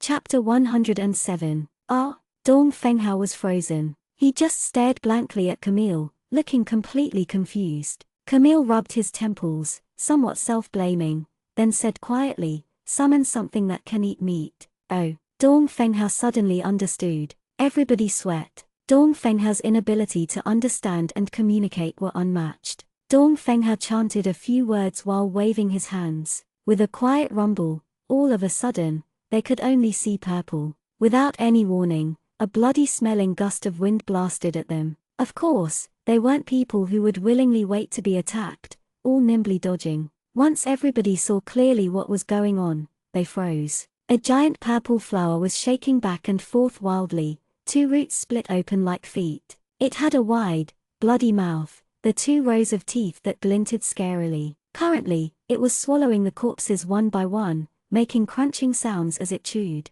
Pieces of flesh went flying, and you could see organs through the gaps of its teeth. Then the purple flower sucked in deeply, sucking the organs back into its mouth. After it finished eating, it even licked the blood on the ground. Only after it licked everything cleanly did it stop. When the giant had first appeared, its first thought was to eat the living people. After they dodged, it naturally ate the corpses that couldn't resist. Before they reacted, the purple flower actually ran with loud thuds towards the majestic warrior's corpse and didn't sink into the marshland. After it ran to the corpse, it ate the corpse in one gulp. It also swallowed the head that had fallen to the ground in one gulp. More disgustingly, it didn't leave the blood on the marshland untouched, swallowing both the black, filthy water along with blood cleanly. Camille finally couldn't bear it, his stomach churning somewhat. This was a different kind of than Walter's attitude when he was killing people. Everybody hadn't come back to their senses from the disgusting spectacle. Then there were the sounds of thuds as the purple carnivorous flower started charging towards them. Dong Fenghao, send it back. Camille stifled the churning in his stomach as he shouted angrily at Dong Fenghao. Dong Fenghao went then muttered a few words. The carnivorous flower then disappeared before their eyes. Camille's complexion greened. He told Dong Fenghao to summon something that could eat meat, but he didn't expect that it would be such a strange species. He actually summoned such a disgusting flower. Which dimension did that species come from? But it wasn't just Camille, everybody's complexion was unsightly. It was the first time they had seen something so disgusting. Next time, don't summon something so disgusting. Summer stuttered, turning pale. But in any case, it ate everything cleanly. Even the blood was swallowed cleanly, Li Yuan added. Claire stopped their meaningless discussion. Whatever, let's stop talking about it. The egg has started to crack, it's about to come out. She stared at the white egg floating over the marsh. Sure enough, gradually, there were quiet cracking sounds. The round egg now had a few, thin cracks. The rainbow rays slowly started to diminish while blinding white light shot out from the cracks. Chirp chirp, White Emperor was crouching on Claire's head as of this moment, squinting as he watched the strange phenomenon. Suddenly, the round egg started rotating swiftly, the cracking sound never ending. The egg shell was breaking open rapidly. The egg broke open completely with the sound of a crash, blinding white light shooting up into the sky, so blinding, they couldn't hear to open their eyes. Everybody unconsciously reached out to block the exceptionally intense light. After a moment, the light gradually dissipated. Only then did they open their eyes and look towards the direction of where the egg had been. Nothing was there. Only a few eggshell pieces were on the ground. Besides this, there was nothing else. Where was the deity beast? Where was the deity beast that had attracted so many magic beasts? It was completely quiet. Everybody looked around expectantly, all looking for anything out of the ordinary, looking for any traces of the deity beast that had just been born. But they found nothing. Suddenly, the silence was broken. Chirp chirp, White Emperor called out from on top of Claire's head. His voice sounded a little unhappy. Everybody turned to look towards the top of Claire's head, and one by one, their mouths dropped open. A black furry creature with tiny little wings was flying silently over Claire's head. It had a round head, a round, furry body, tiny, tiny claws, and a pair of small wings flapping on its back. It stared at White Emperor. No aura or sound. No wonder nobody sensed its existence. What is it? Everybody frowned as they watched the small creature flying above Claire's head. As Claire turned her head, the little creature also turned, so she couldn't see how it looked like. What is it? Claire asked again. Don't know. Everybody shook their heads, but he's looking at White Emperor. The moment she heard this, Claire immediately pulled White Emperor off. The small creature also flapped its wings and flew glaring at White Emperor. White Emperor also glared at the little creature. Claire finally saw what the little creature looked like, the round body and the wings on its back that were flying without making any noise. But why was it glaring at White Emperor? Chirp chirp. While everybody was still confused, something strange suddenly happened. White Emperor extended its claw and viciously gave the small creature a slap. Peep peep. The small creature also became angry, charging at Claire's bosom, biting White Emperor's head. Chirp chirp. Peep peep. Chirp chirp. Peep peep. The two little things started brawling in Claire's embrace, rolling back and forth. Everybody went, even Claire's mouth went. What kind of situation was this? Just when Claire was confused, the small creature actually opened its mouth and nipped at Claire's hand, and a familiar strong, supreme power poured into Claire's body. Just as it entered for a moment, it was cut off. White Emperor had smacked the head of the other little creature, hitting it flying. Claire then understood that just then, the small creature was trying to force her into a contract just like White Emperor did. The small, round ball was actually the same kind of mysterious creature as White Emperor. Then was it also able to explode in power periodically like White Emperor, also able to transform into a human form? Peep peep. Chirp chirp. The meat ball and the round ball were already fighting on the ground, the two little things brawling into a mess. Everybody stared, their mouths wide open as they saw this scene, unable to come back to their senses no matter how they tried. What kind of situation was this? Claire also stared. She then looked at the wound on the back of her hand, and then watched the two extremely tiny things fight. Hurriedly, she crouched down and separated the two little guys. But just as they were separated for a moment, the small round ball pounced on Claire, about to bite her, wanting to initiate a contract again. Of course, it was met with White Emperor's claw, and then they started fighting again. After Claire separated them a few times, it ended up in that situation again. In the end, Claire finally gave up. She stood up and then leaned on a tree, watching the little two guys scuffle helplessly. Claire, what's going on? Summer stuttered out. I don't know either. Claire shrugged helplessly. But one thing's for sure, the two little guys seemed to have some kind of enmity. These words made everybody else feel more incredulous.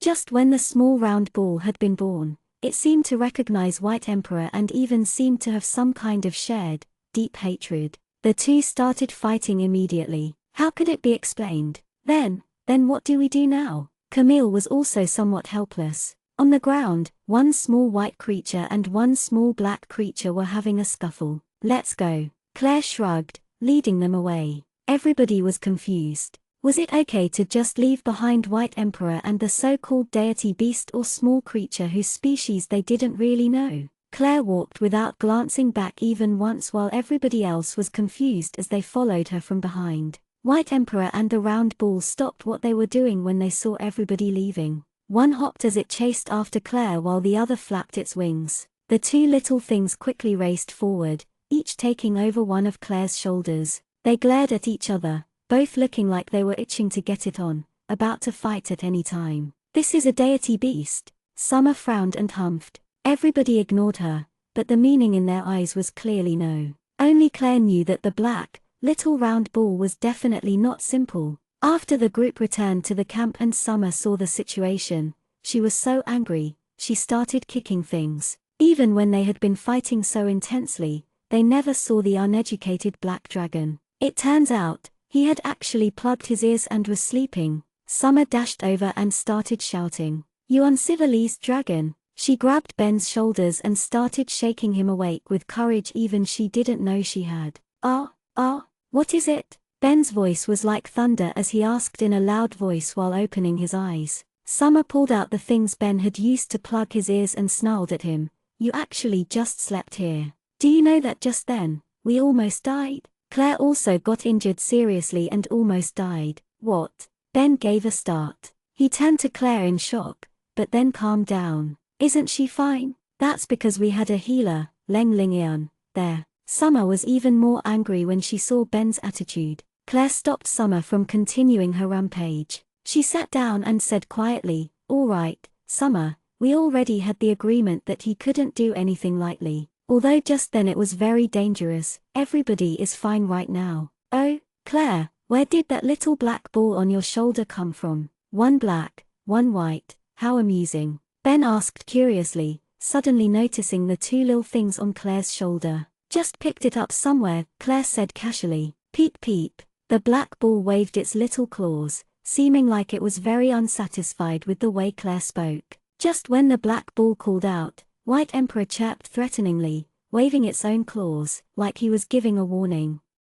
Chapter 108. Claire, how do you feel now? Learnenglish asked quietly after sitting down. "There's already no major issues, I just have a bit of a headache," Claire replied. "It's because you had too much blood loss earlier. If you allow it to heal, there will be no problem. But traveling further into the mountains is not suitable for your body. Your body cannot heal in this kind of environment." Naturally, Learnenglish knew how strong his treatment was. "Yeah, thank you for saving me again." Claire had a slight smile on her face. Before Learnenglish spoke, Camille stepped in, narrowing his eyes in an unsatisfied manner. "You seem to be thanking him, but shouldn't you thank me first?" Ha, yes, thank you, esteemed secondary commander. In this group only you such quick reflexes, only you have such quick hands. Claire smiled slightly while complimenting Camille. Camille was in a state of bliss, happily smiling through closed eyes. Meanwhile, there was only one person whose face had paled, and that was Li Yuan. Listening to others, her face had turned to a more uncomfortable color. "Oh right, Elder Li Yuan, you still haven't paid the price for hurting me yet," Claire suddenly said in a heavy tone. Li Yuan froze, her expression changing a little. She looked back, trembling, at the serious-faced Claire. Her heart wouldn't calm down. However, Li Mingyu had a calm demeanor. He knew that Claire wouldn't really blame Li Yuan. Li Yuan head drooped as she said in a low voice, "Yes, it's all my fault. My mistake harmed you. Yeah, you almost stabbed me to death. If it weren't for Camille and Learnenglish, I would have died." Claire's voice was very cold. Li Yuan bit her lip very hard, biting so hard, it nearly bled. "So you have to pay the price." Claire's tone suddenly took a turn. She said steadfastly, "I lost too much blood, my head is dizzy, you have to take care of me. Right now, I am still weak,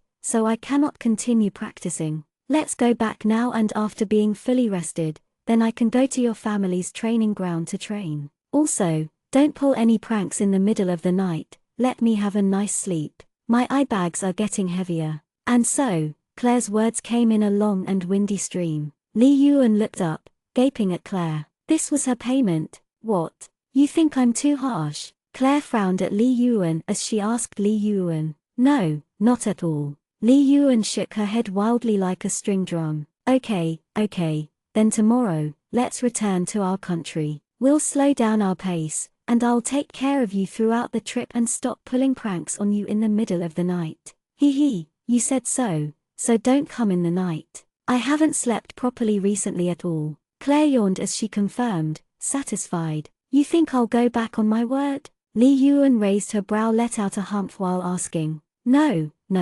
ha, I am starving. After I eat something, I'm going to go sleep. Claire shook her head in a satisfied manner. After she finished eating a few things, Claire went straight to the tent to sleep, disregarding everyone else. One black round ball and one white meatball also followed her in, but the two little things both didn't sleep. They both crouched in front of Claire, starting at each other with wide eyes, not blinking. One wanted to bite Claire and set a contract while the other would not let them, so naturally, this deadlock arose. Early morning, sunshine glittering, dewdrops still twinkling on tree leaves. All the magic beasts had been long gone. There were no traces of a fierce battle at all. With clear and refreshing autumn weather, a cozy, little carriage slowly left a small town. It was the town's best carriage which Jean bought at a high price. Chao Chukin rode the winged leopard forward at a slow pace. Everybody else walked on foot, following the carriage sluggishly. Claire had already changed back into female clothing and leaned snugly into the back seat while Jean led the carriage forward.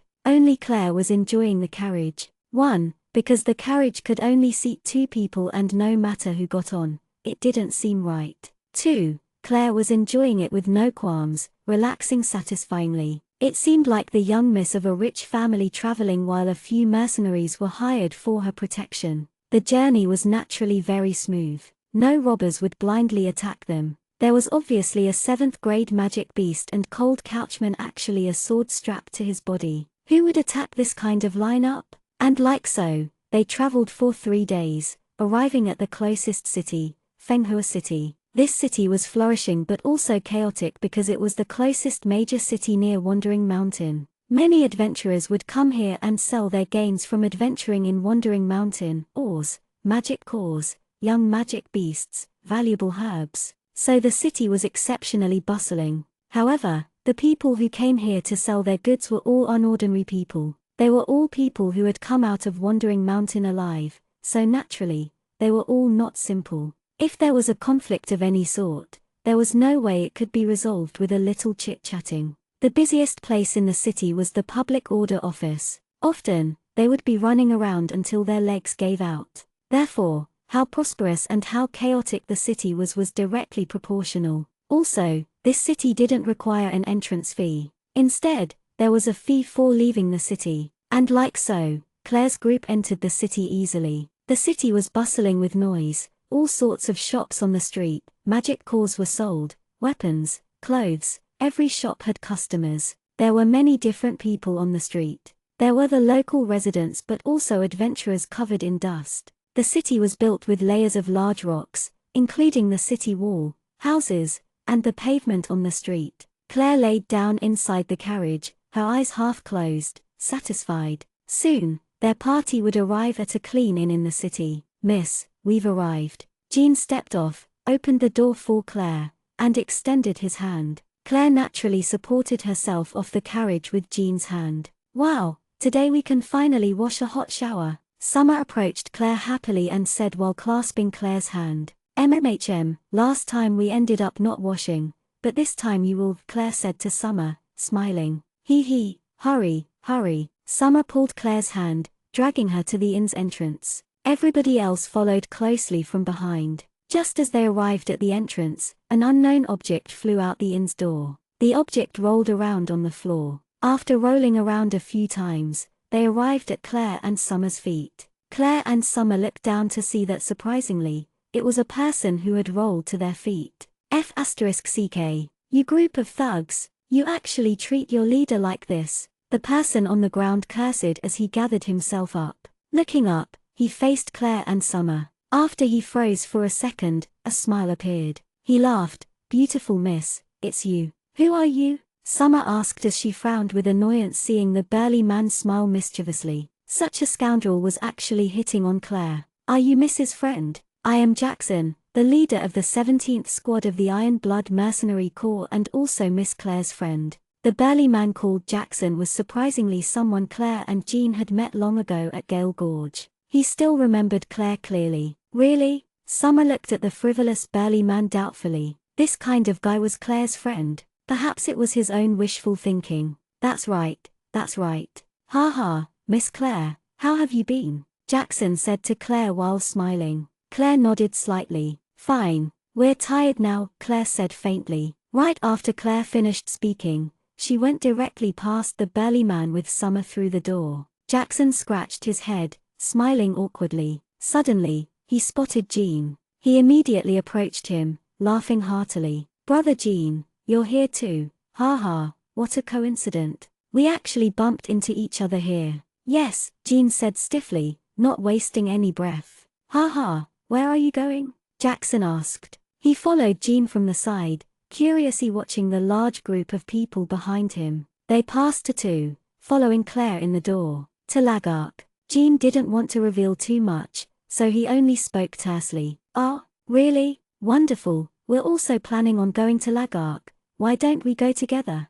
We have plenty of time so we can wait for you and go together. It's best to look after each other." Jackson smiled widely. "Why are you going to Lagark?" Jean said casually. Whether or not they would go together would depend on Claire. "To send a few things to the Feng clan's Chamber of Commerce," Jackson said with his mouth drawn back. "The Feng clan's Chamber of Commerce. You know, the wealthy family that everybody is jealous of. The Feng clan. Feng Yixuan's clan." "Oh, so it's like that," Jean replied softly. "Then when will you all depart?" "Let's go together," Jackson asked while following Jean in the door. "About that, I'll have to ask my commander and secondary commander," Jean replied carefully. Jackson immediately became curious and he asked, "Commander? Secondary commander? You guys became a mercenary group. What kind?" "Yuan Bao Mercenary Corps." Jean, having a favorable impression of Jackson, replied patiently. Hee, congrats, you guys are now a mercenary group." Jackson congratulated them. "Thank you," Jean replied softly. "Brother Jean, this meeting is such a good opportunity. Let's go and drink something." Jackson elbowed Jean with a very relaxed voice. "No need," Jean declined politely. "Ha ha, you are too polite. You guys just came. Eat and rest first." Jackson smiled. "Yes." Jean nodded. The lobby of the hotel had tens of tables with a few people sitting small groups. When Yax and Jean came in together, the table in the corner had people yelling and laughing out loud. They were the mercenaries under Jackson and also the ones who had thrown Jackson out. "Miss, Secondary Commander, they invited us to go on the journey with them tomorrow. How will we reply?" Jean walked over while questioning Claire and Camille.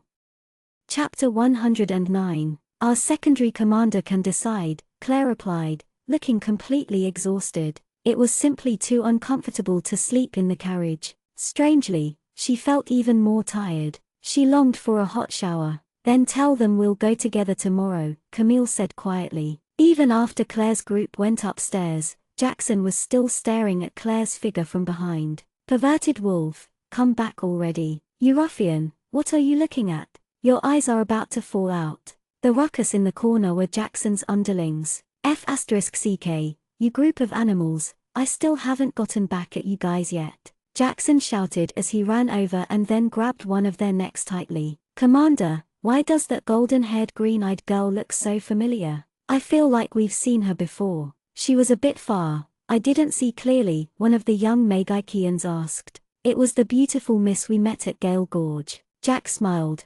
"I never expected to bump into them here. They even became a mercenary group." "Which mercenary group?" someone nearby asked casually. "Yuan Bao Mercenary Corps." Jackson smiled as he spoke, but then his smile froze. Yuan Bao Mercenary Corps. They were actually the Yuan Bao Mercenary Corps, the newly created, powerful mercenary group. A few people at the table were also frozen, all staring at their commander with wide eyes. Yuan Bao Mercenary Corps." Jackson's mouth twitched, squeezing out these words. It would be considered normal for a commoner in a distant areas to not recognize this name, but it had already spread within the mercenary world. Yuan Bao Mercenary Corps, a strangely named small mercenary group that had never taken on a mission before suddenly exploded within one night in the mercenary world. With the strength of a few people, they drove away sea beasts, averting the crisis of placid waters being flooded. And then right after that,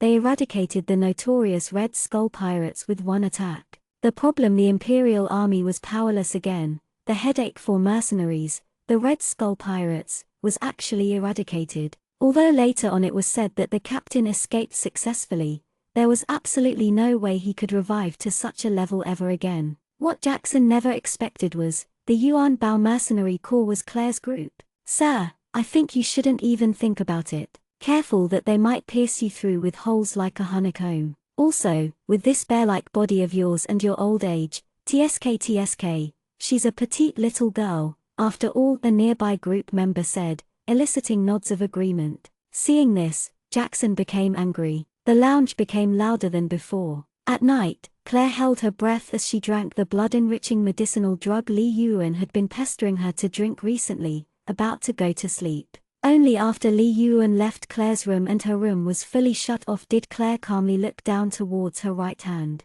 She was still wearing the glove that Feng Yixuan had given her. Claire slowly stroked the glove, envisioning the resolute expression Feng Yixuan had before leaving. He wanted to become strong, but what about her? She slowly took off the glove and stared at the dark mark. She stiffened. The mark had darkened significantly. "Peep peep." The round ball crouching on Claire's left should cried out seeing the mark and then started flying. He landed on the back of Claire's hand. Chirp chirp. White Emperor jumped down, kicking away the black ball. Another battle ensued. Old Ma. Suddenly, Golden Lotus's voice appeared. Golden Lotus? Claire was confused. Golden Lotus hadn't appeared in a while, so why was Golden Lotus speaking up today? "I just woke up from my long slumber. What exactly is that black ball? It feels really similar to White Emperor with potent hidden power but unable to release it at will. It also feels like this isn't his true appearance. Its intellect could also be classified as immature." Golden Lotus yawned. "Sleeping? You had been sleeping this whole time." Claire watched the two little guys tumble around as they battled with interest. "I need to cultivate too. I needed to digest the heavenly lightning that I swallowed to convert it into power," Golden Lotus replied self-righteously. Only then did Claire suddenly realize it. No wonder Golden Lotus didn't appear when Li Yuan was trying to kill her. He was asleep. Claire slipped the glove on and brought out the treasured lotus-style grimoire asterisk. She thought back to Li Mingyu's words. The monstrous group of 5 were actually considered low-level members of an organization. How strong was the Black Lightning organization? How vast was this continent? And how many of the strong cared to make their existences known? Claire squinted at the treasured lotus-style grimoire. She understood deeply that she had to become powerful as fast as possible. Using the word grimoire now, it sounds so much better than book. Can't believe I never thought of it before. Golden Lotus, Claire called out. "Huh?" Golden Lotus said questioningly. "Why can't I sense the earth element like last time nor order them?" Claire finally asked this question that had been constantly in the back of her mind. She had never been able to sense the earth element ever since she battled Alice's elder cousin. "Last time I was helping you. Old Ma, don't fret. The first 9 levels of the treasured lotus style can only increase the might of your flames. You haven't seen anything yet. You will understand the vastness of the treasured lotus style after you comprehend the last levels," Golden Lotus said mysteriously. Claire did not question anything, understanding that she wouldn't be able to get anything out of Golden Lotus if he was purposefully baiting her like this. What an arrogant child. Claire couldn't understand how she was the one who gave birth to him. How was she similar to her? Claire opened the grimoire and infused lotus power into the pages,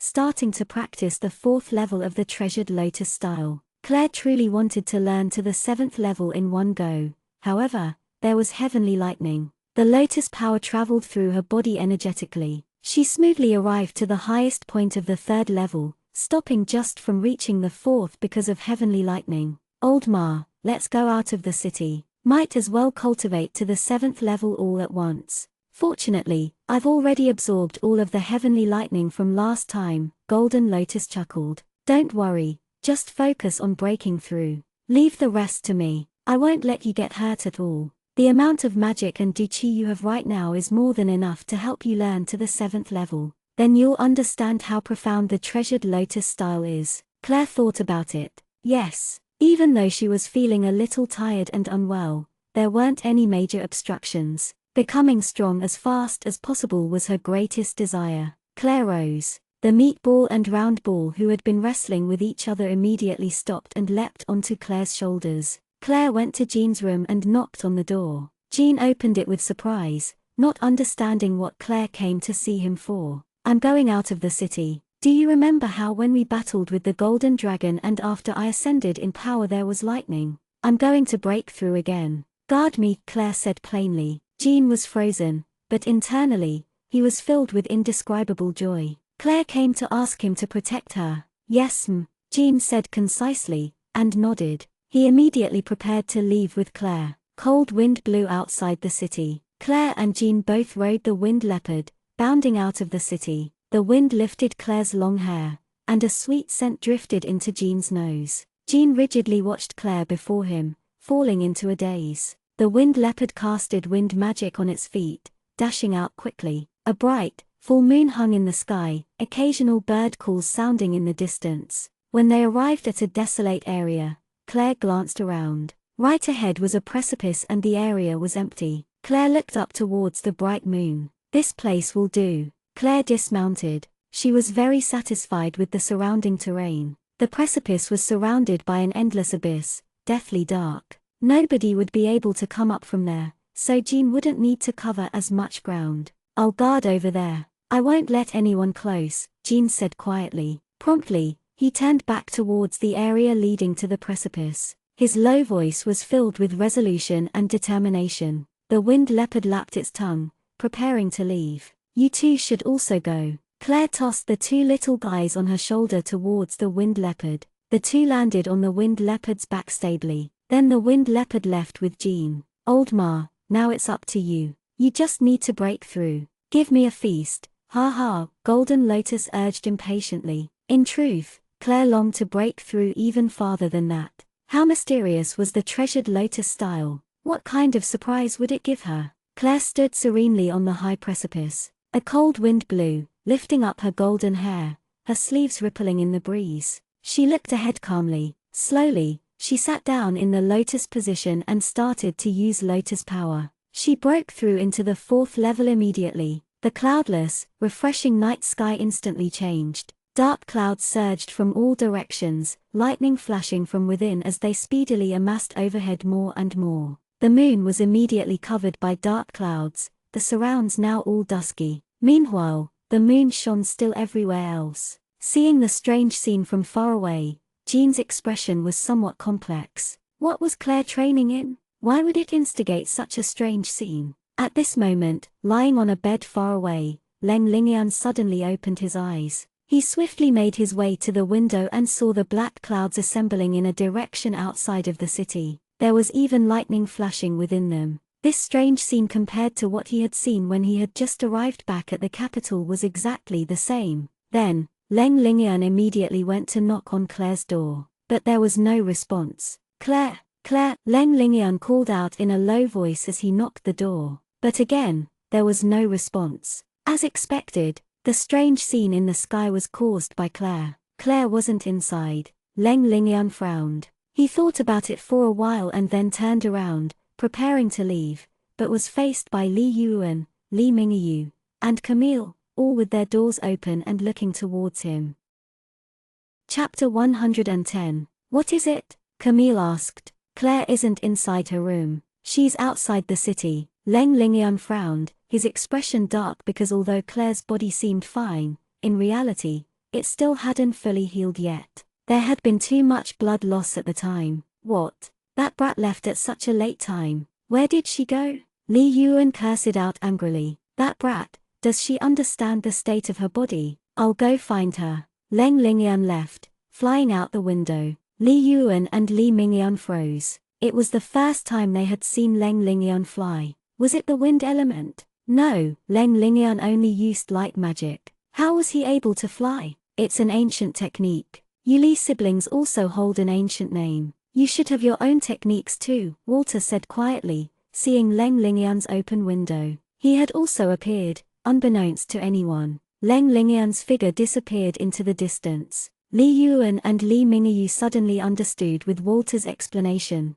TL Arcanum technique. We should give chase and go see too. Naturally, Li Yuan was very worried for Claire. She immediately dashed into Leng Lingyan's room and nimbly descended down out the window, landing on roofs as lively as a swan as she followed Leng Lingyan in pursuit, her gaze following into the far distance. Li Mingyu also leapt out the window without another word, following in pursuit. Camille stroked his bangs. With a helpless sigh, he also leapt out the window. That brat kept on making trouble for others. Walter was rooted in place. He grumbled as he watched the few people disappear, a bit angry. They were rather quick to directly chase without another care. What about him? He could only follow with his two thin, weak legs. That evil little devil, not even letting them have a good night's rest. But just when Walter was about to angrily go downstairs to follow, he suddenly remembered there were a few other people in the inn, so he knocked on Summer's door. After a brief explanation,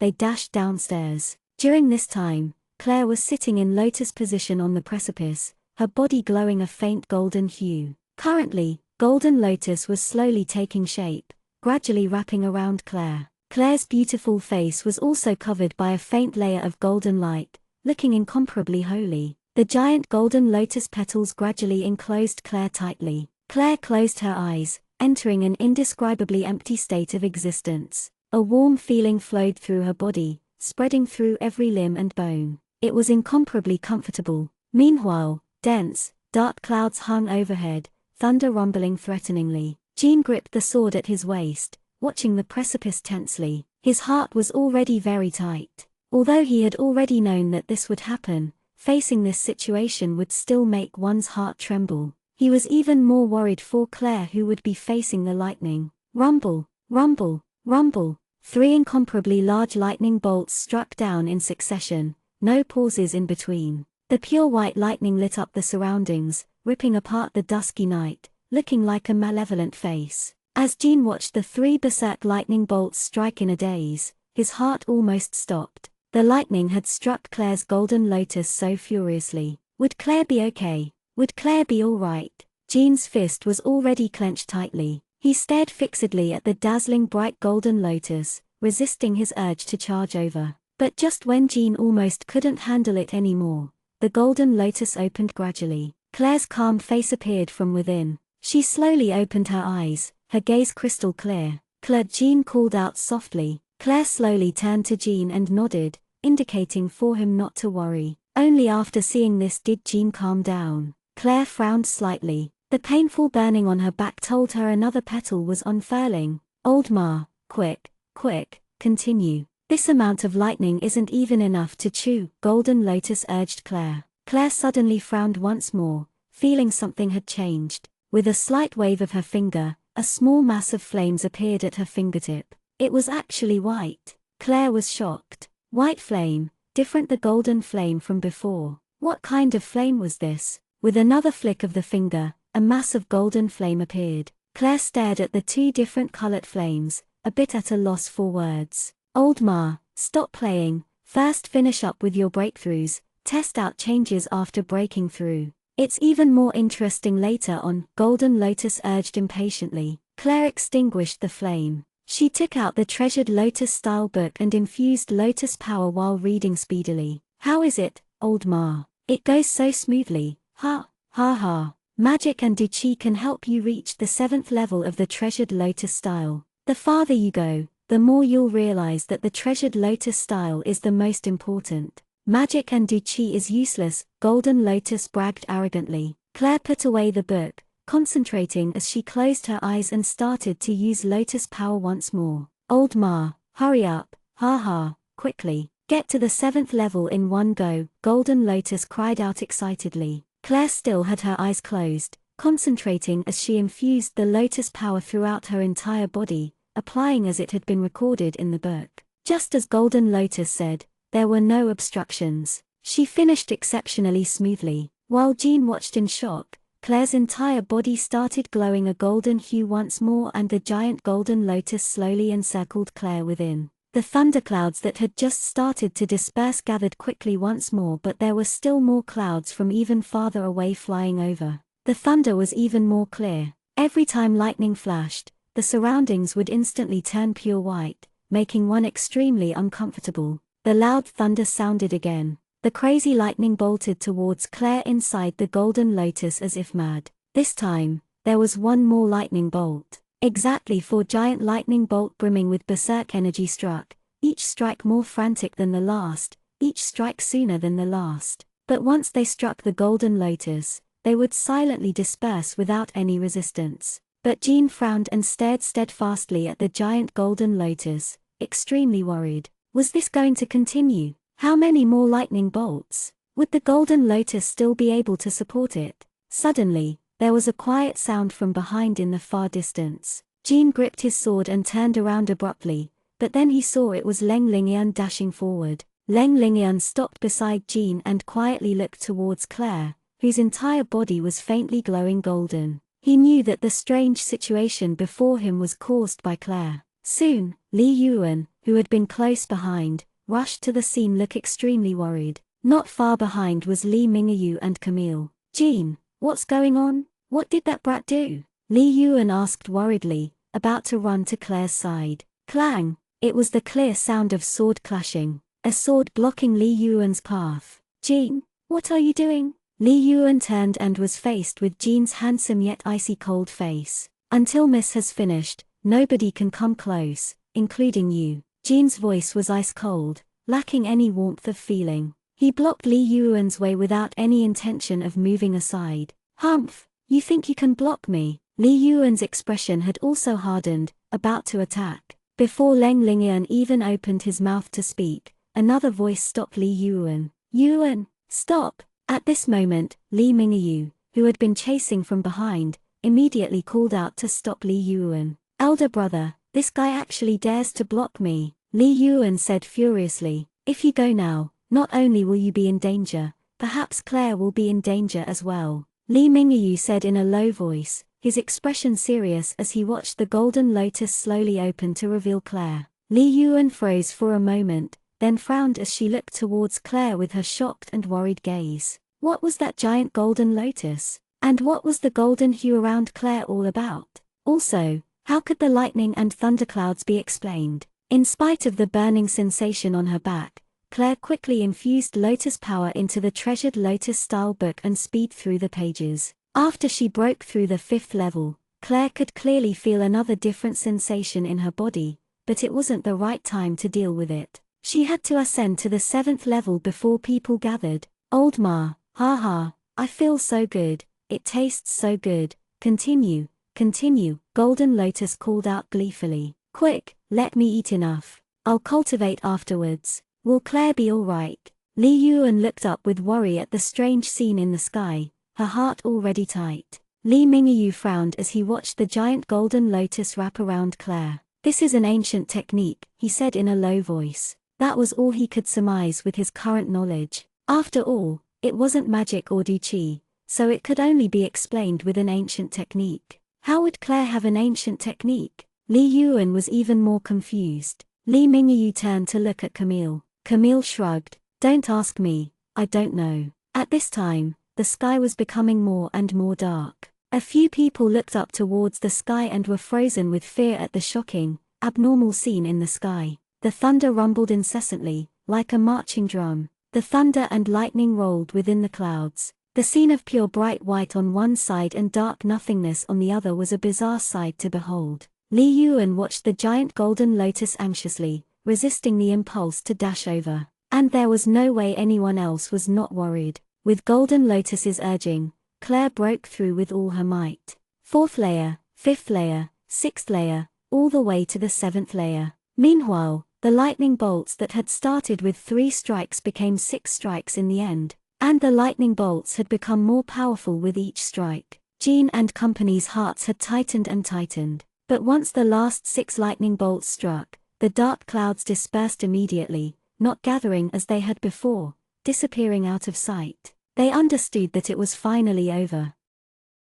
Chapter 111. The giant golden lotus was currently opening. Golden Lotus's excited voice sounded in Claire's mind. Old Ma, I'm full now, I'm going to go cultivate now. With your current strength, if you meet any experts, at the very least, you'll still be able to escape unscathed. I'm going to be gone now. Before Claire responded, Golden Lotus disappeared in the blink of an eye. There was no response no matter how much Claire called. The faint golden hue gradually disappeared. Claire slowly stood up slowly and looked into the distance. She felt the burning sensation of another flower petal. Power, an indescribably large power flowed through her entire body. She silently clenched her fist. There would definitely be a day when she could remove the dark mark. She definitely wasn't the type of person who would wait to be slaughtered. God of Darkness, just wait. Not only will you remove this shameful mark, I will return the humiliation and disgrace twofold. Claire, Li Yuan called out and ran over.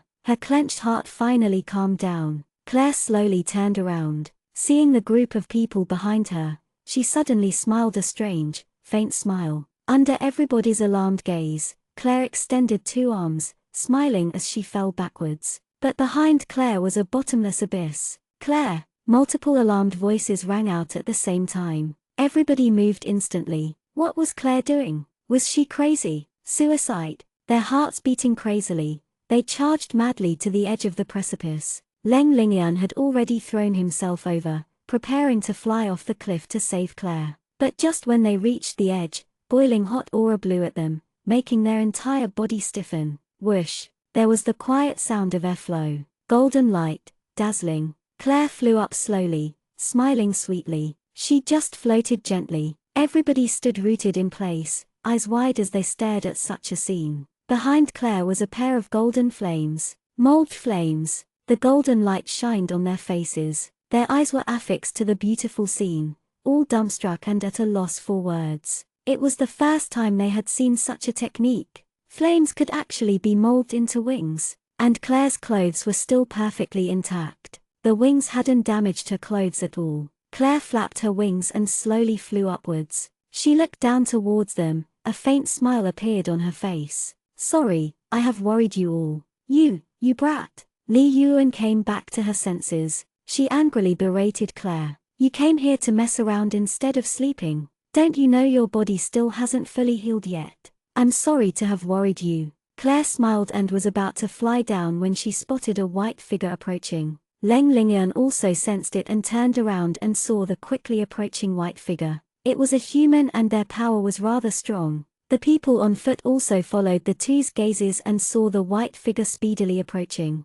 It was probably an expert attracted by the strange anomaly. Let's go, more people will come soon. We'll talk more after getting back, Lingyan said quietly. Yes, Claire nodded. This place, Fenghua City, was a hidden den of talents. Individuals who could traverse into Wandering Mountain were no ordinary people. Soon, there would be many people rushing over. But when they were in the middle of conversing, someone had already come. It was a stern middle-aged man draped in a long, moon-white robe, a golden belt around his waist. They felt an indescribable pressure emanate from him. He was staring at the flame wings behind Claire. Claire and Lingyan slowly descended and Claire dispersed the flame wings. Let's go, Claire said to everyone else. Wait. Little lass, did you see who caused the strange scene in the sky? The stern middle-aged man asked. In his heart, the middle-aged man didn't think that it had been caused by any of the people before him. With the lightning from a few minutes ago,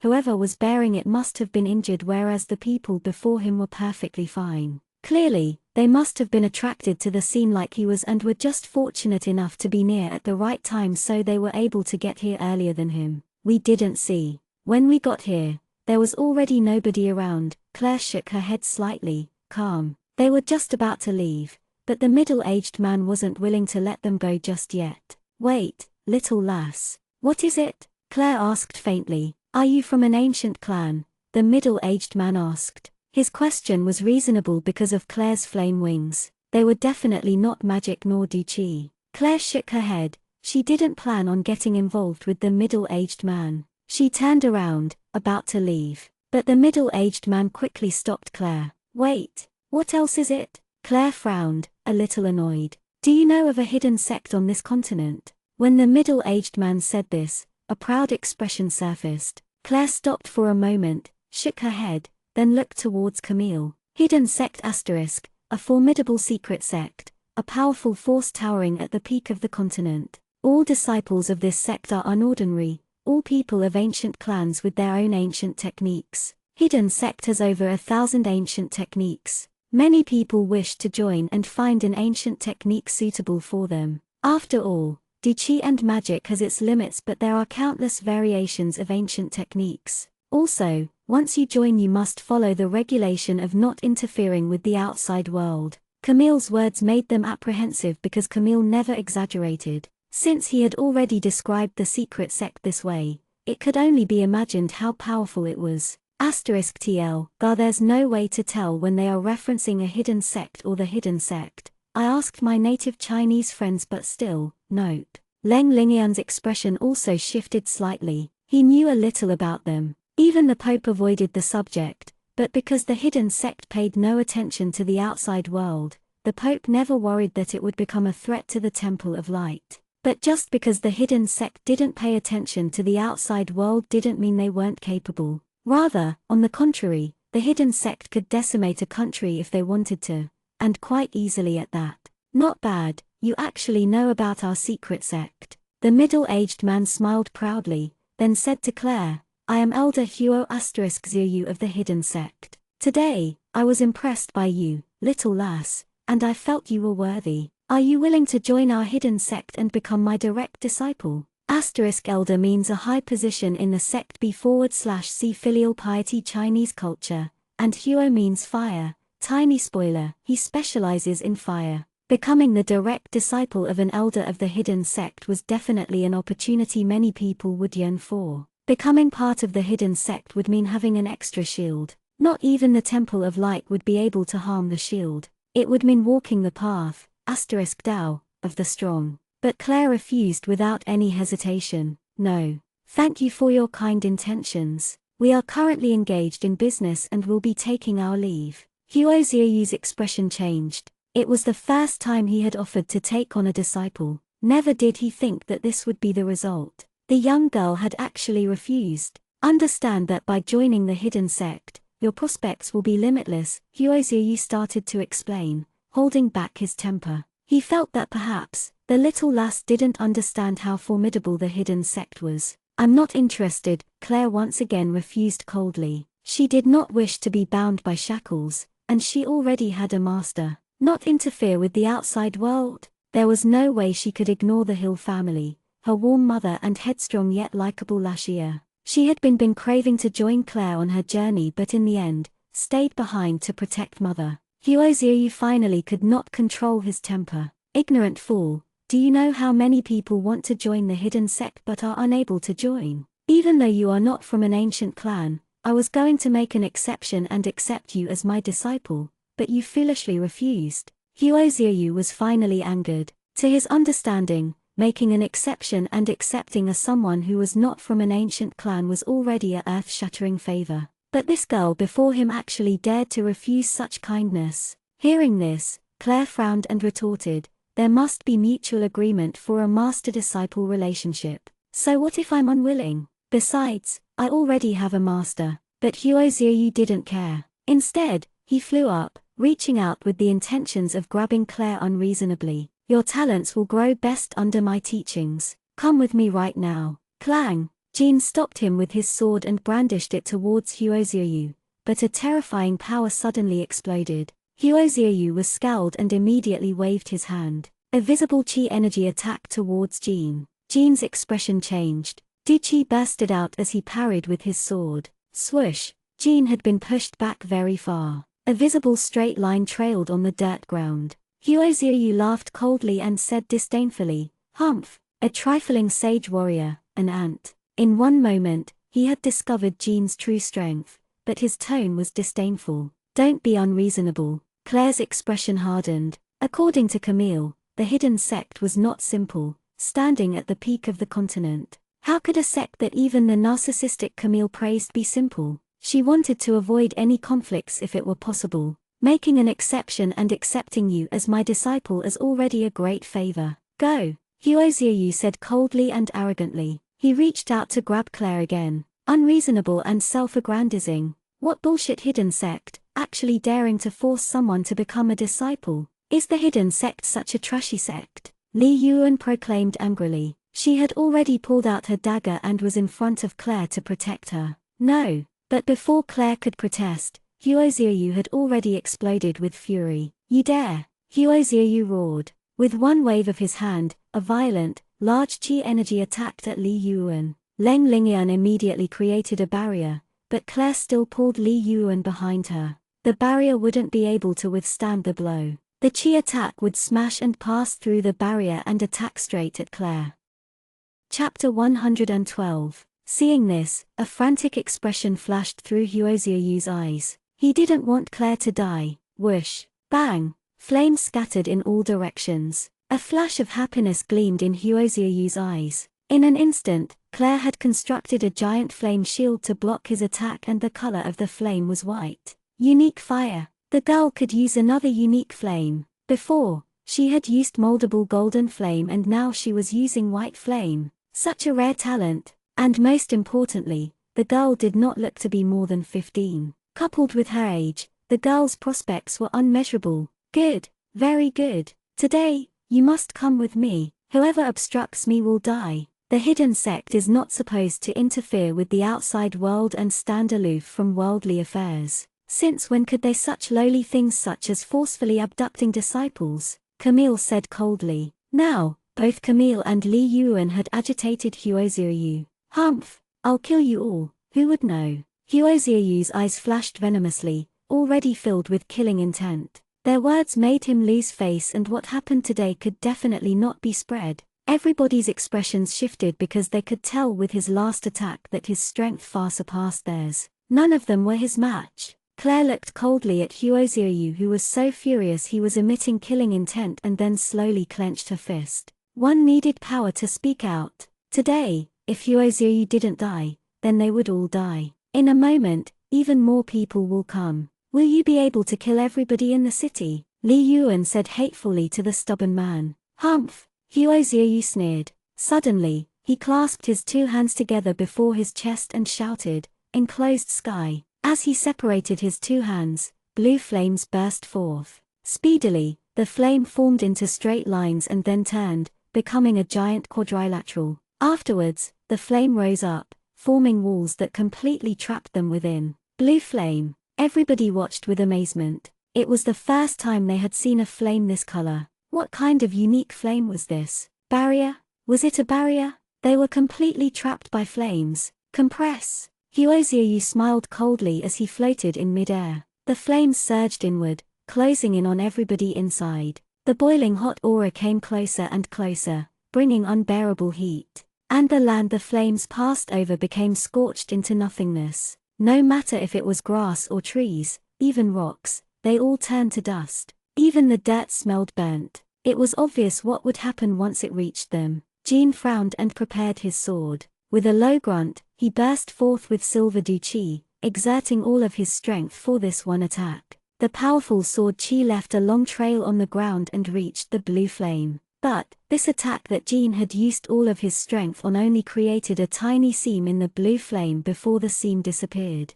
The blue flame continued to advance. Everybody else's expressions all changed. They all knew how powerful the silver du chi was, but it only created a tiny crack. Leng Lingyuan used light magic. His bright light attacks attacked incessantly, quick and fierce, but produced the same result, only creating tiny seams. The boiling heat became more and more intense. The danger came closer and closer. With a snap of Huoziyu's fingers, a small blue light flickered over Claire and then disappeared. This was Huoziyu's imprint. This way, even though everyone else would become ash, Claire would be perfectly fine. But Claire stepped forward. Humph! Claire! Li Yuan called out quietly. She wanted to say something, but was stopped by Claire's sudden rise in chi. Claire slowly closed her eyes and raised her right hand. Flame sword. Whoosh! Instantly, a giant flame sword formed within Claire's right hand. The golden flame was bursting forth with hot energy but did not harm Claire in the slightest. Molding flame again. Huoziyu stared at the flame sword in Claire's hand. The girl gave him even more, even greater surprises. Everybody else watched Claire's flame sword with amazement. What secret technique did Claire use exactly? Break! Claire raised the sword above her head with both hands. With a loud shout, she went forth, wielding the blade with all her strength. A giant golden pillar of flame exploded forth in an instant. The giant flame collided with the blue flames, creating a large explosion. Boom! Extraordinarily hot firework-like explosions appeared. More than half of one wall of blue flame had been destroyed. As the flame wall started fusing to fix itself, everybody charged out successfully without any injuries. Very good, exceptionally good. Unexpectedly, you are very well versed in flame molding. Huoziu's voice was filled with satisfaction. If he had known this was the first time Claire had tried something like this, perhaps he would have been even more exuberant.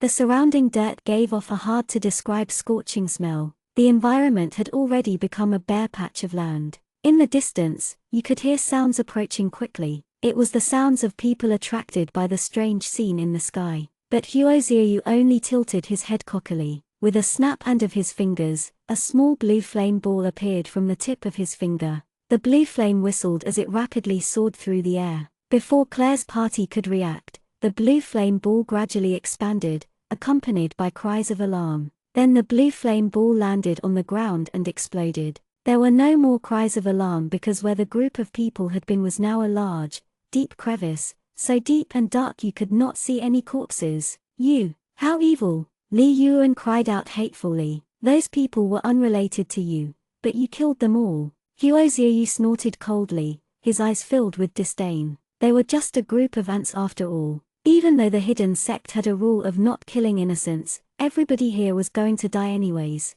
Who could prove that he broke the rules? After that little girl becomes his disciple, she would learn that power dictated the world from this experience. Claire knit her brows tightly. His power was unfathomable. Today, would they be the ones to die? Whoosh! Claire extended her golden pair of wings and flew up quickly. She aimed a flame sword directly at Huoziu. What? You think you can beat me? Huoziu started smiling, amused at Claire's actions. Claire didn't say anything, only dashing forward with the sword. Really now? Huoziu sighed a little helplessly and then snapped his fingers. A transparent barrier locked Claire within. Claire attacked the barrier with her sword, but could only hear clear, crisp clanks. The barrier was not harmed in the slightest. I'll first take care of these people, then take you to the hidden sect. Huoziu flew up steadily, passing by Claire, eyes filled with killing intent. Claire, what's going on? There was even an explosion. At this moment,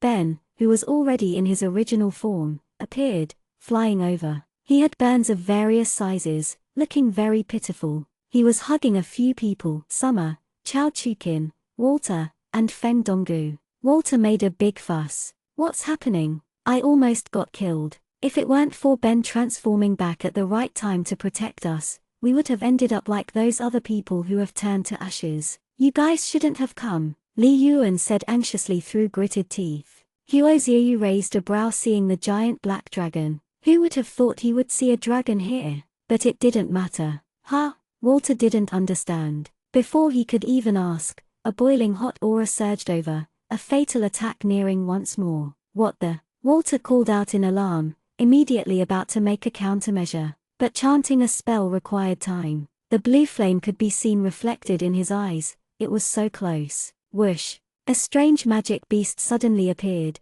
swallowing the blue flame with one gulp. Everybody was shocked and looked towards Dong Fenghao, dumbstruck, understanding it was a strange beast summoned by him. The magic beast that had swallowed Huoziu's flame attack was currently chewing. A strange beast that could eat fire? They all looked towards the strange beasts, eyes filled with glee. If it were like this, then their chance of winning had greatly increased. But Huoziu did not display any shock at all. Instead, he was smiling faintly, disdainful. Then under everybody's astonished gazes, the strange beast started groaning and then disappeared. What happened? Walter asked. Indigestion. Went back. Dong Fenghao was also stupefied. Evidently, he had never seen such a situation before. How could my fire be eaten by such a lowly beast? Huoziu sneered, about to attack once more. Bastard, stop! Claire shouted, brandishing her sword and attacking the barrier, but the barrier still would not budge. Huozhiyu smiled coldly, his gaze venomous. His killing intent rose. Huozhiyu started rotating in a circle, his hands waving strangely. He called out, "Whirling fire dance. TL, man, that must be cancer to the eyes, what even?" In that instant, blue flame appeared revolving around him as he rotated. Gradually, a whirlwind took shape. The flame had turned into a whirlwind inferno. Then, with Huozhiyu at its core, it started growing bigger and bigger. "Everybody, be careful." Leng Lingyun's expression turned heavy. He stepped back, rapidly erecting a shield with his hand, making several layers overlap one at a time. Li Yuan, Li Mingyu and Jin stepped back too while Ben's group stayed at the side. Ben had already turned back to his human form. His entire body was covered with burn wounds, cutting a sorry figure.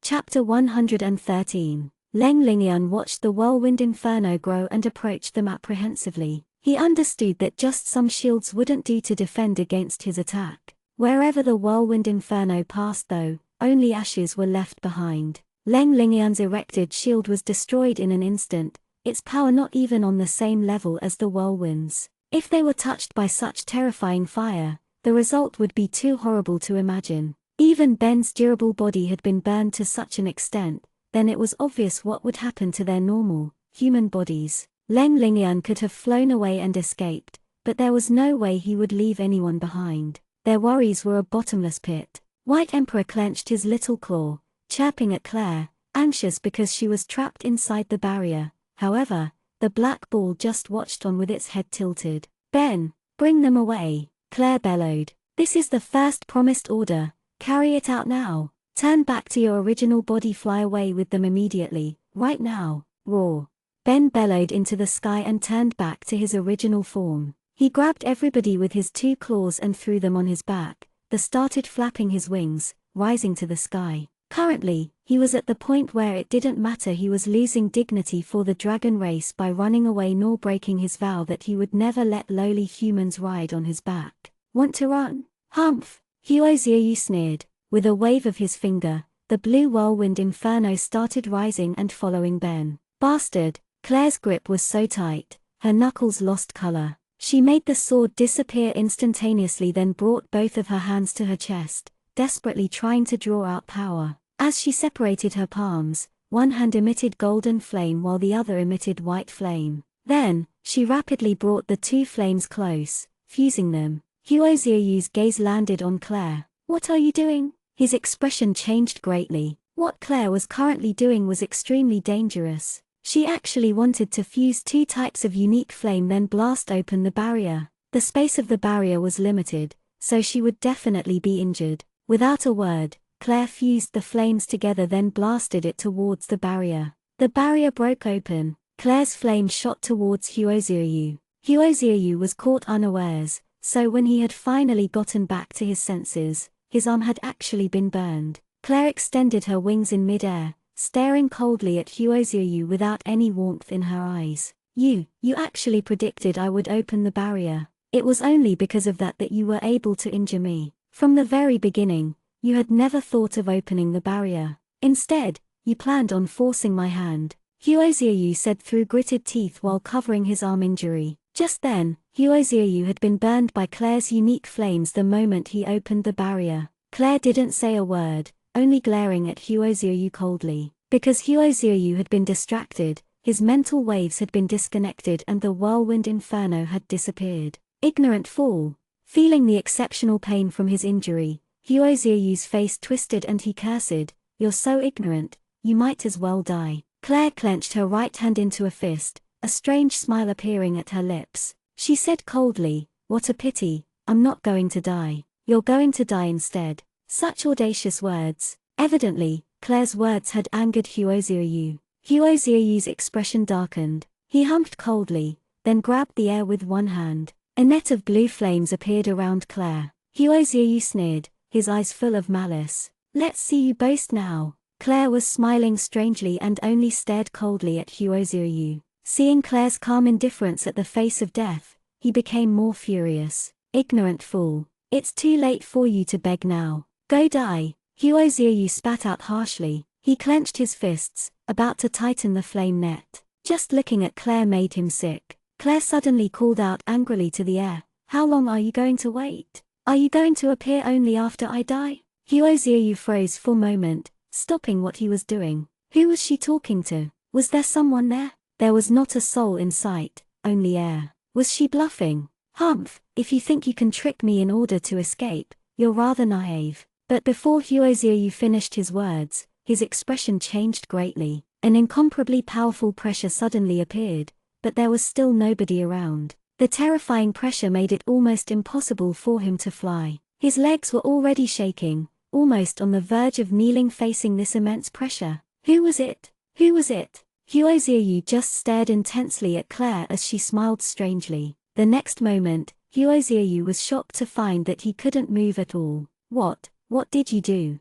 Just as Huoziyu spit out these words, his throat suddenly tightened, as if a pair of invisible was choking him. Now he was unable to make a sound. Huoziyu just stared at Claire with wide eyes. Blood started leaking out of his eyes. The blue fire net that had been around Claire disappeared. Claire sneered as she watched Huoziyu. Of course she knew she was his match and that nobody among them were his match. She also knew that if she threatened to kill herself to open the barrier, then he would definitely open it for her. And she knew that with his narrow-minded and vicious nature, he would definitely go back on his word and kill them all. She even knew that the God of Darkness would save her but not the others, which was why she forcefully made Ben bring them away. Now, the God of Darkness finally made his move. "I didn't do anything, but now I'll be." Claire smiled coldly, raising her hand high. Whoosh! A golden spear of fire now appeared in her hand. "Now it's my turn to say go die." A brilliant, charming smile appeared on Claire's face as she pulled back the hand holding the spear.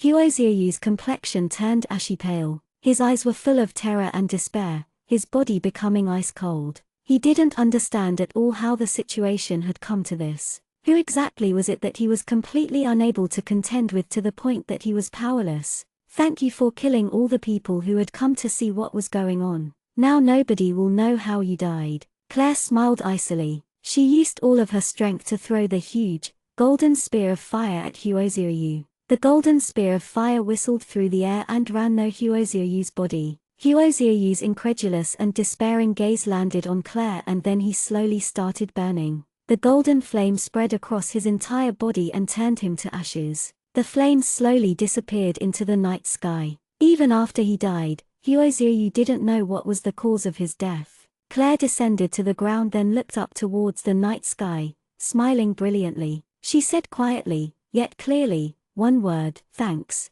Humph! There seemed to be a cold humph. Then, the surroundings quieted down. Claire stood silently at the edge of the precipice, cold wind blowing past. She took a deep breath, then closed her eyes. Frustration engulfed her, submerging her heart. She broke through over and over yet this was the result. Unable to withstand a single blow. She had thought she had become strong, but in truth, she didn't count as anything. There were simply too many powerful people in this world and she was simply a tiny star in the vast sky. When would she stand at the peak of this world? When would she be strong enough to stand up for herself? When would she become powerful enough to undo the dark mark? Claire clenched her hands into fists hatefully until her knuckles turned white. Hidden sect, Spirit Hall. Thousands upon thousands of copper lights lit up the wide hall. Every light represented someone of the hidden sect. These were their spirit lights. If their light extinguished, that meant they had died. A light suddenly extinguished and underneath it was 3 words, Huo 11U. A guarding disciple discovered it with shock. "Oh no, Elder Huoziyu's spirit light has extinguished. I'm afraid he's had a mishap," a disciple said worriedly. "Quickly report it to the Fire Grandmaster," another disciple said urgently. Once the disciple of the Spirit Hall relayed the information to the Fire Hall's Grandmaster, a dignified old man, the Fire Grandmaster only sighed. With Huoziyu's nature, this was bound to happen, and today just happened to be the day. But although he said this, the Grandmaster was secretly surprised. Who did Huoziyu meet that actually had the power to kill him? After all, Huoziyu was from the hidden sect and also an elder of the Fire Hall. The Grandmaster's face darkened. The killer had to be found. At this moment, Claire was still standing at the precipice and taking in the wind, feeling the changes within her body. A disturbance in the air came from behind her. Claire turned and saw Ben had actually flown back. everybody on his back with worried expressions. Only when they saw Claire standing safely at the precipice did they sigh in relief. The numerous injuries on Ben's backs had already been healed by Leng. Ben descended. Everybody else dashed over to Claire. "Claire, are you all right? Claire, what happened to that guy? Claire, are you injured?" Each concerned voice warmed Claire's heart. She shook her head slightly, then smiled. "I'm fine. He, on the other hand, has neither bones nor ashes left." "Who killed him?" everybody asked at the same time. Of course nobody thought Claire had killed him. His power had far surpassed Claire's. Chapter 114. His enemy. His enemy had been hunting him down and left after killing him. Claire didn't plan on letting everybody know about the situation with the God of Darkness after all. Was that really what happened? Everybody looked at Claire suspiciously. But if it weren't, then how could his death be explained? Claire couldn't have killed him, whereas there was no way with his vile attitude that he would leave himself. Was it really his enemy who had killed him? Claire frowned, then looked at Ben, who had turned back to his human form, her tone slightly displeased. "Why did you all come back?" "We couldn't stop worrying," a few voices said at the same time. Sigh asterisk, really now. Although Claire sounded displeased, in her heart, she felt warmth. She turned towards Ben and said, "You didn't complete my order, so it doesn't count." Ben's mouth twitched. Claire still had the energy to think of that at this moment. Claire looked up at the bright moon in the sky, her heart filled with sighs. In this world there were as many experts as the clouds, each a whole mountain higher than the other. She was still far from powerful. Nobody noticed the unresigned feelings in Jean and Lengyan's eyes. They had been so weak facing such a formidable enemy. Jean's hand was on his sword hilt. It was the first time he had so desperately desired strength. "All right, let's leave this place quickly," Camille said quietly. He gave another of his standard charming smiles. Everybody nodded. It was true they shouldn't stay for long here. But just as she took a step forward, a black blur flashed before her eyes. Before anybody could sense what had happened, the black ball had already flown to Claire's shoulder lightning fast and taken a bit out of Claire's fair neck. This time, so fast even White Emperor didn't stop him in time. "Chirp chirp." White Emperor chirped furiously, jumping onto Claire's shoulder. But it was too late. A familiar overbearing force surged once again in Claire's body. It was the power of another forced contract. Claire swayed.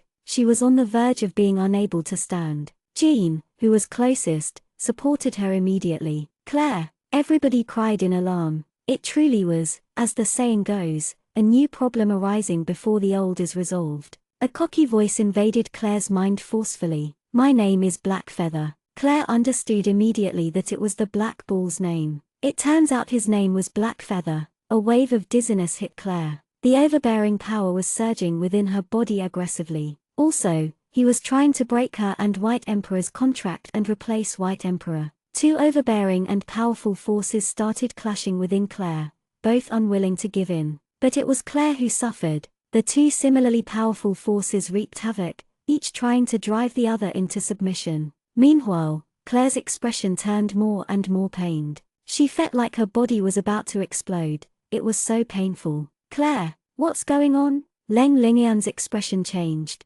He immediately used healing magic, but it seemed to be no help. Instead, Claire's expression turned more and more painful. Large beads of sweat rolled down Claire's forehead. Jean's expression also changed. He had been supporting Claire's back with his hand and could feel that it was now drenched in cold sweat. "What exactly did you do?" Li Yuan bellowed in rage, reaching out towards the black ball. But the black ball flew up and peeped twice, watching Claire with a tilted head. "Chirp chirp." White Emperor leapt onto Li Yuan's shoulder, chirping anxiously as if he didn't want Li Yuan to do anything to the black ball. "He seems to be trying to prevent you from harming the black ball." Camille stroked his chin, pondering. What exactly is going on? Perhaps it's forming a contract. Jean realized. When White Emperor had first appeared, this had happened too. Hearing this, Li Yuan became more frantic. What? Forming a contract? A person can only contract on beast. At this point in time,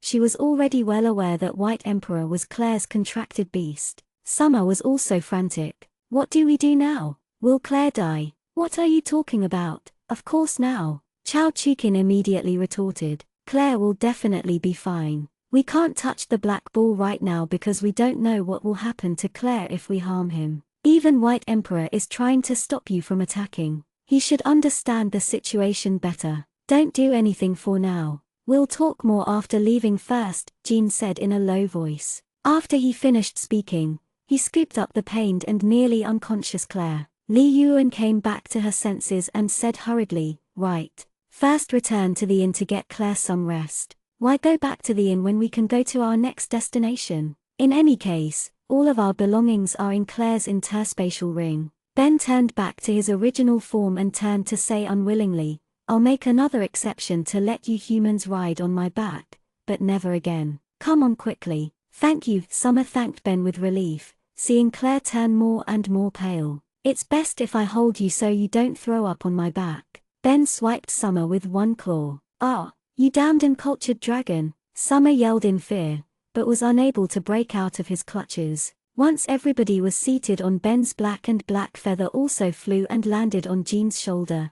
Ben started flapping his wings, soaring through the sky. Accompanied with Summer's screams, the group left. Summer screamed the entire time and ended up vomiting continuously. Although it had been very urgent when they had escaped on Ben's back, Summer didn't vomit at all, but now, she vomited uncontrollably. Ben flew very quickly. Under Li Yuan's directions, in order to avoid starting a panic, they ended up landing outside Lagark's capital. The city gates were shut tightly, but once Li Yuan and Li Mingyu revealed their identities, the small captain guarding ended up opening the gates. Although the Li clan had declined quite a bit, they were still one of the 4 major clans. Small figures such as he could not afford to offend such powerful people. Jean's expression became more and more dark because now, Claire had completely passed out. Her tightly knit brows indicated that currently, she was suffering an unimaginable amount of pain. The group hurried through the streets. The east was already started to lighten.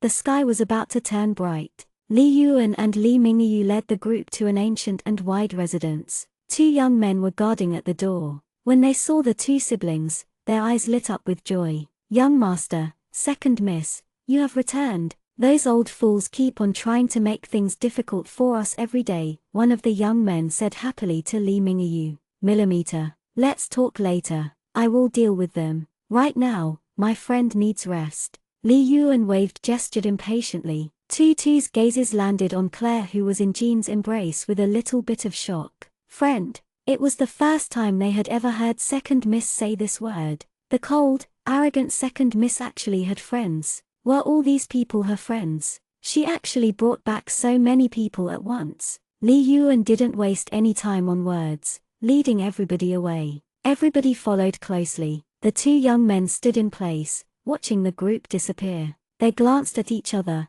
both seeing surprise and joy, and also hope. Did you hear that? Second miss actually said she had a friend. I did. I even thought I heard wrong, but the second miss truly did say that.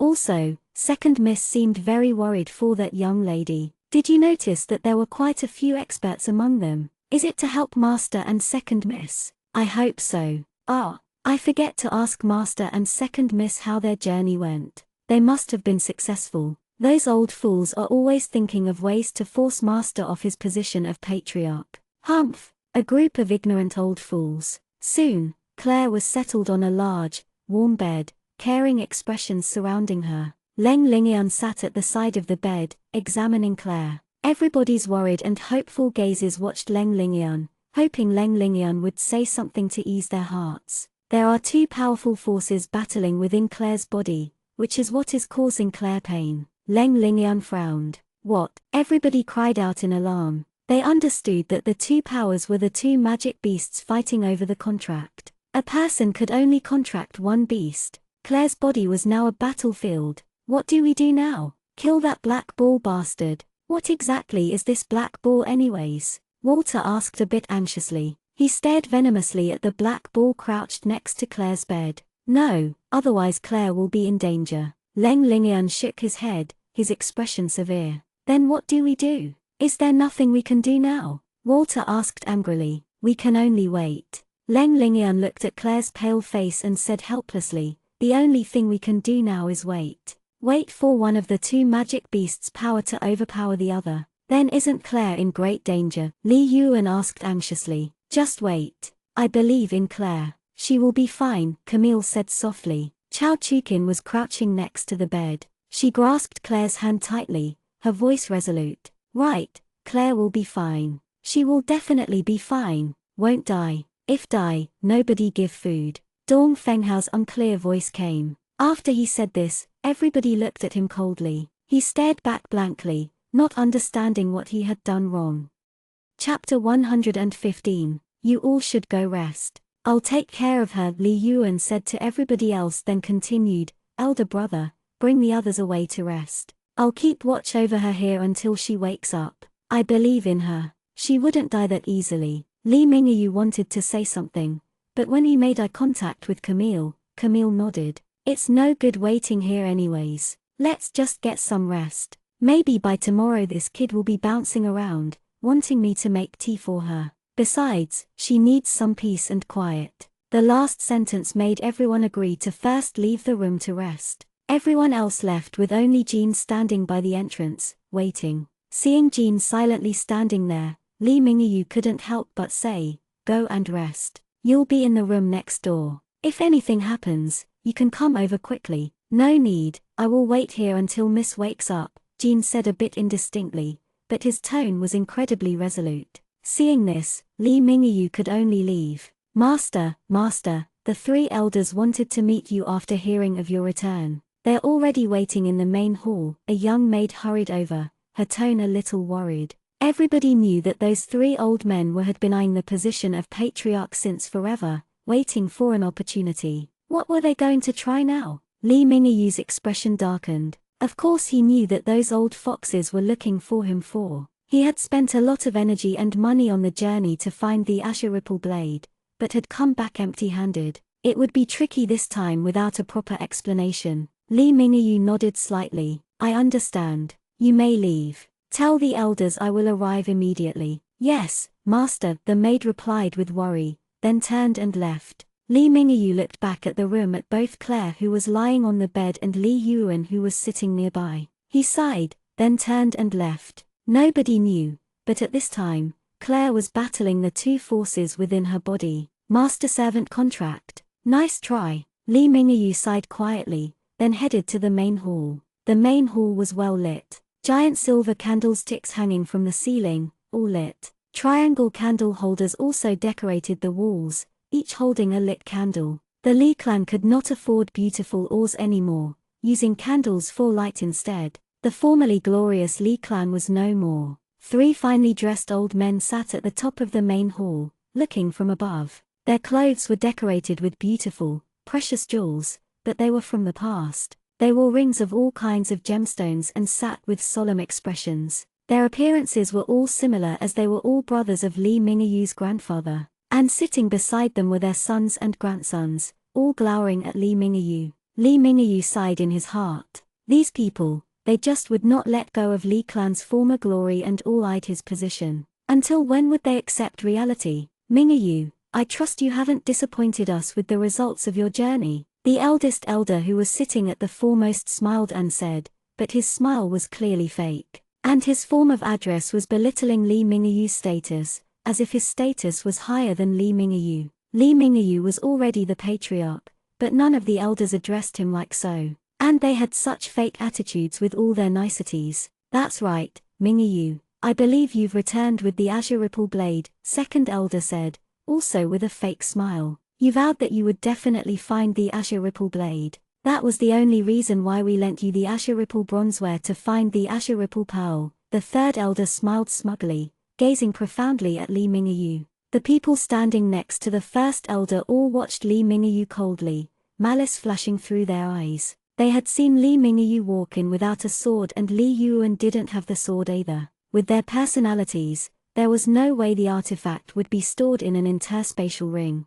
Judging from these facts, they absolutely did not find the Azure Ripple blade. Humph, what was their young and promising patriarch going to explain himself? If it weren't for the fact that they weren't a match siblings, they would have used force to drive him off the patriarch position long ago. I didn't bring back the Azure Ripple blade, Li Mingyu said softly. The first elder's expression changed greatly. He furiously roared, What? Li Ming, are you? Do you understand what you're saying? The National Martial Arts Tournament is happening 2 months later, a chance to take back the Li clan's glory. But you said you didn't bring back the Azure Ripple blade. His address had now changed from Mingayu to Li Mingayu asterisk. His aged face was now energetic and menacing. Asterisk TL, think of like Joe vs. Joe Smith. The second elder furiously slapped his chair's armrest as bellowed, how are you qualified to be our patriarch? His wrinkles became more pronounced. Li Mingayu, hand over the Azure Ripple bronzeware,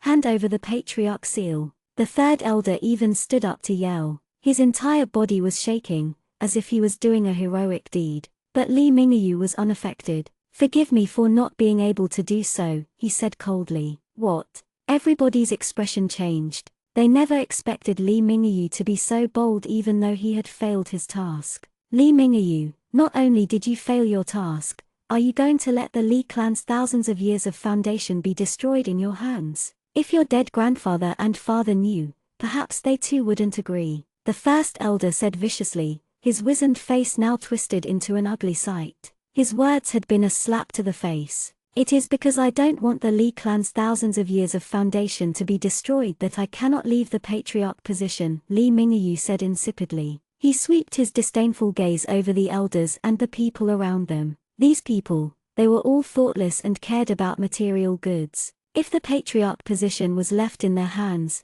the Li clan would be truly finished. What did you say? The third elder thundered. He pointed at Li Mingayu and yelled, are you saying that none of us are qualified to be the patriarch? Unable to lead the Li clan? Practically nobody in the Li clan would be able to bear such criticism. And they were the elders of the Li clan, the oldest authority, the most renowned people of the Li clan. But, without a change in expression or his clear-cut tone, Li Mingayu spat out a few words. That is exactly what I mean. Now, the first elder was also so furious, he slapped down on his armrest and stood up. The armchair instantly turned to dust. You, Li Mingayu, you are currently revolting. Do you think that nobody here can control you? But Li Mingayu's expression still hadn't changed. He said softly, does this mean you have already chosen someone to represent the Li clan at the National Martial Arts Tournament 2 months later? And they will definitely win. With one sentence, everybody in the hall was silenced.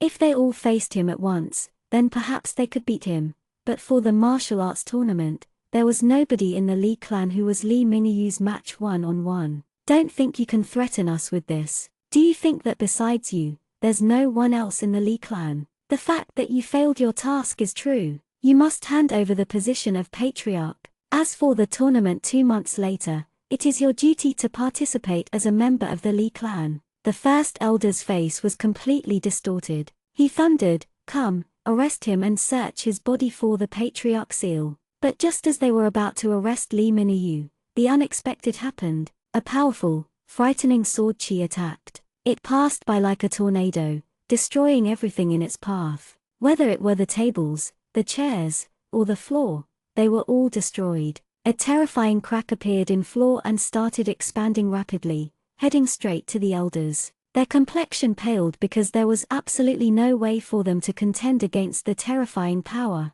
In an instant, it was pandemonium. The prestigious elders who had been so threatening and imposing a moment ago were now the fastest to dodge, all cutting sorry figures as they tried to avoid the attack. And their sons and grandsons were even quicker on the uptake. Boom! Where the elders had been sitting was now a pile of rubble. The hall was permeated with smoke, a complete mess. Ha ha! I've never seen such shameless people. You have truly opened my eyes. Not qualified for the position of patriarch but pressing for it anyways, don't have the capabilities to participate in the tournament, but boasting like dogs with all bark and no bite. And not only that, you even want to send someone you've deprived the position of patriarch to represent you. It's the first time I've seen such shameless vermin. A clear, caustic voice brimming with disdain rang within the main hall. Who? All the elders asked angrily. Who dared to insult them with such words? Dogs, vermin. As the smoke finally cleared, everybody's gaze was drawn to the person standing at the entrance. A girl with golden, lustrous hair and enchanting emerald green eyes stood at the entrance.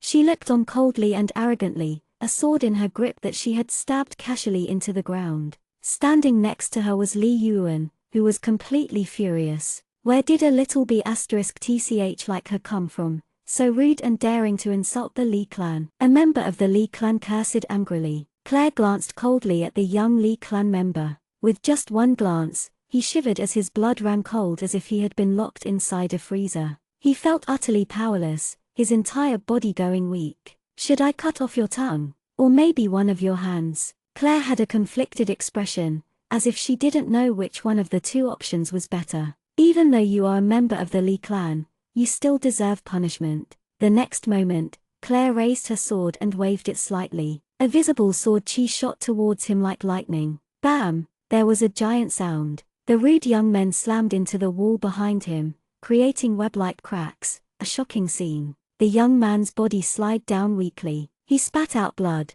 There was no way to tell whether or not he was alive. Everybody was stunned. Everybody had seen the young girl attack, but nobody was able to stop her.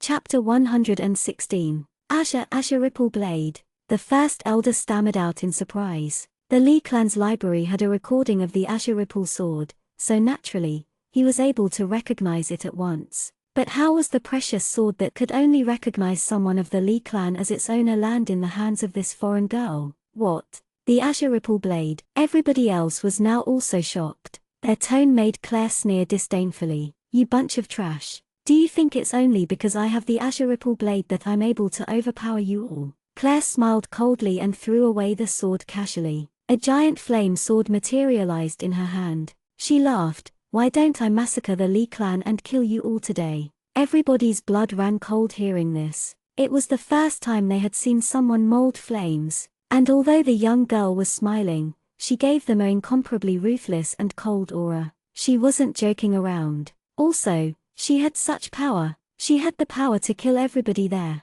The terrifying chi Claire emitted made them terrified incessantly. A murderous aura spread, filling the entire main hall. Nobody dared to move thoughtlessly. The man who was either dead or barely alive was a warning to them. He had only said a few words to end up like that.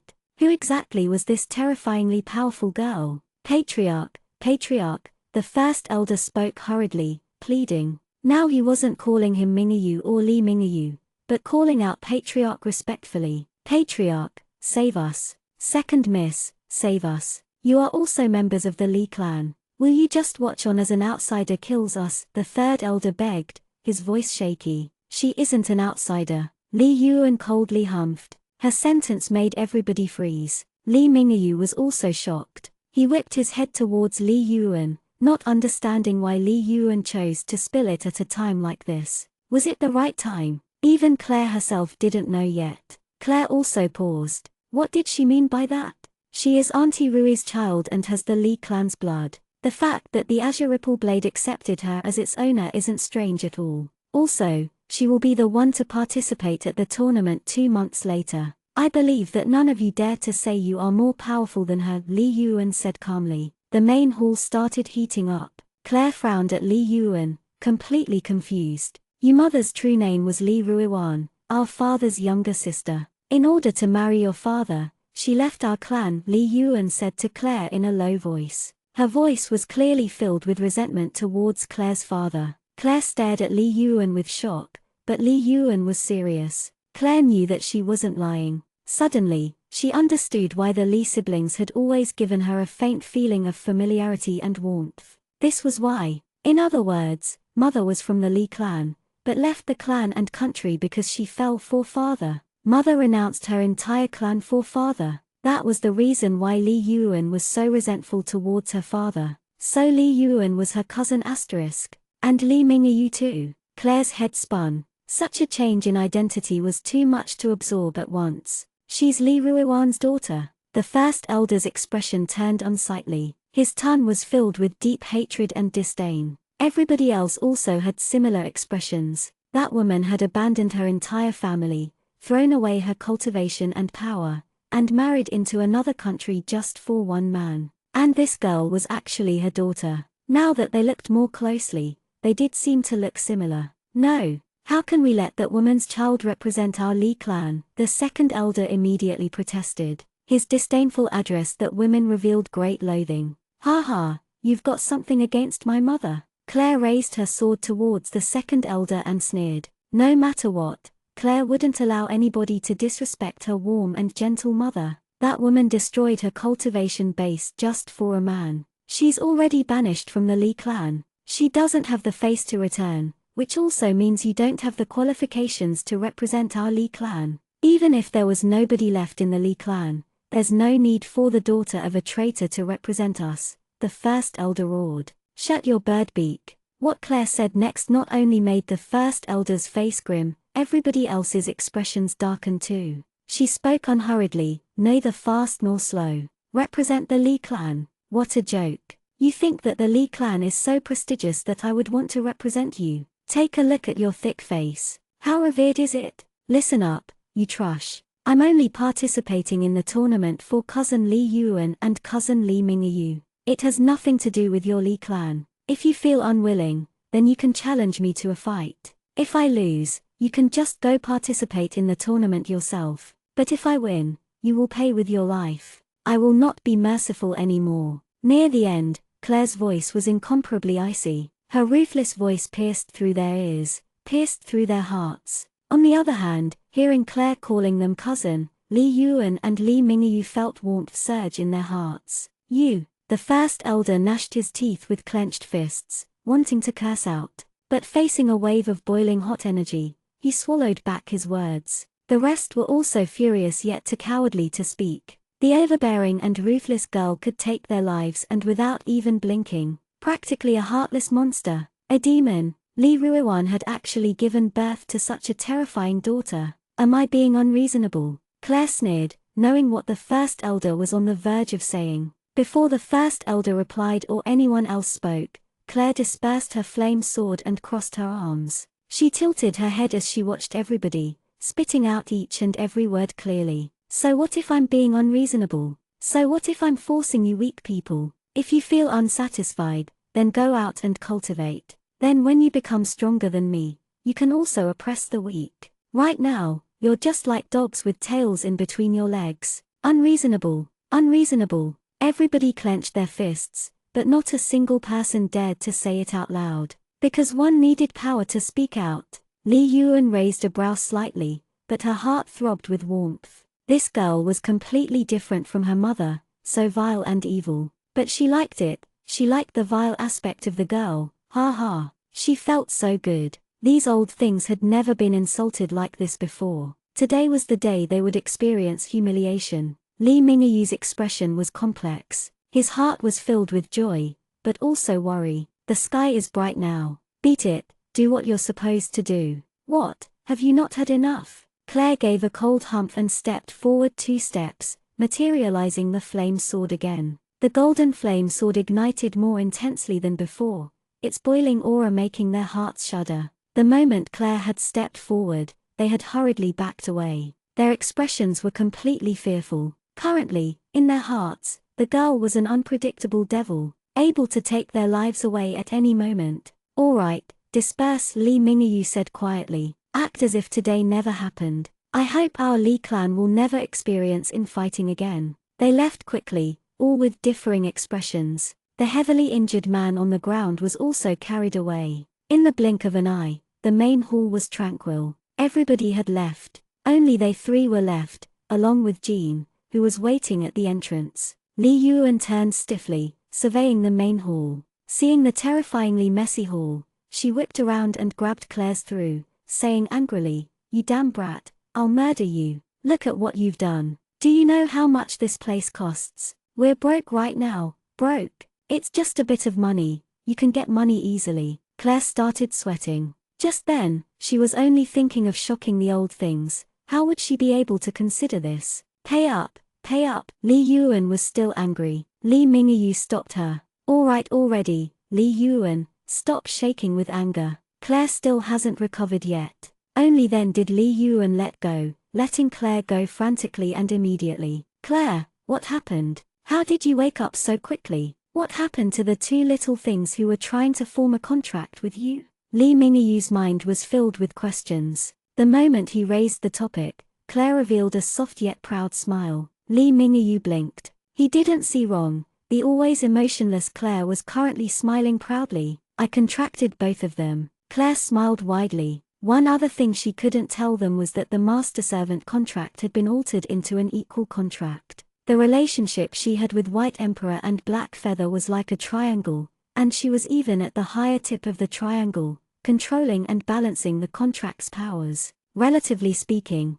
she had a slight advantage. At the very least, it wasn't a master-servant contract anymore. What? You've contracted 2 beasts now? Li Mingyu cried out with astonishment, his gaze filled with shock. To his knowledge, whether or not it was a high-level or low-level beast, a person could only contract 1 beast. It was supposed to be impossible to contract 2 beasts, but now Claire had done the impossible, although the identity of the 2 little magic beasts was still unknown. Yes, Claire turned and looked towards White Emperor and Black Feather, who were crouching on Jean's shoulders, a faint trace of a smile on her face. Equal contract, ha. If she continued working hard, she would definitely become their master one day. Claire also knew clearly that the reason why the contract was altered into an equal contract wasn't because of her own power, but because of her luck. She was only able to restrain the 2 because of their infighting, thereby altering the contract into an equal contract. Claire was amazed. She had already broken through to the treasured Lotus Style's 7th level, but she was only barely able to alter the contract into an equal contract. Then just how powerful were White Emperor and Black Feather? Chapter 117. How were you able to contract 2 beasts? Li Mingyu stared at Claire incredulously. It just happened, she shrugged. She dispersed her flame sword, then turned to pick up the azure ripple blade that she had casually thrown away just a moment ago. Surveying the area, she raised a brow. Wow, so poor you only use candles as lights. Li Yuan instantly turned furious. Cousin, when are you going to change your impulsive attitude? Claire turned and grinned at Li Yuan, then added, it's just money, you can make it whenever. Easier said than done. Nobody in the Li clan is talented at commerce. Even if there were, it would be futile. The Feng clan has practically monopolies of everything. 80% of all industries are under the Feng clan, Li Yuan said, somewhat vexed. Really? Claire stroked her chin, blinking as she said, so what? Just because you don't have the talent for commerce doesn't mean I don't. Claire said meaningfully. An inexplicable gleam flashed through Jean's eyes. Was Miss planning on finding Feng Yixuan for help? But he quickly dismissed the thought. With Mrs. Personality, she definitely would not do that. Then, what exactly was Miss thinking? I'm going to sleep first. I'm tired to death. Cousin Yuan, Cousin Mingyu, good night. I'll deal with everything else once I'm rested. Claire stored the azure ripple blade back into her interspatial ring, then turned away and headed towards her bedroom. Jean silently followed her from behind. Inside the main hall, only the Li siblings were left. They glanced at each other. Elder brother, do you think that Brat can really change our current situation? Li Yuan said softly. She bit her lip. I only know that a storm is coming, Li Mingyu said with a solemn expression. The east was gradually brightening. Claire was in deep sleep. Black Feather and White Feather were on Claire's pillow, one on the left, one on the right. Swoosh, hair white as snow, eyes like the moon. White Emperor's true form appeared, his expression cold. His handsome face was entirely cold as he stared icily at Black Feather. Black Feather flapped his wings. Swoosh,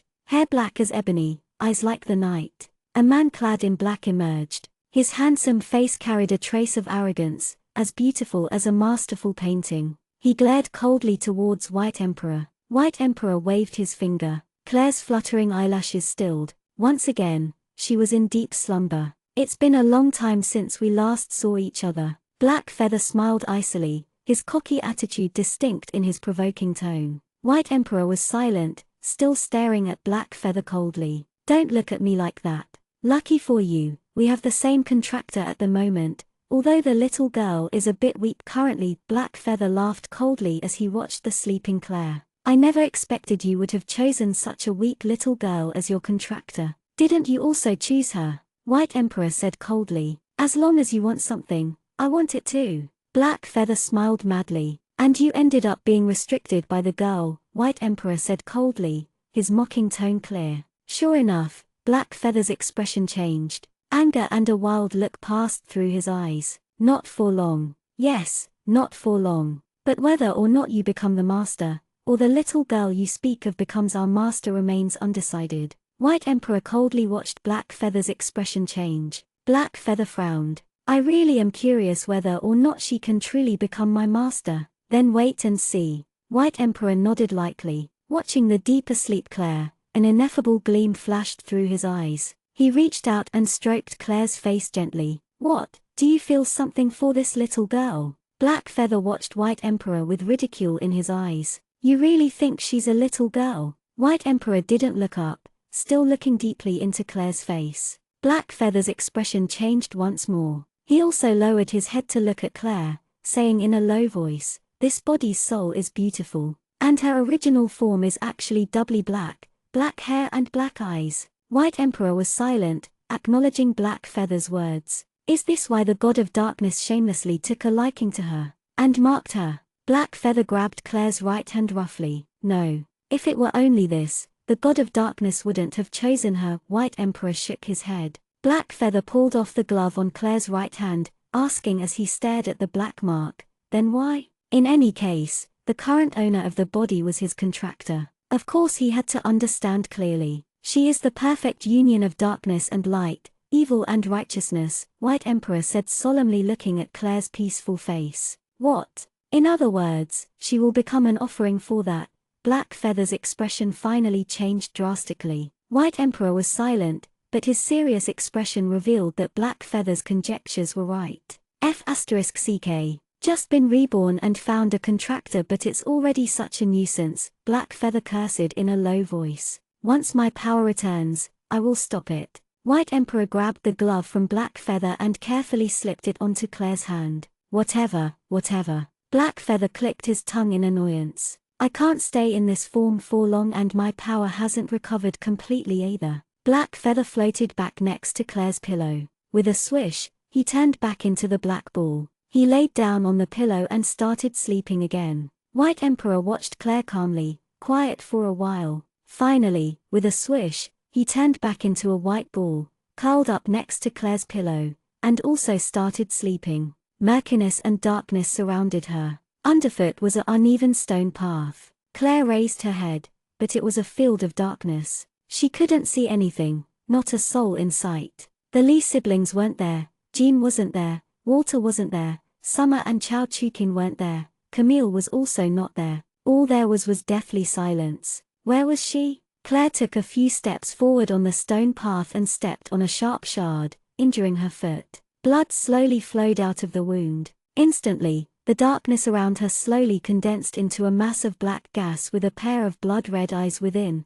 staring piercingly at Claire. God of Darkness, Claire, you have already been marked by me. You are my precious offering, the ice-cold, terrifying voice said with a low voice. I will not be your offering without a fight. Claire clenched her fist and bellowed at the frightening mass of black gas. You think you can escape me? You're mine, remember. Once the time is ripe, I will definitely be back. The God of Darkness laughed, cold and menacing. Claire felt a burning sensation from the back of her right hand. She looked down and saw that the mark had already turned completely black. You can't escape and you can't beat me, the God of Darkness sneered. Then, a cold, black net enveloped Claire, binding Claire tightly, then gradually tighten. The suffocating feeling made Claire sweat. No, Claire shouted. She opened her eyes abruptly, but only saw gorgeous bed curtains hanging overhead. A dream, miss? Jeans knocked on the door frantically, his voice full of worry. Miss, are you all right? Claire tried to sit up, but found that the two little things were lying on her chest, round little Black Feather and furry White Emperor. They were both in deep sleep. Claire bit her lip. No wonder she had a nightmare. It was all because these two little fellas were sleeping on her chest. I'm fine, Jean. It was only a nightmare, Claire said quickly to console Jean. She knew that if she didn't say anything any longer, Jean would break open the door. Oh, as long as you are fine, miss. Jean's voice was obviously relieved. You should go rest. Claire let out a small sigh. She reached out and scooped the two little fellows off and set them beside her pillow. Yes, Jean replied, about to leave. Wait a moment. What time is it right now? How long have I been asleep? Claire asked. It's morning now. Miss, you've slept for a day and a night, Jean replied from outside her room. Oh, Claire got up. Her stomach rumbled awkwardly. Claire frowned slightly. I'll be up soon. Call someone to prepare me food. I'm hungry. Yes, miss. The sound of Jean's footsteps gradually disappeared. After Claire got up and was dressed, she was still thinking back to her dream. The suffocating feeling was so intense, so realistic. She would definitely not let it come true. Claire clenched her fists. After she finished dressing, she left out the door. Today, the morning was unusually busy. Because Claire had woken up safely, everybody ate a peaceful meal joyfully. Claire gracefully wiped her mouth after eating and then said, Cousin Ewan, tell me about Lagark's capital's current economic situation. Also, tell me as much information as possible about the chairman of each chamber of commerce. Each chairman? Li Yuan was a bit puzzled. It was reasonable to want to know about each chamber of commerce, but each chairman? Claire accepted the flower tea Camille passed over, took a large, satisfying sip, then continued asking, Millimeter, are there going to be any big events in the capital soon? Anything that would attract people's attention? Huh? What does that have to do with making money? Li Yuan asked, puzzled. Claire couldn't explain to them the effects of advertising. She could only respond confidently, yes. So, are there any big events? Yes. Li Yuan nodded. 2 weeks later, the capital will hold a donating convention. The donated money will be construct a clinic for the poor people who can't afford to be treated. That day, both the Crown Prince and the capital's #1 beauty will be there. Prince, #1 beauty? Claire asked, puzzled. She set down her teacup. Ha ha, Claire, in truth, there are 3 great beauties. Of the great beauties, one is the Hua clan's Hua Ziyuning and one is the Shui clan's Shui Xinmei. Li Mingyu explained, amused. And the last one? Claire raised her teacup and Camille poured in more tea for her. Claire took a small sip. He had only mentioned 2. Who was the third beauty? Chapter 118. The third great beauty is your cousin, Li Yuan. Li Mingyu laughed, ignoring Li Yuan's warning gaze. Splurt asterisk. Claire spit out the flower tea ungracefully. Sitting across from her, Walter was completely drenched. Next to him, Summer and Chao Chukin were also sprayed a little. Walter turned gloomy but didn't dare to retort. Damn brat, what's with that attitude? Seeing what Claire had done, Li Yuan turned crazy, about to attack Claire. Ha ha, my bad all right. Great beauty cousin Yuan.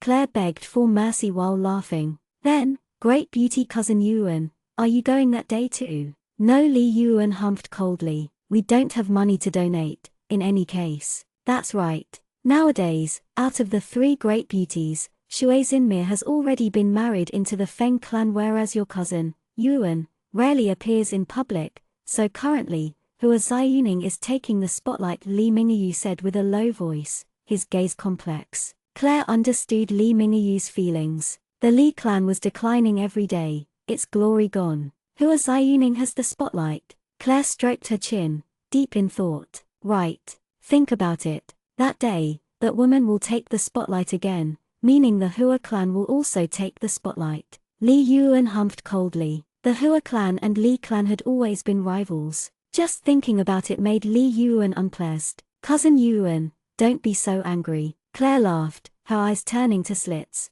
Damn brat, what you thinking? How am I angry? Li Yuan grumbled. I'm thinking of. A strange smile appeared at her lips. Taking the spotlight. Take the spotlight. How? Li Yuan looked at Claire, baffled. Cousin Yuan, you will attend the convention this time, and not only that, you will bring someone with you. We also need to bring outstanding treasure, Claire said solemnly. Bring someone? And since when did we have any treasure? Li Yuan looked at Claire with confusion, not understanding what exactly Claire was planning. A sly smile appeared at her lips. Claire turned to the currently eating happily Dong Fenghao and said, don't you think Dong Fenghao is pretty? Everybody's gazes were drawn to Dong Fenghao. Dong Fenghao currently had no class at all, currently stuffing his mouth with food, his mouth wide open. Dong Fenghao was enchantingly beautiful, but currently, he had no connection with beauty. Crumbs at the corners of his mouth, oil all over his hands. Dong Fenghao suddenly sensed that something was off,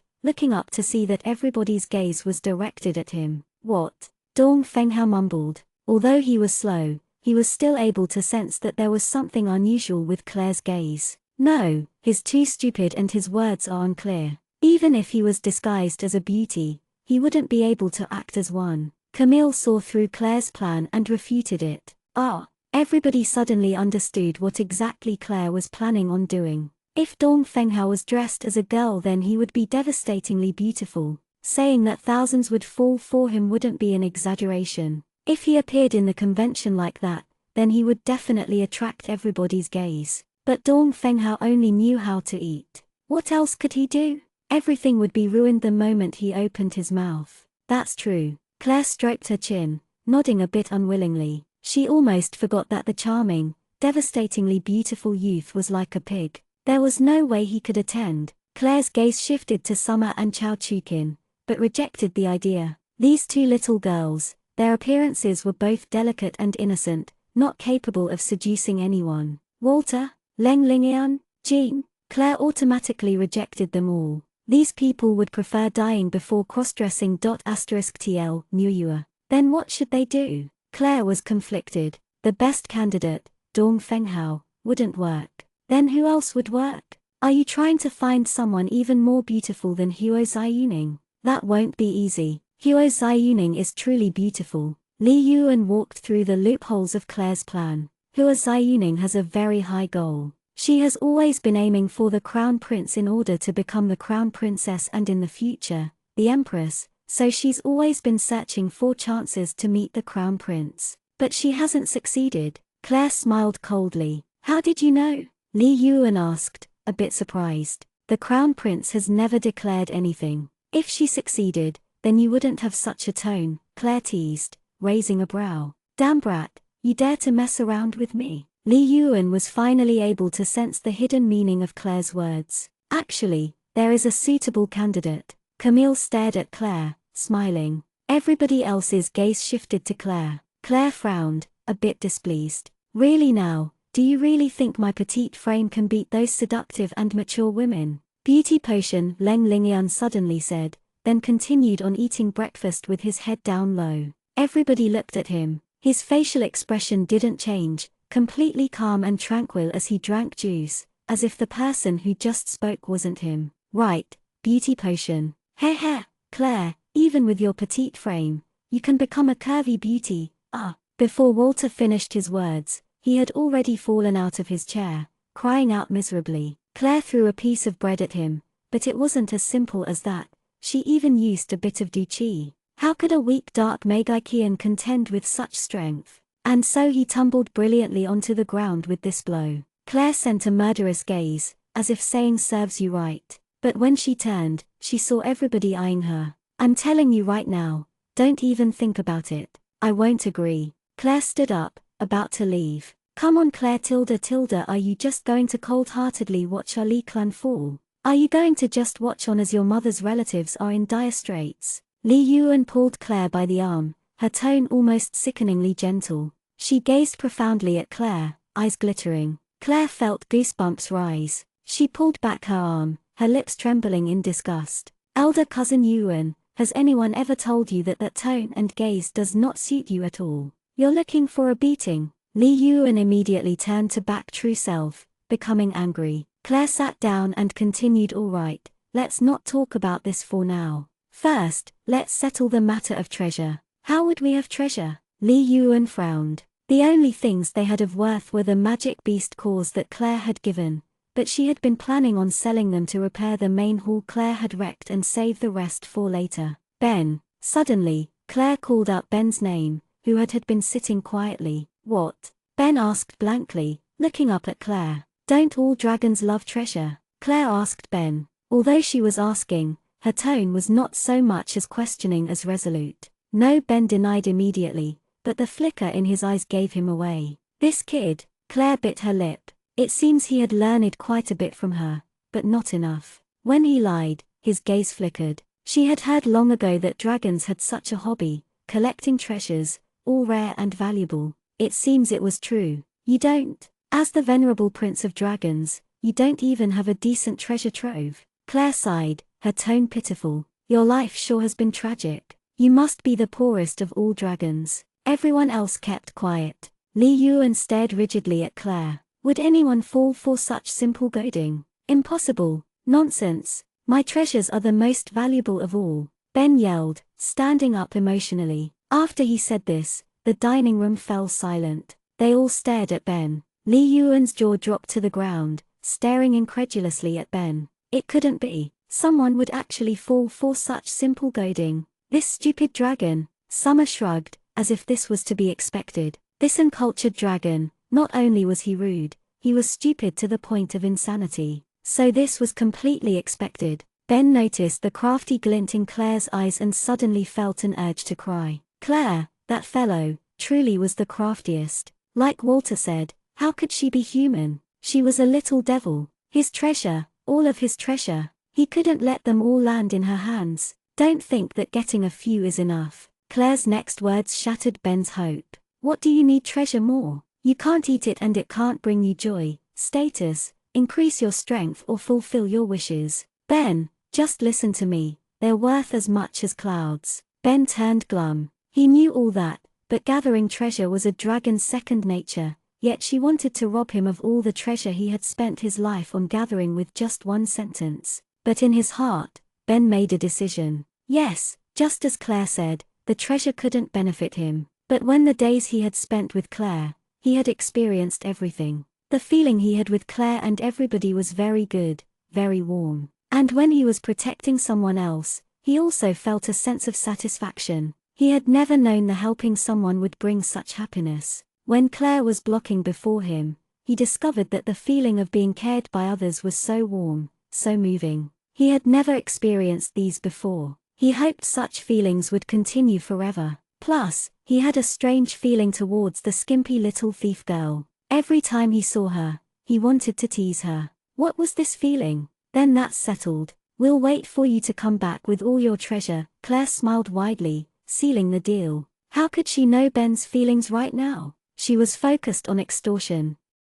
Chapter 119. Ben gritted his teeth, squeezing out a "uh-huh" and then didn't say anything else. What exactly is your plan? Although Camille had guessed the gist of it, he still asked. First, we must leave a deep impression on everybody in the capital. Since even the prince will be coming along with that so-called beauty, naturally, many noblemen will be going. Before Claire finished, Camille already understood fully. At the convention, the Li clan will present an incredible treasure, then announce that the Li clan has numerous amounts of it. A stunning beauty, treasure, these will attract all gazes towards the Li clan. At that time, naturally, many people will come knocking on the door, some for treasure, some for the beauty, Camille said in a low voice. But there's a limited amount of treasure. Even if we sold them all, it wouldn't be sustainable economically. Yes, the next step would be to open up to the market. The Feng clan has basically everything underfoot: clothes, food,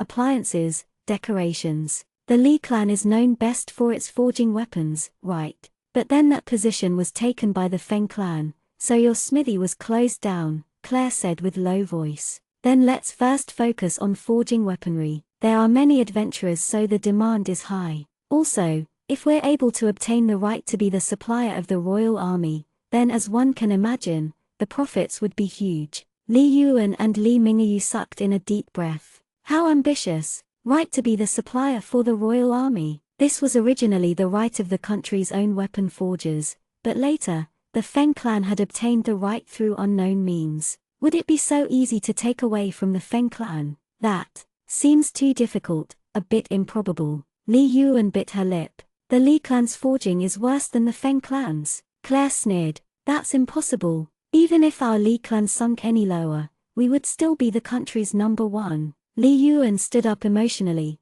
banging the table with a fist. So how do you know without trying? Claire smiled coldly, a profound gleam in her eyes. Since I've made my decision, I'll carry it out properly. Claire curled her lip. Who else could do it besides her? Give me information about the prince too, Claire added with slitted eyes. If she wanted to have the right of being the weapon supplier, then it would be fastest to first attract the emperor and crown prince's attention. Naturally, before this could happen, she needed to have a better understanding of the prince, such as his weak points, not just how much power or property he owned, or some kind of secret, strange hobby. even though she didn't want to become intentionally seductive for everybody to see. But the more she thought about it, it was just for a short while. Afterwards, nobody would know. Once the effects of the potion were gone, nobody would be able to find her, disappearing mysteriously. People were strange beings. The more mysterious something was, the more they would chase after it. It was time for the Lee clan to become the focus of attention. Since they had finished making their decision, then they would start. And the target was the biggest catch, the Crown Prince. Once Claire obtained the information about the Crown Prince, she had a bit of a headache. He was practically perfect. Whether it was appearance, strength, morals, prestige, he was completely impeccable. He didn't have any unhealthy habits or hobbies and nothing he particularly liked. Claire threw the data onto the table and leaned back in her chair. Just because the data indicated so didn't mean that the Crown Prince didn't have any weaknesses. All humans have weaknesses. As for what it was, she would have to find it herself. Ben's treasures were truly magnificent, worth whole cities. Just thinking of it made Claire's eyes light up with satisfaction. He actually had some pretty ancient stuff, pretty surprising. F***ck. Damn that B*** tch who is Ziyuning. Li Yuan suddenly slammed over the study's door, her face dark as she sat down. What is it? Claire raised a brow. Did you cross paths? Humph, I met Hua Ziyuning, that nasty woman, flirting around, Li Yuan said hatefully, saying that she hoped to see us at the convention. Hearing this, Claire couldn't help laughing. So her proud elder cousin Yuan had been taunted by her enemy. Cousin Yuan, don't be so angry. Tomorrow, I will regain your dignity. Claire had a strange smile. Millimeter. I've already prepared the clothes you wanted to wear tomorrow. I asked a Lee clan member to personally sew it based off of your designs. They're definitely trustworthy, not someone under those old fools. And your design was destroyed just as you instructed.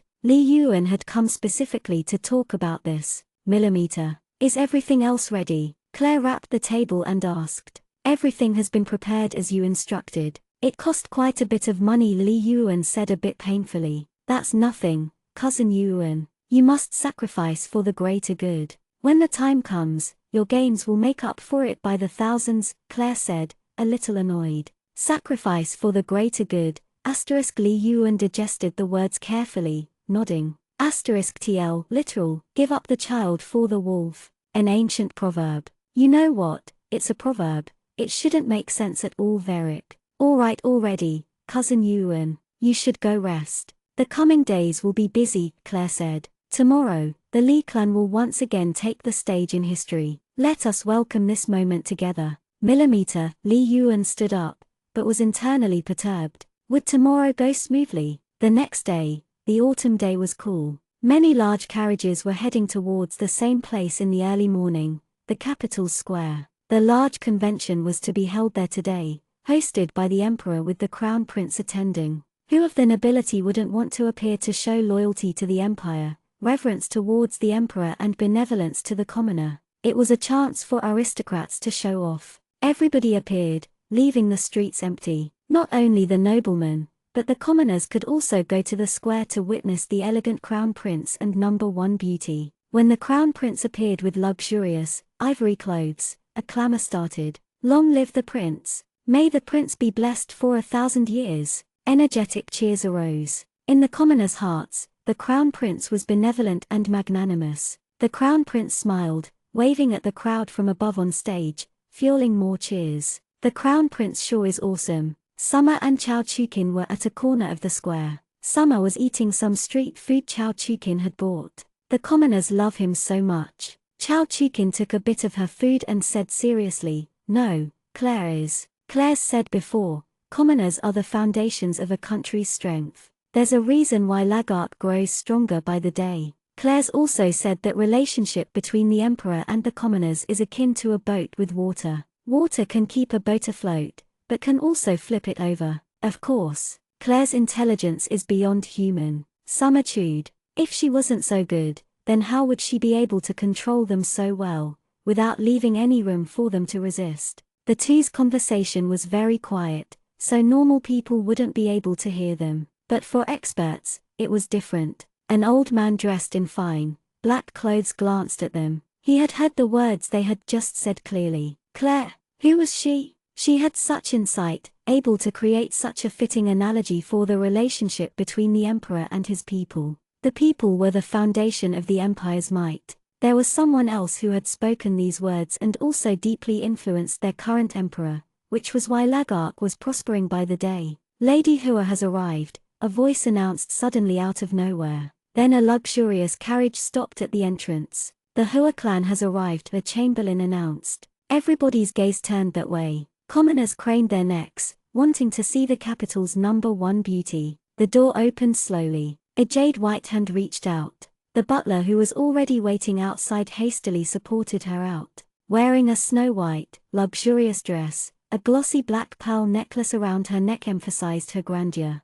A jewel bracelet of different gems adorned her wrist, clearly of considerable value. With jade-like skin, an enchanting smile, eyes like crescent moons, a delicate nose, and ruby-red lips, when she smiled, she charmed everybody within sight. Many noble youths stared fixedly at Hua Ziyuning. They hadn't come just to put on a show for the crown prince, but also to see the love of their dreams, Hua Ziyuning. Of the three great beauties, one was married, while another was cold and nobody dared to try. Only Hua Ziyuning was both charming and friendly. Crown Prince, Your Highness. Hua Ziyuning slowly walked up stage on the red carpet, then gave the Crown Prince a curtsy. Her eyes were filled with unconceivable love. Hua Ziyuning was not only eyeing the position of Crown Princess, she had been completely charmed by the perfect, handsome prince. Lady Hua. A faint smile surfaced on the Crown Prince's face, but his eyes were empty. Disappointment flashed in her eyes. She had spent so much effort on preparing for today,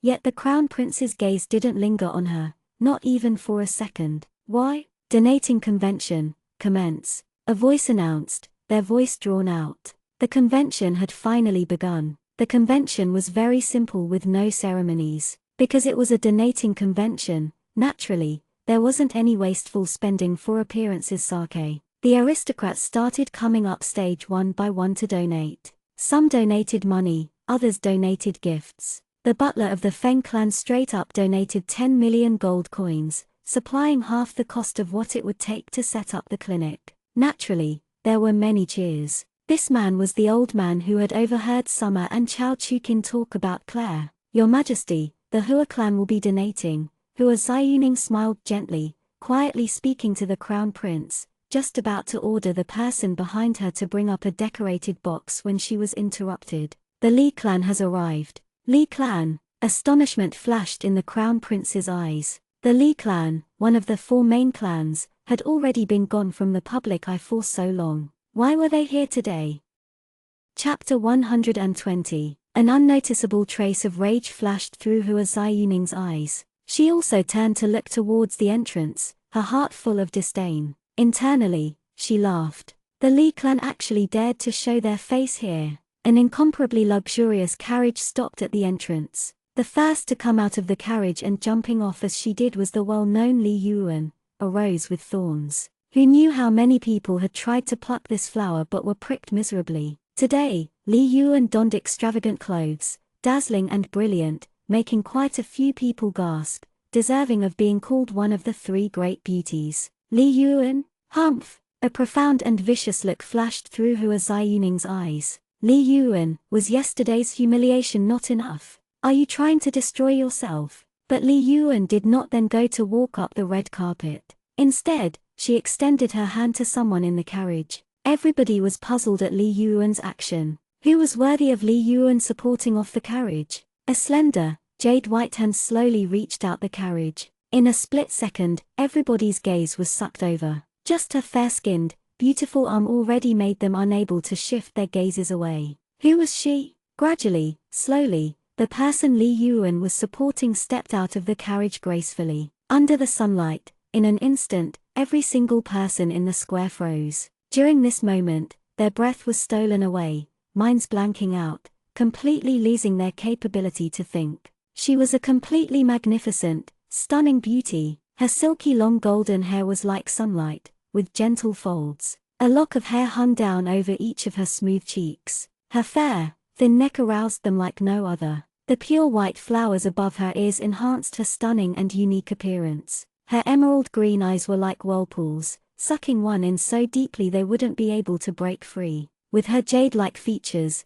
her smile was so dazzling, blinding even. It was so brilliant, their hearts were stolen away. Raising her head slightly, the stunningly beautiful woman looked ahead, standing silently. She wore a pale lavender dress, suiting her figure perfectly. Her mysterious charm sent off ripples. No one had ever seen such a dress before. Without any jewelry or makeup, she was like a pure white, holy lotus flower, or a delicate and refined peony. At that instant, everybody was a loss for words. The crown prince stared fixedly at the woman who had suddenly appeared. He just stared, unable to say a single word, unable to think. When she smiled brightly, it was as if the sun itself was shining. When she stood tranquilly, it was as if the pure, full moon had risen. She was a goddess with moonlight as her guide descending onto the mortal world, making them lose their sense of selves. Li Yuan helped the stunning beauty down. They walked slowly down the red carpet,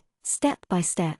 Something most shocking then happened. Wherever the stunning woman stepped, a small, golden lotus appeared underfoot. Lotuses appearing with every step. The entire square fell into pandemonium. With such devastating beauty, one smile would throw a city in turmoil and another would wreck a country. Her beauty charmed all living beings. And the most mysterious and shocking thing was whenever the woman took a step, a small golden lotus would appear underfoot, dazzling bright. Even the experts present were in shock. Although they knew this was some kind of secret technique, how did she do it? And so the stunning woman strode forward with Li Yuan's support, creating lotuses with every step, her graceful steps attracting everyone's gaze. Her refined and delicate face smiled faintly, bewitching, so much so that many people thought it would be worth death if only she smiled at them. Hua Xiaoning glanced at the frozen crown prince from the corner of her eye, immediately shooting out fire with her eyes.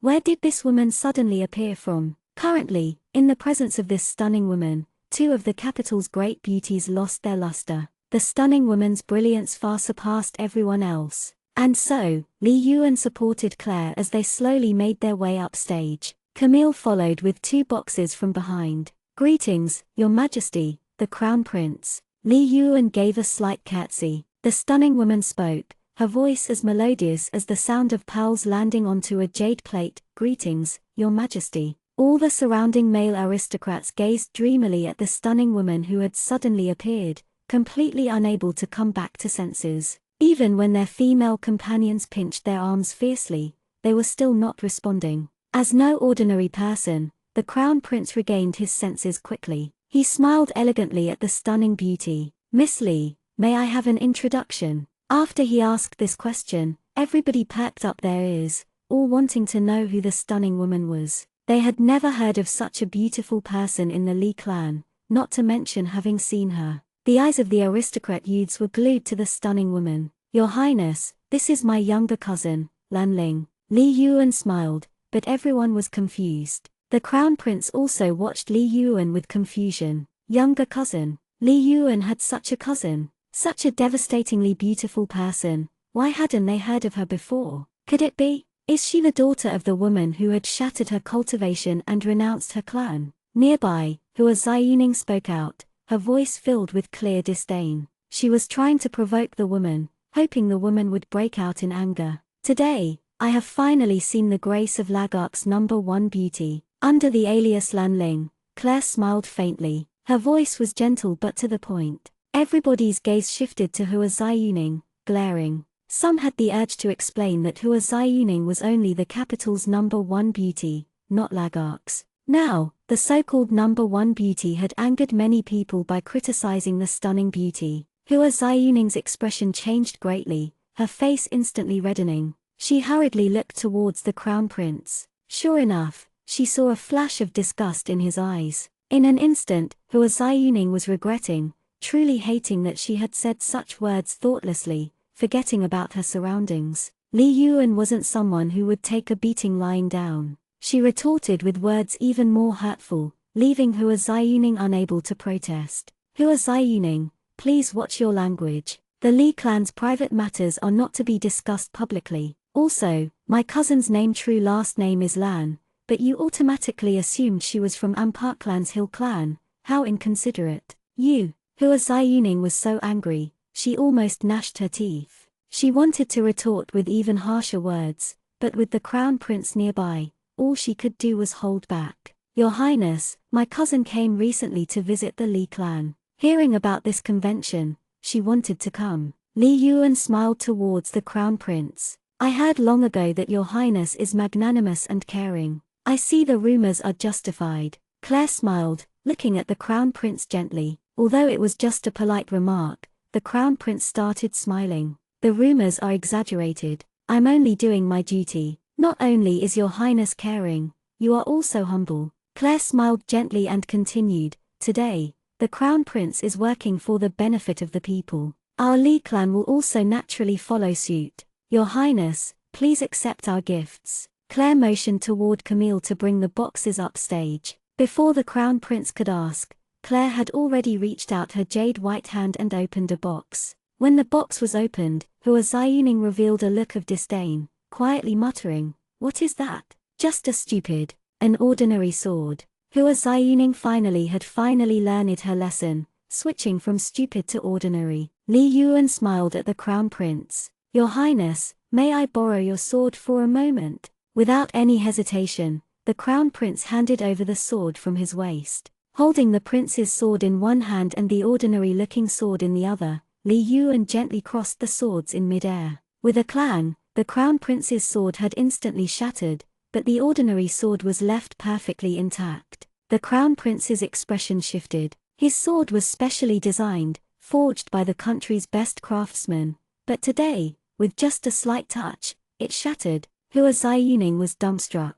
The nearby noblemen were also frozen. What kind of valuable sword was the unremarkable-looking sword in Li Yuan's hand? Your Highness, I'm so sorry, your sword was actually destroyed by my cousin. I hope that your Highness will visit our Li clan so we can replace it with a better one, Claire said a little bashfully. Her soft voice made every man present take pity on her. Nobody had the heart to reproach her. Currently, all the men present wished they could say it's nothing in place of the prince. Hua Ziyuning's face was ashen. This foreign woman actually dared to take the initiative to invite the prince to her house. How brazen! The prince seemed to be a bit at a loss, still staring at the sword in Li Yuan's hand. What? Replace it with a better one? This sword they were donating wasn't their best one. Your Highness, I hope you won't condemn me, Li Yuan said, also a bit embarrassedly. No, it is a truly good sword. The crown prince came back to his senses and smiled warmly, an undetectable glimmer in his eyes.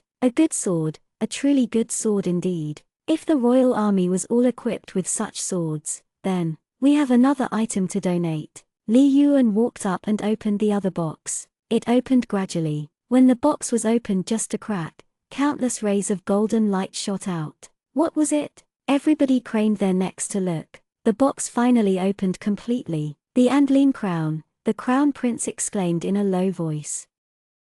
Chapter 121. The Andline crown, the crown prince exclaimed in a low voice. The commoners present didn't understand what his words meant, but the nobles recognized the significance of his words, understanding the meaning deeply. When they saw what was in Li Yuan's hand, all of the nobles' expressions changed greatly. The dazzling golden crown was inlaid with multiple types of precious jewels, exceptionally exquisite. Under the sun, it glistened. The Andline crown was the favorite crown of the founding emperor of Lagark. The crown was created by the country's top 10 or so craftsmen, and made out of the most valuable jewels in the empire, one of a kind because after the craftsmen finished the crown, the emperor executed them. The later generations pitied the craftsmen. As the country later fell into war, the crown was lost in the chaos, never to be seen again, but today, they saw it here. All of the nobles present, including Hua Ziyuning, recognized that the crown was definitely the Andline crown, because there was no ways of recreating it. Within the royal treasury, the portraits of the founding emperor all had him wearing this crown. How did the Andline crown suddenly appear here? We acquired it by chance. Claire smiled faintly. We will be taking our leave now. Your Highness, we are taking our leave. Li Yuan supported Claire as they turned and walked gracefully away, only leaving behind a faint, sweet scent in the air. The crown prince nodded, his expression complex. The nobles craned their necks, watching Claire's figure disappear dreamily. But the crown prince's gaze lingered on the crown, countless thoughts flashing through his mind. Who was the mysterious beauty? Why would they have the Andeline crown? From her tone of voice, the valuable crown was only a trifling thing in her eyes, and her purpose was very clear. The items donated were to be auctioned as funds to start the clinic, but this was originally from the royal family. Naturally, nobody would dare to bid for it. The royal family could buy it even if they used a low amount of money. The mysterious beauty would give away such a huge favor just like that. Just how powerful was her background? And like so, Claire, Li Yuan, and Camille left. Everybody was deeply stunned, unable to come back to their senses. The mysterious beauty had arrived brilliantly, like fireworks, but after stunning everyone, disappeared immediately. Hua Ziyuning's face paled, then darkened, then greened. She clenched her fists tightly until her knuckles were white, nails piercing into her flesh. The day was an important page of history. Even after a long, long time, people would still remember this day, when a lady as beautiful and holy as a goddess appeared in the capital square. Her grace was matchless and her unparalleled complexion was dazzling, charming everyone. Her mysterious and luxurious dress added a deeper impression. Inside the carriage, Claire stretched, cracking her neck, then leaned back, giving a cold humph. Hua Ziyuning, you dared to insult my mother. I will make you pay. But today really was awesome. Li Yuan smirked. Every time I think back to how angry she looks, I just want to laugh. You should think of our next step. Also, has the matter of the clothing store been settled yet? Claire said quietly. Oh, the incoming tides of waves. Li Yuan face-palmed, a bit dismayed, then changed her tone suddenly. Oh wait, Claire, I never expected that you were so talented at designing clothes. When the clothing store opens, business will be booming, haha. Claire wanted to say something, but didn't. How could she explain that the Shungsum was one of the most important aspects of Oriental culture? They would definitely not understand. But in any case, the first step was completed successfully. Now they were truly going to start. Night, cold and calm as water. The palace, in the study. It really is the founding emperor's Andeline crown. A dignified middle-aged man inspected the Andeline crown carefully. He was dressed in luxurious ivory clothes with golden designs. The large jasper ring sitting on his thumb revealed his identity, Lagark's emperor, Colin Kiel. Although he was now in his middle ages, you could tell that in his prime, he was very handsome. Yes, Father asterisk. This is a memory crystal. You can see what happened that day. The crown prince, Albert Kiel, handed over a clear crystal. Asterisk literal is Father King, used every time he addresses his father. The palace Megikian standing at the emperor's side immediately received it, then infused magic in, starting the memory crystal. As the situation in the magic crystal developed, the glint in the emperor's eyes changed accordingly. He had never heard of such a stunning beauty before. Lotus flowers with every step. How was it possible? The emperor set down the crown, smiling as he asked the crown prince, Albert, what do you think? He was most proud of his only son, similar to him in every aspect, wise, calm and collected, magnanimous, and farsighted. His exceptional military talent was even more praiseworthy. The emperor foresaw that under the leadership of his son, Lagark would enter a more prosperous and glorious era. This woman is very mysterious. But one thing is certain. There is a strong power backing her whose existence we are currently not aware of. The crown prince analyzed in a low voice. First, the woman herself is very strong. The lotus flowers were a creation of her own technique. Second, she handed over the Andeline crown that has been missing for so long without any care. Third, I have never heard nor seen such attire before. And lastly, her devastating beauty. How could such a stunning beauty be unheard of? But today, she appeared, creating a commotion.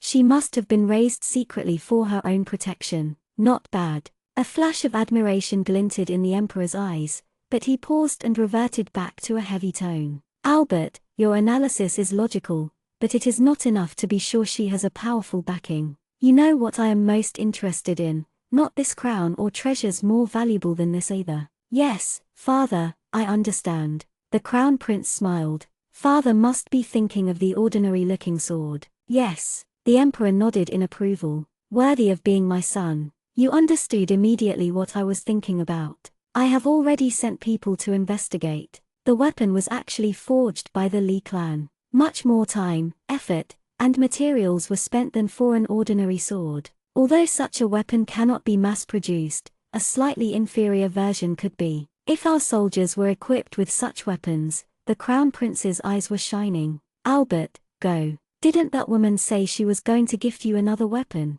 Approach her and investigate her background. She was able to donate so much at the convention. Go investigate clearly what her aim is. The Emperor's gaze shifted back to the Andline crown. There was a flash of shock in his eyes. The crown was incomparably refined, its luster even more captivating. No wonder it had been so famous. It was so valuable, but didn't seem to be anything important in the stunning beauty's eyes. Then what other treasures did the beauty have? In an instant, the Emperor's curiosity was piqued. Yes, father, I will be taking my leave. The Crown Prince bowed, about to leave. Wait, Albert. The Emperor called out, stopping the Crown Prince, smiling. Does father have any other orders? The Crown Prince asked with confusion. Albert, wait and see if the woman truly has a powerful backing. I think that she has the right to become your Crown Princess. Oh, you have always set your sights high. Father, the Crown Prince's expression became unnatural, slightly embarrassed. You are my son.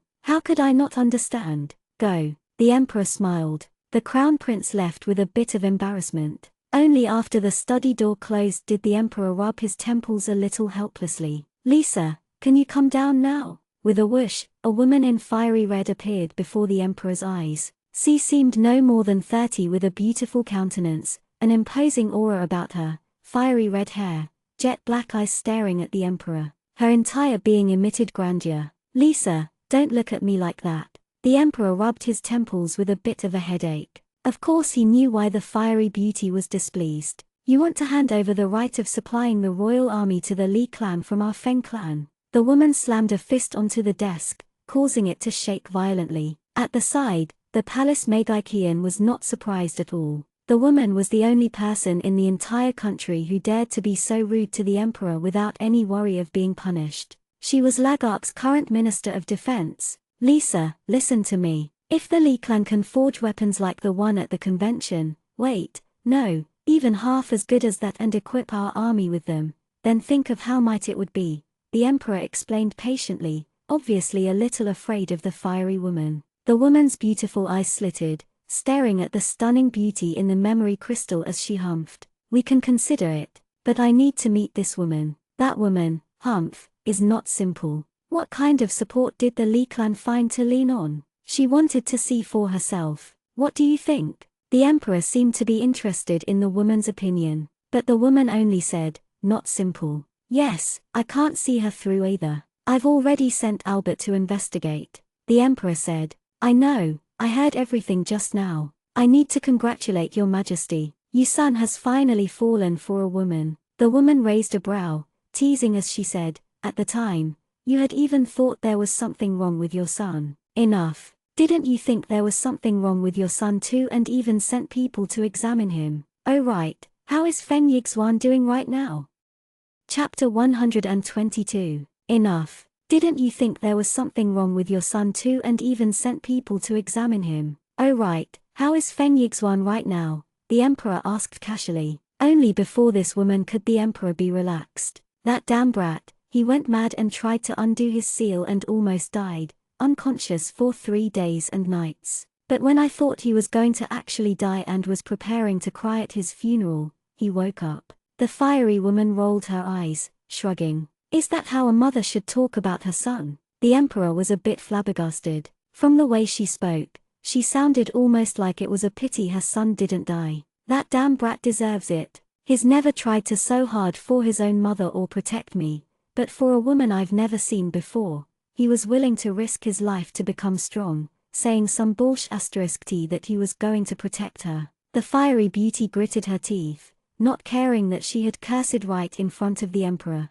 You need someone to protect you. You, a T-Rex woman of steel, people fleeing the moment they meet you, beasts dying at the sight of you, flowers not daring to bloom in your presence, need someone to protect you. The heavens would personally thank you if you stopped being so harmful. The Emperor blinked, naturally not daring to actually say these words out loud. And he would not mention that she was being jealous of her future daughter-in-law even more so. Enough, I'm going back. Notify me when there's more news. The female T-Rex yawned, preparing to leave. Millimeter. Also, tell young Feng there's never an end to making money, so make time to have a cup of tea and play chess with me tomorrow, the emperor added as Lisha * was about to leave. Young Feng was the emperor's nickname for Feng Yixuan's father. * looked ahead to check, just as suspected, she is usually referred to by her full name. In China, close friends refer to each other by their first names only. Alright, the female T-Rex waved offhandedly, then left. The study's door shut once more. The emperor leaned back in his chair and his eyes landed on a small frame. Inside was a little painting with two young men smiling and a young girl in between smiling widely. Of the two young men, one was him and the other was Feng Yixuan's father. The girl in the middle was naturally the female T-Rex. His thoughts wandering far away, the emperor suddenly thought of when his two good friends risked their lives to save him and thought of when the female T-Rex planned each step to reach the throne and young Feng did all he could to help him win it. Had it already been 10 years? Time flies fast. The emperor smiled gently. Achoo! Claire sneezed loudly, then rubbed her nose. She frowned as she looked up at the round moon in the night sky. Is someone talking bad about me behind my back again? Not talking bad about you, but showering you with compliments and presents. Li Yuan suddenly appeared behind Claire like a ghost. Cousin Yuan, are you a ghost? Not knocking on the door before entering, Claire said, displeased. You didn't even close it, how could I knock on it? Li Yuan retorted indignantly. Within just one afternoon, we've received so many flowers and gifts along with many invitations, those people change favor so quickly. Li Yuan cursed disdainfully. Don't get impatient. The person we're waiting for will definitely come. Claire smiled slyly, looking up towards the bright moon. But for the next 3 days, the crown prince did not come. Other aristocrats came, all with the purpose of seeing Claire, or to be more accurate, wanting to see the stunning beauty Claire had transformed into, Lanling, but were blocked by Li Yuan. She only said that once it was her younger cousin's birthday, they would host a banquet and invite them all. Only after pestering Li Yuan and being sure they would receive an invitation did the nobles leave reluctantly. Making Li Yuan both amused and annoyed at the same time was that among them, not only were there young aristocrats, there were also some middle-aged and old men without wives.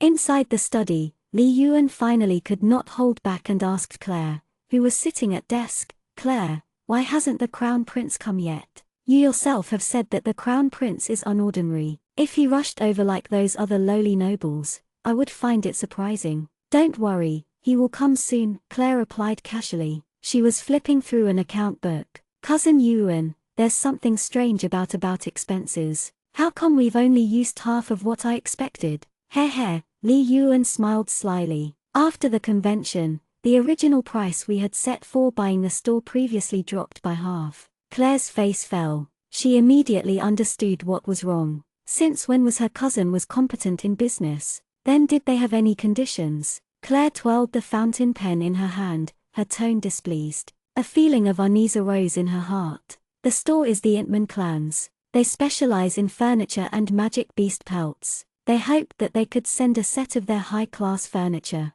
Li Yuan said proudly. She had thought Claire would praise her, but Claire suddenly threw down the fountain pen and reprimanded her angrily. Cousin Yuan, do you know what a loss you've made? And a large loss, no less. Claire felt a twinge of a headache coming on. Sure enough, the Li clan was incompetent at business. Why? The Intman clan gave us half off and even sent a set of high-class furniture. Li Yuan was completely baffled. This was clearly a great deal. Why was Claire saying they had made losses? What do you know?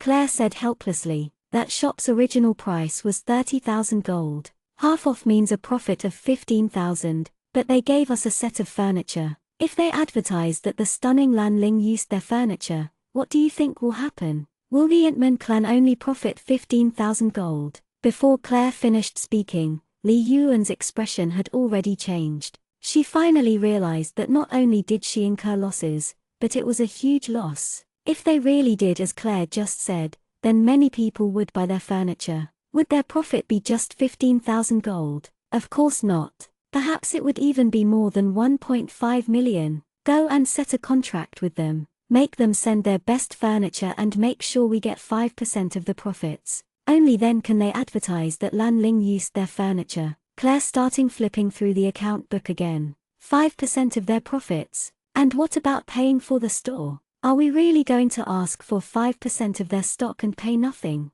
Li Yuan looked at Claire strangely. Did Claire think they were idiots? She wanted 5% of the profits without doing anything. Just go. Tell them that they can advertise every time. For example, if they start selling beds, they can advertise that it can help preserve your figure and that Lan Ling had been using their bed. If they don't agree, then say that we've already discussed this with other merchant clans and that they will agree immediately, Claire said impatiently, continuing to flip through the account book. Li Yuan looked at Claire doubtfully, wanting to say something, not willing to leave. Standing behind Claire, Camille persuaded Li Yuan, Miss Li, just do what Claire just said. They will definitely agree. Only then did Li Yuan leave, albeit hesitantly. Claire, no wonder the Li clan declined to this state. Camille smiled widely as he poured another cup of flower tea for Claire, but his next words were piercing. Currently, the most powerful members, Li Yuan and Li Mingyu, are completely incompetent at business. The others aren't even worth mentioning. Claire closed the account book and looked up at Camille, smiling. Perhaps not. Perhaps there are some people in the Li clan competent at business, but are simply currently suppressed by those elders and hasn't shown themselves yet. So, suddenly, an ominous premonition arose in his heart. Camille watched Claire cautiously. What do you want? I hope that our wise and brilliant secondary commander can use his foresight to search for capable people and then develop them. Only our talented and unparalleled secondary commander can do this. Your brilliance is unmatched. My cousins aren't even 1/100th of what you are. Claire raised the cup to her lips gracefully and took a sip, her expression unchanging as she spoke. Even the flower tea you make is unique, incomparable. A few moments later, Jean, who was guarding at the door, saw Camille prancing out, looking like he was floating. Jean stared, blinking a few times. Yes, Camille was prancing. His bizarrely giddy expression seemed to be asking for a beating. Li Mingyu passed by the prancing Camille in the hallway and immediately stopped. He watched after Camille prancing away with confusion. Once he turned and saw Jean's mouth twitching slightly, he understood immediately. Claire must have used her usual method of persuading Camille again. Claire, Li Mingyu called out as he walked into the room. What, cousin Mingyu? Did that person come? Claire raised her head, taking another sip of the flower tea, then setting it aside. Next to her, Black Feather and White Emperor were fighting over a piece of chocolate cake. A pair of white and another pair of black claws were tugging the cake stubbornly. How did you know? Li Mingyu asked with a bit of amazement. Based off of Claire's tone, she seemed to have known long ago that he was going to come today. Just think about it. It's about the right time. Claire rose up, smiling faintly. She pushed her chair in, about to leave. You're going out like this, without transforming? Li Mingyu frowned slightly. No need. Claire smiled. Bring the other sword to the main hall. Li Mingyu was confused, but he still listened to Claire's command, also leaving to fetch the sword. In the main hall, the crown prince was sitting quietly, waiting. Many servants were busily moving gifts and flowers. The crown prince frowned. He didn't expect that after 3 days, the Li clan's residence would still be as bustling as a marketplace. But in any case, it seemed that the stunning woman, Lan Ling, had never shown herself. Just as the crown prince was pondering, there was the sound of footsteps at the entrance. When he raised his head, he saw Li Mingyu and a young girl walking over. Lan Ling still wasn't showing herself. The crown prince frowned. Lan Ling wouldn't even meet him. Greetings, your highness, the crown prince. Li Mingyu and Claire bowed. Duke Li, she is. The crown prince could see the similarity between Claire and Lan Ling and already had a guess, but he still asked. Chapter 123. This is my other younger cousin, Lan Yu, Lan Ling's younger sister. Li Mingyu introduced Claire according to her instructions. Greetings, your highness. Claire smiled and bowed again. She was neither servile nor overbearing. Ha ha, Miss Lan, hello. The crown prince was smiling, but he was actually secretly astonished. Although the girl was so young, her features were already extremely refined. It could be seen how beautiful she would be when she grew up. At the very minimum, she would not lose to her elder sister, Lanling. Your Highness, this is the sword my sister owes you. Claire took the box from Li Mingyu and handed it to the Crown Prince. The Crown Prince was a bit uncomfortable. Elder sister said that she's very apologetic for breaking your Highness's sword that day. Claire was raising the box to the Crown Prince, no intentions of taking it back. The Crown Prince accepted the box. Meanwhile, his gaze was wandering. Li Mingyu secretly felt amused. Sure enough, as Claire predicted, the Crown Prince was looking for Lanling. Your Highness, if you're not busy, please stay for a meal. Li Mingyu invited, smiling. That's fine. Is Miss Lanling not here? The Crown Prince finally couldn't help but ask. Cousin Lanling just arrived at our country. She hasn't adjusted yet and is resting. Li Mingyu lied on the spot. Oh, is that so? The Crown Prince paused. Li Mingyu's words seemed suspicious. But in any case, why was Lanling not seeing anyone, including him? Unless she was actually feeling unwell. That afternoon, the Li clan elders were full of awe. How long had it last been when the Li clan was at a level where they could eat with the Crown Prince? And yet, currently, the Crown Prince was sitting at the main seat, conversing with Li Mingyu and laughing at times. Claire ate peacefully, noticing out of the corner of her eye that the Crown Prince was a little distracted.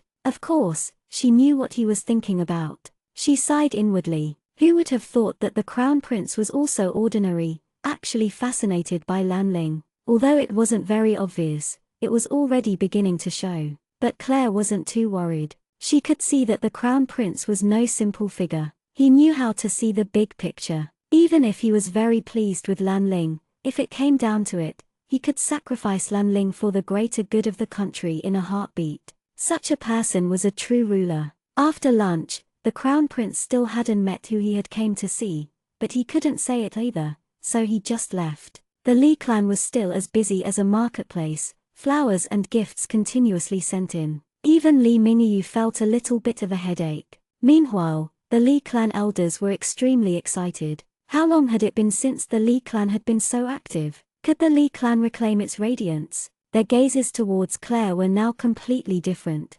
Before, their gazes were filled with hatred and fear, but now, they were fawning and full of hope. They could see the chance of the Li clan reclaiming its glory. Just thinking about it made them enthusiastic. They couldn't care less about who was the one bringing back their glory anymore. At nightfall, Claire stood alone at a high rooftop, a soft breeze greeting her face, her thoughts wandering far away. Reviving the Li clan would strengthen Lagark. Was it right or wrong? If grandfather knew, would he be angry? If mother knew, would she be content? Wifey, what are you worrying about? Such an expression doesn't suit you at all. A familiar voice suddenly crept right into Claire's ear. Claire's eyes instantly widened. She turned around quickly and saw the person floating beside her. Feng Yixuan. Claire stared fixed at the person before her. His red hair was still so flamboyant, his dark eyes staring at Claire intensely, just floating, smiling. Claire hadn't even sensed when he had come near. Wait a minute. Claire stared at Feng Yixuan with wide eyes. He was floating, and there was a wind whirling around him. Looking carefully, there was actually a pair of translucent wings extending from Feng Yixuan's back, transparent and shapeless. She watched intently as Feng Yixuan descended and stood beside Claire, grinning. You're different, Claire said finally after a long time. Yes, the feeling Feng Yixuan gave off was completely different from before. He had become powerful, extremely powerful. My seal was undone. Feng Yixuan laughed. In the future, I can protect my wifey, and I will continue to become stronger until I can destroy the mark on your hand. Although he was laughing, his eyes were filled with determination. Weren't you ice attributed? Claire was a bit puzzled as she watched the wings on Feng Yixuan's back slowly fade away. Now I'm ice and wind attributed, Feng Yixuan said a little cockily. What do you think? Aren't I awesome? I'm now a double elemental Megikian. You undid your seal? Claire's eyes sharpened as she asked in a low voice. I remember Shui Wenmo said that you were currently totally unable to bear the power of the seal. Also, what is the seal? Aren't I standing here perfectly fine? Feng Yixuan shrugged and said casually, my seal was created the moment I was born. Because every few generations, an exceptional person possessing the powerful ability to control wind appears in the Feng clan asterisk. But because the power is too strong, many people of the past were shredded by wind blades before they could control the power properly, so every time such a person is born, their power is sealed immediately. Although Feng Yixuan was saying this very casually, Claire understood exactly how dangerous Feng Yixuan's actions were. No wonder Shui Wenmo had tried to stop him so desperately. One mistake and he would have been torn to shreds. Asterisk Feng means wind. Dunno if I mentioned that before. By the way, Shui means water, so But I'm perfectly fine right now. Ah, wifey, you're still wearing the glove I gave you, haha. One day, I'll personally take off the glove for you. Feng Yixuan grabbed Claire's right hand with one swipe, laughing heartily, but before he finished speaking, Feng Yixuan's handsome face was greeted with Claire's fist. Feng Yixuan hugged his face, grimacing painfully as he howled and squatted down. Claire retracted her fist coldly. If you keep on screaming, I'll beat you until your face is full of bruises. If you touch me again, I'll slaughter you. Feng Yixuan, still covering his face, muttered, "It's not like there's anyone else around." As Claire's eyes sharpened, Feng Yixuan immediately shut up. Claire stared at the crouching Feng Yixuan, her feelings complex. He had actually risked his life to undo the seal. Right, how did you find this place? How did you know I was here? Claire suddenly thought. Humph! Feng Yixuan bounced up and down very proudly. Of course I knew. I've known where you were the moment you entered the city. And I also know that you will represent the Li clan at the martial arts tournament. Claire's eyes instantly flashed. Right, the Feng clan was one of the 4 major clans of Lagark. How could they not be aware? Yes, I will represent the Li clan. Claire nodded slightly. When the time comes, I will be representing the Feng clan. Shui Wenmo will be representing the Shui clan, and the sworn enemy of the Li clan, the Hua clan, will send Hua Yilin. Hua Yilin is very brutal and cunning and, unfortunately, is truly strong. Before, both Shui Wenmo and I weren't his match. But now, humph! Feng Yixuan's tone had turned icy as he finished speaking. Evidently, both Feng Yixuan and Shui Wenmo had suffered in the hands of this person called Hua Yilin. Claire fell silent, pondering. I hope I face him the first round so I get the chance to beat him, Feng Yixuan said coldly, gritting his teeth. Of course, he was hoping that Claire and Hua Yilin would not become opponents. It was too dangerous. Although the martial arts tournament was only called a friendly competition, if there really was a mishap, there would be no way to confirm if it was on accident or on purpose. He didn't want Claire to be the insane Hua Yilin's first opponent.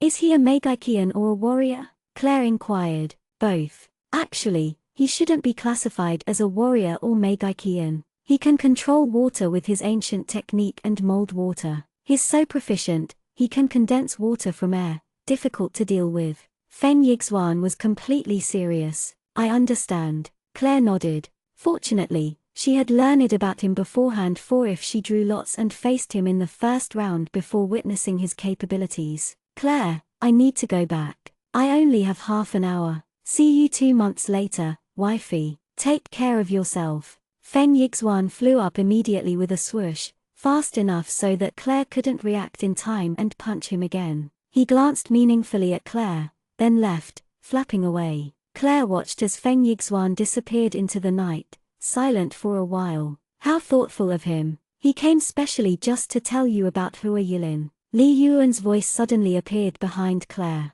Cousin Yuan. Claire turned and was met with Li Yuan's apathetic expression. That guy was Feng Yixuan. Although it was a question, her tone was certain. Yes, Claire nodded. After that fellow was defeated by you at Amparkland, he became a running joke. After he returned, that T-Rex mother of his chased him 400s of streets. A delighted smile appeared on Li Yuan's lips, taking joy in his misfortune. Claire went. If Li Yuan hadn't mentioned it, she would have forgotten about it. But in any case, if you face him in the tournament, what will he do? Li Yuan crossed her arms, looking far into the distance of the dark night. If she faced Feng Yixuan in the tournament, what would happen? Claire stared into the vast darkness of the night, silent.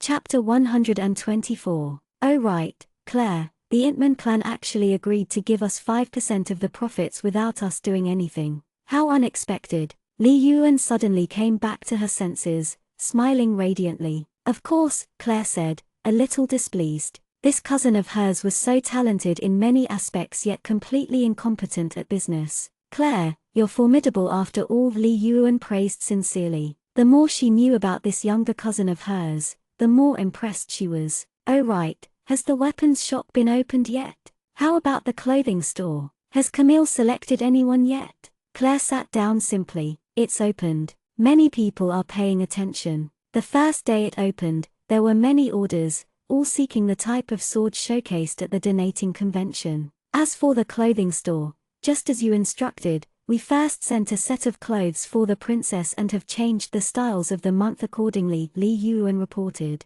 The effects of showcasing at the convention are evident. Camille has also selected a few people who are currently engrossed in work. Millimeter. Have those old foxes made any movements? Is there any chance of them resisting and fleeing to the Hua clan? Claire stroked her chin. Of course Claire had the insight to see the possibility. Don't worry about that. Claire, although those old fools don't use their brains, they are extremely loyal to the clan and will never become traitors. And there has never been any traitors before either. This is the reason why they are so against your mother. Now, Li Yuan all sat down, saying out of the corner of her mouth, now they all treat you as a savior and want to approach you and help at the weapon and clothing shop. The old things all want to meet you and talk to you, but you have kept on preventing them. It's enough to let them forge metal. Claire looked up into the night sky. Cousin Yuan, Millimeter? Li Yuan turned to Claire. Unexpectedly, she saw a trace of grief in Claire's expression. What is it? Li Yuan sensed something was wrong. I will achieve all of Mother's dreams. Mother definitely would want to see the Li clan's revival. But if the Li clan is revived, Lagark's power will rise. Lagark and Ampar clan's relation will become more and more strained. Claire. Before Claire finished speaking, Li Yuan interrupted her. Look at me, Claire. Claire turned. Facing Li Yuan's serious face, she grew puzzled. Claire, even if you said you wanted to go back to the Hill clan, I would not stop you. I will not stop you from doing anything. Of course I hope for your happiness. If the day Lagark and Ampar clan become enemies arrives, I will try my best to. Before Li Yuan finished speaking, Claire was already smiling brightly. Cousin Yuan, I've never regretted any of my decisions and I won't in the future. If that day truly arrives, nothing will matter. I will try to protect the people I care about the most. So, Cousin Yuan, don't worry. I will become strong enough to protect everyone. Claire's eyes glinted resolutely, her words powerful. I have total faith you will do so. Li Yuan stared unflinchingly at Claire. The martial arts competition is in 2 days. Are you prepared? Has there been any changes with the Azure Ripple Blade? This stupid sword. Claire retrieved the Azure Ripple Blade from her interspatial ring and twirled it in the palm of her hand casually. I haven't noticed anything special about it. How useful is it supposed to be? Stupid sword. Li Yuan's mouth twitched. The artifact crafted painstakingly through the Li clan's blood and sweat was being called a stupid sword. Then something strange happened. The sword started vibrating in Claire's hand, as if it were protesting. What? Are you unsatisfied with my words? I've never seen you do anything particularly outstanding. Claire gave the sword a hard flick, creating a melodious ting sound. Li Yuan was surprised for a brief moment before she started smiling. The Azure Ripple Blade had a will after her, so this behavior could not be considered unusual. But in any case, the sword and Claire seemed like two stubborn little children, one flicking ting-s, the other vibrating more and more intensely. As the sword started vibrating more and more furiously, Claire finally realized something was amiss. The Azure Ripple Blade wasn't protesting, but warning. But what was it warning about? Claire stood up abruptly and looked into the vast night, frowning as she humphed. Who is it? A feeling of unease arose. Who could it be? Who was hiding? Unexpectedly, she couldn't sense their aura at all. If it weren't for the sword's vibrations, she would have been completely unable to sense there was someone hiding. Li Yuan's expression also changed. There was someone hiding in the area? If so, then their power was terrifying. She actually couldn't sense them at all. Woo-woo-woosh. An attack shot towards Claire with a long, drawn-out sound of the air being slashed. Claire leapt out of the way lively. Turning around, she saw a person draped in black hovering in the air. The person's clothes was wrapped tightly about them. Claire could only feel a penetrating icy gaze. Li Yuan's entire body tensed as she stared at the person floating in midair. She knew that the person before them was powerful, extremely so. She wasn't their match at all. Not waiting for Claire to regain her bearings, the person suddenly pounced, brandishing a sword. Claire parried with her own sword. With a clang, small sparks flew, melodious and sharp in the quiet night. "Who are you?" Li Yuan pulled out her dagger, glowering at the person, secretly extremely worried. Their power was indiscernible. What was their purpose in attacking Claire? Were they from the Hua clan? Impossible. Claire had never revealed herself in public. There was no reason for them to assassinate Claire. The Hua clan had no way of knowing Claire had killed Hua Nanshan either. Claire also had a heavy expression. The opponent's power had surpassed her anticipations. "If you don't want the Li clan to be destroyed, follow me," the person in black said, their voice muffled. They sheathed their sword, turned around, and flew off. Both Li Yuan and Claire were able to discern from their voice that they were a woman. Although she purposefully deepened her voice, it was obvious she was a woman. Without any hesitation, Claire sheathed her sword too. A pair of golden wings extended from her back and she followed after the figure. Seeing Claire chasing after the woman, Li Yuan shouted with worry, "Claire, you stop right there." But Claire and the woman disappeared into the night. Li Yuan wanted to chase after them, but understood that it would be to no avail. She hurriedly descended to the lower floors to find Ben. Only Ben would be able to contend with that woman. Claire followed the woman closely, understanding one thing. The woman had no malicious intentions. If she wanted to do anything against her or the Li clan, she would have attacked just then. But she purposefully led her outside the city. Why? Outside of the city, cold wind blowing. The woman finally descended. Claire also stopped. Before Claire said anything, with a wave of the woman's hand, an enormous ice pillar brimming with wild energy shot forth. Although puzzled, Claire did not dare to be careless. With a wave of her hand too, she sent out a flame to parry the attack. With a loud bang, shards of ice and sparks flew. In the air, the flames were extinguished, but a small part of the ice pillar remained intact,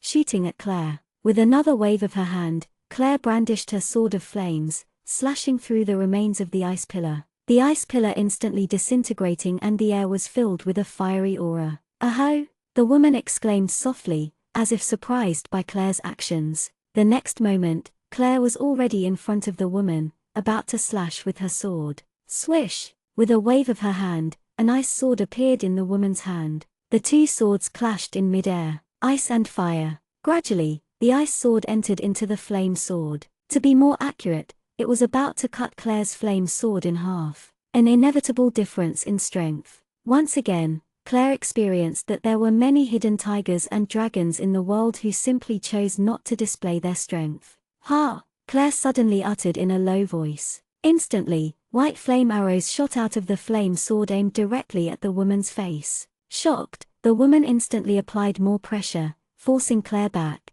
then erected an ice shield to block the white flame arrows. Claire's fingers were numb from the sudden increase in pressure, her hands shaking. She understood that the woman had originally not been serious, but was serious at that instant. "White flames," the woman muttered. Suddenly, she emanated a terrifying aura. Sensing the abnormality in the ground, Claire's eyes widened. She shot up into the air. The next moment, a huge field of icicles appeared instantly from where she had been standing moments ago. The sharp icicles glinted viciously under the moonlight. "Go!" the woman shouted. The field of icicles turned alive, spiraling towards Claire crazily. Claire's expression changed. "Break!" Grasping the flame sword tightly, she slashed down fiercely. A golden flame dragon instantly appeared, roaring as it broke through the crazily attacking icicles. In that instant, golden light flashed, the sound of shattering in multitudes. Claire exploded with a fiery aura, the air so hot one's throat would be dry.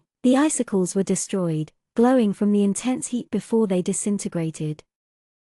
Chapter 125. The woman stopped attacking. Instead, she withdrew, maintaining a distance from Claire, then stared at Claire for a while from her position. "At just this level, there's no way you can win the martial arts tournament," the woman said coldly, then rose up in the air, about to leave. Claire paused for a moment, not understanding what the woman's intentions were. Did she come just to test her strength? It didn't seem like it. So strange, what exactly did she want? Claire suddenly discovered that there were times when she too could not read someone. The woman rose up and flew straight into the city, not caring about Claire anymore. Claire did not attempt to follow. She only stood there, watching as the woman disappeared into the darkness. The woman had the strength to kill her, but after luring her out, she didn't. Who was she? What were her intentions? When Ben, Li Yuan, and Jean had arrived, they only saw Claire standing there alone, lost in thought. The surroundings were both dry and wet at places. Some of the ground was burned, other parts damp. The nearby trees and rocks were in greater disorder. It was apparent a large battle had occurred. Claire, miss. They hurried over. White Emperor and Black Feather hopped from Jean's shoulders to Claire's, chirping and peeping. Claire raised her face and said with a low voice, "I'm fine." "What happened? Where did that woman go? Are you injured?" Li Yuan examined Claire worriedly. "I'm fine. Let's go back," Claire said indifferently. "I'm tired. Let's go back and rest." Li Yuan wanted to ask more questions, but seeing Claire's apathetic expression, she kept them to herself. What exactly had happened? Why did Claire look reluctant to answer any questions? At the same time, the mysterious woman cloaked in black descended into a remote alley in the city, then took off her cloak and walked directly to the Feng mansion. Only now would they be able to see that under the cloak was a stunning beauty with flamboyant red hair. A maid hurried over and greeted the woman. "Madam, His Grace has been waiting in the study for a while." At home, the woman was no longer the Minister of Defense, but a wife and mother. This was the promise she made with Feng Yixuan's father long ago, so at home, all the servants addressed her as Madam, not Duchess. The woman was Enlisha, Feng Yixuan's mother. When she heard the maid's words, her expression changed. She walked towards the study apprehensively. Pushing the door open softly, she entered the room. A refined and handsome man was sitting quietly before a desk, reading something. His appearance was similar to Feng Yixuan's, but he emitted a completely different aura. Feng Yixuan was arrogant, wild as fire, but he was as gentle and calm as the surface of a lake. "Dear," Enlisha called out in a small voice, apprehensive. The refined man took no notice, continuing to read. "Dear," Enlisha raised her voice, but was still apprehensive.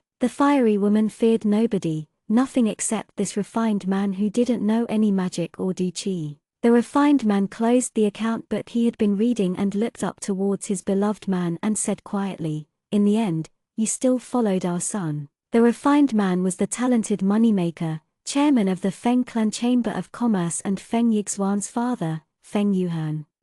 Currently, the normally fiery Enlisha was not wild or arrogant at all, looking completely like someone who had made a mistake as she lowered her head, not daring to speak. "You, I really can't do anything about you." Feng Yuhan smiled gently. He simply couldn't bear his wife looking so pitiful. He stood up and reached out, saying gently, "Come over here." With a little cheer, Enlisha jumped into Feng Yixuan's arms, completely cute and lovable. Who knew what would happen if an outsider witnessed this? Perhaps they would cough up blood and faint. How was she the female T-Rex? The T-Rex woman of steel who people fled from the sight of, beasts dying when they met, flowers not daring to bloom in her presence. "Did you meet her?" Feng Yuhan brushed aside his beautiful wife's bangs gently. "Yes." Enlisha nodded enthusiastically. "What kind of girl is she?" Feng Yuhan asked softly. He was also curious. What kind of girl was his wild and reckless son so infatuated with to the point that he was willing to risk his life to undo his seal? "Oh, a stubborn girl. She's very pretty and strong, but not strong enough." Enlisha snuggled into Feng Yuhan's bosom, her voice soft. Hearing this, Feng Yuhan couldn't help but laugh. "Ha ha, it seems she's passed your preliminary test." He understood his dear wife's personality better than anyone. Getting her approval was harder than reaching the heavens. Such an evaluation was already pretty good, coming from his wife. "I still don't know if she likes our son or not," Enlisha mumbled, then started laughing again. "But I have faith in our son, he will definitely woo back a beautiful wife." "Who is she the daughter of?" Feng Yuhan sat down, motioning for her to do so too. Enlisha turned around and sat down on his leg, wrapping her arms around his neck. Her background is a bit troubling. She's Claire Hill of the Hill clan in Amparkland, the one I told you about, the person Feng Yixuan lost to in the competition between countries. Enlisha frowned slightly as she remembered and humphed coldly. So disgraceful, he was actually stepped underfoot. Although Shui Wenmo later told her it was because Feng Yixuan himself had bent down in surrender and Claire couldn't stop her movement fast enough that she had stepped on him,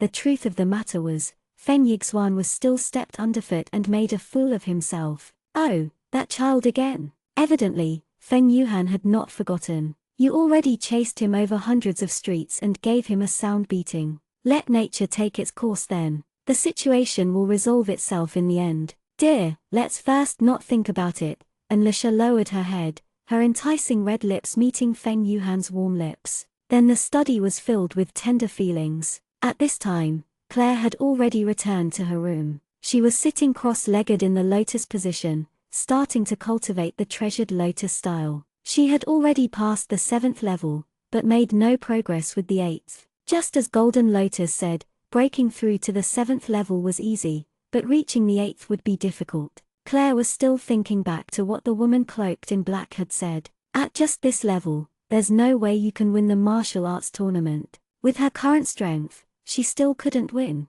Claire frowned slightly, recalling how Feng Yixuan had been able to approach her without her sensing him at all now that his seal had been undone. Did Shui Wenmo also improve? What about Hua Yilin of the Hua clan? And who was the woman cloaked in black? Was she too going to compete in the tournament? If so, then her strength was truly far from enough. Claire clenched a fist and shut her eyes tightly, starting to cultivate the lotus power once more, but she still made no progress. She wanted to ask Golden Lotus, but no matter how she called, Golden Lotus did not respond, still sound asleep. Claire laid down, frustrated, staring at the bed curtains above. The 8th chapter of the Treasured Lotus Grimoire was very bizarre with only one word, circulate. What was it supposed to mean? Repeat endlessly. With only one word, how would she break through the 8th level? What made Claire even more annoyed was that both her magic and Duqi were not improving either. It seemed she had reached a bottleneck.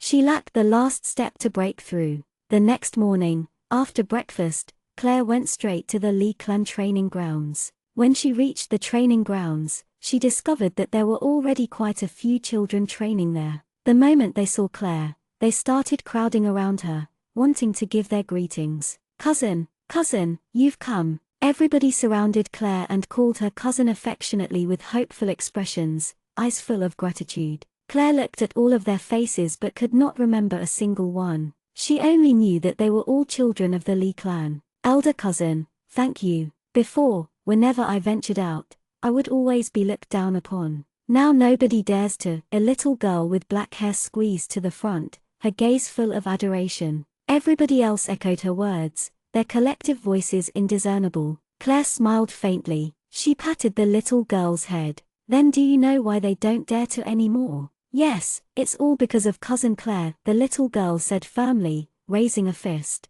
No, it's not like that. Unexpectedly, Claire's expression turned serious. The crowd froze, not understanding what Claire meant. It's not that they don't dare to be disdainful, but because they want to use the Li clan, want to create a relationship with the Li clan. They want the swords forged by the Li clan. They want to meet Lanling. This is fawning, not fear. If it were fear, at best, it would only be fear of the crown prince's current interest in the Li clan, not fear of the Li clan itself. Claire said, exceptionally serious. What would make others truly afraid of the Li clan is if the Li clan continuously grows in strength. Power is the source of authority. The children's expressions fluctuated continuously. Clearly, Claire's words had left a strong impact. I understand now. Once they lose their interest in us, they will switch back to their previous attitude, the little girl said fiercely, her eyes fiery. We will train diligently until we are as powerful as you. Then nobody will bully us. Chapter 126. Yes, you all must become strong. Children, you are the future of the Li clan. Claire smiled at the young children. Also, my strength is not at a level to be strived for. Your goal should not be me, but even stronger people. On this continent, powerful people are aplenty, but I was born with a weak body and cannot train in any techniques, a weak voice said. Claire turned around and saw a skinny little boy who was looking downcast. If you cannot succeed in martial arts, then find another path. Develop anything you are talented in, whether it be art, business, literature or forging. Claire scanned the crowd and found that just as expected, some of the children had low aptitudes for martial arts. Every person must find their own path and strive to walk it with their utmost strength. You will definitely be successful. Claire understood that over the years, the Lee clan had only focused on martial arts, neglecting other fields, so in the end, there was no one from the Lee clan as officials at court, nobody managing business. Of course the Lee clan would be in continuous decline. The children fell into deep thought, pondering over Claire's words. Although there were many children who did not understand, some children understood the full implications of Claire's words. Standing not far away, Li Yuan and Li Mingyu also heard Claire's words. They looked at each other and saw amazement in each other's eyes. Perhaps our focus on martial arts was a mistake. Just as Claire said, they should focus on what they are talented at. That way, their achievements would be twofold, Li Mingyu said with a heavy tone. They had always deemed martial arts supreme. The children first learned magic and Du Qi, then literature, art, poetry, sewing and so on were wrong paths to follow, completely useless. Now is not too late to change. Li Yuan smiled, gazing intently at Claire. But in any case, Claire still hasn't thought of a way to deal with the Crown Prince. The Crown Prince actually invited her to the theater. It seems that this time, it will be hard to decline. This was why they had come to find Claire. The martial tournament is soon. Li Yuan bit her lip, a bit hesitant as she said, this time, the Hua clan will send Hua Yilin. Will Claire win? I don't know. Li Mingyu's complexion darkened. The Hua clan has always been our enemy. They will definitely take this chance to harm us. Hearing this, Li Yuan became worried. Then isn't Claire in great danger? Elder brother, I or you should participate instead.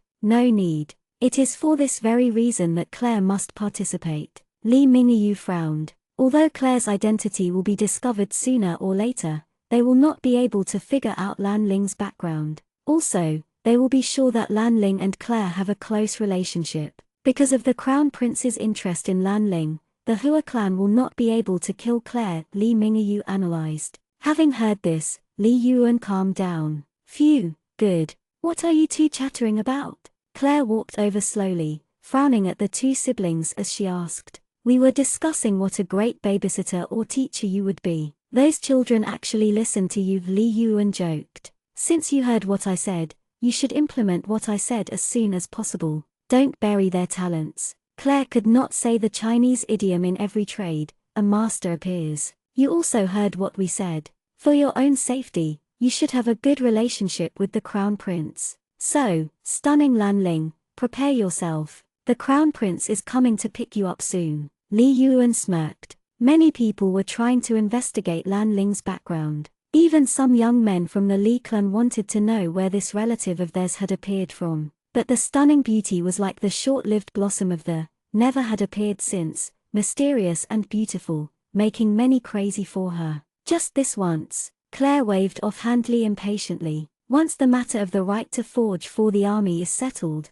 I will never appear as Lan Ling again. When the news that Lan Ling accepted the Crown Prince's invitation to the theater, young noble flocked to the theater in droves. That day, the theater would reach the pinnacle of its existence. The Crown Prince waited at the entrance for Lan Ling to appear. When she finally arrived, the Crown Prince froze with shock, astonishment flashing through his eyes. Today, Lan Ling was wearing a lavender dress with long and sleeves rippling with the light breeze, giving off an exceedingly aloof air. Her supple long hair hung simply, like beautiful silk. She stood there silently, as if all the sun rays in the world were focused on her. Greetings, Your Highness. Claire gave a slight curtsy. Miss Lan, meeting you is quite difficult, the Crown Prince joked. He approached her while smiling, extending his hand. Claire smiled gently and reached out, letting the Crown Prince help her into the carriage. Jean stood silently at the entrance, watching the carriage disappear into the distance. An unexplainable irritating feeling arose in his heart. White Emperor and Black Feather were crouching on Jean's shoulders, also watching silently as the carriage went into the distance. Once the Crown Prince and Claire arrived at the theater's entrance, they found the theatre already filled with the nobles who had come to see Lanling. It was the first time the theatre had been so full. The entrance was tightly sealed. The Crown Prince frowned slightly seeing the people who were standing by the entrance and not going in. Of course he knew why they had come. They all wanted to see Lanling, the stunning beauty. The Crown Prince turned around and extended his hand, helping Claire out of the carriage. When they saw Claire, they started gasping in low voices. Their burning gazes focused on Claire. She had not appeared ever since her dazzling first appearance at the donating convention. Today, they could witness her beauty again. The nobles all came to pay their respects to the Crown Prince, but their gazes kept on drifting to Claire. They wanted to talk to Claire,